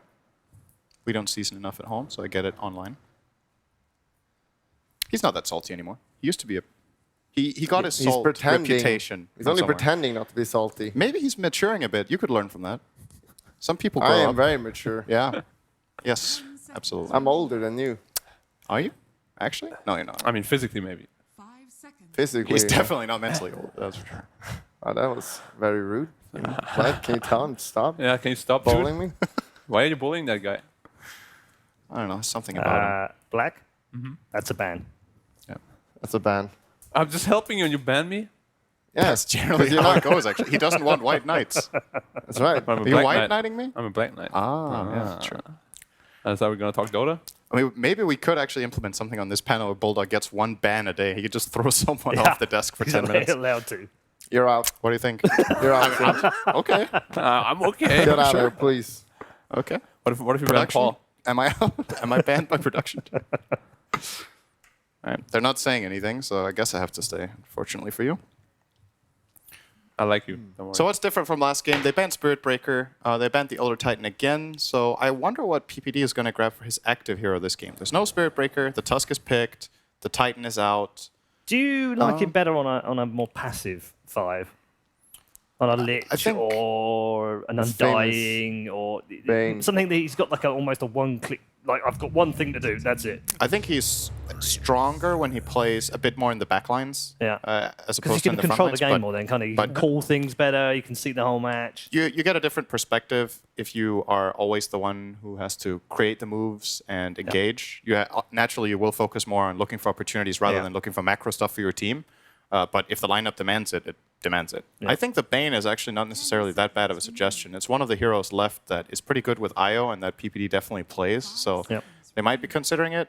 An alternative route here is to go for something like an Oracle as a defensive secondary support with IO, but then you really need 2 cores that can set up your moves for you, like the Kunkka we've talked about is a good pairing with IO, for example.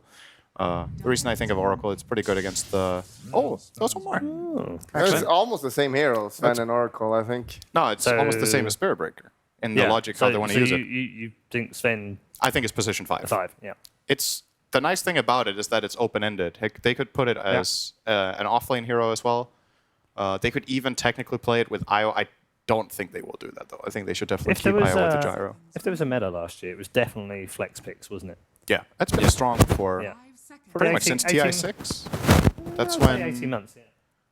That's when Misery really made it a big thing. He wasn't the first one to pick heroes that could play multiple roles, but he was focusing on it a lot more than other players were at the time.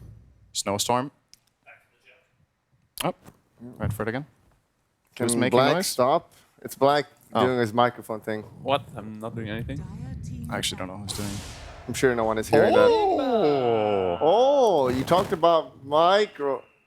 Can you stop moving, Synderen? I'm sitting really still right now. Okay, I'm gonna try to move a little bit, then we'll see if I'm making it.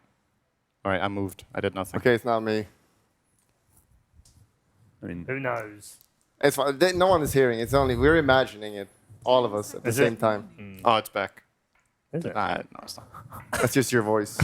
Ass is annoying. So the Jug on the one side, which we've seen before from Team, but the Enigma.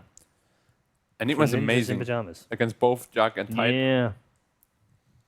It gives NIP some, I would say, much needed team fight. They need something to play around.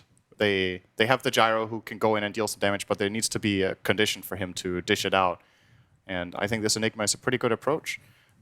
We kind of just glanced over the Grimstroke and didn't talk about him too much. This is a good hero against IO. Obviously binding together IO and the tethered target, then you can combine with that. Does not synergize with Omnislash. It only hits one guy. You split up and you become 2 Juggers. That would be pretty crazy. That would be It's some double Ravage. That would be some anime stuff. You get double Ravage. Double Ravage. Double Ravage? Yeah. Because you hit both of them. Oh. Because they're next to each other. Double, what with the task? Double punch? Can I be banned, please? I want to go home. Pugna ban. So another adjustment based on the previous game. And it's very hard banning. Like, just ban the previous heroes. It's some very advanced stuff. Not everybody can do that. Yeah, you got to predict. I mean, if I was Team, I would have predicted the Sven and Enigma. So I would have banned those instead of just previous heroes. Okay. And then they would not have picked the previous heroes? No, because they're not good anymore. Oh, I see. You got Grimstroke this time around. Yeah. Yeah? That's the Very last good ban. Spirit Breaker counter, indeed. Thank you. Yeah. I see it. Black, can you talk a little bit? Yeah. I mean, I want to hear your opinions. Yeah, I mean, I think your opinions. I have you're a question making for you. What do you think about Jug against Sven in this patch? In the past, he gave armor. Now he gives the damage block. Do you think it makes a big difference? I mean, Is it good? it's much better early, but later it's a lot worse. Mathematically, it's better. Early, not late. Mathematically. Another last ban Huskar, which they've OD. been doing a lot, and then OD comes out. Yeah, for we spoke about NIP. OD last game. Very good against all these heroes. Yeah. Except against Grimstroke, probably. Like you throw the ghost on, is it a ghost actually? What is it? It's his wife, what I've been told. He's throwing. It is, actually. His wife? Yeah. Okay, so he throws his wife on the OD, and then OD can't cast spells for a while. So obviously, it's troublesome. Pretty big distraction. When you have a wife thrown on you, you can't really concentrate yourself. Yeah.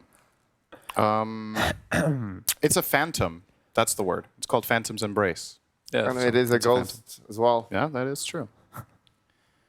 I look at this NIP lineup and I see a lot of cooldown reliant heroes. Like both OD and Enigma are not nearly as strong when their ultis are on cooldown. And as for Team's side, they have some okay saves to maybe stay alive throughout all of this. So if they find the right last pick, they're actually running out of time here as a counter pick. Oh, boy. DP. This is a very heavy 5-man from Team. Juggernaut, DP, and Tide. And NIP have a bit of split in the way of IO, but this time they don't have the Nature's Prophet pushing out lanes. It's an Enigma, and that plays a different pace. Is that not good for Team though? I like Team's chances better in this game, Yeah. I think, I mean, they have than a in the group last up one. and play 5 Yeah. man kind of team, so this presumably plays to their strengths, doesn't it? Yeah. I say team. Yeah. Team. But they're So not my team, prediction for team- winning, but I'll say it. Okay, sorry, I thought that was your prediction. Say your prediction. I'm sorry, I have to take your first answer. That was his only. prediction. So team for Synderen. I Okay. will go with NIP. That's- Same logic as last game, honestly. I don't think they massively outpick Team, but I think they're still the better team, so they're going to win on. What based about on that. DP versus OD though? The counter pick. Because you're I don't very really- strong when he's weak. I don't really know how that lane goes. I haven't seen it lately. I mean, so- no. The lane is completely fine for OD, but like the timing that you have on the DP is like when OD is at his weakest, so it'd probably be like a non-factor. Okay. Black, which way? NIP. NIP? Oh, yep, that's a really good DP pick indeed then. Admiral Bulldog. Perfect timing. I think NIP's draft cannot die. They have so much heal from the Wisp and Sven, and then they have Enigma will go all tank items, and then they have save as well, so no one will die on their team, pretty much ever. Zero death game. Okay. Almost. NIP for Admiral Bulldog as well. Let's find out from our commentary team what their picks are, gents. Is it NIP clean sweep? I want to be different, but I'm kind of feeling NIP as well. I don't know about you.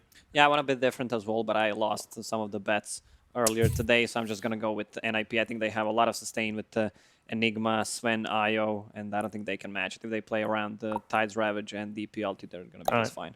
All right, 5 out of 5 for NIP. Let's find out how they get on in game 2.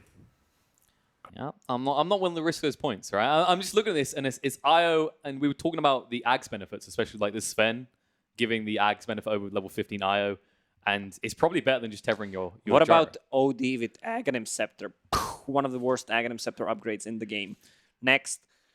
Enigma? Enigma's pretty good, though. Midnight Oh, Pulse yes. already in a Black Hole, and these are tanky heroes, the Death Prophet, the Tide Hunter. It's going to hurt. I love the Enigma pick because they needed something to deal with the Tide Hunter and Juggernaut Spin. There's not many heroes that can deal with Tide Hunter. There's a Disruptor with ulti to keep him in place, try to kill him. Doom and this guy.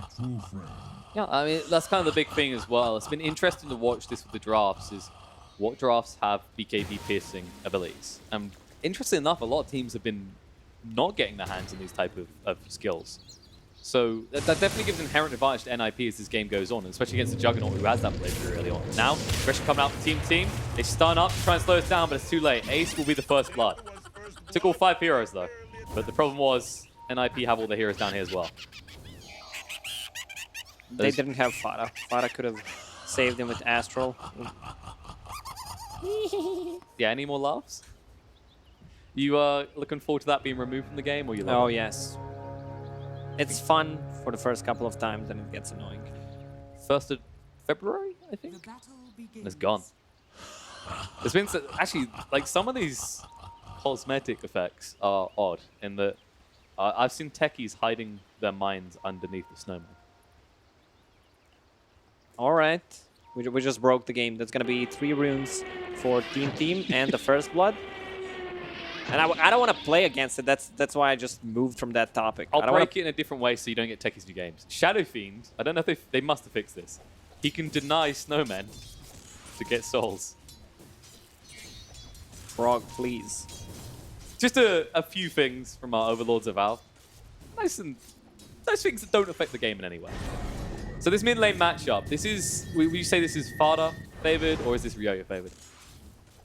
I didn't see it too often, but 2 times I saw it. It was in favor of OD. Because if he just uses Spirit Siphon, you use Astral, run away from it. But, you know, you can eventually get a point of silence, but it's kind of awkward because you don't want to be maxing out the silence, so it's not the longest duration. You don't want to get point in silence early on. And also, Lucian. with Equilibrium and Arcane Orb, you're going to deal so much damage. There's going to be an easy pickup. And look at Sven. Sven's getting a ton of XP from this. Yeah, PBD is happy. The early levels on Sven can go a long way. It's just looking at that scenario, the pull. PBD wants to kill this range creep. I would definitely kill it and say sorry. Whoops. Oh.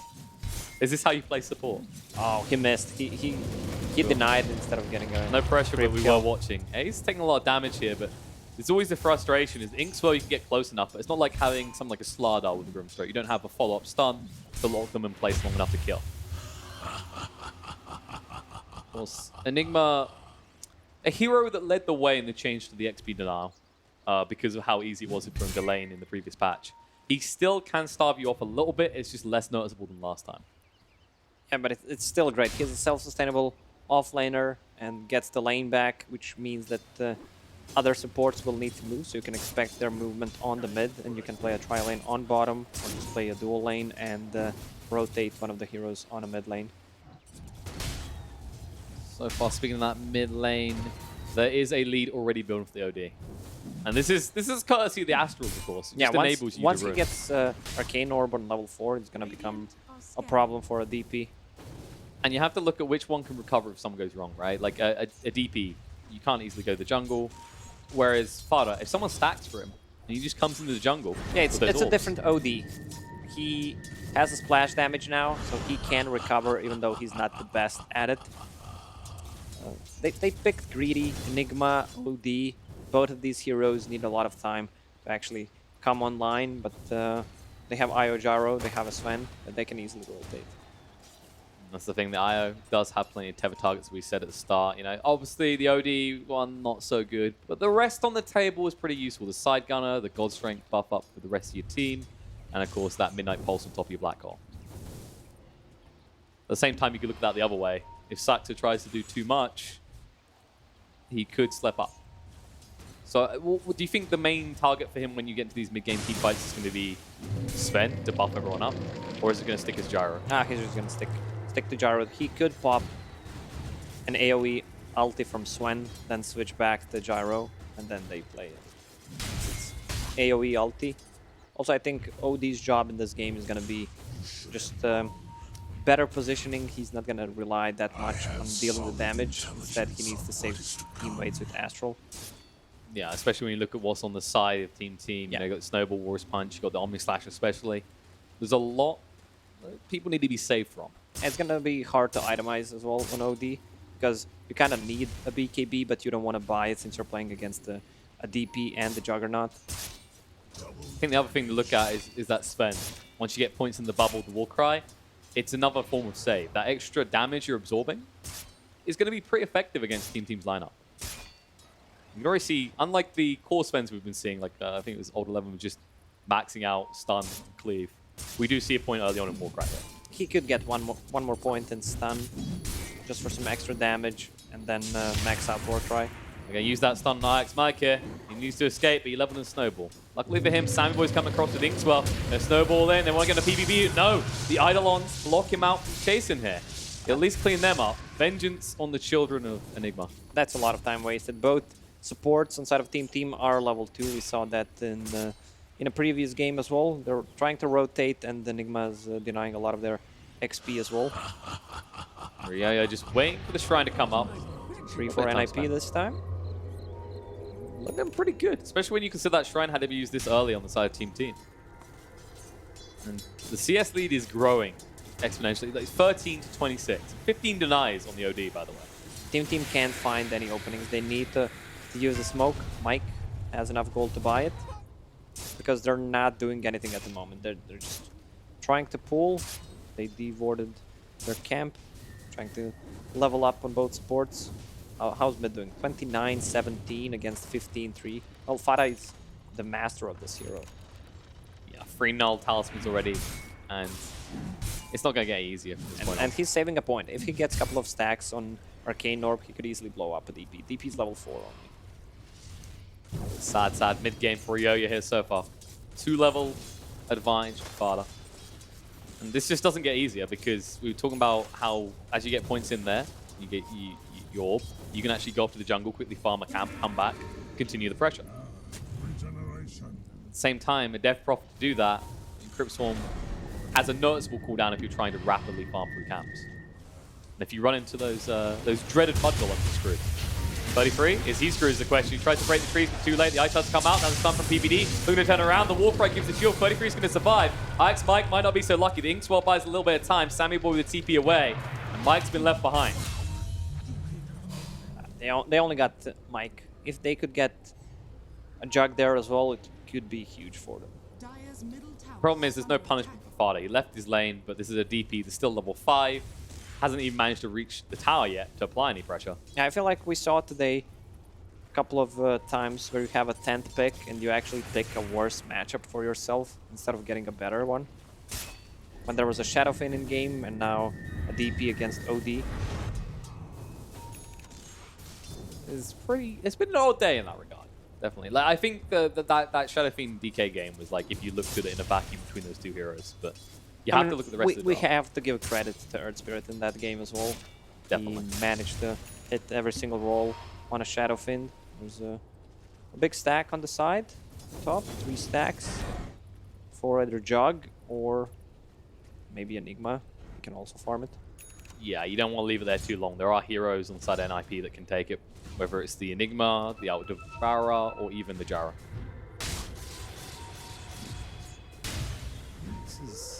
He actually might die here.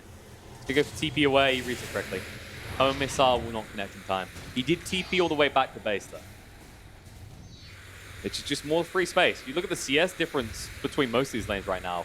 I mean, tied 24 compared to 41 on the Gyro. We already talked about the mid, which is almost double the CS for the OD. The only one really keeping up is the Juggernaut. Yeah, they seem to love their Jug. Always goes for Battle Fury to keep up with the enemy's safe lane carry. Farm.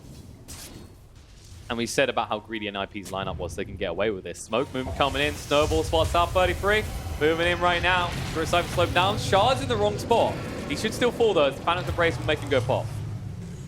Problem is, Nushrum's the one that gets the kill there. You really want to give that over to either your Juggernaut or your Death Prophet.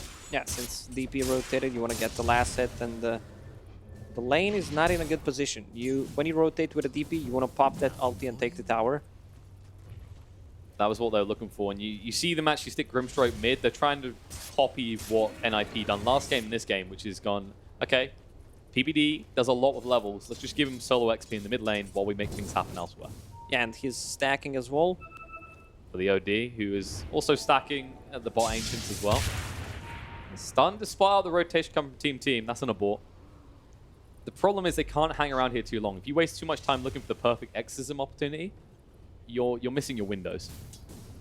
I think that's kind of the weird thing with DP is there's a lot more emphasis on how you use an exorcism as opposed to like an Elder Dragon form from the DK. You just pop it, you whittle away at the tower. With a DP, you are hard committing to whatever you use your ultimate. Yeah, you need to get a tower kill or get a kill, deal some damage to the tower, while Dragon Knight really doesn't care about it. Even if he gets 200, doesn't get a kill, he's still fine.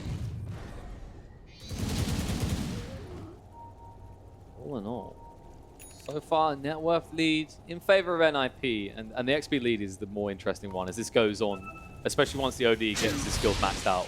He'll just burst through any farm quickly. Rax, stunned up, just trying to buy time for the runes, but the Exorcism comes out. Ryoyo, no! Oh. It's completely wasted here. Blocks his own teammate. They get the runes, they need to rush to try and push for this bot tier 1. They're gonna get 4 runes for it. Sammy Boy left his lane, picked up the 2 runes instead of NIP. But they have actually left DP alone with the Exorcism in the bot lane. He'll chip away at the tower a little bit, but it's not got enough time left on it to actually really do any serious damage to this tier 1. It's a bit of a fluff use of the first Exorcism. Yes, you get 4 runes, but you're looking for that big impact, that first tower taken. Pressure might now come from NIP. When you identify this with this type of lineup, you instantly know you can go, right? You've got your Black Hole. You've got that Warcry to just tank you up and allow you to go deeper. No hero looks insurmountable at that stage. They're really not in a rush to do anything. They survived the early stage, even though with the greedy pick, all they need is levels and a couple of items. Enigma, I like the build. I'm glad he skipped Helm of the Dominator, which is kind of a normal build on Enigma. But he's just going for a mech. He wants to tank up, and I think mech into Blink Dagger or mech into BKB into Blink Dagger, because they have nothing that goes through the BKB. They'll relocate there, but the temptation would have been there, right? When you look at this game and you're on the side of NIP, 33 is going, no one really hits towers except me. So you could kind of justify Helm of the Dominator, but I think you're right. This build's going to be more favorable as you move into these big team fights. I think that's the difference. Like in this type of game, your Enigma needs to be involved from an early point, right? He still pressures the tower. It also opens up the Roche bottom lane. BBD stunned up, should be falling here. Cryptswarm gets the final touch. Astro and Father try and slow things down a little bit. Should be able to come on this tower though. They've got the whole team here on the side of Team Team, so it damn well helps them. They're just gonna trade the towers. Or Tidehunter running with the phase boots. He might actually He's a little bit get late. in range. Just about. One tentacle. All it takes. Oh, they give it over for nothing. I mean, I on was the not top lying. as well. He really got in range. He did. Just about. To give them a mean look across the river. Intimidation tactics, you know? Problem is, they did go top now. Like, Enigma was already pushing here, so they're going to get 2 towers for the price of 1. You can feel the difference. Mid. Rotation OD. between They're NIP. going to be able to find him here. Inkswell's going to be there. Astro to buy a little bit of time, but no one has coming to help him. Steinboy gets the kill. Now they're looking to tier 1 in response. There you go. Another exorcism used for Yo-Yo. Knowing it's worthwhile. Like this is the most important tower in the game still. Even after the change to the map, the patch, tier 1 mid is still the most crucial, the most useful. Smoke movement though. NIP, they want to backstab this. Juggernaut is really low on mana. TPing from Enigma, it's too late. Maybe if you go a little bit sooner, but I don't think 33 had TP. Well, he should have TP available, right? Missed opportunity, they'll feel. Especially seeing as they had that DD on the gyrocopter as well. They could have got a lot of gold out of that. But as a result, Team starting to actually hit their points with this DP. They've got 2 towers knocked off the board right now. They'll probably look towards the top tier 1 next. Just get the easy ones out of the way. And it pushes the side of NIP out of your jungle then, so your Juggernaut can go farm there with a Battle Fury. And what do they have with Grimstroke? Double Jug ulti, double Spirit Siphon, double Gush. Nothing too strong besides Omnislash. I mean, I'm hoping it's double Omnislash. I mean, it should work. Just probably don't get the animation. Just full anime mode. I don't care about the animation, I just want the anime effect. It's interesting to see nonetheless. But other than that, it's just more, feels like more holding them together. But you look at these heroes, like your big ult is your Tide, right? And Exorcism is decent as well. But holding them together, it's not like the same effect as having a Lich with Chain Cross, for example, is a perfect combo for a Grimstroke usually. There's no big concern beyond what is already they're preparing something on the bottom lane. This could be a pincer. Ate a couple of trees with the phase boots. He could run in. Yeah, cut the trees, and that'll reveal what's going on. They'll move away. Runes are up in 20 seconds. And Team, they are situated around this bot area. How badly does Saxa want a rune, though? Not that badly. That does mean that the top runes are free for NIP to pick up. There's no pressure on them. And that's kind of the name of the game so far, is 33 in that top lane. They got a kill on him earlier, but other than that, there's not really been any pressure on him. He's just been left to his own devices. Yeah, he's just farming, but I don't like he upgraded the magic stick, bought the bracer, has Guardian Greaves. I feel like BKB this game is a must-have, especially early on. Mech is fine for a team fighting potential, region, mana as well. Because you're investing 1.7k gold for Guardian Greaves. I don't think that's going to do that much. On the grand scheme of things, but instead going for that double brace, it does slow him down a bit. Because I just made that statement, right? He's been left alone. He's not being pressured at all. This double bracer isn't getting value right now. He's just pushing. Uncontested, in fact, as PBD lingers around the top, and they push him for this tier 2. They even cut the trees with the Midnight Pulse to make sure there's no one lingering in there. The very intimidating Sven support God Strength has been activated. He doesn't have attack speed, but he still deals damage. Every little bit counts. TP coming in, 33. Well, Sammy Boy was going to commit hard. And so far, Team, they've just been doing a really good job of dodging this Enigma altogether. We haven't seen a single black hole. He didn't see a single Ravage as well. Insurance policies for both teams so far. Lucian is lingering here, though. There you go. PBD hangs around with the catapult to get the kill on the tier 2. And nothing really achieved by the side of Team so far. They're going to go for the tier 2 now. The whole team is around this jug, though. They've got the high ground secured, and that means there will be a backup from the Enigma. Whole team or whole team? The whole of Team are forming a team strategy around team. Feels like I feel like last game, this game, Team, they do put a lot of emphasis on this bot area of the map, right? It's not just me. This was like, I kind of get it from behind, and you are a little bit behind net worth, but you might be behind in kills at this rate. IX Mike snowballed by a little bit of time, but that'll be the third kill on the board for NIP.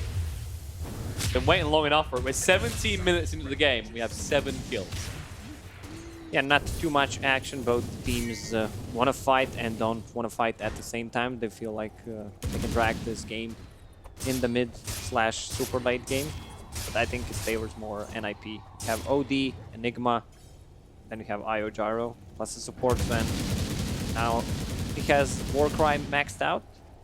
That's going to be extra 440 HP for his team. It's kind of that point is once BKBs are up to both sides, this Ravage loses its real effect, and suddenly all the pressure's just on Juggernaut, whereas, as you said, NIP, OD can be pretty relevant late on, just melts through the supports, screw the BKBs and the others. The Enigma's always going to be good. Jara, Klopka, and Sven are going to contribute more as this goes on. Yeah, this Grimstroke, I'm a big fan of a Grimstroke if you have good ultis to combine him with, but this hero is not doing anything. He's not farming, he's not pushing the wave, he has no points in Stroke of Fate. He's level 9, he's not getting any extra gold from his talent at all. So his task, he's level 6 only. As kind of a result of them moving together so much. I mean, they're going to finally move on this tier 1 top. They don't have to commit the exorcism. But NIP kind of in the same scenario for the most. They do linger around next to each other with 33 just being the one guy off somewhere else. Because he knows the moment he cues a TP, everyone panics and runs away. It's like no one wants to be his friend. Yeah, this reminds me of one guy from UK. And it's not Toby. Why are you going to be mean to pull like that? Alright, let's go. Action. Soulbind. They'll be able to run through him. The Ravage Smith to ensure the kill into the Ira and the Gyro. Exorcism as well, though. There's no tower nearby. They will head towards the Roche. Immediate. They have DP ulti running. They have Vlad's on a Tidehunter. So that's an easy kill. Also, healing word from Juggernaut. I don't think that's going to be used. NIP know this, though. They're just going to take the tier 2 top. They say, okay, let's make sure we never have to come down here again. So next time this happens, we're in the neighborhood. That's the thing. This is, I feel kind of crucial for Team. Like, they need this Aegis to now start making moves because so far they've just been frozen at the thought of a good Enigma black hole. Yeah, first Ravage used, they got the advantage, they got the Roche, but they lost all Arrow towers besides the one on mid. Definitely running out of places to hide. Sammy Boy has got the Sanjin Yasha now. And what's he going for next? He's got some coming out on the courier right now. As Tidehunter does get killed in his own base. Yeah, T-Tours, we didn't see it. OD, level 15. Is building towards that BKB, which I think is a correct choice. First Yasha and Kaya, just for some extra movement speed with the phase boots. He's really agile, hard to catch in a team fight. Also, I think he's gonna need a Blink Dagger and the Hex this game. It's kind of interesting when you see these changes to heroes and then new items, how they kind of combine. Yasha definitely being one of those items for a hero like OD. I mean, we saw it before, people trying to make Storm Spirit work with that instead of Bloodstone. But this is the type of hero that just a few extra strikes can make all the difference. Just get that big, super powered ult, and he's got the sources for that, right? This Tide, who's always so tanky, is up against pure damage. It's kind of like the effect of if you had a really farm Slug up against an Axe. It's like, oh, more chances to hit you, more essence stacked. This creates kind of this snowball factor for the side of NIP in these fights.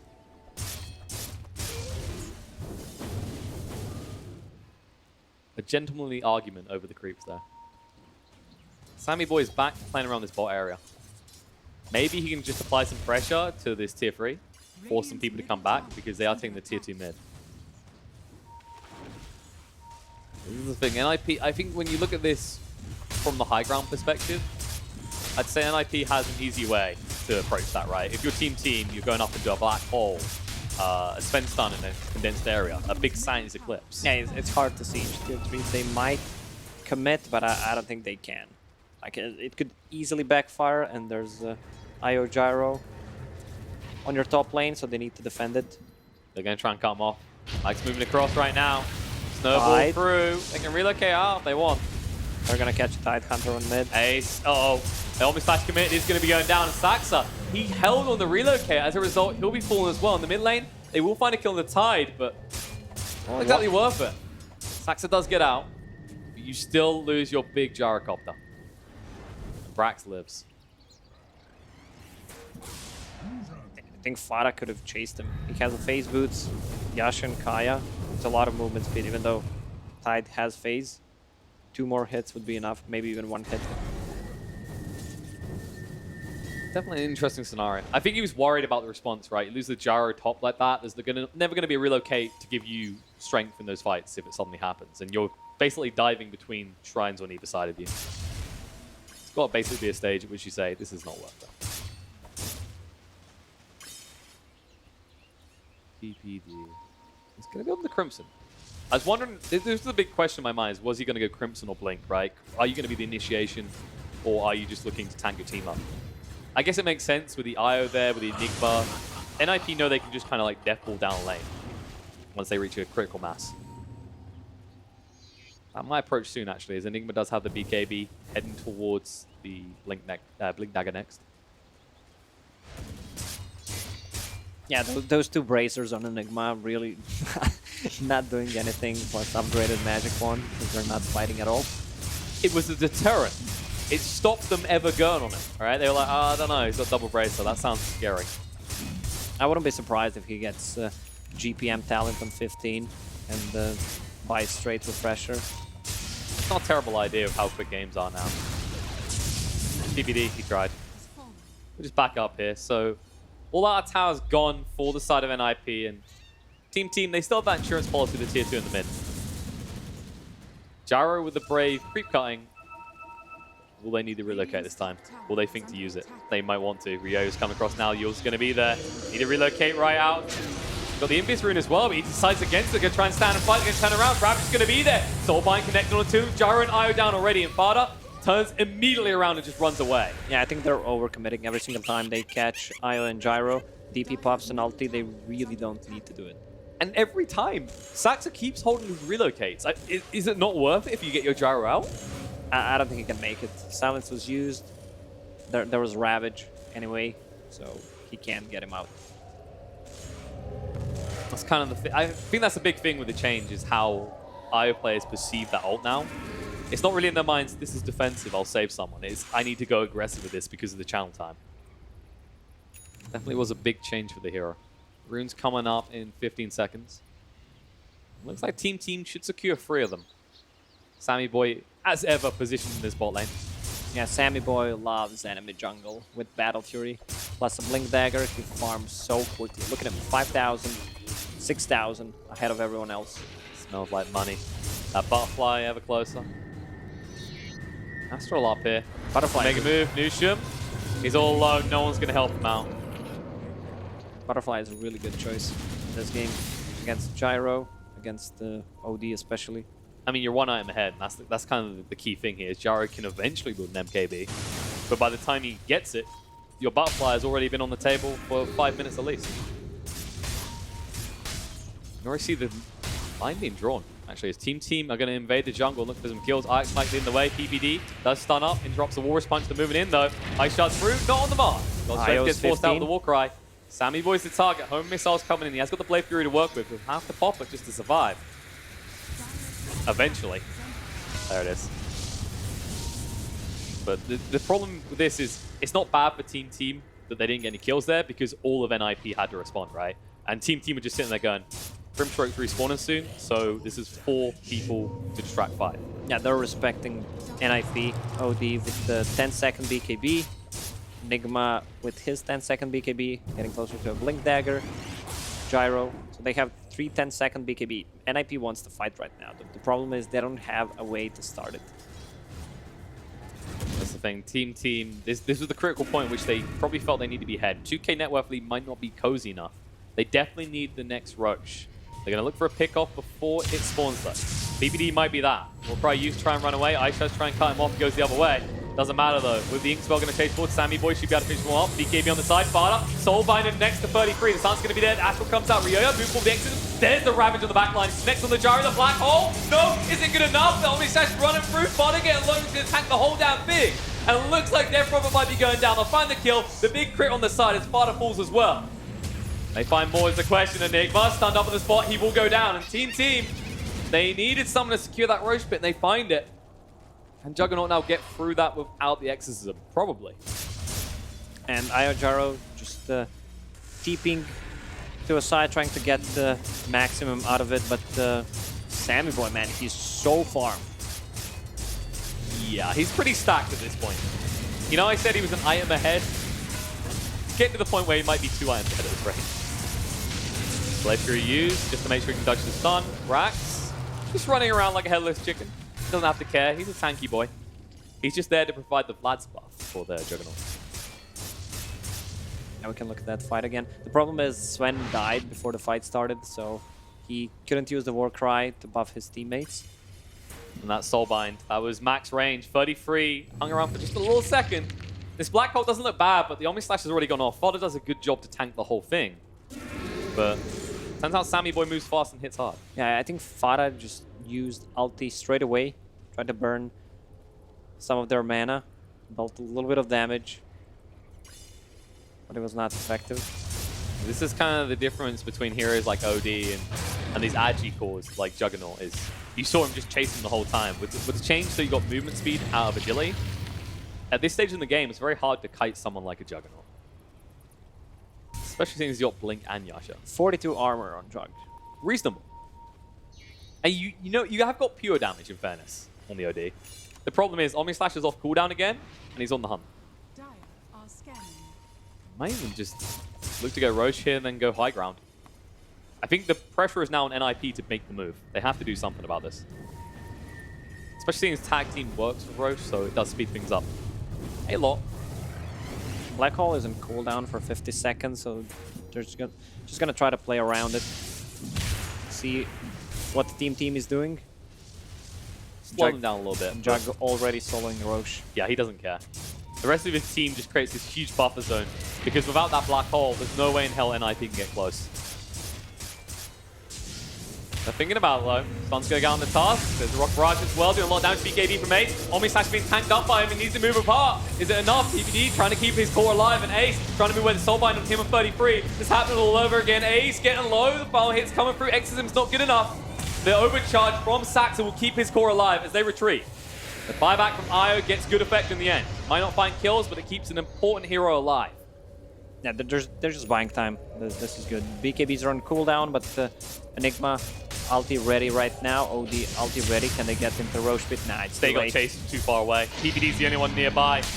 And no one else in the neighborhood means that's going to be an easy pick off for Team in the end. And actually, they might find PPD as well. Astral comes out. They just want to make sure Juggernaut's not a problem. These illusions even hurt. And are, in fact, quite tanky with that 44. So, Aegis claimed. Win probability, where you at? Okay. We've moved from the 46-54 split. 25% chance NIP take this now. This feels like a very different game from maybe 10 minutes ago, because in fairness, at that stage, Enigma got all the space he wanted. He didn't have to do anything. Now it feels like NIP are going, 33, we need your Black Hole. We need a big play, and we need it soon. They really need a big Black Hole, definitely. Maybe even with the Midnight Pulse, just for some extra damage.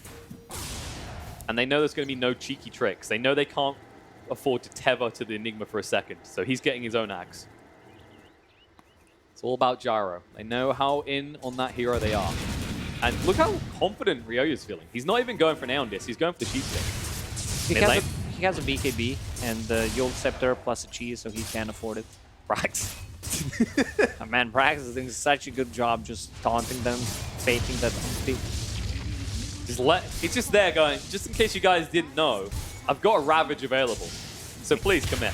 Meanwhile, top lane, OD is pushing, forcing a glyph. But it's an OD is the problem. It's not this hard push that's going to take a tower in the blink of an eye. But there's 2 siege creeps, so they this can take tower a tower. Could go down. Decent damage done. The TP is going to come in. Juggernaut ensuring that tower stays up. They know the key to this because it might not even be that they get the game on this Roche, but the next one is definitely going to be crucial. You want to keep your shrines up at all costs. Any breach of that base does compromise exactly that.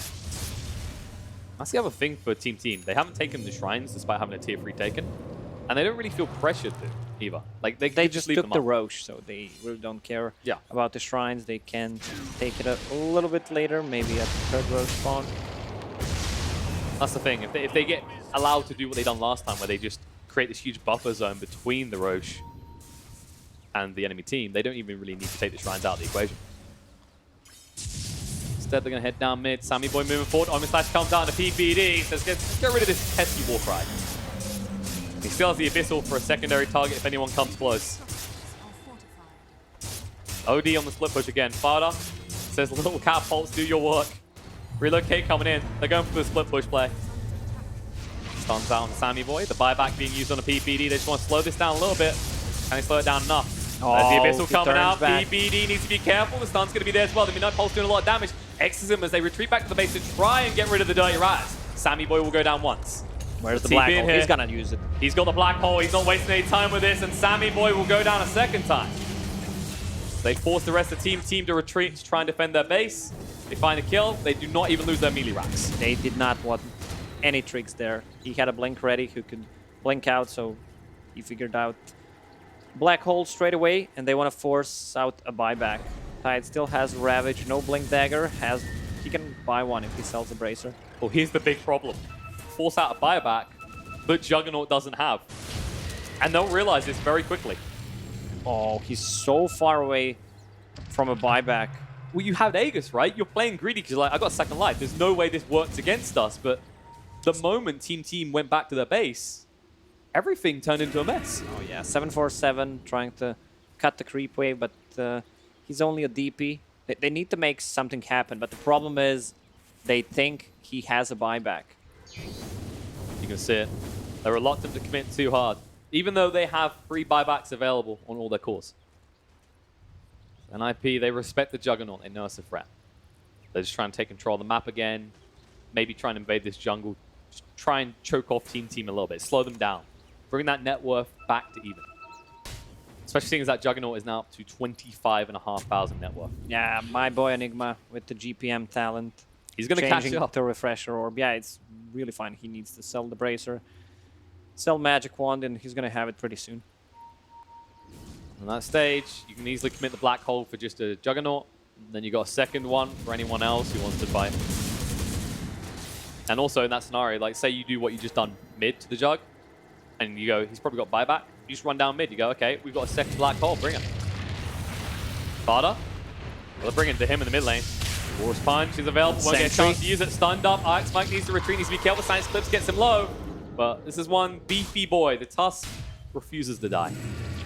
He was afraid of Tidehunter using a Ravage, so he just burned his mana. Has 20 Magic Wand charges. Even someone gave him a cheese. He gives it back. I don't need it. I got 1. It's the story of Tide so far today. How often have we seen them just sitting on 21 charges? They know the only thing that matters is a nice big Ravage. They're back in the base. Elan Ward behind them as well, so Sammy Boy's not even remotely threatened. They even sniped the chorus. Interesting place for it to be. Guess it was scouting. And Fardo's on the split push again. They could make a cute relocate play once more. Maybe a little bit too late though. Black Hole still on cooldown for 20 seconds. Are they Team? Are they gonna hang around? They want to go again? They're delaying Sammy Boy. This could backfire if they're not very careful. 33 Black Hole in 10 seconds. Snowball in. No pulse there. No Omnislash straight away. 33's going to go down. He has got the buyback available. Exorcism commit. They want to wait for the Black Hole and then buy back. There it is. Going to look to the TP him right now. Sammy Boy getting low. Going to move away. The Abyssal and the Gyrocopter, so he can't pursue. And they do not find a Black Hole opportunity as the rest of the team just make it out. No one has to die for that. This is so good for Team. They got the buyback from Enigma. They got the mid-Raxes and tier 3 tower on bottom. This item is huge though. Crimson Guard on Sven, even though it doesn't block damage from DP ulti, it's still good, plus a Warcry, a lot of effective HP. Against this Juggernaut with the big Omnislashes, it can pay off. At the same time, you know, you got to think about Omnislash, how strong it is. You are also up against a Gyro that it's an Agi hero. He's going to get a lot of armor.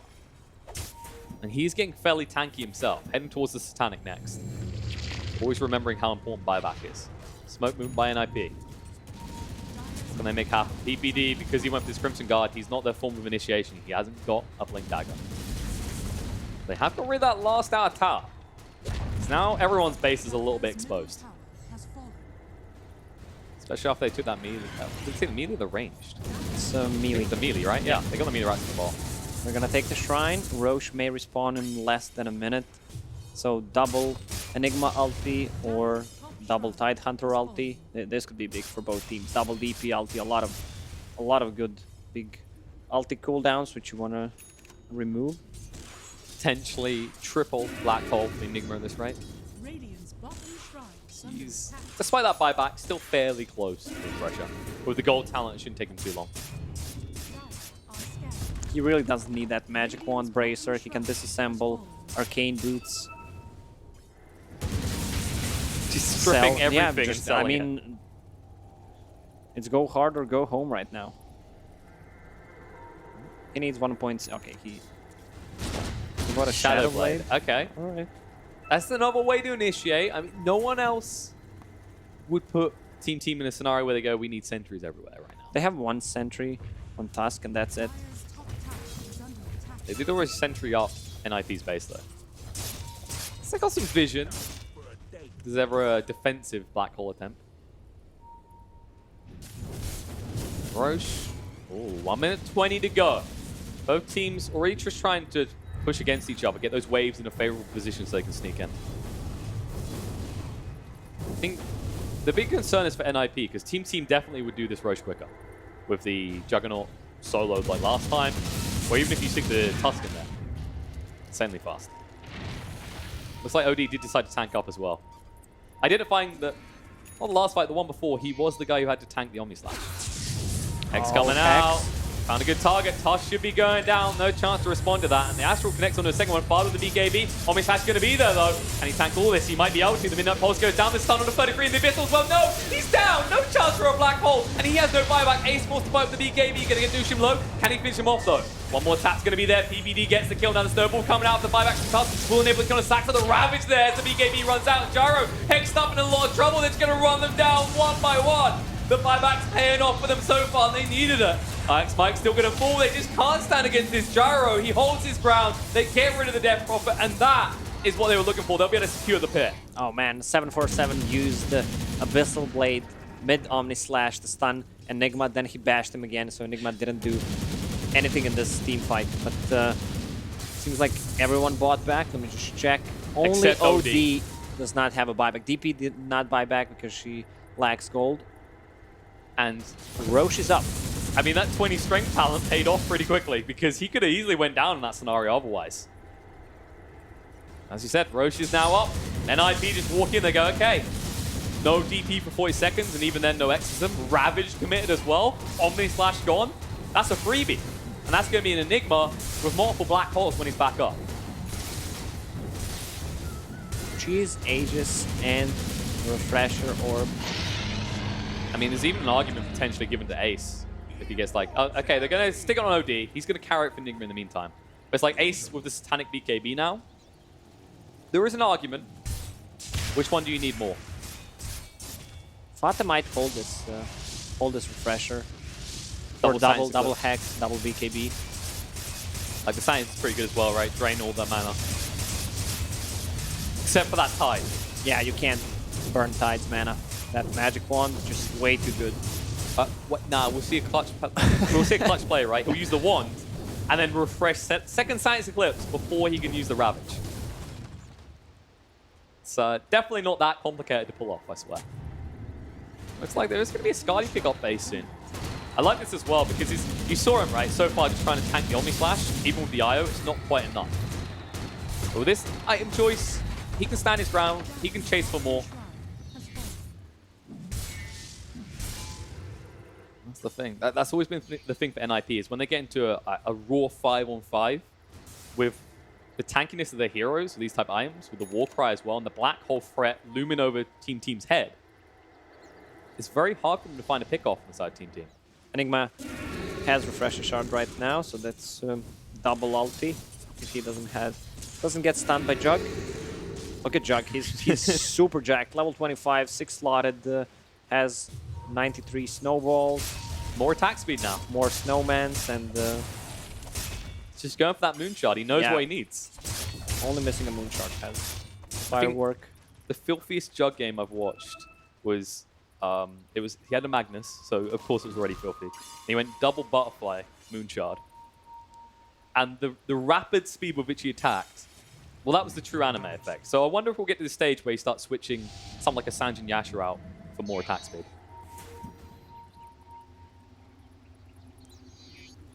Smoke movement by NIP. Look at the way Team move. They're very kind of reluctant as they just probe forward with Ryoya.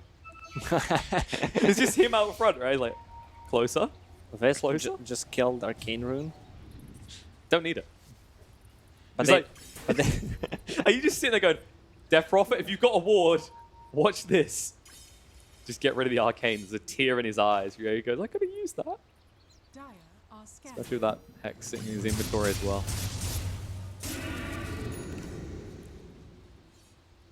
Grimstroke, I think Grimstroke did take the GPM talent, right? It just hasn't felt... Yeah, I mean, the other talent is pretty shitty. Yeah.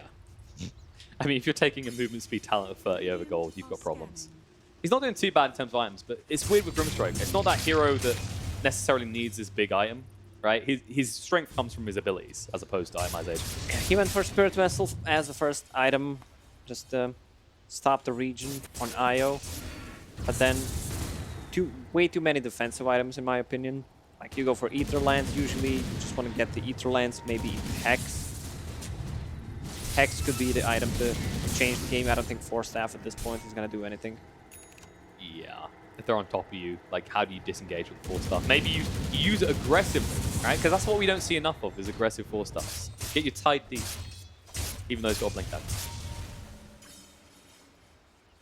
You can just see it again. Team playing where they feel comfortable in this bot lane.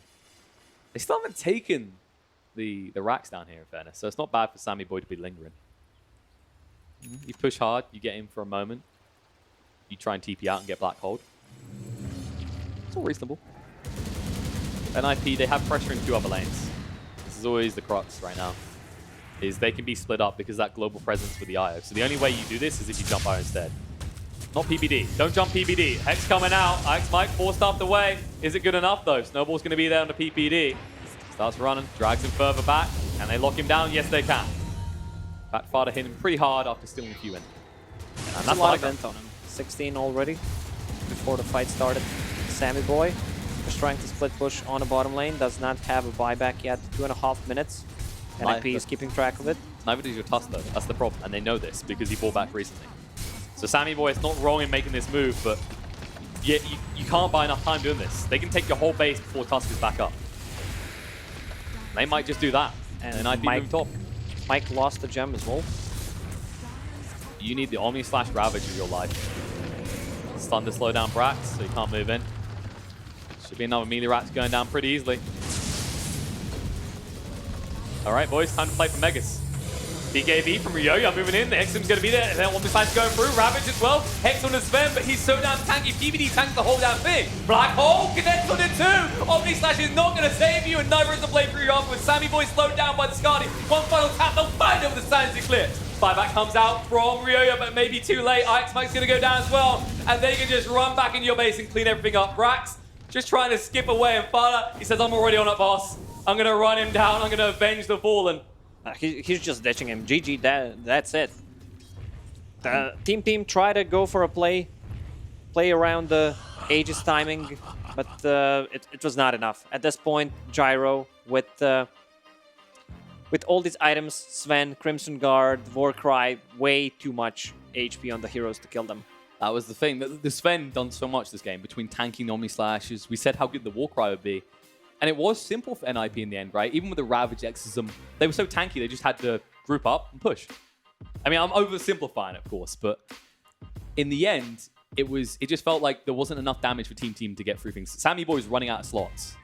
Yeah, that's the problem. Other heroes really don't scale. You have a Tusk who does not scale. You have Grimstroke who went for a different item build. I think Hex could have made the difference. DP as well, running out of steam.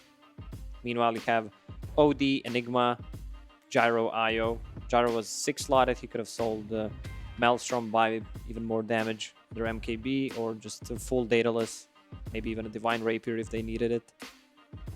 And in the end, it just felt like Team were definitely on the clock. Like Sammy Boy done it. Gotta give credit where credit is due. He farmed like a madman on this Juggernaut. But they just reached a point where the progress kind of just curbed, right? And they were taking objectives every It feels 5, like 10 minutes. they don't fight for objectives after they take them. For example, bottom lane, they just stay at enemy jungle and they wait for enemy team to do something and then they react to it. Well, that was the thing we said. They did sure love the enemy jungle. That paid off for the farm, but it didn't pay off for the game. It didn't pay off for the series. And I'm sure the panel can explain in more detail why. You'd hope so. I mean, that's after all what we pay them for. Well, sometimes pay them anyway. Thank you very much, gents. Congratulations to NIP 2-0. Synneren, what do you make of it?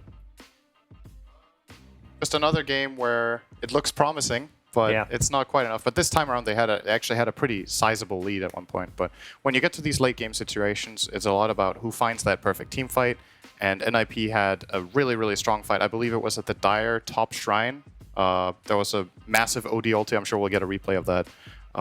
And I kind of agree with what Lacoste was saying, that I think when we watch this team play, I think they don't necessarily press the advantage enough. They still managed to get barracks this game, but perhaps they missed a timing with this Death Prophet Juggernaut where they're really, really strong and they can find that perfect fight and maybe end off the game. Because as we see right now, the Juggernaut's net worth is really, really high up. DP's looking pretty good too. Great OD ulti here, doing a lot of damage. But obviously, even this is another just a pretty subpar black hole, and still NIP somewhat get out of this. They lose a couple of heroes. If I remember, I think they lose 3 here with the Enigma. So this looks like a good opportunity for Team to get something done, right? There's 3 enemies dead. I don't remember how much they got out of that one. And I think, is this the big fight? I think this might be the big fight. It's a big fight. You can look at Enigma's contribution here. He's going to come in here with a massive black hole. He's coming in a second. Here comes the black hole. He gets stunned. Oh, no. Oh, he's dead. And this should be a really good fight then. It should. And no, the OD carried this fight for sure. So IO, I think both games Saksa has been doing a really good job. There's the really big hammer drop from Fata cleaning up house. And a lot of buybacks being expended here. You see 3 buybacks from the Dire. I think Saksa was the only one buying back for the Radiant here, so pretty big fight win. Those buybacks that was the turning point either. Yeah, I was going to ask you about the buyback mechanic because it is so vital now that we know how important it is. I think Virtus Pro taught us that last year. It wasn't good management all the time, Henrik, in this game, was it? No, but they bought back when they didn't really have to buy back. Is there an element of panic sometimes? Hey, definitely. It's one of the hardest things in Dota, probably, honestly. Do I buy back? If I buy back, is it a waste? If I don't buy back, do we lose? Like, that's probably one of the hardest things to do on the fly, when to buy back. So it just comes with the experience, honestly, and you just got to learn.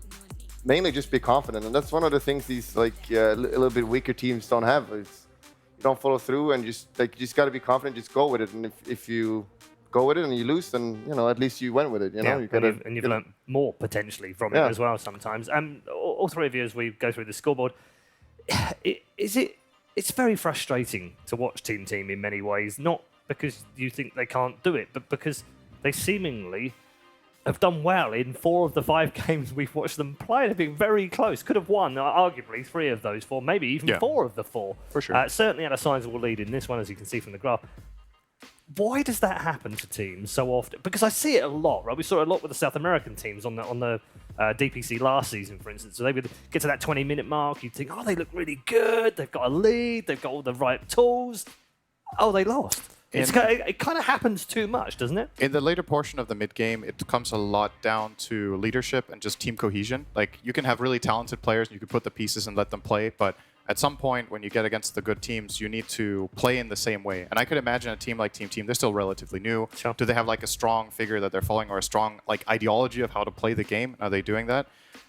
If not, you play against a team like NIP, they have this experience, they have this feeling of how can we come back into this game? This is what we need to do. Yeah, and Peter, obviously in the back, they're sitting there going, pulling some strings and going, guys, it's fine, we've got this still, I know how we can win this. It's kind of that missing, perhaps, for Team. It's also familiarity with the situation. If you've played more, you've been in more situations that are similar, so you can relate, and you've seen it before. And if you've been in situations before like this, then it's easier to jump to the right conclusion or get the right idea in the moment and make the right move. It's pretty much just the definition of a tier 2 team, right? Like that they can't make this decision on the fly. Quite closing out. Yeah, like usually Dota games and big tournaments, they do get to late game, whether you want it or not. And then if you don't have the experience, you don't have a shot caller. I remember in the first game, they had no buybacks on 3 heroes. There were 5 heroes alive, and they were scared to push Rex because of, I don't know why.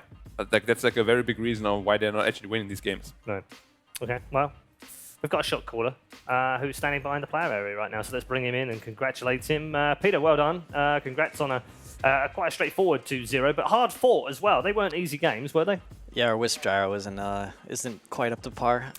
I'd say. Is it quite as good as we thought it was? Nah, not this tournament, unfortunately. Okay, all right, but you still stick to that. I saw some criticism earlier on, for instance. You picked the Terrorblade three games in a row earlier. Sometimes it looked good, sometimes it didn't look good. Explain your philosophy behind that. Well, we just feel like it's the best pick. So even if we play poorly, which we often do, it's like if you know it's best, like you just keep going. Right.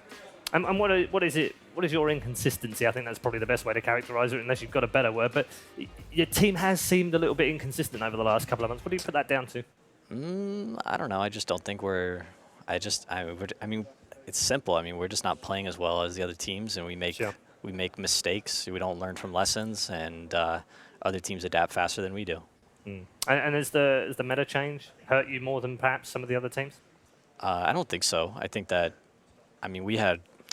this year has been an uphill battle for us, I suppose you could say, but it's, I don't know. I don't really know how to answer that. I think that we just try to do our best, and hopefully our best is enough to win, and oftentimes it is, and oftentimes it isn't. Okay, I've got 3 other gents, so I'm sure I've got some burning questions for you. Gents?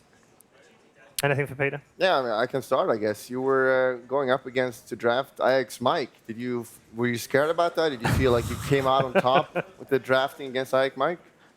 Not really. I feel like the drafting was really straightforward just because they gave us Wisp in both games. And when you pick Wisp, you pick Gyrocopter. That's kind of how it works. And then you pick a hero that has some catch, and then you pick a hero that has some team fight, and maybe some BKB control, and then you pick a hero that hopefully wins this lane. And that's kind of what we did in both games, and it wasn't like we were in between a lot of different heroes. There's a little bit of complexities going down to the last couple bans. That's kind of how it always is when you have to pick that 9th hero. You gotta cover the last pick, make sure you don't get screwed over in lane too much. So I think we did a decent job of doing that. Fada played really well. What do you think was the primary thing that made the games as difficult as they were? Just like really big mistakes. Yeah, and I think that some of our item choices in the second game were not optimal as well. Black, got anything? Nah. No? Nah. Don't want to ask Peter anything? Everything has been answered perfectly. And right. You're getting I feel like you're getting let off here, Peter. You know how hard these panels can be sometimes. If you win the next game, though, if you win the next game, then no, we got another series coming up, so I'm looking forward to getting to it. Get a bit of roasting from Black. All right, we'll let you go. Have a little bit of rest, and good luck in the next series. See you. Thanks, Peter. There's PPD from NIP, of course, team leader, and making no excuses, by the way. Quite, I love the fact that people call him salty or whatever you want to call him, but he's straightforward as well. He'll tell you if he thinks his team's sucking, and he'll tell you if he thinks they're not. And he's frustrated, isn't he? I think you can feel it from him. He's upset that his team isn't playing as well as he knows they can play. I think that's also important that they're aware. Yeah. That you're not just blindly, you're like, oh, it was bad luck or something. You need to be able to chalk it down to what the problem is. And obviously he can't go too much in depth about exactly what he thinks because he doesn't want to give any advantage away to his opponents, but they seem aware that the things aren't going as well as they can with their players, and then it's about finding the solution. Yeah, but being aware is like one thing, but do you actually know the problem? Right. Because like many teams, they know they're not doing as good as they could, but they don't actually know how to fix it. And that's like obviously the first step is like acknowledging that you're having problems, and the second step is actually knowing what those problems are. So. I feel like I'm in a psychotherapy session with you right now. Yeah. I mean, I can't get really team deep. dynamics are really complex. They Complex and complicated to fix. How did you cope with them? Alliance always seemed like quite a gelled team. You were a bunch of mates, and everything seemed pretty calm. But I'd imagine behind the scenes there were sometimes you irritated by other players, and they were irritated by you. How did you cope with that? Well, we didn't cope with it. You know, we did well. we won a lot, and then we were happy, and then we started losing, we got unhappy, and then we, you know, disbanded. So we didn't cope with it. All right. I think it's a lot of teams though. No, that is a story of a lot of teams, isn't it? Yeah. I mean, everything is like, even when you're making mistakes and things aren't quite as good as they should be, if you're winning, it kind of covers over that, doesn't it? Yeah, pretty much. But yeah, you just gotta, like, the most important thing is just to trust each other and like know that each player will play well and so on. Yeah. So it's never easy. Sign of a good team as well, Synderen, in a way that they're willing to talk about that. Peter's willing to talk about it and acknowledge that they've got some issues and still win. Yeah. Because that's, you know, they could still make the major and then suddenly they're in the shout of finishing in top 4 again and everyone's talking about them as, oh yeah, they're going to go to TI. I mean, we talk a lot about momentum, but it's a real thing. Like, Yeah. When you start catching the wave and you start winning some games in a row, you're like, okay, everybody gets more confident, they play better together, they communicate better, you feel more unified in what you need to do. You're like, oh, this hero suggestion that was a bit like, are we sure about this 3 games ago? You're like, hell yeah, let's go. I know exactly what we need to do. Yeah. Sometimes those things happen. You just get on a roll, and it could happen to an IP here, especially if they win the next series. Yeah, big reason is always confidence, right? If you lose a lot, you kind of lose confidence in things you know that are really good. And of course, as he said, if you do catch that wave of confidence, then you're just gonna roll through, and you're just gonna play with more confidence too, because you can tell. Oftentimes they're kind of like, is this really the right play? Too late, we died. Or you just played Nature's Prophet every game. Or that. Yeah, well, I mean, they didn't look that confident, you know, this series or like PPD after this even. You know, like I remember the major after he won the series and did an interview, he was like so happy and cheerful. Here he's not happy and cheerful. He's like, he knows they're not playing well and he's frustrated. And Yeah. that's got to change quickly. It has. All right, thank you very much. All 3 of our panel members are going to make a bit of a change ourselves here on the panel, but we're going to head to a break right now. When we come back, our final series of the day will be upon us of Group A, and we'll find out who's going upper and who's going lower. We'll see you soon.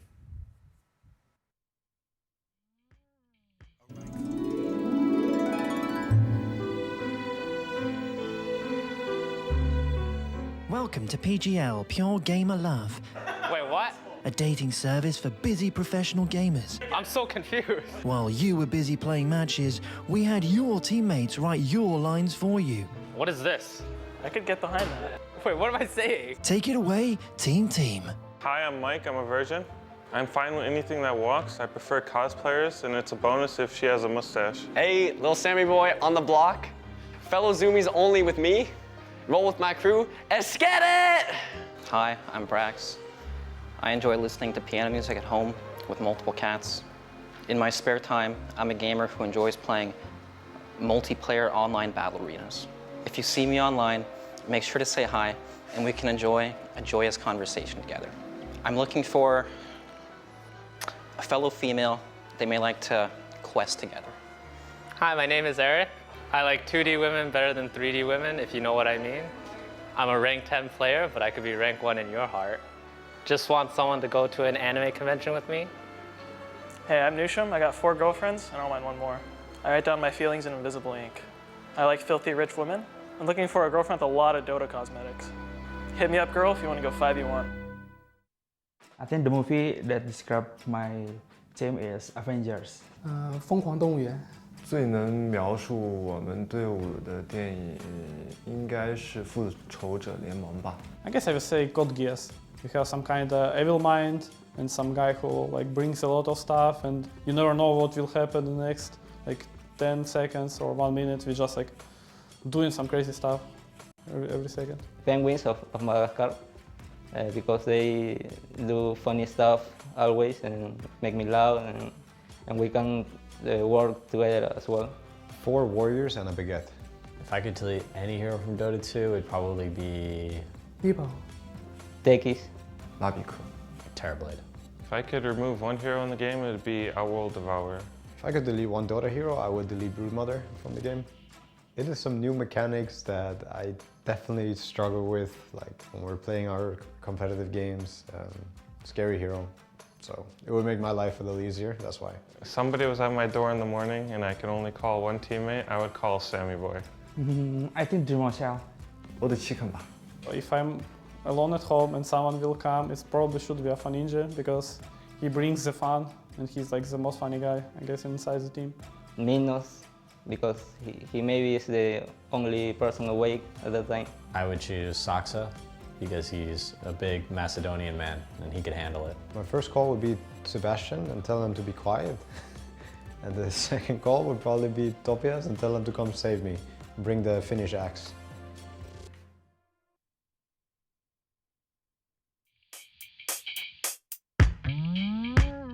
Alright, toughen up until the sun come up and figure out whether or not I'm drunk enough. See, baby, I can see me and you. I mean, me and you. We can do things piece of cake if you want to participate till the morning start. And a piece of cake turn into a piece of nook. And about that time's when we reach the hook.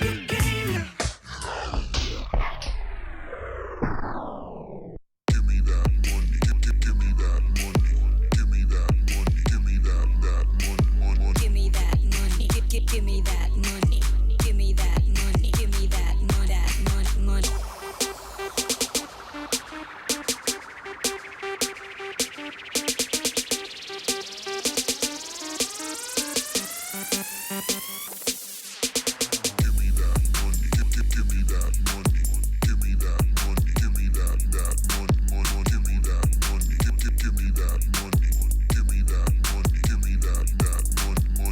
that money. Give me that money. Give me that money. Give me that money. Give me that money. Give me that money. Give me that money. Give me that money. Give me that money. Give me that money. Give me that money. Give me that money. I'm rolling now to do it big, live a life. They wish they did. Gotta go for yours, no hesitations. Make the haters say congratulations, congratulations. Yeah, I said it. It's funny how they seem to love you more once you bred it. So set it or dead it, cause I won't let it get into the way of where I'm headed. Forget it, embedded in my mind as a youngin'. I'ma grow up to be something big. I know, you heard it all before. And I'ma hit the ground running, cause you gotta turn nothing to something big. I know, you heard it all before, yeah. I'ma go big. I don't know how everybody else tryna live. I had the feeling since I was a kid. I gigantic with everything I did. Baby, you know what it is. Black with pink slip, everything big. And you can come with, cause I ain't selfish, but I can't help but go. I want that big money, big house, big cars. So I grind every day, my life is no facade, no mirage. Sold out shows, hold the applause. It's why I spend so many nights in that garage writing, cause I'm aware that life is no massage. I'm far from relaxed with all this stress up on my back. My God, I seen her in that dress all black and I want to go and get my hands on that. Yeah, it's nice to meet you, the way that I greet you. One day my name's gonna be big as Katrina's. See, the bigger the dream is, the more you achieving. Cause the things that they teaching, they sort of misleading. And I'm sort of prestigious without the education. I travel the world, rocking all of these stages. And all that I'm saying is that I'm trying to know you. And I got some big things in this life to show you, girl. I'ma go big.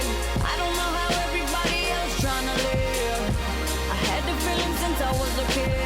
I gigantic with everything I did. Baby, you know what it is.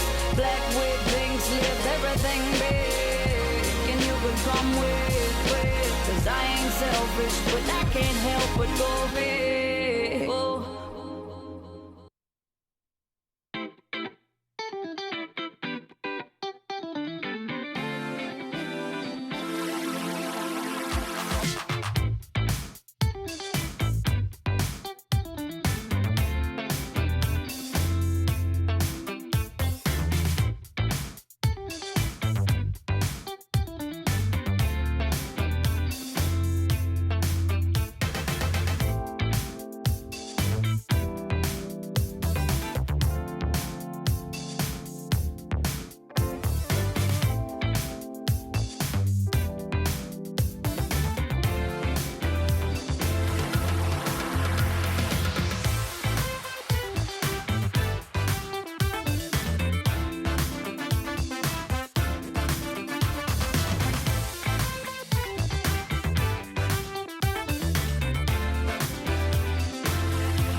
what you say, but I seem to listen all the time. We can't achieve the things that every day are easy to friends of you and I. Anything I ask you for, you're too slow. Anywhere I want to go, you'll follow. Anything I need to know, you don't know. Every day I try to show your shadow. I don't think that you can read my mind. I can't always ask you if you'll try. If you find out what I'm like inside, you will see that we're just wasting time. I thought that I've been asking too much, as I find I'm asking all the time. I might be grasping at what I can touch, but now I know that it's just not my style. Anything I ask you for, you're too slow. Anywhere I want to go, you'll follow. Anything I need to know, you don't know. Every day I try to show your shadow. I don't think that you can read my mind. I can't always ask you if you'll try. I don't think that you can read my mind. I can't always ask you if you'll try. If you find out what I'm like inside, you will see that we're just wasting time. I don't think that you can. I don't think that you can. I don't think that you can read my mind. I don't think that you can read my mind. You will see that we're just wasting time.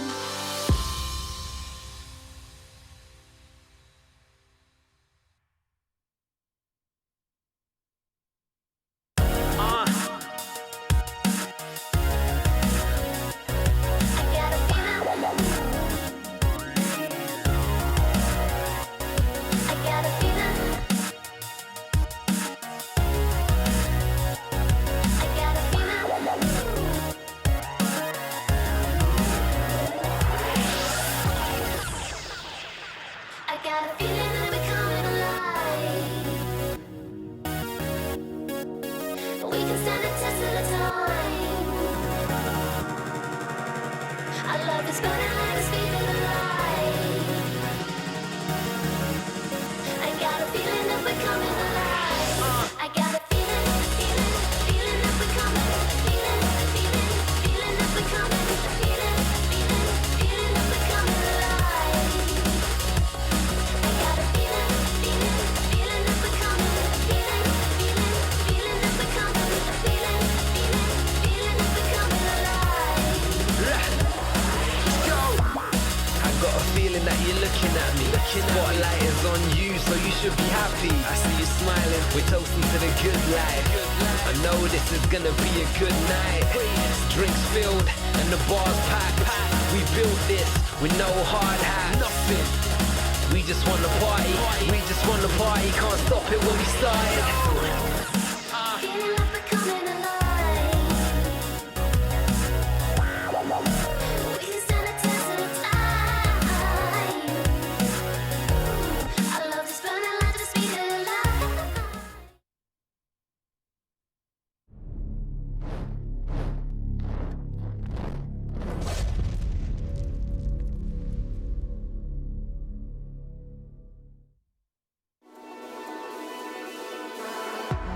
Watch the player's point of view with your favorite setup.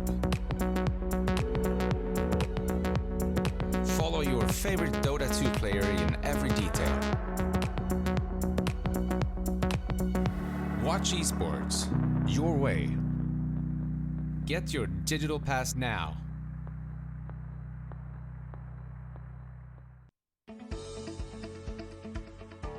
GVM Pay is designed for gamers to unlock various benefits from most mainstream games to your local services. Recharge made easy just within your fingertips. Recharge easily in 3 steps. Earn rebates for every recharge. Download GVM Pay now at pay.gameview.io. GVM Pay is everywhere. The more information you have, the better the decisions. Data is crucial to do important decisions in Dota games and even before the Dota game in preparation. It's really cool that a big company like SAP is investing into esports and that I can be a part of it is amazing.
In the immortal words of Mr. Timberlake, what goes around comes around, and we're back again with exactly what we had in round 1. It's King Gaming versus NIP. This time round, it's the final battle, the final bosses of both teams, because the one of the teams will go to the upper bracket, the other will go to the lower. The last match, the last series of Group A. We've got a little bit of a change here on the panel as we welcome Kyle with an I back to the panel, alongside Piri and Flax and Black. Gents, welcome back. All set for the final series of the day. It's been an interesting day so far. Kyle, what have you made of it? It's tough to say. I came in really unsure about how good all the teams in this group were. Right. I thought Gambit was the best. I thought Team Team was the worst. Okay. But I didn't know like where they ranked. And so far it seems to be going like somewhat according to plan, though I feel like Team Team with like a little more stability could easily have taken either one of their series today. Yeah, I mean, that's a frustrating thing from there, because they'll look at that and go, probably could have won those. Could have won both. It's like frustrating. The gap hasn't been that big, Ted, has it? Between No, it's the been- best and the worst yeah, of it's teams been in the group. close. There have been a couple of games that I think we all agreed was they got outdrafted and the stomp came from that. But there have also been games where you think one team had a really good draft and then they just didn't execute, or one team you kind of thought their draft is so bad, there's no way they can do something with this, and then they did. So yeah, I think that the skill gap must be pretty close. But I think that if you look at NIP, how many games, we were trying to figure out how many games they played today and how many Keen have played. 5 each, I So believe. 5 apiece, but NIP have just come off a series that they probably didn't enjoy too much. So I think... they didn't enjoy it. They won it 2-0. Yeah, but it was a second game grind. didn't look fun. It was a grind. It was. He is basing all of this off of his interview, like reading, right? He told me there are a lot of micro expressions in Right. Peter's complexion. Well, he's not the case. No, I'm serious. He's a mentalist. And he told you he looked absolutely furious. So there might be some sort of instability there, whatever. They did 2-0, but again, Pyrian Flax does not feel like the team is. Peter did not look happy, did he, when you spoke to him? No, I detected a little frustration. I mean, that might have been because he had to talk to you. It might have been. Probably, It more could than have been likely. because Yeah. I mean, he talked about mistakes they'd made did, and yeah. all this, and this was in a game they'd won 2-0, a series they'd won 2-0. Yeah. So I don't think. But the he guy's a feels they're perfectionist. their He best. wants to win and he wants to do it well, and he doesn't want to just win 2-0 and course. be like happy with that. He wants to do it really well, right? And I will say I respect that attitude. I feel like all of the great captains that like actually win things have this mentality. And when they finally find players with the talent and the dedication to hack it in that sort of environment, they suddenly start winning. Yeah, absolutely. You look at Puppy, and I feel like his performance throughout the years is completely based on how good are his players compared to their counterparts he's got to compete against. You can't beat a big machine with like inferior parts. Yeah, I agree. I mean, look, I don't need to be told that when you consider that Kuro, 5 minutes after winning TI, said, right, let's win next year's. Yeah, exactly. It's on Well, the like, next. you're literally There's no- motivated by winning another one. That's not like he doesn't want to ever stop. So it's very interesting. What have you made of our opening day? Well, I think the closest series we've had today was actually the one that's being replayed now, which is Keen against NIP. But also, when we had that interview with Peter, he obviously knows that if they perform like that, there's no way they can win this tournament. So he's rightfully frustrated, I think, and they have a lot of work to do. And it should start now, because Keen Gaming, if they play like they did against Team, I don't think they can win against Keen Gaming. Okay. I mean, the flip side of this is, gents, that we often see this at Dota events where a team will lose the first series, learn an awful lot from it, and Peter is one of the very best captains at learning where they went wrong in the first one, fix those mistakes, and then come back and win the second game. Is that something you can see happening in this second series, any of you?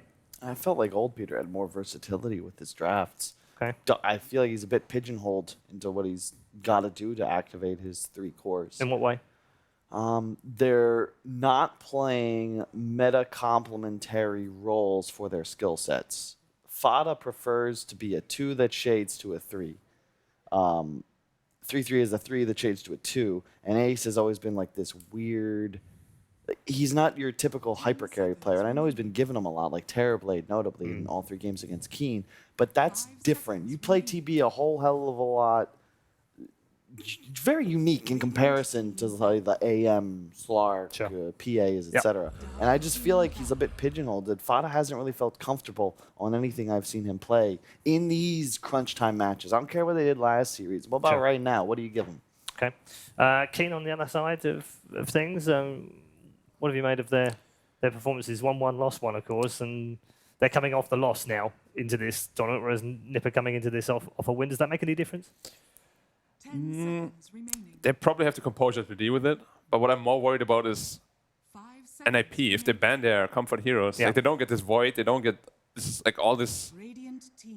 What else did they pick? Well, the Jakiro. Dazzle, Void Jakiro, yeah. Void Jakiro. The Dazzle was a key part of why they lost the upper Dazzle bracket and against Tusk were Gambit. 2 other heroes. I think they Yeah. played. If they don't get their key heroes, like in the second game, NIP completely dismantled them when they didn't have their comfort draft. Yeah. And in game 3, they went back to it, and they won very easily. So I think if they don't have their comfort draft, it's going to be very hard for Keen Gaming to live up to NIP. I feel like, regardless of the meta, Kaka is one of these players where he has a signature hero every whether it's Sand King in a previous meta, whether it's Jakiro in this meta. He always has that one. Take him off that, doesn't seem to be quite so comfortable anymore. No, that's too narrow. You can't just have 1 or 2, can you? Well, I'm hoping that one of his signatures used to be the Earth Spirit, and that hero is so bonkers, guys. 4-second cooldown on a stun that also is your travel mechanic. Like it just, I don't know. I think that hero is bonkers. Yeah, but yeah. we'll You see. Seen it a couple of times already, haven't we? And it's been very effective. Yeah, rotating against that SF. Which series was that? When they it put was, the SF was mid it against DK. Kane? Third game. Second game of Against Kane in the upper Gambit bracket. first game. Yeah. Don't forget the 4 strength gain now, or 3.8. He gets a ridiculous amount of HP per level, almost 100. Okay, so Keen aren't going to give them the Wisp. We kind of figured that would probably be the case. The Beastmaster is something that Keen have been banning every single game as well. The Lich is it's an NIP enabler, so that makes sense. And Ninja's Midjumper's taking a long time over that third ban, and they've decided to get rid of the Sven. Yeah. Banned all 3 heroes they banned in the second game when they beat them. Yeah. So, makes sense. See what Keen responds with now. Because last time they responded with something that didn't work at all. So. Yeah, and that's the worry for Keen fans here, isn't it? It's that they figured out something in this meta for them that works, but it's so narrow they haven't got a plan B. Because they haven't shown us anything yet. They haven't shown us the plan B. That's what Peter's going to be banking on here, isn't it? Rubik first pick. I'm a bit afraid for Keen because they just lost 2-0 to Gambit, and the only 2 games they won was with like the heroes they love the most. So if they don't get access to them, I don't know what they're gonna do. This is different though. I think this pick is mostly covering the Enigma that we saw in the previous series. Whenever a series looks like it might be Enigma favored, you've got to bank on getting one of these big counter. Like if you get Rubik, you deny Enigma now. Like that's huge. Silencer used to do something similar, but it's just not as powerful anymore. And I think Rubik is great in this kind of game where you already Is know. that because laning Silencer is kind of tricky, or you've got to put him into the right place? Or Yeah, exactly. It's just a weaker hero than it used to be. Specifically after the patch, Rubik got almost 50% bonus damage on all spells and abilities used, whereas Silencer got like a 1-second duration nerf on his Q. Mike talked about the Spirit. This is great. Kyle, I like this you opener. Brought it up, and they've decided to open that with the Prophet. Seen this opener twice now. It's looked great both times. I have no faults with it whatsoever because it's still very open. That Prophet kit is incredible synergy with an Earth Spirit. You love having high reach support heroes with heroes that have either global or like global mobility plus high reach. You effectively have 2 heroes on top of somebody immediately, and the Furion can be 3, a 1, or a 5. Also, he can chill in lane, and if the Spirit decides to go in roam and do something, he's there, like you're saying, like globally. Exactly. So suddenly you've got essentially 2 roamers, but one of them's also laning. Indeed, and not just laning, but also one of the best tower pushers in Dota at the moment. Yeah. The change to the way armor is calculated means that heroes that spawn creeps are going to do significantly more damage to tower than they did in previous patches. Centaur. It's an early Centaur as well. Well, it used to be first pick, quite a bit nerfed, of course. Still a very strong hero, though. Very strong aggro dual lane Rubik, plus Centaur is insanely scary. strong. That is scary. They have so much nuke potential level 3.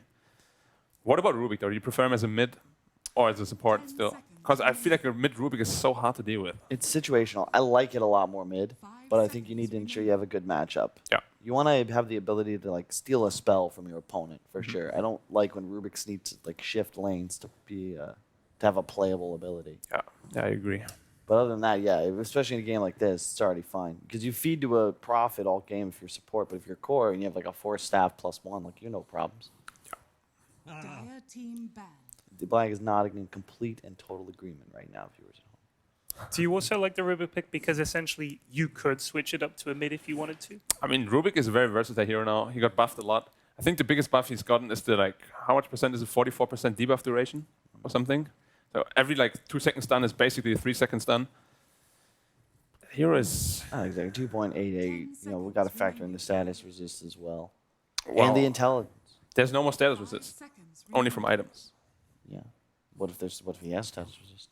Then we have to do math. Then we'd have to factor that in. Yeah. Unrelated, but I realize what the Dota scene is really lacking. We have no like fashion or hair blogger, and someone's got to give cred to teams that actually try with their uniforms, right? I like the NIP, the long sleeves, Gambit with those like varsity college jackets, fresh, and Ace should get fresh, fresh. Continue. No, I just like the intonation there was very good. Well, thank you. I've been taking a lot of voice lessons. Okay. And Ace, if we could get a shift to him real quick. This man. You like the hair? He looks like he's straight crying out off loud, the Kyle. Hogwarts Express, dude. Can we Like, stop going on about bloody hair? There was listen- that guy on Reddit at Do you- TI6 who rated all the presenters' clothes every day. suits, yes, yeah. Yeah, someone needs to do that. What the hell am I wearing these clothes? It doesn't matter. You can Paul, do it. Paul, do you know how many things I've heard about cars in close proximity to you, Paul? Have I ever spoken about cars on the show? On the show? That's a good point. Have I ever talked about fashion and hair on the show? Yes, you just did. Today. Today, twice, earlier today. When? Let's talk Just about now, FNG's in this hair. conversation. Let's Oh, talk that was about totally let's talk about different. FNG's hair. Let's relate it back to his career. No, that was about a potential curse, an artifact of power, Right. and how that was influencing Ooh. the Dota match. An artifact Paul. of power. I like that phrase. Right. Had nothing to do with those luxurious locks So you don't that like- have now been lost. You don't like teams shirts, the singlets. No, I think that's what I mean. That's different. That's grunge. At least they're taking chances, right? They could have just come out with some airbrushed like team in text and like a white jersey or something. That would have been boring. They're like, hell no, we don't need sleeves or wins. Yeah. Yeah. This is that a TB ban I see? It's a TB ban, you see. Thanks, Ted. And Jakiro.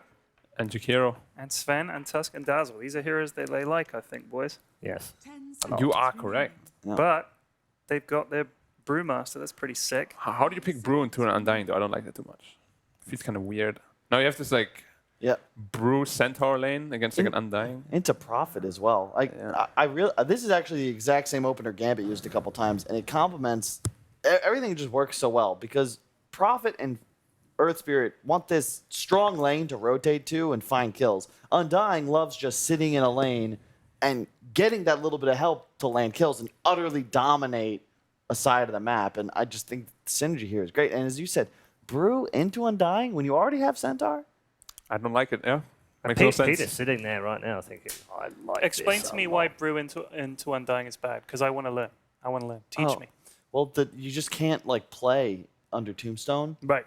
And you don't start fight. Like if you start a fight with Split and Undying just drops a Tombstone on the high ground, like it's a split counter. And Right, like theoretically, Brew, you get enough tempo going and like roll past you, doesn't matter, but it's just slow. It's also cooldown dependent. Like you're gonna run in Centaur, it just sucks. They Yeah, can't and on kill top of that, the laning that Brewmaster is really strong for usually is completely shut down by Undying as well. Yeah. Like he can Drunken Brawler crit you don't give a damn actually. Right. And so you don't win lanes. Really hard to team fight, and that's what I feel like Brew's specialty is. What about that Weaver pick? So strange. I think they needed something that could kill Tomb. Yeah, but like a Weaver's so weak against this like Earth Spirit. He gets silenced or rolled on, he's just dead.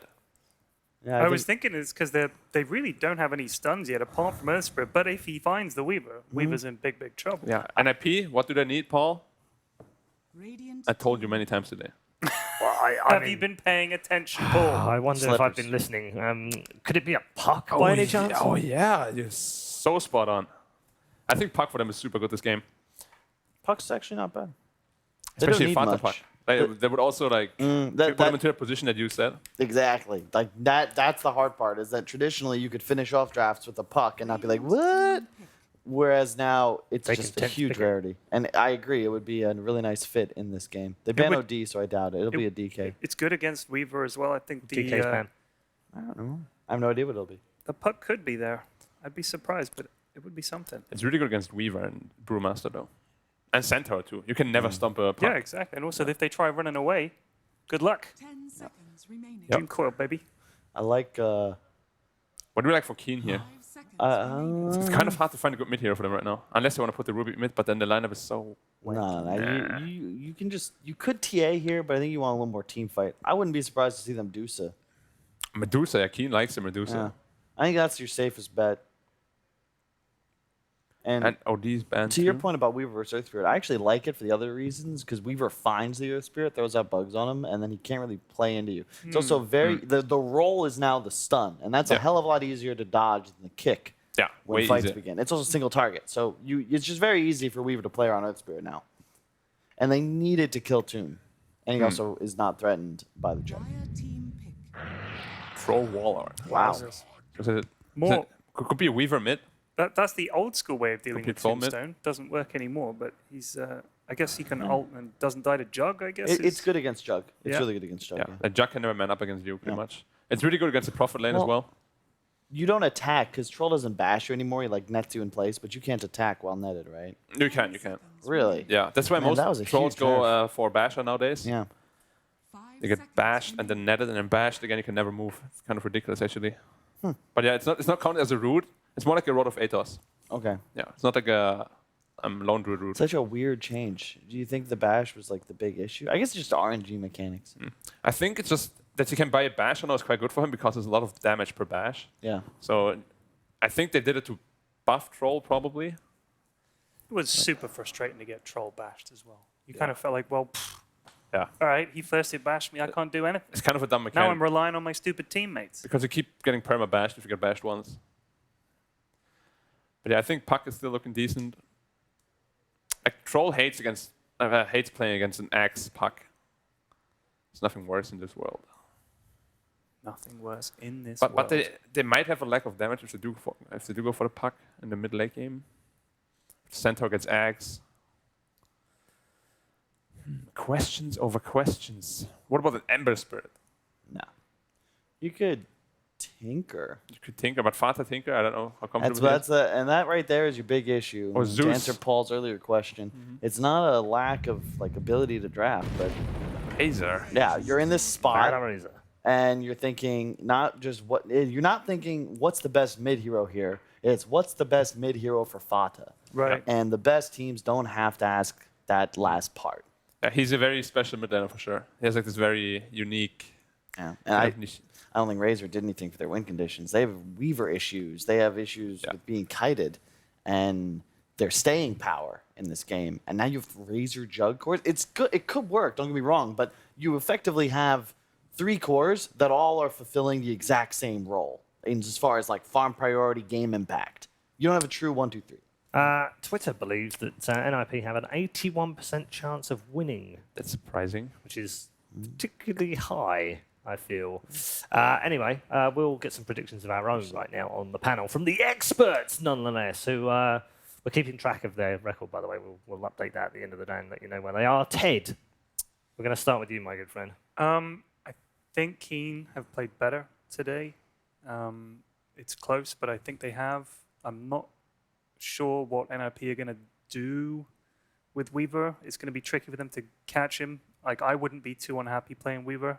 I like him, but I would not be terrified. So if I'm not scared, Keen Gaming ain't scared. I'm going to go with Keen. All right, Carl? I kind of had to agree. I think NIP, if they play better, they learned like they should take this game, but I'm just not feeling it. I think Keen's draft's easier to execute, and that's going to be the recipe to success. Okay. Yeah, Tom? if NIP plays anywhere near where they did last game, and they haven't really shown that they improved throughout the day, so I think I have to go with Keen this game too. Hopefully they surprise me positively, but we'll see. Keen for now.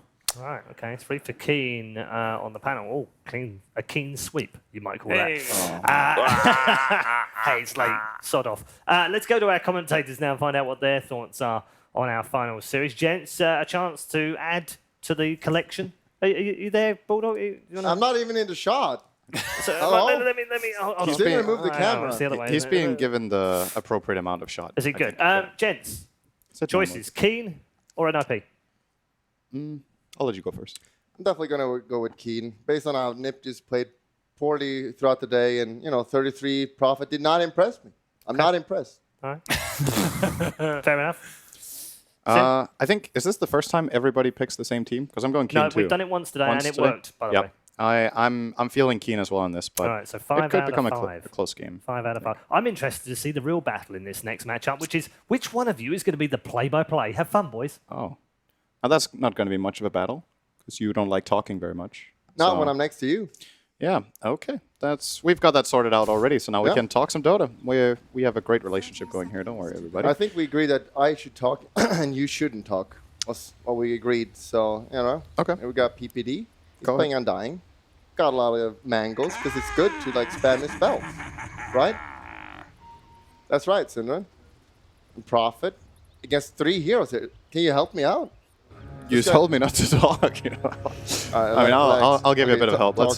Let's see. Okay, so the Nature's Prophet's going to force them away with the Treants here, and this should be a top rune for NIP. Their level 1 fight here is really strong, and Razor will be getting bottom. So 3 runes for NIP to begin with. Good start for them. Obviously, Nature's Prophet plus Undying, two of the scariest heroes you can run into in a rune fight. Don't really want to meet them in a dark alley, so you back off. It looks to be let them have the riches. Prophet middle. They're swapping around a little bit here. It should be a very favorable match. Oh, they're switching here as well. There's the Brewmaster now middle. Do you think going bottom? Do you think the troll matchup is so bad for Nature's Prophet that he has to try to dodge it like this? Do you think that's the right idea? I don't think they're dodging it for him, are they? I think they just don't want to lane Razor against Weaver, I guess. Is that bad too? I think Razor is okay in this matchup, but I mean, obviously you can Shukuchi the static link off, but it takes you 2 or 3 seconds to get away, so you still lose the damage. Yeah, well, they do. Either way, King Gaming do get their lanes at least. Yep, it didn't even take them that long. I think Old Chicken lost only a little bit of experience here in the mid lane. He is going to be up against 33, who has level 2, but the second level on Nature's Prophet doesn't really do anything in the lane. Just skilling that teleport doesn't make much of a difference. So it's kind of like playing against level 1 Nature's Prophet for now. Troy is one of the stronger heroes against Prophet for sure, but this is a pure 1-1, so it should be good for him. Prophet should be doing fine here. Do you think Do you think this is a draw lane or one that the troll wins still in a 1-on-1? Prophet should win it. Prophet wins 1-on-1. Yeah, okay. For a troll, like when he gets a few levels, maybe, but the first few levels, Prophet should destroy him. Okay, for sure. Well, he is so far, so that's definitely holding true. In the top lane, we haven't really covered that yet. We have Old 11 on the Centaur, together with Kaka's Rubik, and they're playing against the Undying Juggernaut lane of NIPs. And as far as the Centaur is concerned, he's currently really happy. He's hitting creeps behind the enemy tower because of Kaka's second wave pull. Very common strategy to use against the Undying, who is quite the lane bully against these strength heroes. So you just force the creeps away from him, and then he can't zone you anyway. Yes. Thank you for your input. Got anything else to add? No. Am I bringing up all your points? I think you're doing really well. I mean, you could talk about Furion. I'm sure you will have some. No, I don't have it. I really just said everything. Do you know how to play that hero? No. No? Okay. I mean, I trust you. If you say Nature's Prophet wins this matchup, I have to believe in you. I mean, he's actually crushing it right now. But this guy is better than you, though. So if you win it, he wins it really hard. Yeah, right? Of course. Yeah. Bottom lane, however. Oh. Got a little bit of an engage on to Yi, but he does have Shukuchi, so we'll be able to get away. Dark is super low as well. We'll be able to flask up, though. So both of them just barely surviving, but great aggression coming in from NIP. And I guess this is a nice benefit, I guess. Originally, they wanted to lane the Nature's Prophet with Earth Spirit because he's a strong laner early on, compensating for Earth Spirit being weak in lane. But Razor's pretty good, too. So the lane swap also works in Sox's favor this way. It's very nice for them. Yeah, and as you mentioned, Weaver should be good against Razor in theory, but it's not really that simple, and especially not when you have an Earth Spirit there. Oh, good lift top. They toss him into the tower. PPD is taking really good damage. The retaliate hits. Oh, is he baiting, though? Who's baiting who? Well, you were wrong. What a surprise. And Old 11 will also die. Well, yeah, that's a bigger bait for the Keen Gaming squad. I think a 2-for-1 trade is... They're very happy with that. They also got the first blood, right? Yeah. So, bottom lane, Fata. Well, he is draining up Dark, so Dark is dealing literally 0 damage right now, and will probably die. Weaver looking for the trade. Oh, last hit from the Hellbear. I think he had Shukuchi ready there. You should have killed him. If you have the spell, just use it. Yeah, just use it, man. I'm sure he didn't have it. He's a pro player. They don't make mistakes. Top again now. What do we got? 11 just pretending. He has already grabbed himself a bracer, so PPD again. He's gonna get salty now. He will be fine, actually. Kaka is somehow going for this kill. He has stick charges and a mango, but that was a very poor trade for him. He took like 300 damage to deal 50. But yeah, good thing for Centaur. He does have this early bracer from the fast kill he got early on. Makes a really big difference to get that extra 6 strength, and even a little magic resistance goes a long way against Juggernaut and Dying Lane. So stays alive there. I would agree that items do help you to get more powerful. Would you agree that bracer is probably the best choice he has here? It's very cost efficient. Would you go 2 bracer though, or a wand, or a boots? I like 2 bracers on this hero, I think. 2 bracers with stick, and then boots, and then maybe Vlad's after phase boots this game, perhaps. That's very interesting. Oh, 11. Actually, Ace is diving for this one. He lost range, though. Neither of them has boots. Oh, no, not PPD. He's stuck on the roof. Nope. Gets out of the roof. Off the roof, rather, but Well, is that going to be 3 runes for Keen? He still gets it. He knows how to play. Most people would have just clicked the shrine there. Like, I want to heal first, but not PPD. He knows his job. Pick up the runes, win the game. Yeah. As a wise man once said, get the runes. That's right. You can look at middle now. It is going definitely favored for Prophet. He's got 20 denies. He's actually winning the lane really hard. Yeah. Did you expect it to be this one-sided when you said Furion wins the lane, or is this beyond expectation from 33? No, it's kind of expected, I think. Okay. The blocks, though. Look at these godlike blocks. Oh, he will get out, I think. Yep. Now Dark might be in trouble. Okay, Treants are AFK. They could have held. Oh, who is this guy? Definitely watches my stream. Oh, he's going to get old chicken as well. Is a Quelling Blade, though. But the blocks. Oh, beautiful. All right, that was a really nice sequence from 33, honestly. Yeah, beautiful block with the Treants on I don't the think- Troll and the Brewmaster. I don't think anyone else in this room could have done that. You couldn't have. You would have been the one dying. I mean, I'm not pretending. I know I can. I'm pretending, though, that I could have done it. That's all I have left. That's how life is sometimes. Yeah, but now that really just makes that lane terrible right now. Yeah. Bottom. Now there you Saturino. see, even though he Shikuchi's right away, he still loses 45 damage, so Fata will still just be forcing him out of the lane and just taking every creep. So he's also winning this lane very well for NIP, but surprisingly for me, only less than 1,000 gold lead right now. Considering they've been crushing these 2 lanes, I would have thought it was going a bit better, but that top lane, Ace is also struggling a decent amount against this Rubik Centaur, which I wouldn't expect this lane to be this hard for NIP, considering they have Undying against the Centaur, but they're Talking about Undying. They're crushing him. He's dead. If he's Undying, why is he dead? Another double. I mean, edge. most of this net worth difference is on PPD right now because he's got nothing. He's sitting down there on 322. Yeah, it's not. He had good. it for a moment. But it's on Undying, right? You don't really need farm on this here. You get all you want on this here is level 15, so you get the double out tombstone. He'll get there soon enough. Yeah. It will take a long time if he keeps this pace up. So he's actually gonna call it quits on top lane and go bottom for now. This is a very, very slow walk. 301 move speed, heading down toward this bottom lane, looking for a play maybe to either ward or perhaps get this bottom tower. They're actually connecting and that's Ace as well. They're just full-on lane swapping. This is a really big team move without using smoke. What are they aiming for here? Want to go middle? Oh, nice ward placement from people. Oh, they actually did end up seeing it. Just the last second of the sentry, they saw the ward, so they know it's here. No. He ran all the way down there. Yeah. Now it's just going to get removed. This smoke move needs to be successful. If they don't get anything out of this, this is a pretty wasted rotation of a lot of heroes and a lot of time, while all the 3 lanes of Keen have just been farming. Would you say they lose the game if they don't get this kill? It's probably exaggerated, but they're definitely not happy with this. They smoked and warded, and neither of them did anything. They did a big rotation. Juggernaut lost basically 3 waves top for this. He was part of this move and didn't really get much out. Or actually, rather, he did go to mid halfway through it, so I guess he only lost 1 or 2 waves. He's got a but still. DD at least. Yeah. Almost level 6 as well. 3 Wraith Bands. Do you like that? I think Yeah. I see a lot of players do get 2 and then upgraded boots and then their first build-up item. Do you think it's good to get 3 Wraith Bands?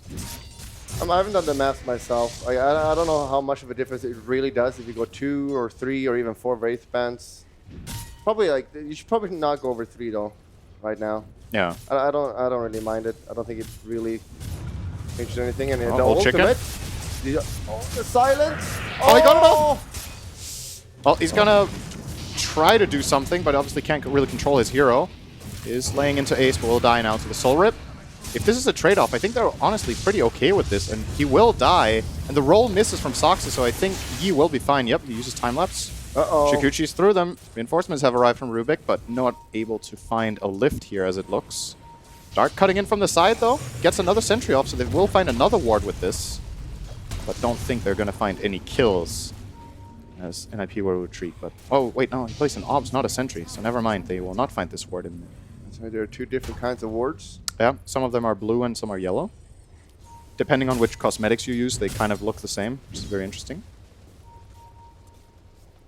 And we see the Prophet, he's actually going the more manly build. He's going the the Orchid. Oh, the block. Oh. Who is this guy? 33. I think the were the panel talking about this guy was. You were talking about how he's good with micro. Well, it wasn't necessarily just that. I also don't like, based on the games we've seen so far, I don't think he's been on his A game necessarily, but in this game he's doing really well with the position he's been in so far in the mid lane. So I think it's fair to say that 33 is stepping it up this game. I don't think anyone is gonna disagree with that. Don't worry, he's gonna die at some point and then we'll make fun of him. Okay. Change our mind. Like now. Yep. Wow, why is 33 always dying? Never mind, he's getting out. He's on top of his A game right now. Baiting and top of wasting his A game, that's really good. That is really good. The top, now we're getting a tower here. What's the last time NIP had a hero in the top lane? Have they just flat out abandoned this lane? I don't think you abandon them this early in the game, do you? They will be taken out by Soxa, but the tower will fall. He cannot TP out here, he will get rolled on. Now he can try to TP if he ultimate. wants. Can he kill the Prophet here? Stampede. Oh, 13 stacks retaliate. Oh no, 33. Oh, he's gonna live. Yeah. Almost lived. Oh, 11 going forward for another one. He will get mana for a roll in just 1 second, Soxa. So now it's about finding the angle. Oh, good stomp. Do they have another Fate Bolt? They do not. He might be able to live here. I think he lives. Oh, clutch. Oh, beautiful. There's some beautiful level Dota here. Is he gonna die to clap? He claps. Wait, how did they trade? How did Soxa kill 11 after he died? They both melee hit each other at the exact same time. Yes. That was a melee attack. Interesting. That's pretty rare if that happens. Can you... No, you can't kill yourself off retaliate. You would die before that, I guess. It's very advanced. Yeah. Sometimes Dota is really complicated, and sometimes it's simple. You kill or you die. This is a really great sequence, though. I think Old 11 played this very well. Got maximum value out of his retaliate, gets this big kill. Kaka will take it, get 500 gold for that. But also nice heads-up play from Soxa in the end to get the trade. Soxa did die first, though, so he got no experience from the Old 11 kill. Yeah, and this is a common thing that happens when you play Prophet. Super strong in lane, but then you kind of overstep yourself a little bit, and then you feed away a lot of gold. And you need to be careful now, 33. You're the top net worth of your team. Don't want to feed it away. Smoke coming out now. They got Brewel, level 6. Makes it very difficult to team fight against this. They don't have center ult yet, though. 20 seconds. Oh, Ace, bottom lane. Old Chicken could try to go for the ultimate here. Isn't going to do it, though. Now it's going to get turned on. Has the ulti ready. He will use it already. Going on to mainly the Earth Spirit. Obviously can't really control his hero right now, so he will be in trouble as Dark is finding 33 in the jungle. In the meantime, Old Chicken trying for the TP. This is not going to work. Ambitious. Did not make it out of that alive, but did die. Silver lining, it was a 3-hero kill coming in from NIP, so a lot of other pressure on the map from Keen finding the Nature's Prophet kill and taking some good damage on the mid tower with the Centaur, who, by the way, is progressing very fast in this game, has the Bracer and Vanguard. Yeah, he's gonna be beefy unkillable. boy. Is this guy gonna die this game? After the point he's died now? Who knows? Look at his damage. Stampede? Stampeder? Is he committing for this? I don't know Stampeder? about this. He got him. Oh! See ya. Soxa! Oh boy, what was that from Soxa? That was a very... Oh, he's gonna die anyway. Where is he? Face boots? I think he's actually maybe fine here. Prophet. He's tanky. He's not gonna care about this. Yes, He's a tangle. Shrine. Oh, that's a bit of a blunder. Uncharacteristic mistake from Soxa. I think he wanted to place a stone and kick it, but must have misclicked it and ended up kicking the Centaur away. That's very annoying. If he was my teammate, I would be very upset right now. Is that how you keep morale high? No, but you're the teammate. Like, what would you say to him right now in a situation like this? I mean, mistakes happen. You just got to play on the game. If you keep dwelling on the past mistakes, you're going to make even more, you know? He just has to concentrate on the next play. Don't bring down his confidence for making a mistake. You know? Sometimes this kind of stuff happens. It happens to everybody. Or you yell at him really hard and say, if you do that again, you get kicked. And that way he'll also not make any mistakes. That's really motivating. I think that's great. It is. You're more of a stick kind of guy than a carrot. Yep. So, yeah. Okay. Oh, PPD, get the switch. Overall, it's looking fairly even, honestly. Yeah, it's pretty even, dude. Worst important maybe is that Rubik is probably going to have a really good game. He's already almost 4K net worth here. True. But his two cores are kind of struggling right now. Weaver and Troll. I feel like Weaver is one of the more forgiving heroes to be this little bit behind on at this point in the game. The hero does a lot by just casting his spells. It's not as item dependent, I would say, as other carries at this stage of the game. Obviously, later on it gets really important, but just throwing out bugs and hitting a lot of heroes will amp his whole team up. So I think it's more important that the Razor, for example, is doing well. For, yeah, for sure. Right now, the most important thing is Rosh, I would say. Any kill from Keen Gaming, and they can easily take a Rosh. Yeah, Troll Weaver are really good at that. Yeah, and you can just protect it with the Brewmaster. It's so hard to fight into this. Yep. Do you think NIP's draft is lacking in teamfight, just overall? They have Tombstone and they have Earth Spirit. Do you think that's enough in this patch, or would you like to see them get a third? Oh, nice catch from Kaka. Has that early Aether Lens. You don't expect that minute 15, and will catch off Saksa and get this tower. So, teamfight, do you think they have enough? I'm not sure. It depends how they itemize, really. Like, having an Orchid gives you a bit more teamfight. Razor's, like, he's pretty good as well. Like, he's just that tanky, annoying here in the middle of the teamfight. It's not that tanky yet, though, I guess, but they're definitely lacking teamfight. Like, in this game, at least, for sure. Like, they're definitely weaker, and I mean, you really want to be on top of the laning stage if you have this kind of lineup, and they're... Do you think they won by enough? No. Did they even win? Not. Like, is that that barely? I don't know if you can. It was pretty even, honestly. I'm sure Prophet did well, but he died twice afterwards. So if you're Keen now, what's stopping you from just going Roshan right now? Do you think that if you try to kill the Rosh with Weaver and Troll that you take too much damage? Troll has a Vlad's. I think he doesn't even take damage from killing Rosh right now. Yeah. But they can probably do it. It's just a little scary when it comes to Undying, maybe. Like, if there's a good Undying Tombstone and a good static link, you can maybe lose the fight, I guess. So if you just get... So you focus the Razor, in other words, in the coming fights. You can probably just kill him pretty easily. He has 20 armor, which is obviously a lot, but his health pool relatively low, 1200. There's a decent amount of magic damage on the Radiant too. Let's not forget Clap, Stampede stuff. Oh, actually, Saksa did find a kill there. Surely our cameraman caught that, but not me. My bad. And they will be backing off. So at least NIP get a little bit here, but looking at the lanes, considering they're playing with Nature's Prophet, they don't seem to be putting that much pressure on the map. Keen Gaming seem to have a pretty good grip on at least 2 of the lanes. Most of the time, the mid lane is pushed across the river. They've taken the tower there. And the top lane is flaming his Prophet for not redding good enough, or? It's not really his Prophet. It's a question of, do you think the movement on the map from NIP, are they being effective enough with creep waves, rather? Are they jungling too much? Do you think they're pushing enough? Is it hard? Are we... It's not Nip playing bad, it's Keen playing good. Okay. Yeah. Because we only... I'm asking questions, I'm not judging. You're the expert here. Yeah, I am. Apparently. Definitely. Here we go, here's the kill. Yep. It's only an Undying, though. Only seconds. A true expert would have predicted that kill. Yeah, I could have seen it. And I think it's time. Here we go. That's a key kill. Yeah. It's not a core, but Undying is very integral to NIP's team fight. So Keen Gaming will take this opportunity to go for Roshan. Troll dealing really good damage here. Yeah, it's going to make it so hard to team fight ever. Like, as long as they have Aegis, you're not going to be able to team fight them for sure. Who do you give the Aegis to, Weaver or Troll? Pretty sure you give Troll. They have like the same net worth, so we'll see who they give it to. Give it to Weaver. Alright. Good expert analysis. I guess we give it to Troll here. Yeah, but there's a reason they're at the minor, you know? Not a major. Yeah. Gotcha. Clearly wrong here. No TI winners in Radiant, I think. How do you die here as a Weaver? You wouldn't die here unless you screw up. With Troll, you can just man up and kill everyone. That's how I was thinking. Because I'm kind of a Weaver expert myself. So I think Troll is one of those weird heroes, right? When you talk about putting Aegis on carries, there's some carries, or cores rather, you don't really want to give the Aegis to, like Dragon Knight and Lycan, because their second life is so bad because they can't transform. Do you feel like Troll is the same way with his ulti?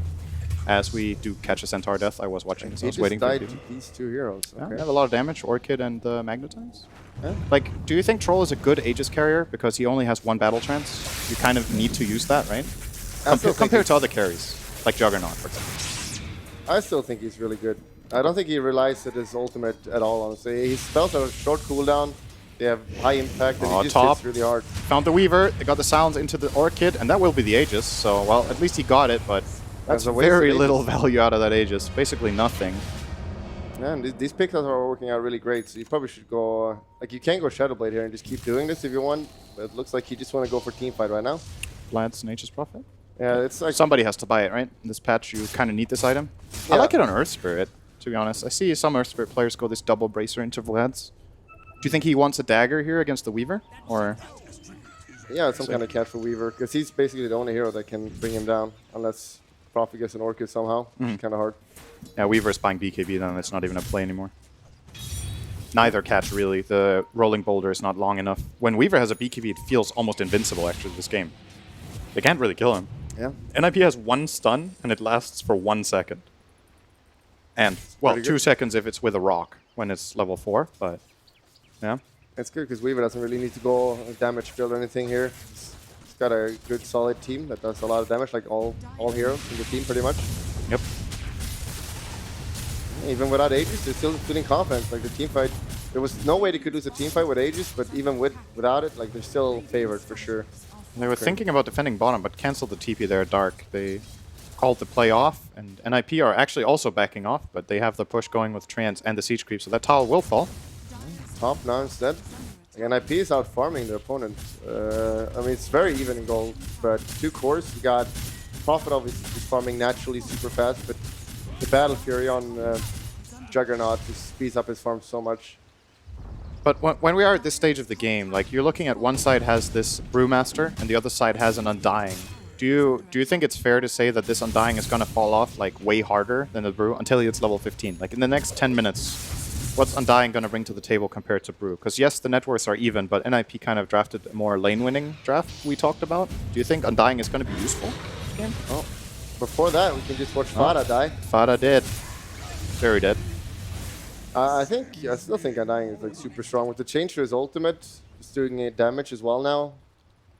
I don't know. I just feel like Tombstone is still an annoying threat you have to deal with. I mean, obviously it's not as good as Brew, but I don't know. I think Undying is still like a solid hero. Okay. But yeah, as you mentioned, like once he gets level 15, it's gonna be twice as strong, pretty much.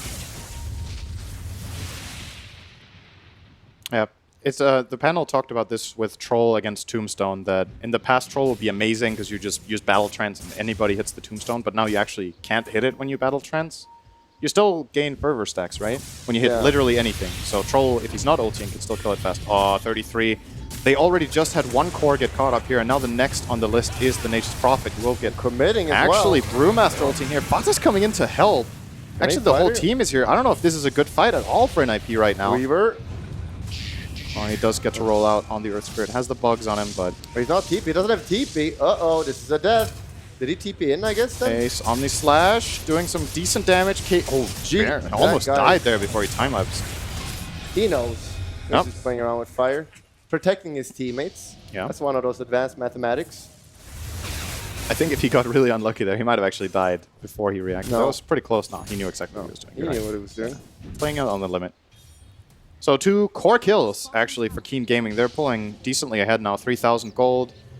They have very good control of the Radiant safe lane jungle right now, or Dire safe lane jungle, sorry. The top area is very warded. By both teams? Yeah, I think NIP, they have 1 ward, right? They have 1 ward, and the Dire have like 3 in the area. They have 1 in the river from earlier, from before the Rosh, I believe. But the 2 aggressive wards they have, so far I think the second ward, the one close to the Dire base, has given them 2 kills, 1 on Razor and 1 on Nature's Prophet, so that's paid off big time. And key item has now been grabbed for the Weaver. So the BKB that we talked about, how do you kill him until Nature's Prophet gets a Hex or a Nullifier? Like, do you see any play to kill this Weaver? I don't think you can. I honestly feel like he's invincible if he doesn't make a clear mistake. Yeah, like maybe if Earthspirit gets an initial stun on him. He's not that tanky. 2 seconds, though. Yeah, they don't really have the burst. I mean, he's not going to die. You just have to focus on everyone else. But like right now, the game is just all about picking off as much as possible. Like both teams have gotten successful ganks, and it's pretty even in that respect. But we're seeing Keen Gaming pulling apart. 3K lead. What's Ace getting? So Ace went for the Battle Fury into Yasha and is now getting a dagger. Fata went Sanjin Yasha now into BKB. The dagger build on Jugger, I personally really like dagger on Jugger as like a 3rd or 4th item. In this game, who do you think he's getting it for? Is he going to jump and try to Omni Slash the Rubik and get him out of the fight fast? Because it doesn't feel like he's not going to kill Weaver. He's not going to kill Centaur. He's not killing Brew either. And Troll is a pretty bad target too, right? So yeah, I was also thinking. Like, I like a lot of characters when they just get dagger and get super aggressive. Even on heroes like Terrorblade or whatever. Like, I just like dagger a lot, but This game, it doesn't feel like there's any clear hero. Like sometimes you want to blink and like kill an important target, like sniper or something or whatever, or Drow. But there is no hero like that this game, so I don't like it that much. But it might work out anyway. I don't doubt Ace. I doubt him. Wait, Nature's Prophet did not get the Vlads. Did we mention that? He went for the full Crimson Guard. Changed his mind. Did someone else get the Vlads? It's currently queued up on Earth Spirit, so they did change their mind and get it on Earth. I like this choice. I think 33 has to be more ambitious with his item build and get big items. I think the Nature's Prophet has to play a part in carrying this game for an IP if they want to win it. Because the Razor is currently 6th on net worth. In my opinion, when Razor is laying down here, he's actually just flat out almost always a bad hero in the game. This hero wants to be strong and ahead, and just doesn't do very much without very key items at key moments in the game. And it's like every item timing he has is a bit too late. Omni Slash. The ultimate, do you see that damage? Really insane damage from Kaka, almost nothing. Insane. It's such a bad steal now for Rubik. It used to be really good, now it's terrible. Unless you go damage build on Rubik. Oh yeah. Yeah, do that all the time. Yeah, but yeah, I was gonna say something, but I forgot. Is this ward gonna catch another core? Is Fata gonna die here again in the same spot? He's thinking about it. He's thinking about it. He doesn't want to do it. He doesn't do it. Good call. Backing off. But you can tell when you look at NIP's hero spread on the map where they are. They're feeling the pressure. They're 6,000 gold behind. They're kind of limited to their own side of the jungle. Very cornered. Keen Gaming kind of dominating both the enemy jungle and 2 lanes. And all that NIP really have access to is their own ancient area. Yeah, they're getting outmaneuvered now for sure. And this is just going to get worse. Because like there is like a mechanic called Roshan. Like when you're being forced to be in your own area, and then you get free Rosh, and that makes you even further behind. That makes Turtle Strat not as good, which is what NiP is doing right now. So they need to go out and do something soon enough. Because otherwise they're definitely losing the long run here. How do you push out top lane as an IP? What do you do? 33, dangerous Treant spawn in mid, but he will get out. Do you send the Furion to cut waves top? Does he TP between the tier 1 and tier 2 and start making Treants there to cut the wave, or what's your solution? Because I think they can't just let this wave sit up here for like 10 minutes. It's not a winning strategy. I don't know how dangerous that is. Like they're not gonna get racks or anything. They should just make sure to get the right side of the map. And I don't know if you care that much, honestly. Prophet can TP back at any point and take care of it.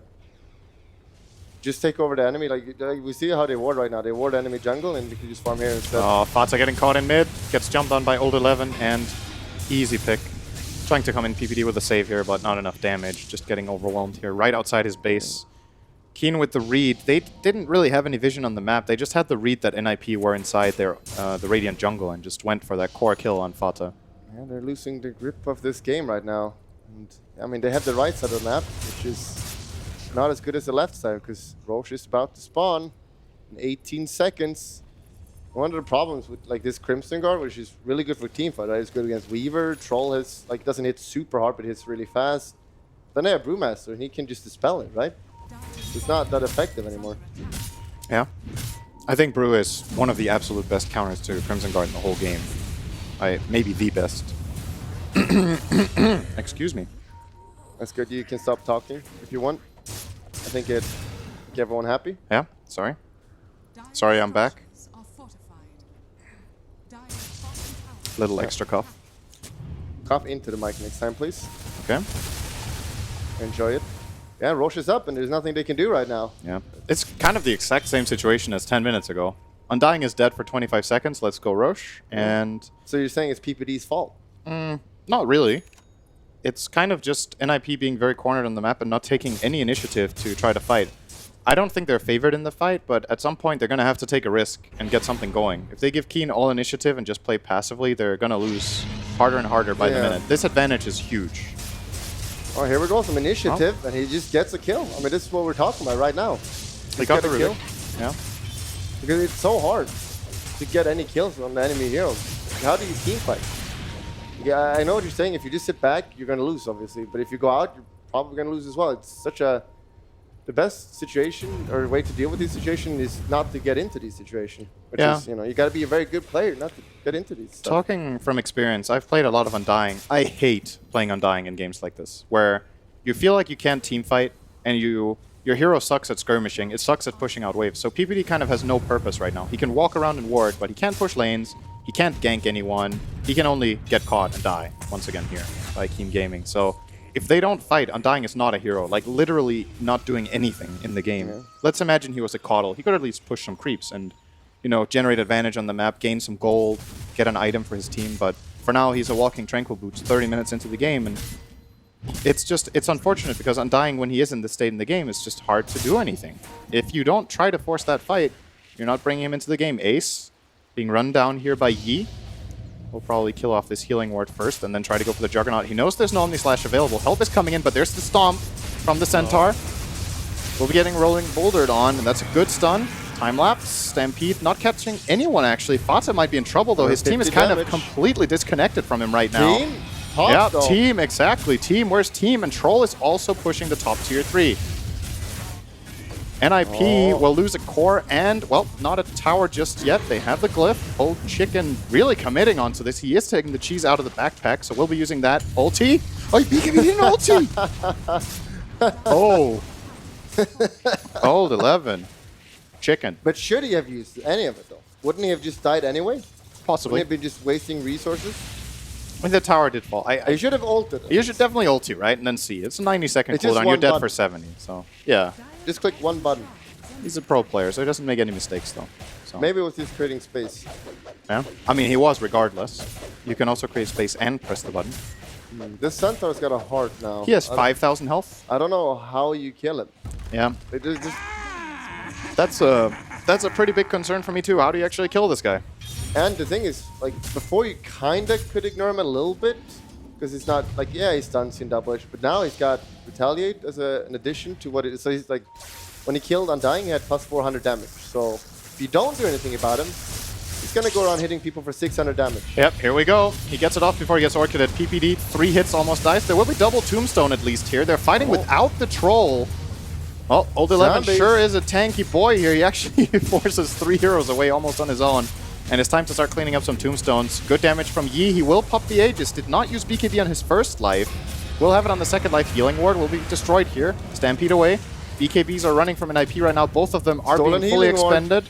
No Primal Split either. This fight from Keen is really scrappy. They're actually forcing a move 4 and 5 without Primal Split.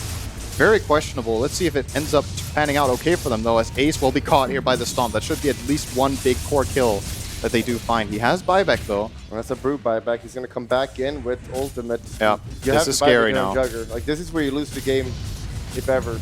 That's Lift. They found the Nature's Prophet. They will be running in. Troll uses the ultimate, gets a bash off with that basher. Doesn't need the root to even come through. And NIP, they look like they're in big trouble here. This is at least 1 lane of Rax, probably 2. There's no Nature's Prophet. It might even be all 3 lanes.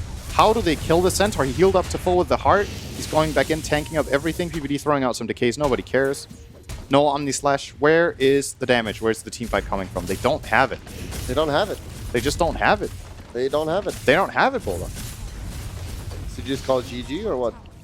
I don't know. Well, there's a tier 2 bottom, so at least actually the 3rd lane might stay alive long enough. Manning up. He knows. Like, look at this. All right, we can't get the bottom Rax. Let's go. They have Primal Split. The towers are killing themselves. That's how badly this is. This is really badly indeed. Oh, here we go. Rolling Boulder. Instant lift from Kaka. Quick reaction. Primal Split. This is looking badly. It's looking real badly. Healing Ward is currently a lively, but it will be taken off in the backline, and now they're going to switch on to Fata. He has no BKB. He has no life anymore. He has no buyback. Troll, ulti, not activated yet. He still has the cheese. He hasn't even had to use it. This game is over. It's over. Game ogre. There comes the cheese. Last Omni Slash from Ace. Ha ha ha, says Razor. And sorry, says Razor. It's mannered. Like, you can't flame if you say sorry. Is that how it works? Yeah. If you insult someone in real life, you just say sorry, just a prank, bro, and then it's okay. No offense. No offense. Yeah. Okay. You insult and I say no offense, and then everything's fine. Okay. But yeah, that game, it looked kind of even at the start. NIP was looking kind of good, but then like, out of nowhere, they kind of just slowly lost the grip of the game, and then they just got cornered, and then they couldn't fight back into it. How did they lose control of the game? Was it because they didn't have enough team fight? Did they not push the waves enough? Did they choose the wrong fights? Did Keem just flat out outplay them? Was it draft? I mean, it was obviously a bit of an outplay, but just a few too many pickoffs here and there. just a few pickoffs here and there, and yeah, I don't have anything to say. You know, back to the desk. No. Yeah. No. No, back to Okay, back to the desk. let's talk about the game. No. Back to the desk, Cap. No, not just yet. Before we throw it to the desk, I think we should talk a little bit about the Roshan, because I think that was a very deciding factor in this game. And when it comes to the Dire lineup, you talked about the threat of putting the Tombstone, taking the fight there. Was there any way NIP at any point in this game were the stronger team that could have gone to the Rosh and forced the fight on their terms? Or do they have to just let Keen be the ones go there first and hope they're alive? Because they could have gone there with Juggernaut and Nature's Prophet, for example, and tried to go for the Rosh on their own. Do they not have enough damage? No, do they not they win can the definitely fight? not initiate on that. They cannot start there themselves. Like they just need, just like the enemy, they have to kill Undying, then they can get Rosh. It's the same for NIP. They need to kill someone to get it, and the Rosh is not as fast as Keen, obviously, because they got Weaver and Troll. So maybe you do get the Vlads and the Nature's Prophet in retrospect, so you can take the Rosh, or you get Medallion build. Yeah, you probably go Vlads and just try to fight earlier, honestly. I think that's the only way you can maybe win this game. Okay. Well, that's it for us for now. We're coming back for game 2, but until then, you guys will have to bear with the panel. Yeah, you just have to put up with us. Thank you very much, Synderen and Admiral Bulldog there on the commentary of Game 1. Of course, we'll head back to both of them for game number 2. Let's get some thoughts from our panel members now, Piri and Flax, alongside Kyle and Black. Gents, what do you make? Kyle, we'll start with you. Felt like pretty much what we all said going into the game. Weren't far wrong, were you? Lost. Huh? Weren't far wrong. No, it's like it's exactly kind of what we thought. You know, Fada Razor, unlike on past teams, like when he was playing for like Liquid Cloud9, he's not the true 2 because you got such a greedy offlaner. Right. He falls to like 6th or 7th in net worth, becomes a complete non-factor. And your hard carries a Jug with no steroid, which I think might actually be worse than PA with no steroid. Like it just doesn't do anything. Yeah. Also, I mean, you know, you're gonna fight Troll. You're gonna fight Weaver. Good luck. I don't know how they're gonna do that. I mean, you said you would like this as a Weaver game. Yeah, it's like, you know, there's like a couple of things you need to dodge, but on the whole, you're pretty good. You're going to get a 4-stuff at some point and turn it into, you know, Hurricane Pike, so you're going to get out of the trees. All you got to worry about is getting silenced. That's about it. You run away from Razor, break the tether if he goes on you. You know, it's like, it's pretty good as a Weaver game, honestly. And Troll, I don't know. I feel like, where's the burst? You need to be able to burst him down before he gets his ult off and the rest of his team turns up. I don't know how they're going to deal with that. So, yeah, it was tricky. I just realized by watching this game, I have a very big problem with NIP, how they like allocate the farm and then how they itemize with it. 3-3 always gets so much money, but he always buys these like non-carry items. No, he's doing it. It's like he's doing the role the 3 should be doing, but because he's not that player, he always has too much money. Yeah. And then it's like, okay, cool, you've got me my like Vlad's Crimson AC at like 27 minutes, but like my carry can't enter fights yet. Yeah. Like And this you're game, Furia. I think it definitely needs to be complete carry mindset. You go like Shadowblade, Orchid, Hex. You need Hex against these heroes. You need to do something. Why would you go back for Crimson Guard? I don't understand. Obviously, you need all these teamfight items, but you're not the right hero to build it in this game if you want to absorb so much farm. The thing is, no one else is buying Crimson Guard, and you're thinking, okay, I need this item. No one has really proven there's a better way to play Dota at the moment than my offlaner or 4 position buys all these team items and our cores carry the game. Exactly. And that's what they're trying to do. Yeah, but that is also the problem because they do it with like a 3 that becomes a 2, and they only have like one core hero that actually deals damage, and the other core hero is just basically another like support. The Rubik almost has as much money as the Razor. Yeah. It's like, you can't win Dota like that anymore. There's also because of what you said, Crimson Guard flats, you don't have damage items, they will just out-sustain you. You just can't win. From a King point of view, gents, have they developed some sort of kryptonite now? Like played good draft. Because it was nothing spectacular in there, was there? It was nothing like you went, oh wow, this is incredible. But we had question marks over could they play with anything other than the 3 that we picked out earlier on. I think Ted, you pointed out with Jakiro, they're playing a lot with Kaka. They played a lot around the Dazzle in the last few games as well. They got that taken away from them in the upper bracket by Gambit. Didn't look as strong. They've proved now that they can play with other stuff. So that's a worry now for Nip, isn't it? Yeah, I mean, Keen, I think, just had to find a pattern. They're drafting like in a similar way. They just had better heroes in this game. And I think the synergy, you look at a Troll, Weaver, Centaur, right? You kind of get a feel for what all these heroes are going to look to do in this game. Right. What's their responsibility? When are their power peaks? What lanes do they want to play? Et cetera, et cetera. What are your roles in a team fight? I don't see that with Nip. And I think if they're going to win this next game, I want them to go back to like something, I don't want to say easy, not easy to execute, but like easy to make great, right? Like build me a draft around an Elder Titan, you know? Something's just basic. CM, ET, a stun, and now 2 cores, right? But doesn't Peter draft like that on a regular basis? Isn't he thinking like that? He just did, yeah. He did a great draft. It's too complicated. Your team can't do that. Okay. Your team cannot win games. It's great that the profit is open until the last 2 picks, but you're just honestly not good enough. Like the best teams, right? Their players, their core players specific, they always have like a foot in a couple different boxes as far as play style goes, right? You know, Matumba Man can take over games with a Lifestealer or a Timbersaw, and you can go play the Venom or the Viper. So you got a foot in like both sandboxes. Yeah. You're ready to play wherever you want. Sure. Right now, Peter's trying to do that with all of his cores, but they all only have that one sandbox that they're comfortable in. Keep them there. Okay, I understand that. Is the problem the fact that they're just not playing very well right now? I mean, it definitely factors into it, but what you said, if they really only do have this like one comfortable playstyle. All right, let me ask you a different question. Let me ask you both a different question. We're going to head to a break in just a moment, but I want a quick answer from all of you. If this game was played 2 months ago, would NIP have already won it? Yeah. Yeah, Key wasn't a team. I think so. Yeah, probably. But we forgot to account for one thing, Paul. Yes. What's this? Yes. What am I doing right now? Holiday? Looking like an idiot? No, Going to sleep. Starts with a T. Tired. Being a tit? I'm tilted, guys. Tilt. Yeah, sorry. Tilt. Sorry, I didn't realise we were playing that charades could be an issue. there. Yeah, charades. I didn't realise we were playing those. Anyway, thank you very much for Kyle for his inventive substance and adding something or other to the panel. We'll get more from him just after the break, which is coming up next. Don't go too far away. Game 2, just around the corner.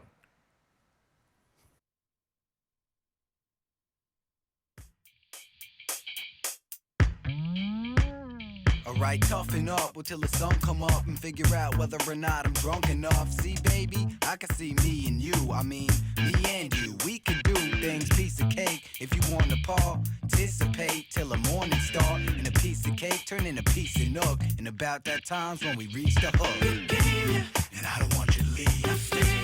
And get started with me. Keep feeling. We bump into this till the sun comes up. And I don't want you to leave.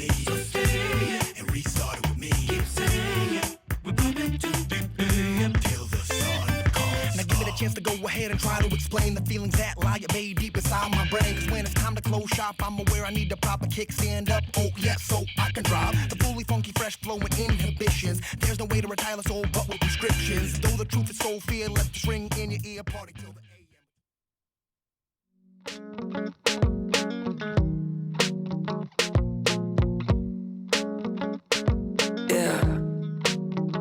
I don't want trouble in my way.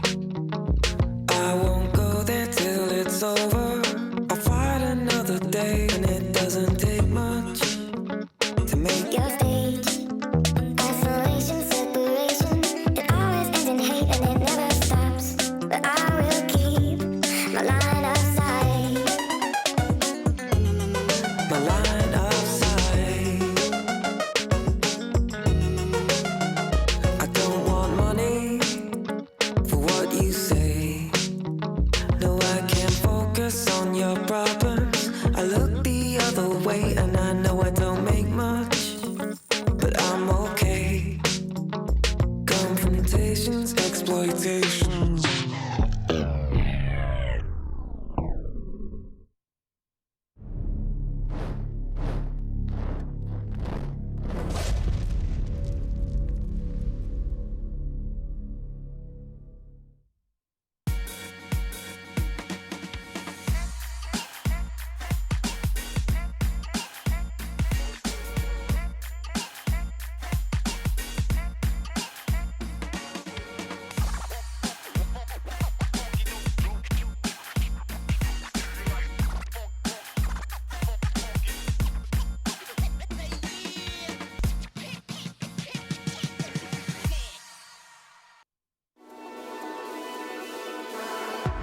Watch the player's point of view with your favorite setup.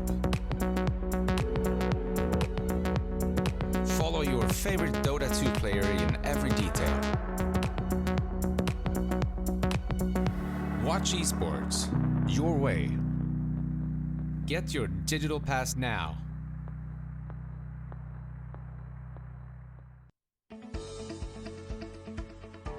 GVM Pay is designed for gamers to unlock various benefits from most mainstream games to your local services. Recharge made easy just within your fingertips.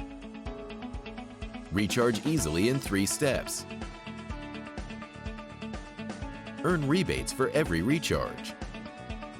Download GVM Pay now at pay.gameview.io. GVM Pay is everywhere. Data analytics gives you the advantage of getting to answer questions in a faster time. In esports, you have a topic where all those technologies can be applied with an actual great purpose.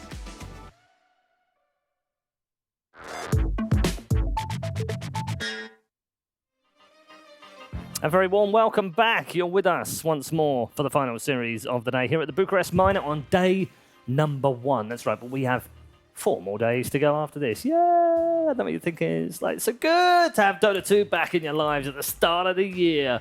And we've got plenty of good players and good teams to come as well. Group B, of course, all day tomorrow. 4 more series here on the main stream, plus an extra one on the second stream if you fancy a little bit more Dota. But we've also got our final series to wrap up tonight. We're back with Piri and Flax, with Kyle and Black on our panel. And gents, I guess time to look forward to game number 2 and see whether NIP can come back.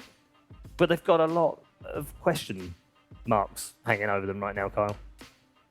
From game 1. Yeah. I Not like just, what you not were just saying. from game 1, I like what but you were saying about the draft, analysing the way that it's a decent draft, you just can't do it. I think it's interesting. I mean, Peter must know the strength of his players. But that's partly why I asked the question before the break. Seriously, now, would they have won with that draft 2 months ago? Because I feel like they would have, you know? So what's gone wrong in the last couple of months that means they now can't execute that? Is it just the patch? Yeah, for sure. Or is it the form? Patch Is it- changed is the it- entire way that their lineup functioned. Like the way PPD likes to formulate game plans over the season is like you take this whole pool, like good ideas. You're like, all right, we're going to try some of these. And as the year goes on, you kind of shrink it down. What works, you keep trying stuff out. The problem is they had this big bushel of ideas, and they're slowly compressing it without winning games. So you're running out of ideas. You're running out of ways to keep your cores innovative and fresh and being able to hide them. Like, you can't do that anymore once you demonstrate, like, yo, we can't win games without doing X, Y, Z. Right.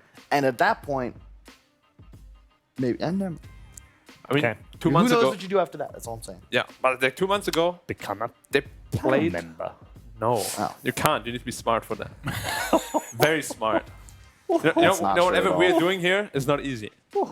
You know that. Well, I think Peter's been a panel member before. Of course, I'm not Peter. I mean, like, for the average Dota player, it's not possible. There's so much IQ requirement. Yeah, like 150 at least. Really? You know, I was just reading. I follow Nassim Taleb on Twitter, one of my favorite authors. Read him. He just literally destroyed IQ over the last 2 weeks. He took it as like his pet project. IQ is complete and utter hogwash. So 150 IQ is needed. No, but what I was actually going to say is 2 months ago, they played all these offlane Lycans, Visages, Brutes and stuff, and it just works out so well for them because they can actually transition into a damage dealer, whereas now he plays his profits. You need to go all for it. You need to get all these aura items, and his heroes can't do that. Is 33 is a fantastic player. I think we've established that over the last 12 months, and we've seen what he can do in a game. Is there perhaps too much focus around him on the draft in trying to enable him? I'd say yes, but you can't blame him based on his performance last season. But I would agree, he doesn't look like that touch above he did the previous year or two, really. Is that the strength in other big teams? Is they're able to refocus different players at different times and different stages of their form and whether they're up and down? Look what Liquid's able to do, right? Like Core Dazzle is a thing, and they have 2 people that can play it. They can play it on both heroes as support. Yeah. You look at the way teams pretty much all over the place. This, by the way, that hasn't got through one of the drafts yet. Yeah, and this is what you're looking for if you're NIP. I think you need this kind of hero. Much easier to build around. You can have a very clear-cut game plan from your first pick, and it's a hero 3-3 excels at. Yeah, I don't know why Keen suddenly gave that up. It's been banned against them in every game that NIP have played so far. Yeah, for good reason. These bans are very different as well, aren't they? Now they get Tusk Jakiro, do you think? I was thinking, but Tusk is Tusk is really nice. Whenever you're playing against Beast, if you have some sort of cleanse or peel for the roar, like some damage immunity effect, it's quite nice. Sorry, are we sure these is the right way around? Yeah. Because NIP banned the Lich and the Sven, which is what... That seems a bit odd. And Keen ban stuff they want to play. No, they banned Wisp against NIP last time. Yeah, but why yes, did they they did ban ban the Dazzle? Wisp, yeah. Why ban Dazzle? I guess they think we ain't going to pick it. We don't want you having it. What I really respect is the shifting of where they banned Pugna. They banned it second phase last game. Yeah. And as second pick, you can assume that they have a lot of fear and respect for that hero. I know NIP does love to build around it, and they deny them that ability to take it second here, which when your first pick is pretty much the same as taking its second phase. So they banned it out that one round earlier to ensure NIP can't get that easy breezy, like 4-3-2-1 hero that they like so much. Yeah, personally, I feel Beastmaster is way scarier than a Pugna. Like Pugna, you Yeah. can deal with him, you can kind of just jump on him and burst him. Beastmaster's not that easy. He's going to build all these tanky items. He's still going to have to roar, all these auras. I agree, but it's just the idea of you can deal with the first pick hero. You can't deal with the second out pick, like the pick 4 out of the draft. It's so hard for me to talk about this properly because like I know a lot of people that use pick numbers as like the actual number in the game. So Yeah, like they picks do. 7, Yeah. 8, 9, Yeah. 10. Yeah. Right? Or pick 20, Yeah. for instance. Exactly. Then there's people that say 10th pick. They ignore the bands, use numbers Yeah. for the picks. And then there's just, I mean, technically, it is the 10th pick. it's you can only complicated. ban. I'm trying to pick. switch to using numbers like the 7, 8, 9 pick or whatever. But I like the TB. NIP obviously has had success with it. And this is, we were talking about simplifying the game. It's as simple as it gets. If you can't tell me as the average Dota fan how NIP plans to win this game, what their Beastmaster and Terrorblade are going to look to do on the map as that game progresses, who's taking the Aegis, what item builds they're going to go, like, it plays itself. And that's how you want to be playing Dota right now. You need an idea that that's easy to execute. That is, as straightforward as it gets. Very strong synergy between the two. You got early Vlads, you can go Roshan, you have huge push potential, you disable. I don't know. I think just Beastmaster in general is just like an amazing hero right now. Did I get it for the first time ever today?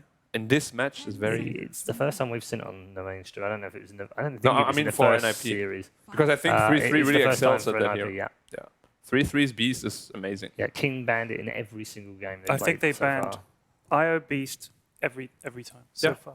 Did I get it now? I think it's a huge morale boost for NIP too. Yeah, that's a good point. Can't take morale out of the equation. Yeah, wouldn't have done that. Maybe Key knows better. Maybe they have some good idea. I don't know. Maybe they just want to do a nice thing for another professional team. They're like, hey guys, have a Beast game. Ted. On us. Ted. What? There are no favours at this level. Welcome to the NFL. I think there are. You're wrong. By example, they gave them Beastmaster. Just putting it out there. They gave them Beastmaster because they have a plan on how to beat it. and Let's if they can find out. beat it and win 2-0, then NIP can't use it again All during right. the tournament. What would your plan be against Beastmaster? My plan B against Beastmaster. What's your plan? You've given them Beastmaster Terrorblade. What are you doing? I mean, I've played so many games against Beastmaster in the lane, it's just impossible. The new board deals so much damage. Like, they completely changed the hero damage, like the percentage it deals. The level 2 board, he's like 30 damage per hit now. It has a attack speed aura. It's You know just what I'd insane. I'd pick Doom. Against it? And lane If I was against it? King Gaming. Hell yeah. You definitely don't want to have your carry against a Beast, that's all I know. You want to have a carry that can pressure the TB and you want to lane him against that. I think VP had it right. Back in the day, they ran the Doom against Terrorblade as a hard counter. I think it's really good against the new Beast. Yeah. And I just like the hero here. I know, doesn't... High damage hero, need to get him out of the game. Take him out of the game. You just eat his dog as Yeah. well, right? Just eat it. It's a boar. Yeah, it's a boar, but okay. It's not a Whatever. dog. It's a Eat the wild dog. boar, which is kind of like a dog. Who's the mid player for For- Keen? Is it Dark? For Keen? No, it's no, it's 11. Dash.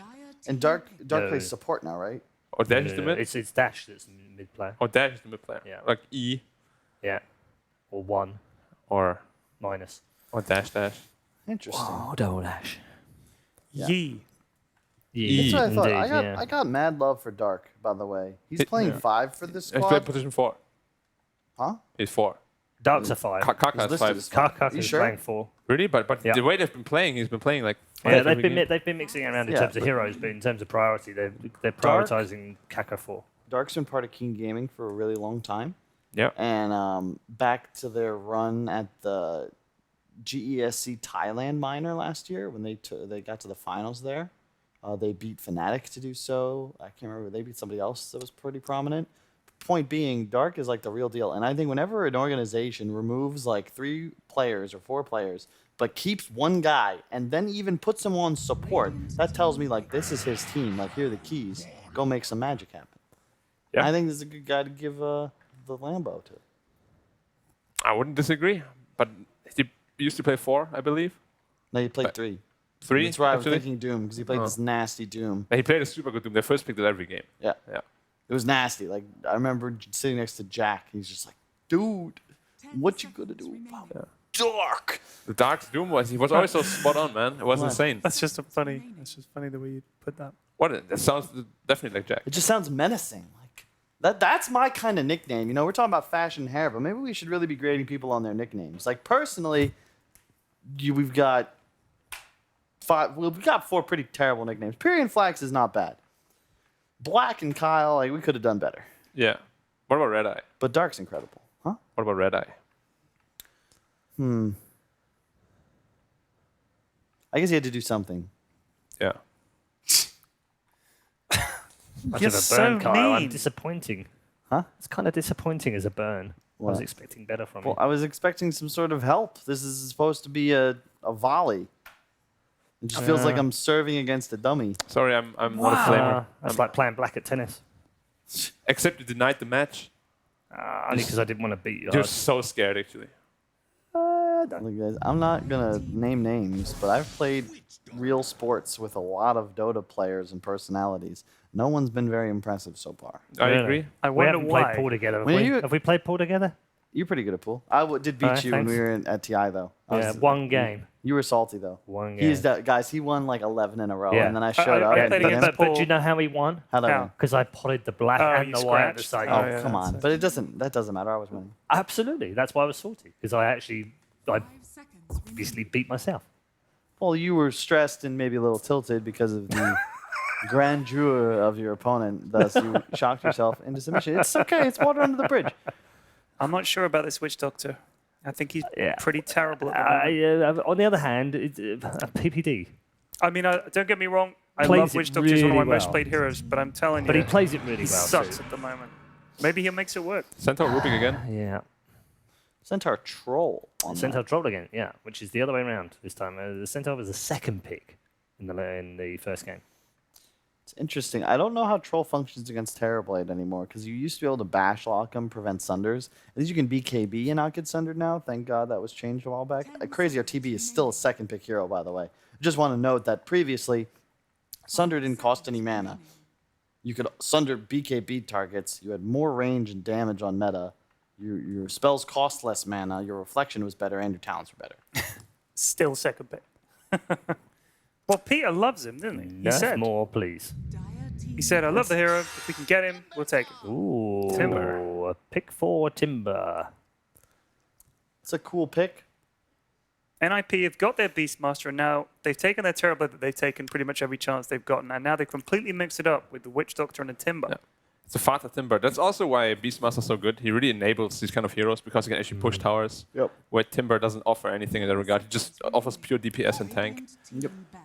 Yeah, but you can already see like the way NIP is going to take fights. Like I like to envision a team's formation, right? And right now NIP have got the makings of an absolutely excellent 2-1-2 or 1-1-2, where you're going to have a Timber Saw just deep zoning.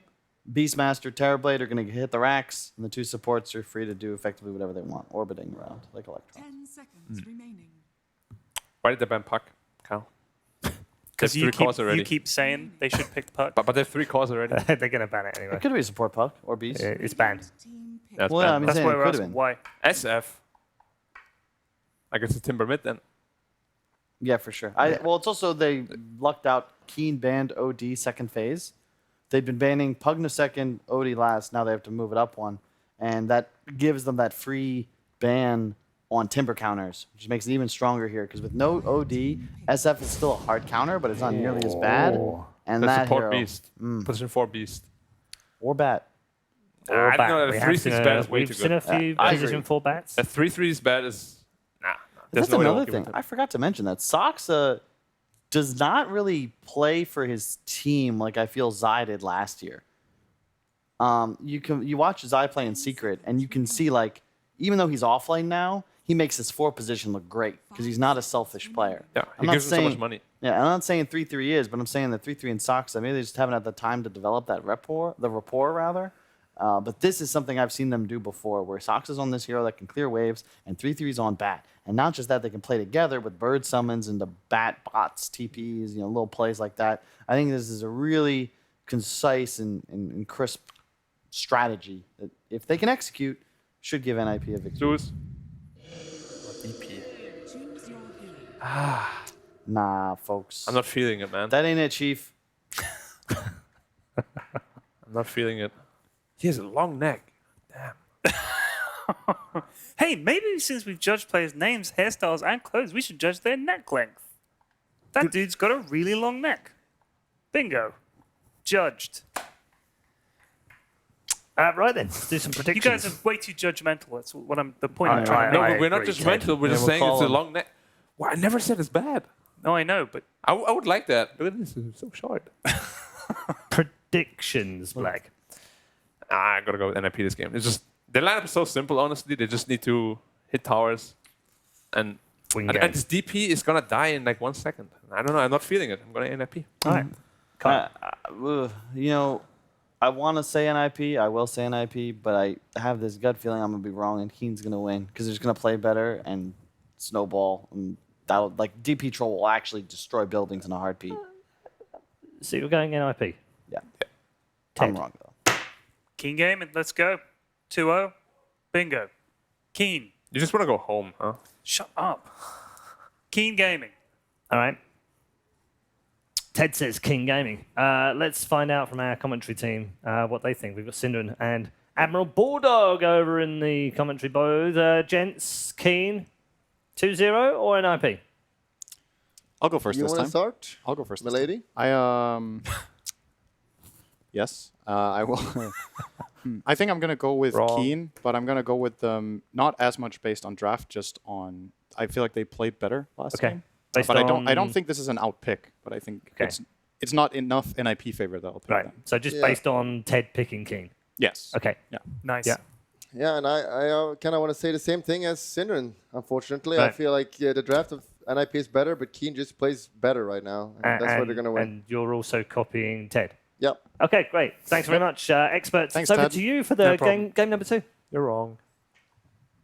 Yep, let's get into it. So, Keen Gaming are obviously up 1-0 in this series. They won the last game fairly convincingly. I think it's fair to say, like, the game was pretty even for about 20-25 minutes, and then it felt like when we got to the mid game, they just took over and controlled the map better, fought better, and probably also we felt like had a better draft overall in that game. Do you think NIP has done a better job this time in having the right lineup for themselves and against the opponent? Right, they have a way easier lineup, for sure. You have a bad last pick. Like, this hero, when you pick this and you see the enemy carry, this hero can be potentially so strong and just demolish a lane. And when you last pick it, obviously you should be winning your lane now. And Timber, it's really hard to lose your lane as Timber. Like, he always just get a few levels, you don't die. And then, Terrorblade, just get a few levels, jungle. They're sending him middle again, though. They really like to send this Terrorblade middle. Which I guess kind of makes sense against the DP. Shouldn't be that hard.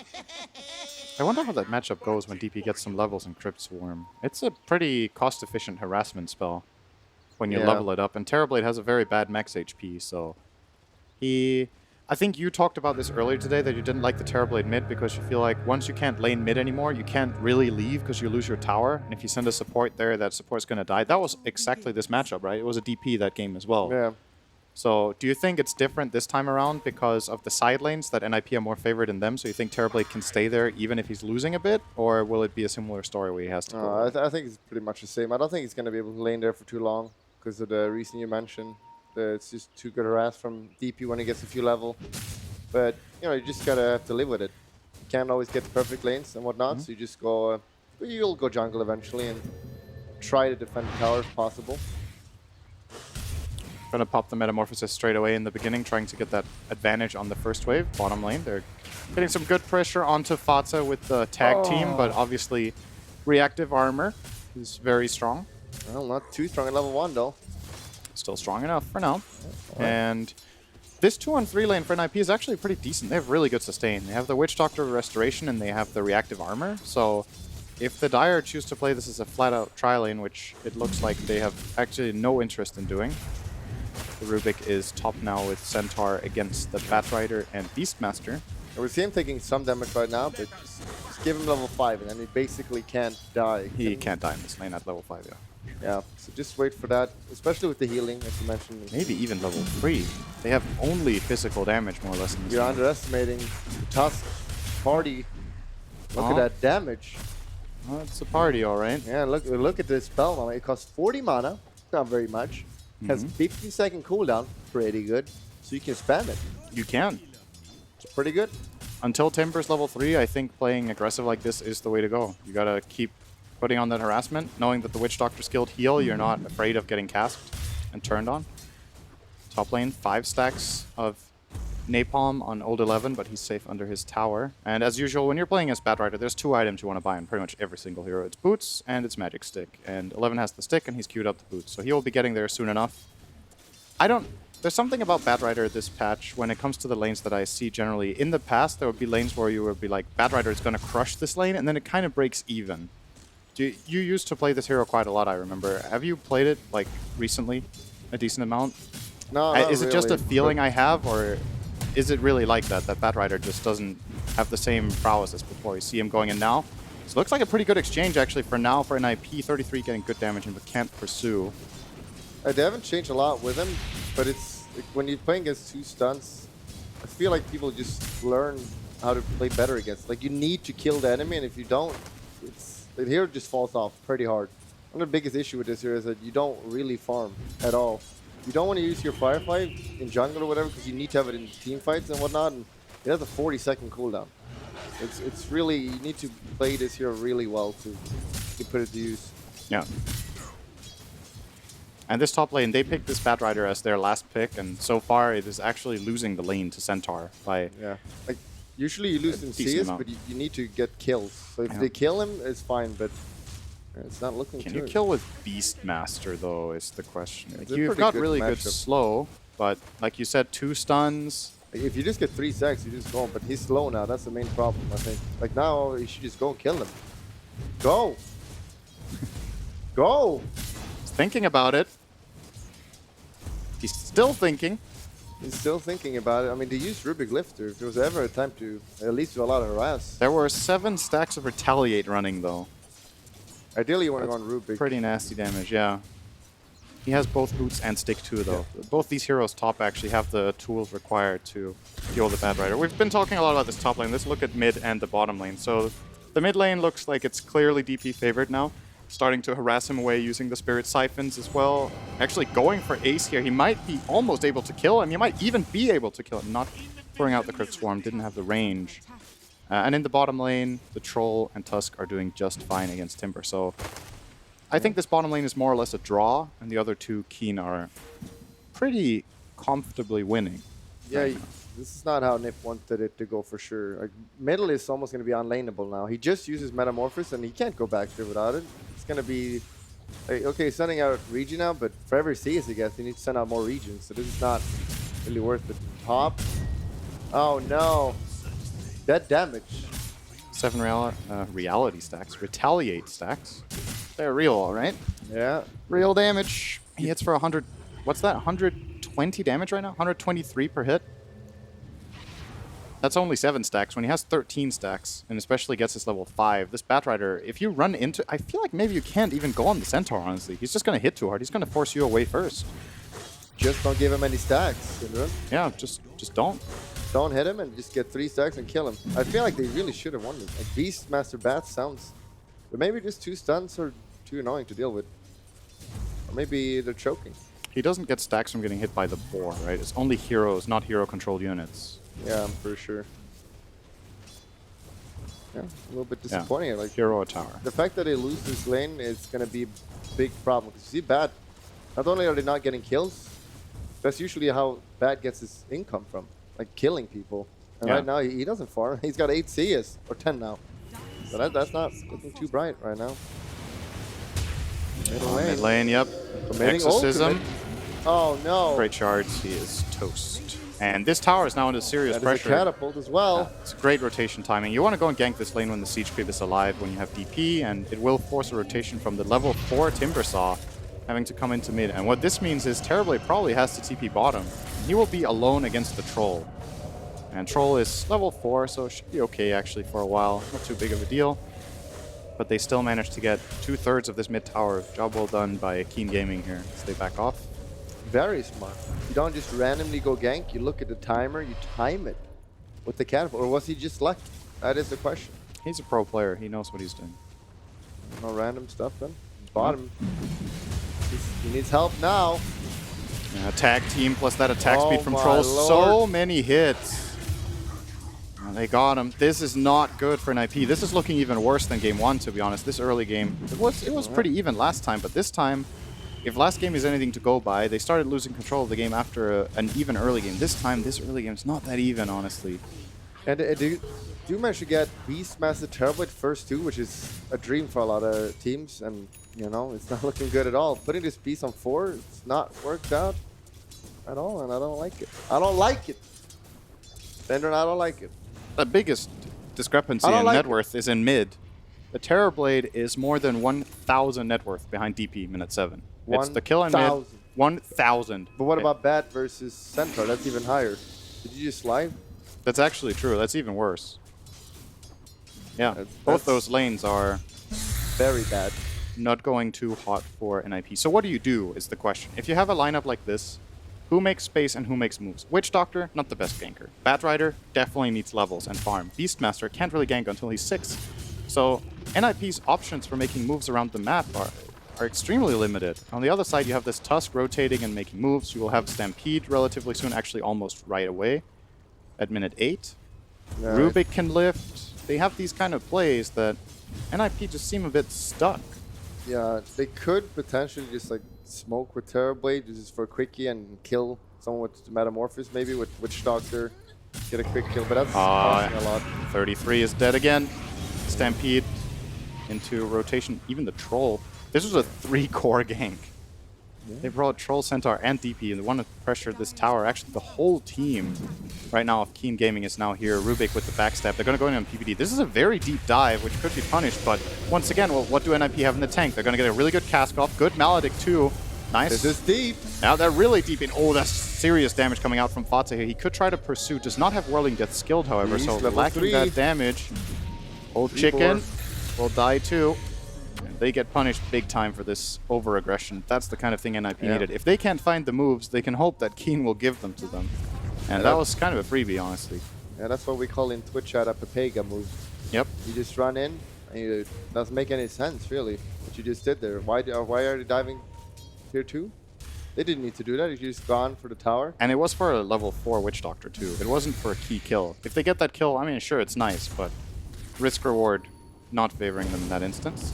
Nice flame break from 33 top on the Centaur, doing really good damage. Actually going to try to pursue this one. You can just stun him though. Yeah. Or can he? Well, there's a Chakram. He is super good. Whirling Death now skilled by Fata on level 7.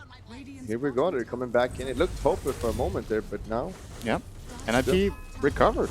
Fata just got so much gold. He got 3 kills. Were they all 3 cores? No, 2 cores and a support. But he got a good, like, 600 gold from kills alone. And some extra farm to go with it. Now he's going to play aggressive on Old Chicken bottom. Yeah. This is really important because they don't really have that good heroes to kill this guy. Oh, PPD. Kaka and Dark are going to go in for this. There is a Batrider in the neighborhood though, but they're just going to ditch the captain. Yeah, and you know, look at this. Still level 5 on the Batrider. That's not very nice. Oh, Centaur level 6.5. And they played against each other in the lane. So Centaur is about half a level ahead. Is that an even bounty split? No, 3 runes going the way of Keen Gaming. So that's very important. 3 is more than 1. That's correct. Even they're not that important this early, because they give more as the game goes on. Yeah, but everybody's also richer the more the game goes on. So relatively. No, that is still not true. Okay. That is definitely flawed math. I can just tell you. I can't explain it. I can tell you it's wrong. Yeah, we have at least 6 Beastmaster now. He doesn't have boots. It's kind of hard for him to initiate on anyone. Definitely needs to come from a smoke right now. Well, that's a really good spell steal. When you steal Call of the Wild from Beastmaster, you only get one of the summons. He stole Call of the Wild Boar, obviously, since it's 2 separate spells now, but this particular one is super useful. Having the Boars on Rubik, great pushing power, makes him a strong fighter, basically has like a front line of his own. He's going to take care of this midway for the next 3 minutes if nobody ganks him. Yeah, and it just gives him so much more farm as well. Bold committed here, can actually bring this guy down. He's sapping out. Good shards. Is it good enough though? Do they have damage? Yes. Oh, they have damage, all right. They have lots of damage. They have nice damage? heal. They have damage. No, they don't have enough. no, They have damage, though. Everyone has damage. Yep, but not enough. Nice. We're talking if they had enough, Synderen, and they didn't. Nice save from PPD. TP's in, get that heal off, got a cast off. They committed a lot for that as well. That was a Centaur as well. So now there's potential for Nip to maybe go for a counter kill somewhere. Yep. Stampede and Exorcism down for absolutely no gain is a very big loss for them, for sure. So what have we got to look forward to for NIP? Now the Batrider's catching up. He's closing in on level 7. All bottom lane actually, he will be dying. PPD with the Maledict kill. Keen Gaming, they're playing really sloppy. This game looked like honestly a free win, but now all of a sudden this Timber can't die. Oh, he did it too early. Nice try though. Yeah. Not a bad But attempt. he just cut the snow. It's only snow, you know, Synderen. It's not like it was steel. He just cut through it. You don't think Timbersaw can cut through steel? No. No? His stuff is made out of steel. You can't cut steel with steel. Okay. Some steel is tougher than other steel. No. No? You only have one type of steel in Sweden. There is only one type of There's steel. only one type, okay. Alright, you can stop pretending now, Synderen. No? We're talking about Dota here. Yeah? Don't pretend like you know about steel. Anyway.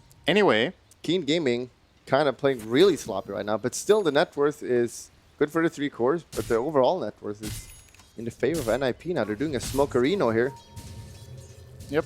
Here we see the replay just before we get to see this current smoke. The jump onto Yi with the Timbersaw and Witch Doctor. Very nice cleanup from them. Now mid lane, both teams are interested in the fight. Great shards from Dark are going to catch Saksa. And they're going to go on him, and they're going to bring him down. No help in sight from NIP. They backed off from that very quickly. And will probably lose their tower. So yeah, like you said, this kind of goes to show how much one big mistake can mean even this early in the game. Like that dive on the tier 2 tower kind of threw away the entire lead. Old 11 on a very secret mission here. Not quite sure what the thought process was there. Well, he is going to get a kill. He probably will die. It was a bait because they came to look for it. Oh, it's smart. Really smart. Old Chicken will be killing off Ace 2. He is genius here from Old 11. Dying. Stolen Chakra. Timbers changed his side. It's just Rubik. Could Fata not have gone in here and helped? Yeah, or was it just ditching time? There was no Beastmaster. He died mid before. I guess he just realized it was too late by the time he came in, seeing Terrorblade dying. Yeah, that was... I don't know. I don't know what happened there. Can you be the analyst a little bit? Yep, sure. I'll do the play-by-play. And did they have this ward pre-placed? I don't think they did. So here we see it again. Centaur is just going to run in aggressive. The ward is, they don't have any vision, so he just runs in, gets onto PPD, will be killed off eventually here by the Maledict, I believe. Gets the no, it's actually Batrider getting it, but they're just overwhelming them. Beastmaster is still dead, so they know it's a 5-on-4. Centaur runs in and kind of baits the fight. And you feel like maybe if NIP were in a little bit better position, they could have dragged that fight out until Beastmaster respawned and got some kills, similar to the dive top at the tier 2 that didn't work for Keen. But this time around, it did work out. Centaur playing the frontliner. And they should have played better, I think. Okay. I can agree with that. I think if they played better, they would have got a better outcome there. Now the runes, however, this is the important moment here, can actually get the third one. They're scared. What is your opinion on this item first on Batrider? What do you think? I've seen a lot of people go boosted travel. I know S4 likes it a lot. It's mainly because this hero just lacks so much farming, and this really helps you farm a lot. You split push on the map, go around. It gives you some team fight as well. Oh, you see it right there, boosted travel, giving him the rune. Actually Without got the a rune travel, because of that, yeah. couldn't have gotten it. Maybe with a dagger he could have have manned up there and probably kill it, but now he's like hesitating. And there's one thing in Dota you never do: don't hesitate. Oh, they got him in the end, but it cost an extra roar, so... Yeah, and they could have TP'd in, they could have killed him. Could have just... never know. Yeah. You gotta play with confidence. Well, that's what Keen Gaming did top at the tier 2, and that did not work out. So that was, there are limits. That's overconfidence. Ah. There's a balance in everything. Top, we got the Vlads up at least by the Beastmaster. He's helping. He's being useful, maxing out the inner beast.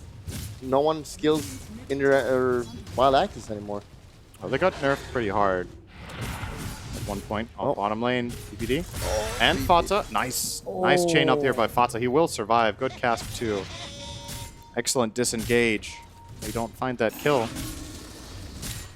So Troll built the Vlads for Keen this game. I think he did it last game as well. Old Chicken went for Vlads into Maelstrom. He's going to do the same build again. Is this a good itemization against Terrorblade? Do you think Maelstrom is... I mean, obviously Troll is really good attack speed, so you're going to get a lot of procs when you're farming, etc. Is that a good replacement for like Battle Fury build? It makes quite a lot of sense against their two heroes that are, of course, Terrorblade, tons of armor. You do magic damage instead, and same with Timber. You're not going to do you're going to just tickle this guy without a Maelstrom, so actually going to do some damage from here. We got Smoke. Still want to go for that Roche. You want to get a kill first, though. Both teams are aware that this is very important right now and doable for both sides. Obviously, Tusk with the level 4 tag team, and they have the Vlads on Troll and the DP ulti, and the other side has Terrorblade and a Vlads on Beastmaster, so a lot of the play of the game will now be centered around this Roshan for the next 5 minutes or until it dies. And well, nobody really found anything. This Keen Smoke it got them a ward out, I believe, but that's all they got from that. In the meantime, Batrider has been farming and pushing out bottom, so he's taking some very nice space for himself. Yeah, he's farming up now. Catching up a bit. This is why you buy the travel, but at the same time, he doesn't have Dagger now, which the Centaur will have when it comes with Courier, and they're actually going to go just flat out for Roche. This is NIP know this, though. They walked in vision. This could be really bad. Old 11 in the meantime gets jump bottom. They're actually going to try to TP and help him. This means Roche should be aborted. They already brought down the Tusk now. This can get really awkward. Old Chicken in the middle of nowhere, going to use his ultimate. This is terrible for Keen Gaming. Easy pick here for NIP. Just forcing that split with the Batrider, and the defensive TP from Tusk really kind of just sealed the deal there. NIP could easily outnumber them on the Roche pit, and now they're going to get the Roshan. Yeah, really good bait by 33. Team movement from them. I mean, he's got, with the travel, just TP into the Hog. Yeah, they want to contest this. I don't know about this. Oh, Kaka's in with the Rubik. He's not dead yet somehow, but now he will be taken down. Yi is soon to fall as well. They've already lost the Tusk. Total disaster here for Keen Gaming. They lose 11 is coming. 11 is coming. Oh. All right, so they basically got team wiped and lost the Roche. Yeah. By running in. And NIP now in a great position in this game. All because of those small plays. 33 just baiting them bottom there. Forcing them to TP. This is where you got to have like superb communication to instantly get out of the Roche as this is happening. It's just staying there for 1 second too long. Troll gets caught out. And I feel like this fight is unwinnable on paper. I don't know how you possibly win this 4 and 5 when you're running in like this into a team that's fully prepared in the pit. Great death ward from PPD, full channel time. All of their spells are just connecting, minus armor. Very, very easy. And now NIP went from being in an even position to having a massive lead in just like 2 or 3 minutes. And now we ask the question, what does Keen do now? Because they kind of had 2 very bad moves this game. They had the top dive we talked about earlier, and now this Roshan fight. And they've kind of thrown away their entire lead. Do their heroes well, maybe have they what can it kill takes? Timber now, because like the teams are just mass diving. Like, what is this? What is this? Syndrome, what is this? Stupid fucking mistakes. Cannot say the F word, sir. Oh. Stupid, silly mistakes. Sorry. I said sorry after. That's okay, right? Yeah, that's okay. Fata said sorry too, so yeah, he knew that was not the play. These teams are playing sloppy. That's why they're at the minor, right? They're playing a little bit sloppy. That's fine. Everyone makes mistakes, but we saw like this. For me, this game kind of looked in the bag for Keen, but then when they dove top, they kind of just threw it away a little bit and gave Nip a way back into the game. And now you got to be careful, Nip, not to do the same thing. That Timbersaw kill was actually worth about 2,000 gold. That is a lot. He got 660 on Kaka. They got some bounties afterwards. And obviously the AoE gold for his teammates too. There was a lot of gold on that Timber. He was 7-0 Fatsa before he made that dive. And he even had a Bloodstone, so he's also losing some charges. And he used his Bloodstone. So it's on cooldown for a very long time. Yeah. That's a pretty big mistake there coming out from Fatsa. Will give Keen Gaming some good space once again to find some farm. Is there some sort of key item that Keen should be getting before the next fight? Is there something close that would make a big difference? What do we got here? Like BKB on Troll would obviously be pretty good, but they do have already Beastmaster ult, who will probably and Lasso exclusively just use it on him. Yeah, and Lasso. So BKB will not be amazing this game, but if you don't have it, the Timber will just kill you. And then he also can't get sundered if he wants to go for the Terrorblade kill early on with his ulti. Yeah. Of course, that's one of the nice things about Troll against Terrorblade is that if they're both low and Troll uses ulti, you can't sunder him and get anything out of it because he will give you absolutely nothing. So that's a nice little benefit here. So if you're Keen, your call is let's farm both BKBs and then fight again. Is that the play? DP is about 2,000 away. Troll is, what's that, 1,500 away? Yeah, it should be fine. Meanwhile, they're going to take towers now. I don't think they need to have any item. Right now, they're super strong as is. The Aegis, and they got Dagger now in bad as well, which is pretty scary. He is showing bottom, though.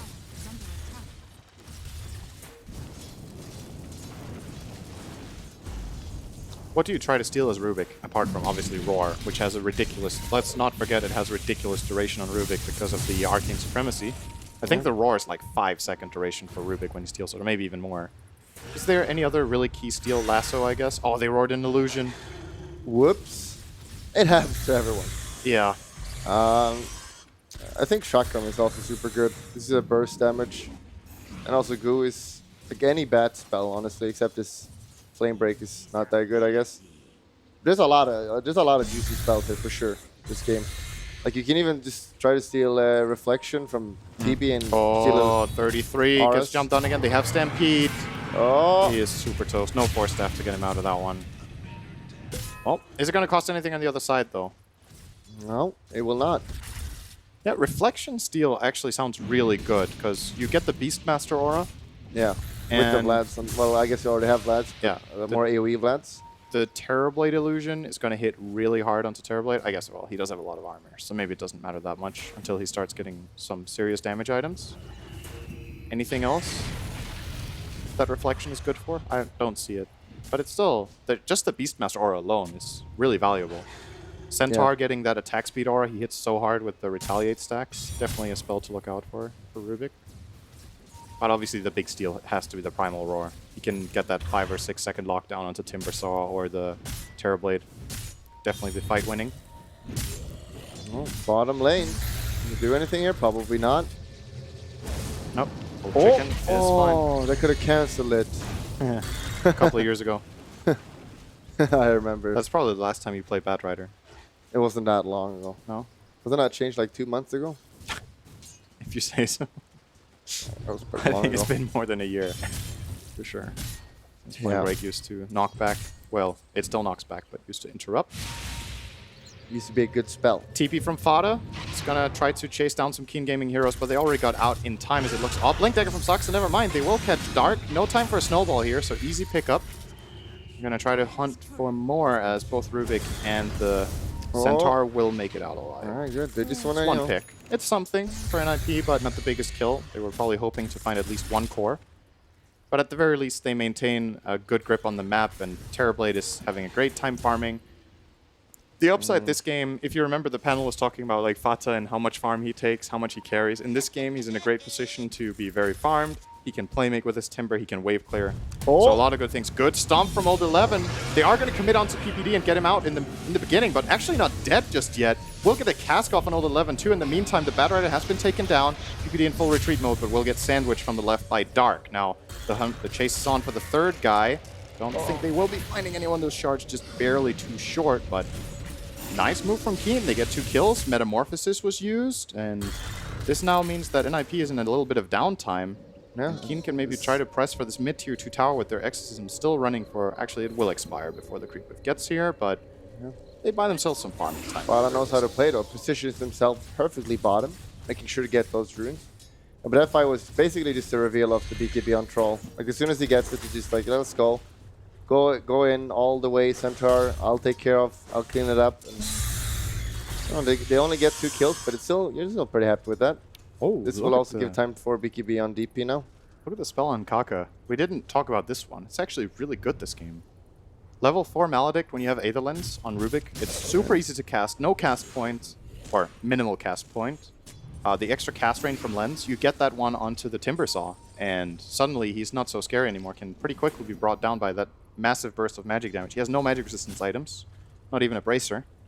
Yeah. So what's his magic resistance at? 30%. Not very high. Oh, middle lane though. Yep. Well, they found Kaka, so maybe we won't even get to see it. Indeed, he will be taken down just to... Or wait, what? They clicked They it. actually backed off. And PPD with the ultimate? Oh no. No, Yep. it's a channel spell. I think you need to hold. Oh. That looked like a sure kill, but they got cold feet and backed off. Yeah, they definitely got Rubik stays alive and keeps the Maledict. Now he got an Invis rune, so perhaps even some play potential here for Keen Gaming. They didn't use any cooldown there, except, well, the Troll BKB, which the is BKB. It's gonna be definitely a big deal. costly in the long run. Like it's when it goes down to 5 seconds, you're always gonna get roared, and then all of a sudden you're gonna have basically no BKB at all. But then you get level 25, and Troll gets a really good talent on 25, which you surely know about because you play this hero a lot. Yeah. Yep. Minus 6 second Absolutely. whirling axis cooldown. Then you can make TB miss resolutions, right? Obviously, for the viewers out there, we are talking about Battletrank. I'm talking about Battletrank Strong Dispel. I'm sure Bulldog is aware that that does mean you can remove Roar. But that's what a Strong Dispel is. It is strong. Basically like when you get a Photic Shield on yourself.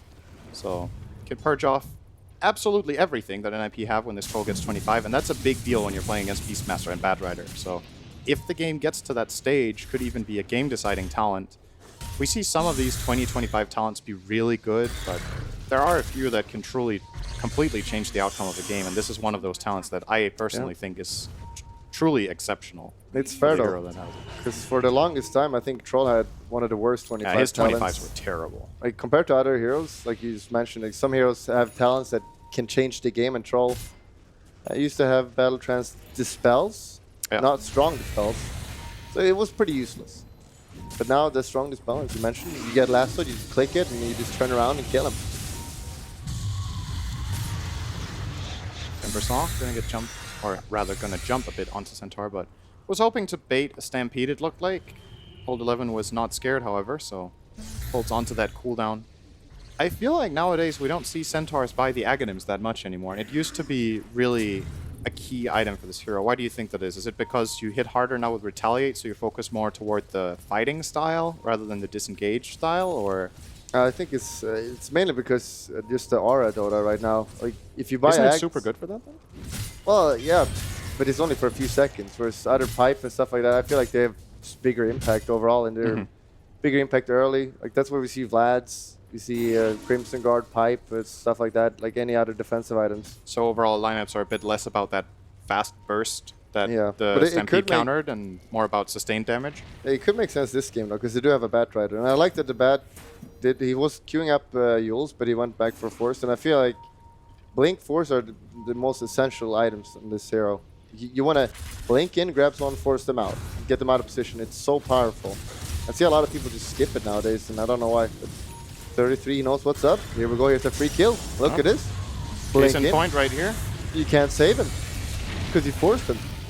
Easy kill on Kaka. They're going to try to follow through on this. Kaka actually doesn't have buyback on this Rubik, so we might have to see a Stampede being expended here by Old 11. He's still holding on to it. It was a bait. Probably will use it finally. There we go. They're going to go into Fata here. Big Oh damage. my He lord. is super dead to the Exorcism, and, well, going to be a bit of a turnaround here from Got Ace. double He's suck. laying Take into no damage. Key, but he's just barely dealing any damage. This Crimson It's got Guard from the Basher. Centaur. Fresh Basher. Oh, Witch Doctor for dinner too, and well, that's 2 Blink kills ready. for Keen. And they will get a buyback. Good shards, but not following through after this Witch Doctor The buyback really board. deterred them. He's very slowed on Centaur. There's a reflection, but is it a bait again? Who's baiting who here? Not quite sure who's going to come out on top in this great Faster. cast from PPD. Perfect cast. Full bounces, great Maledict on 2 cores as well. And looks like Old 11 has to go for the big play, and he will. Beautiful. Awesome stump will get them a kill actually on Ace. They end up trading in this situation when it looked terrible. Big stomp from Old 11. That could have been a lot worse. Turnaround. And Batrider lifted. Silence. Do they have any more cancels? Looks like they don't. What is he going to steal here? They do see PPD fall against the Centaur. And he will steal Wild Axes. Pretty garbage spell for Rubik, but at the very least it gives some amplification for himself. Can he get the second rune? No. Didn't have the blink ready. That was really... Like, that fight could have gone either way. It looked really bad for King Gaming when they were being chased, but they really manly blink in there by Centaur, just completely saving that fight. Potentially even saving the game, honestly, because if they lose that fight, there's a free Roche, there's four runes, and both the cores dying means that no one can really go Roche. That was a really big moment, for sure. Now, Centaur is going to even be rewarded after this fight with a Lotus Orb, so some clear value in this. Can put it on a target, so you don't want to lasso or roar them. You can remove Reflection. Obviously gives him armor against Terrorblade, which is very nice.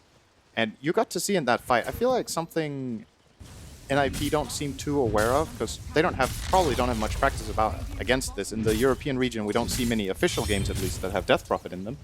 They're trying to kill this DP, and it wasn't even close. Like, Terrorblade was laying into her. She wasn't taking damage. She was just running 2 Siphons, had the Plate Mail, and had the Crimson Guard on her. And Ace had 0 impact in the first stage of that fight. And this is one of the most important tells for a certain hero, in my opinion. It's when you hit level 20 Death Prophet, you get that 500 health, and it really tips over to... Like, if they try to burst you, it's not going to work. That 500 health does so much, where she can play kind of fearless right now and just go right into the fight and just create so much space for his team. It's really nice talent. Yeah, if she gets a precast Lotus Orb, I don't see NIP engaging on her. They don't want to lasso, then Batrider gets lasso too. They don't want to roar. And even if things go wrong, they have a snowball save too. Yeah, we talked about like high impact level 25, you know, and a haste for free. Well, not for free, but when you have ult up, it's pretty darn powerful. Yep. How much extra move speed is this right now? Currently, he's sitting on 388 without being phased, so that's another...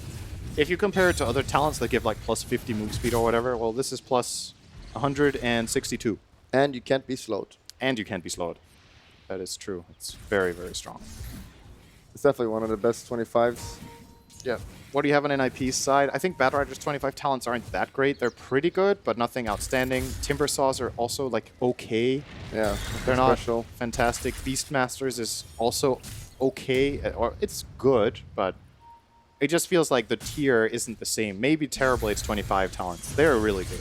Either Sunder Cooldown and 300 attack range and Metamorphosis are both great talents. Especially before... And Witch Doctor we don't need to talk about. He's not gonna get 25. Getting 25 on Witch Doctor this patch is really difficult. If your team is winning, you win before you're 25.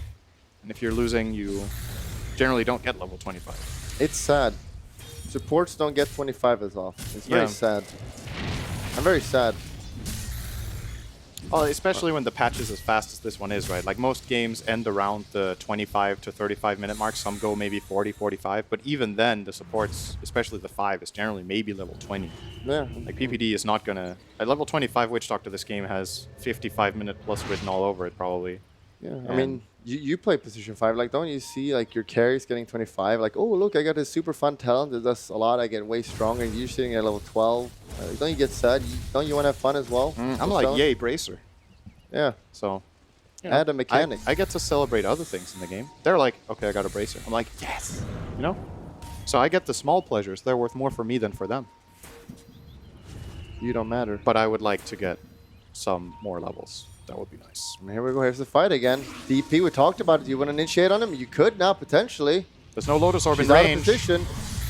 Still not BKBing. He has the disc. He has the disc. He's got a disc. Procs it. Here comes the turnaround. PPD totally out of position. Instantly brought down here. Let's see what the follow-up is. Ace will use the Metamorphosis, laying into Old 11. He's just not taking damage with this Crimson Guard on. They do manage to cliff the Troll, though. Really big play coming out from 33. Troll will have to TP away. Will make it out, but totally out of this fight. Fata now still disengaging, though. So even with the Troll cliffed, NIP not managing to find a single kill in this fight. And now they might even lose the Batrider. Great play from Kaka. Blink lift, tossing him into the Tusk Snowball. Will be forced step down. Nice defensive play.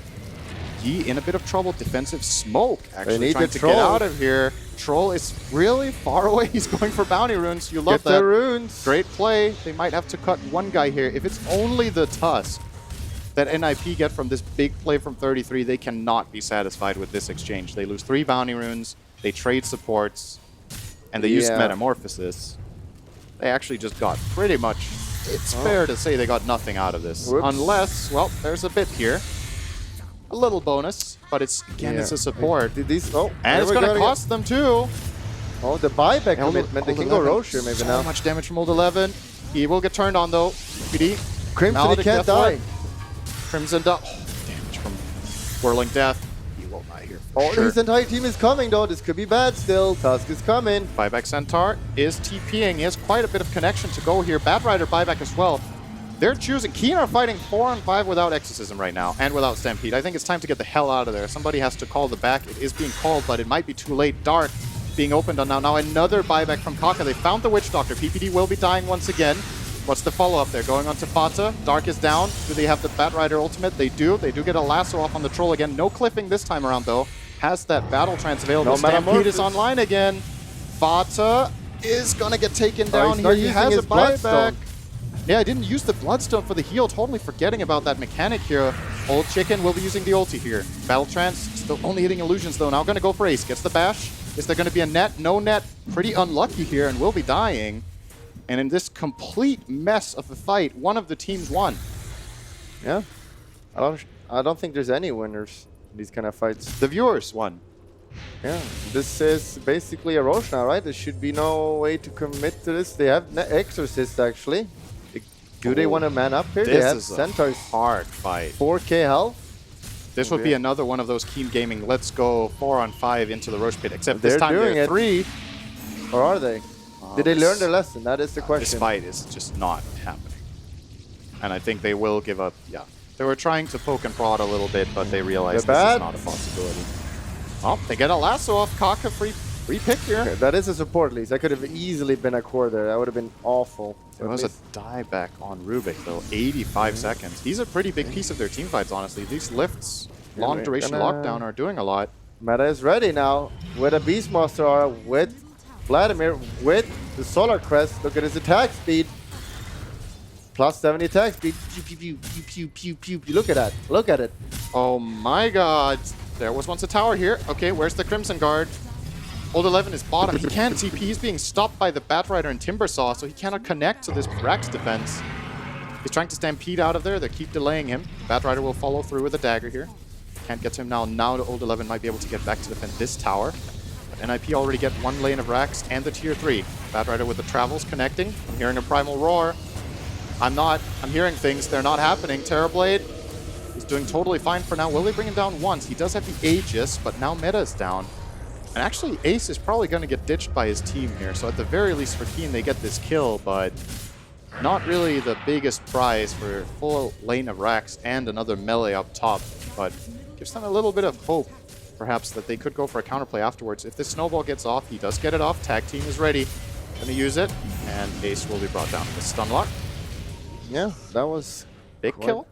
Yeah, he could have definitely gotten out there if he didn't commit for that other Rax there, but I guess he valued his life over that, so I think that's acceptable. They're so far ahead now. Like, even if he dies here, the net worth is great.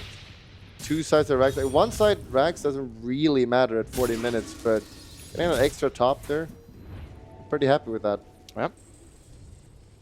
And I feel like what spawned this situation was that NIP committed 2 heroes to stop Centaur. They sent both the Bat Rider and the Timber bottom, and then when it came to numbers top, I think the Timber was too slow at connecting to the fight. So we're getting level 25 talent soon. Centaur getting close. He's hitting so hard with these 13 retaliate stacks. He's hitting for 600. What? 600? Okay, that's damage. 622 damage. Gonna one-shot this tower, look. Okay, that's 100 damage per hit on towers. There's backdoor protection over 11. You're not dealing damage. You don't have to hit it. He wants to, though. He wants to get extra retaliate stacks. So. Okay. Maxing out the stacks once again. They definitely wanted to like force out a... I got a buyback there, but 2 towers, get some gold. Does this feel like NIP are winning? They're up a Rex and 1 melee, but it's still really close, and both teams have used a lot of buybacks, so I feel like the game is going to come down to this coming fight. Exorcism in 30 seconds, and Keen have a better position on the map right now. If they find the right opening, There's this not a lot could be of really good. buybacks. Like, most of them have used buybacks right now, so any kill can be Yep, crucial PPD. here. He has his, though. It's the least valuable kill they could find. But NIP are really locked into their base. They have some pretty good vision, at least, so maybe they can start making some moves out on the map. Oh, The Hawk bottom. Is he gonna die here for this? 33. No, nothing happening here. We're gonna get to the double rune spawn, which can be pretty important this part of the game. Most of the times there will be a DD. DD or Arcane can be pretty scary. And yeah, right now, both the teams are probably pretty scared right now. Is anyone dying without buyback that could just be it. 25 on Centaur now. We got a 4.25 second stun. That stun is so insane. It is very good. That's another amazing 25 talent. And Troll is closing in on his. I feel like maybe there's a play here for Keen to try to chill a little bit and see if they can get their level 25 on at least the Troll, maybe even the DP somehow, but it's a level and a half after all. But those talents will be game-changing, both of them, for sure. If they only have it on Timber, and as we talked about, it's not bad, but it's not like a game changer. They have buffed the talent a lot. I believe it was 6% before or something It like got that. doubled, yeah, I think so too. Or 6 or 8. Yeah, so it is quite a lot now. Stat loss percentage, 27%. It's really good against the Centaur, but that's kind of the only hero it matters against this game. If you're DP, if you lose that little bit of extra int, you still have your ghosts running. If you're Tusk, it's annoying, but you know, if Timber is on top of you, you're probably dead anyway, so. It's mainly the Centaur, who has 5,200 health. It matters a lot for him to lose that 27% strength. They do have Troll 25 now. Only for -6 swirling axis. Kappa. But no more Roar or You can Lasso. purge one of them. Then they have to use both of them on him in succession. And perhaps when he breaks out of the first, if they Lotus him, they might not even want to use the second one, so a bit scary. And the DP going Refresher here, not going for the Shivas. It's a key item for DP late game. Do you like it here? Do you think this is the refresher timing? This is kind of when late game, like true late game Dota is right now, right? Like 45 minutes, the game is starting to be super late, so probably anticipating that the Shiva will not even, like the next fight will probably decide the game, so having 2 exorcisms is better. Yeah, like obviously when she doesn't have Exorcism, she is kind of useless, honestly. So she does need it, but Shivas is also really good. I think it's the right choice. Shiva, you just get it afterwards. It's fine. Just get that casual plate mail so you don't get bursted by a Terabyte. Makes a lot of sense. And yeah, the game just... Yeah, this is what happens a lot of times. It's really even. You use a couple buybacks. You don't want to just die on one of these heroes and just lose the game. It's so frustrating. So that's why people just play safe right now.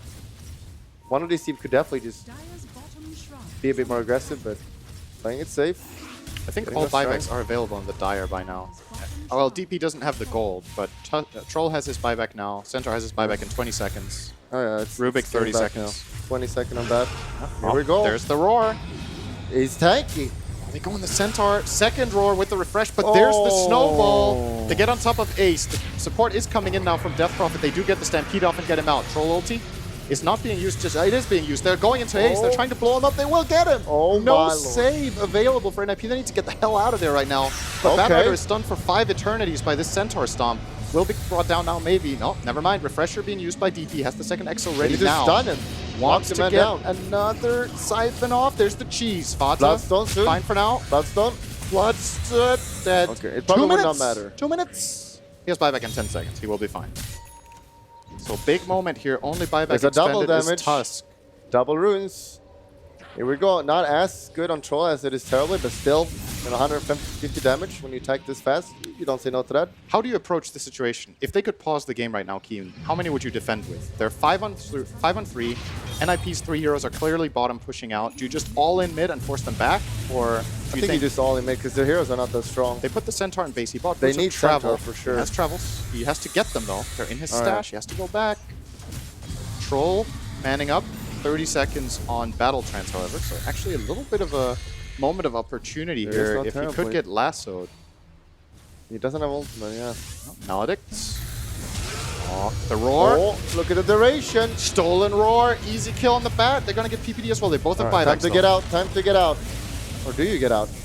Big win here for Keen so far. He's got haste. Exorcist haste. Look at this guy. He's batting up. He cannot die. Very alpha. The enemy, they don't know what to do. And Troll has Battle Trance. He doesn't have BKB, but if he gets Ward or Lasso, he can still reset and get out. And Keen Gaming, big win. Ghost, kill it. Damn Ghost. Couldn't reach. They were on top of it. It had 1 health. Top range racks. NIP gonna get a freebie here. Looks like the creeps are doing the work for them. Spawn. Aggro. If the heroes can't do it, the creeps will. TP. Here comes Troll. It's actually saved for now, and it's gonna start. It is a lot of gold you give away with 209 that. HP left. Yeah, that was... They played completely... Like, they didn't care at all if they bought back there. It was all about the Terrorblade buyback. Pretty sure they just made a call that if he buybacks, we back, but he didn't. Yeah. And you don't want to buy back at 22nd or 10-second Terrorblade. I mean, it's so bad. And he didn't, and that means they lost the racks, and they also lost like 2 heroes with buybacks now as well, so... Was that worth losing Terrorblade for the buyback of Witch Doctor, and who was the other one? Was it the Batrider, I think? You could have lost the racks and not gone at all. Do you think that Keen would have gained more than 1 racks out of this? With like the half defense kind of thing NIP put up? Could they have got a second sure. line? It's hard to say, honestly. It's just so game losing to buy back there with Terrorblade if it... Yeah. And they know it's kills Roche time too, so this is a big moment. DP does not have any of the exorcisms. However, he did use the refresher shortly after using the first exo, so everything will be online at the same time, which is, however, in 45 seconds. So NIP, moment of opportunity here. Troll is running in, manning up completely as Satanic and the ulti will pop it here. Actually, immediately on the roar. Oh, that hurts. This is very early. He can't use Satanic BKB. just yet. BKB now Satanic, but can't in this roar. He will be brought down. No buyback on that Troll. This is big trouble. They do get bat though, and he doesn't have buyback either. It's 170 seconds. This is a bigger loss for Keen Gaming though. Is it though? Yes. Are you sure? Yes. He has twice the net worth of Batrider. I'm not sure. I'm sure. I think you're wrong. Okay. Talk about it later. But There's it did no stop the roars. Roche, though. It's actually stopped the Roche. There was 2 roars. There's 0 roars now. They have no team fight. I think the problem for Nip. NIP right now, they actually don't know that Troll doesn't have buyback because it's ready, but he's 130 gold short. And they obviously don't know that. They would know the timer if they timed it and be like, oh, he probably has buyback. In comes Yi. He's going to exo up here. Up the disc. Well, PPD is totally out of position. Easy kill for them. That's going to start this off in a very good way for them. And the stolen roar again, Kaka. Oh, look at the duration. 6 seconds. Stun into 4 seconds. Stun into death. Into telekinesis. Get out, NIP on the back foot. They're trying to retreat. Fata gets the Lotus Orb off, but misses the whirl, or actually the Timber Chain rather, will get lifted forever into silence. Doesn't have the Lotus or the Yule, so he actually can't remove this. He will use the Bloodstone. He remembered. He remembered it this time. Look at that heal. Heals up a lot. Roar used. Roar, yep. And both Exos are running, actually. He has refreshed it. They're gonna find this kill though, Saksa. He doesn't have buyback. Oh, he does. 2 buybacks ready here. This He's is gonna have to scary, though. use it. They don't have meta though. Oh, they don't have any creeps yet. If they buyback, they have nothing. These 2 heroes are useless. Creeps are coming. Old They're 11 great. being a mega boss, just running in front. Oh, there are limits to what you can get away with, Old 11. You might want to get out of here, Stampede. So they force another 2 buybacks, and BKB from Ace just popped way prematurely there. Didn't get anything out of that. Okay. Well, that's now 10k for Keen. Just run to Roche right now. Troll. For who? Troll. Troll. Run right now. Can Radiant defend this? Are they going to try? I feel like they might actually try. Meta in 15. Don't have Exorcism. Yep. This might be risky now. Terrorblade has Roche is pretty low. He's only half HP. Ulti as well. No BKB though, 40 seconds. Will playing around the area. They're smoked up. They're looking for a free pick. Dark broke. He walked in a little bit too close to the Timber Saw. Didn't realize it. And they will reset and get out. Terrorblade going all in here with the Daedalus. Very manly. He hits hard with his main hero, but doesn't do anything for the illusions really. A bit, but it's well, not. The illusions do crit. Yeah, it's not that scary in this situation. I think something, maybe do you think second butter? Actually, it's not that good against DP. Maybe this is the best item in this position for him. Like maybe ideally if you sometimes had money Satanic for Rapier, if you had money for it. Rapier, yeah. It's a lot of damage. Now we got to the tense situation again. He doesn't have lifesteal though. This is a late game Terrorblade. You often see, he has the Vlads, but you would often see some sort of Satanic build into this build a lot of the time. He favors the damage of Daedalus. I guess this is true late game territory, so Just waiting for Exorcism right now. That's what it's all about. 30 seconds. They're playing very manly without Exorcism. If the enemy initiates, I'm a little bit worried. How hard do these Illusions of Terrorblade actually hit? Maybe I'm underestimating how good this Daedalus is. What's the percentage? 60% damage. Top That's lane, pretty though. good. It's actually pretty good. Oh, Old 11. He has buyback. Oh, he is very dead. Commit buyback here and fight? Or do you just chill a little bit? They use meta here. Yeah, if they can wait out this Metamorphosis, they should get the Roche for free, actually. That can easily be the game here. They're going to be They're forced going to have to buy back, though. They're going to be forced to fight. Use the Stampede. It won't be available here. I'm scared. Very wary. Oh, he didn't say hold me, though. Hold me. Not going to read too much into that. Ah, it's too late now. Not going to read into it anymore. Timber. He's running out. 40% left. 35. Here he goes. Ace. 25. Stolen Chakram. We'll give them the vision. There should be a buyback coming out any second now from the Centaur. Bad Rider Lasso. He's still holding on to the buyback. Old 11. Old 11, your team is fighting. What is going on? He's still not using the buyback. This is a 4-on-5 fight. Where's the help? Nobody's coming. He's still not buying back. Would you believe it? They're going to fight into Ace. Oh, he did it. Oh, I have buyback. Oh, I'm coming, team. Satanic available for Old Chicken. Didn't get it off. He has buyback too, though. He will TP in. PPD being brought down. Commitment now. Sunder being used. This is... the boar on Old 11. He hasn't chosen a talent yet. Ace doesn't have a 25 talent. He couldn't decide. So he doesn't have the Sunder cooldown talent or the meta range. Gets stunned up. He's dead for 2 minutes. Was this a total next level play for Keen to try to bait NIP to overcommitting? Or did Old 11 actually forget you can buy back in Dota? I think he was so focused in the fight, he was not looking. That's what I think happened. Here comes the almighty split push. 33. Bad Rider against the World. Is he doing? He's doing it. The World wins. The World. I had all my money on the World. That might be game, because they don't have any buybacks for 100 seconds, and the enemy might go middle and end the game. It's very possible for Dire to just flat out end the game right now. I think they have 40 seconds on Witch Doctor though. I think if they disconnected and their heroes did not run back to Fountain when they disconnect, they would win the game by by just just A-clicking. disconnected and they run into the enemy Fountain? Well, if they attack move, they would win. They would clean up the base in time by not controlling their heroes right now. And NIP, man, this has got to be disappointing. They are headed to the lower bracket after day 1. Finishing 3rd in Group A, unless Faza can pull the absolutely most ridiculous miracle here. Look, here's the miracle. Oh. Okay.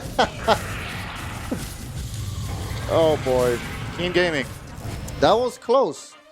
That was a pretty close close. game. It turns out that if you buy back and you stun the enemy carry with Centaur, it helped a lot and he died. Yeah. So maybe you should have done that slightly earlier on the Centaur.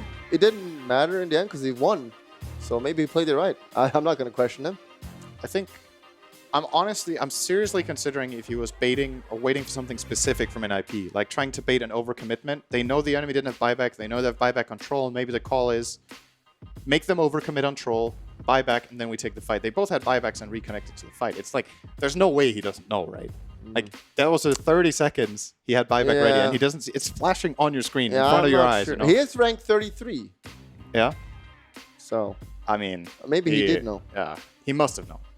So, well, whether he knew it or not, end result is the same. Keen Gaming 2-0 against NIP. Looking pretty promising for Keen, I would say. After watching the games today, I think it's fair to say that they are top 2 in the group.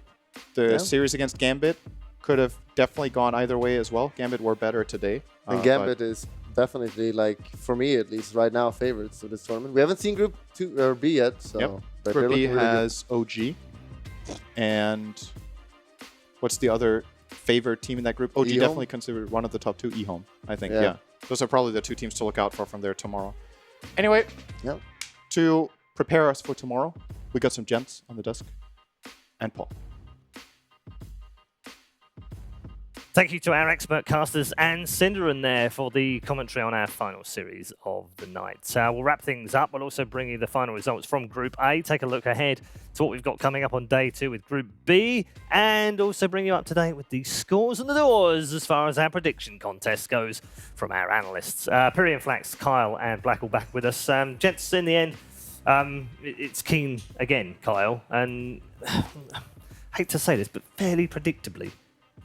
Kind of what we thought, right? Nip had the better lineup, felt like they were in a position to win the game, and then Keen outplayed them, utilizing a DP. I haven't seen that in forever. Yeah, on the other side of it, closer. Yeah. I mean, there's something to take away from NIP. It wasn't just a whitewash and just get beaten all over the place. They had chances in this game to win. And Peter said earlier in a conversation that we had here on the show, they are making too many mistakes. And this game is a very good example of the fact that they're making too many mistakes. What happened in the early game? The top lane got completely demolished, mid lane got completely demolished. Only Timber had like somewhat of a game. Yeah. But there was a time where Terrorblade was like bottom 3 net worth with 1700. It's just unacceptable. This can't happen on this kind of level of Dota. Yep. You're putting yourself in a position where, you might take a game, but you're already like lowering your win probability to like 30% when your lanes go that poorly. Yeah. I honestly still don't know how they lost this game, though, especially after they took those racks. Yeah. We all talked about how good the Beastmaster is right now. How strong, how powerful. What a game-winning choice it could be. It's a minor disaster when you've lost with it. Yeah, I mean, throughout the game, I saw like a lot of huge individual mistakes. Like, for example, they were winning really hard, and then Fata would just like timber chain into the base and die there by himself because he targeted the wrong tree. There's like lots of these little tiny individual mistakes that just lost him the game in the end. And they do add up, don't they? They do add up, You can do like 20 of those little things, but they do start adding up. Isn't this fight a perfect example of that, where they like squander the meta, the TBs, BKBs use running away, then they buy back on the Witch Doctor and teleport back in, and like, maybe you get a couple kills out of this, but like, it went about as good as possible for them, and it just felt not like a team maneuver, and it ends up as like a 2-for-2. Ted, thoughts? I think Keen Gaming played Death Prophet earlier today, didn't they? They did, yeah. And so did Team Teammate. Yeah, it's just, I mean, they obviously like this hero. And like if you're saying, we don't see that very often, maybe, obviously she hasn't changed that much, to be honest with you, if at all, but it's still one of those things. You got to play around it. Death Prophet's a pain in the ass, and with this refresher shard now, it's super easy to just win a big fight and then go push buildings if you can get that. I think that's what they were about to do after this third roast. This is the refresher coming out. Like, this is why they can chase with such reckless abandon. Like, they've already killed 3, but he still has another one in his pocket if he chooses to use it. Really strong. And honestly, NIP, like the guys were saying, mistakes, they're clearly not at their best. Need to adjust to the fact that... like Carl's been saying all along, is they don't suit the meta in the roles that they're playing, and they need to make adjustments to that. Keen Gaming obviously have adjusted, they're cool with it, and it shows. I mean, even in a draft you think is looking really strong, it's just not working out. It's a shame for NIP, but they're still in it, of course. It's just going to be a lot harder. They have 1 day of break, right? NIP? Yep, and a lot harder from the lower bracket. Let's talk positive now from the other side of things, because Keen were very good in this series. They were good in the first series. They were better in the second series in many ways. They could be a danger throughout this bracket. They look like they know what they're doing. Like, honestly, to put it simply, they know how they're going to play. They're picking a lineup that works for them, and they're sticking to it. It may not be amazing, and they may not win the tournament, but they're not looking like they're lost. And I think NIP at the moment are looking a bit lost. And maybe Keen will do well. I think they look pretty decent, honestly. We were worried that they don't really have a deep enough hero pool. I mean, I'm still a bit worried about that because we haven't seen too much yet. But in this third series, they definitely switched up. They picked Centaur twice. Definitely a powerhouse as well. It also, in some ways, does it not also improve how good Gambit look? Yeah. In this group? Yeah, because for they've sure. strolled through this group. Yeah, they did. Yeah, you're right. It does make Gambit look even stronger. Yeah, good point. But they've done well before the tournament as well, so they came into it on a high, and I guess they've just kept on rolling. They also had a 3-0 win over OG just last week, exactly. and they're in the other group tomorrow. So Gambit are already through to the upper bracket semi-finals and already thinking, we don't care who we get from the other group. We can beat these guys. Yeah, we beat anyone. Very strong. Interesting indeed. Let's take a look at the Group A scores overall then and show you where we are after day 1. This is how it panned out if you weren't with us earlier on. Gambit Esports, of course, winning their opening game 2-1 after being a game down, by the way. A reminder for you, Team did take the lead in that one. Keen coming over NIP 2-1. And then we moved on to the winners match, which Gambit won with ease, a 2-0 win. Likewise, NIP were very good against Team. It was a bit of a grind, but they did get through it 2-0. And then finally, Keen Gaming taking the second position in this group with a 2-0 sweep of Ninjas in Pyjamas. It does mean, of course, that Keen and Gambit go to the upper bracket, and NIP and Team go down to the lower bracket, which is obviously going to be tougher. I guess we probably expected, with no disrespect, to team. We expected them to be down there, Ted.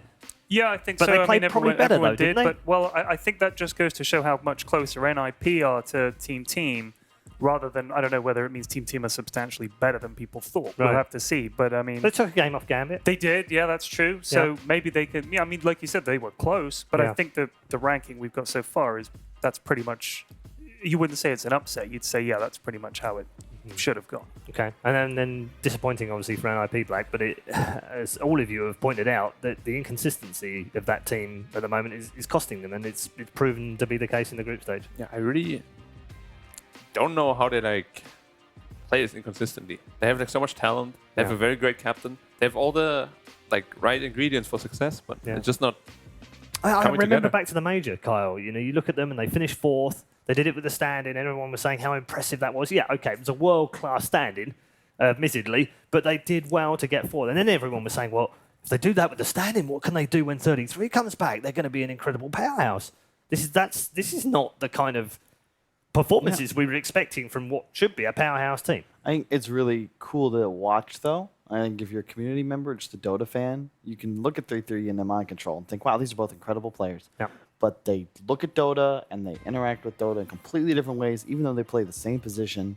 And a team that looks world-class with Mind Control, all of a sudden washing out of a minor with 33, it's not a downgrade in player as much as it's a lack of understanding of how to win games right now. Part of that's the patch. Maybe they need some time. They don't really have that much, though, because after this event, you don't win this minor, what are you doing for, what, a month? 2? You're kicking around for a while, aren't you, Yeah. while you're watching the major at home. Let's take a look at Group B and show you the 4 teams that we've got in here. The favourite will, of course, be OG, the TI champions, back in with a shout. They missed the first major and the first minor of the season, but they are back with a chance at the second one. They have to win the tournament if they want to go to the major, though, and they are in a tricky group, but not the most difficult group. They should, in theory, get out of this group alongside eHome, I would imagine, would be the second team in here. But we do have the South Americans from Playmakers, plenty of experience on that team, and Boom ID, who are always improving from Indonesia as well. So a fun group, Ted. I'm really looking forward to seeing all these teams, if I'm honest with you. Lots of clashes of styles in here, isn't there? I mean, I love OG. I'm really looking forward to seeing how they're playing at the moment. Boom ID, I'll be honest with you, never heard of them, never seen them play. So I'm looking forward to that. Yeah, good Thumbs up. SEA team. Cool. Yeah, very eHome, underrated. I mean, they've got some legends that I'd like to see again. Young players I haven't seen before, so I'm looking forward to that. And the fourth team, whose name I've forgotten already. Playmakers. Playmakers, yeah, as you can tell, Peru. not heard of them. So yeah, looking From forward to Peru, seeing those yep. guys. So South American I'm hyped. Samba Dota, Of mate. course, yeah, I love it, love it. So yeah, tomorrow should be some good series. I'm hyped. Good. Yeah, Kyle? Oh, yeah, I think OG is either going to completely shit the bed or they're going to win their group no problems. There's no in between. That's a good, yeah, I agree with that. Yeah. All right. I mean, 2 obvious favorites, but I think Boom ID has what it takes to, be somewhat of a Gambit. I think they have a lot of talent. Gambit's in the other group. I'm going to be gods right now, right? Put it there, SEA brother. Yeah. So I'm trying to. His gods right now. I'm trying to do your gods. That's all. I'm trying to be, you for a little bit while you're here. Trying to big up the SEA boys. Right then, let's take a look at the prediction table and see where these analyst experts are right now. 57%. Holy shit. You are doing very well, Black, by the way. 71%, along with Lacoste and Admiral Bulldog. Cinderon's on 67, as is Twitter, by the way. Toby won on 50. Kyle I just on, want to make it known, though. I feel like I 50. should get a point just because I so effectively baited our casters Right. in that previous series to go wrong. Yeah. Everyone on the panel but me was right. The casters took an L. Yeah. That was I would team like victory. I would like to point out that you are currently bottom of the Oracle prediction stats, Kyle. Yeah, of course with 50%. The leader, by the way, which we haven't mentioned yet, is Killer Pigeon with 80%. It's because he's always going Lower for the safe sample bets. size. Yeah. 4 out of 5. I don't think we should be doing it at percentage. Does that mean if you only have to guess Agreed. one time, Right. Exactly. Yeah. you're on 100%? It should be straight look, up win take it loss. up with production, right? I've got a problem with this. So Have you? I want to see asterisks. Wait, how much is 71? Huh? How much is 71? 71%? 71 is like 6 out of 9. No, it's 7 out of 9. 7 out of 9? No. That's Yeah, not 7 correct. out. No. It doesn't That'd sound be more correct. than 7 out of 9. Be 5 out of 7. 5 out of Testing you. 7. Great job. Right then. So there's the Oracle prediction stats after day number 1. It's slightly disappointing if you're Oracle, That's kind of like They named the award after me. I named Like it. I got like 7 MVPs. You think I need another one? Come on. 7 MVP for what? For paneling. Oh. I moved we up. gave Look, those out? I'm like that actor, you know. I did the dramatic role. Right. You know, I did the action thriller. Yeah. And now I'm trying to work on like my comedy. Right. That's not normally the way around. When you start with comedy and then move into serious stuff. Yeah. It's much harder the other way around. I'm just saying. Yeah, like Will Smith started with Fresh Prince, did some fun stuff, got more serious, did Men in Kyle, Black. go like this for me. Down. Yeah, There you go. there you go. It just yeah. It rises right back rises up, guys. Gets excited, being I so can't close to your control it. cheeks. I just can't. This is how it goes. Thank you very much, gents. It is time to close our show and say goodbye. From day number 1 here at the Bucharest Minor, thank you very much for tuning in. We hope you've enjoyed all the coverage. We'll be back at the same time tomorrow. For Group B, we hope it's be a little bit more exciting and more memorable, though, because although the games have been good today, there hasn't been one of those outstanding matches that we're looking for. Our search continues when we join us tomorrow. We'll see you then. Bye.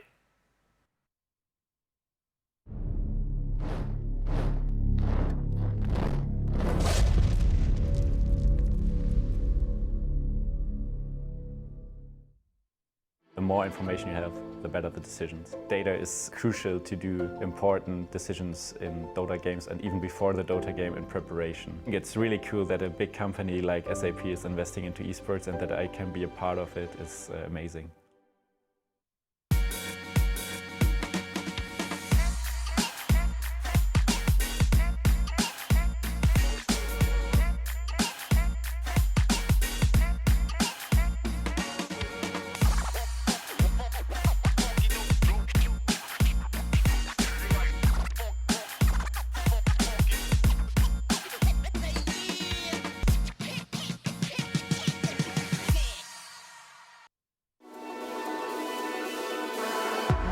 Watch the player's point of view with your favorite setup. Follow your favorite Dota 2 player in every detail. Watch esports your way. Get your digital pass now.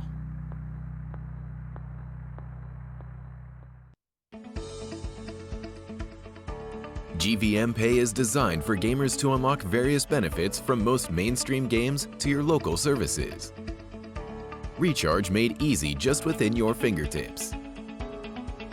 Recharge easily in 3 steps. Earn rebates for every recharge. Download GVM Pay now at pay.gameview.io. GVM Pay is everywhere.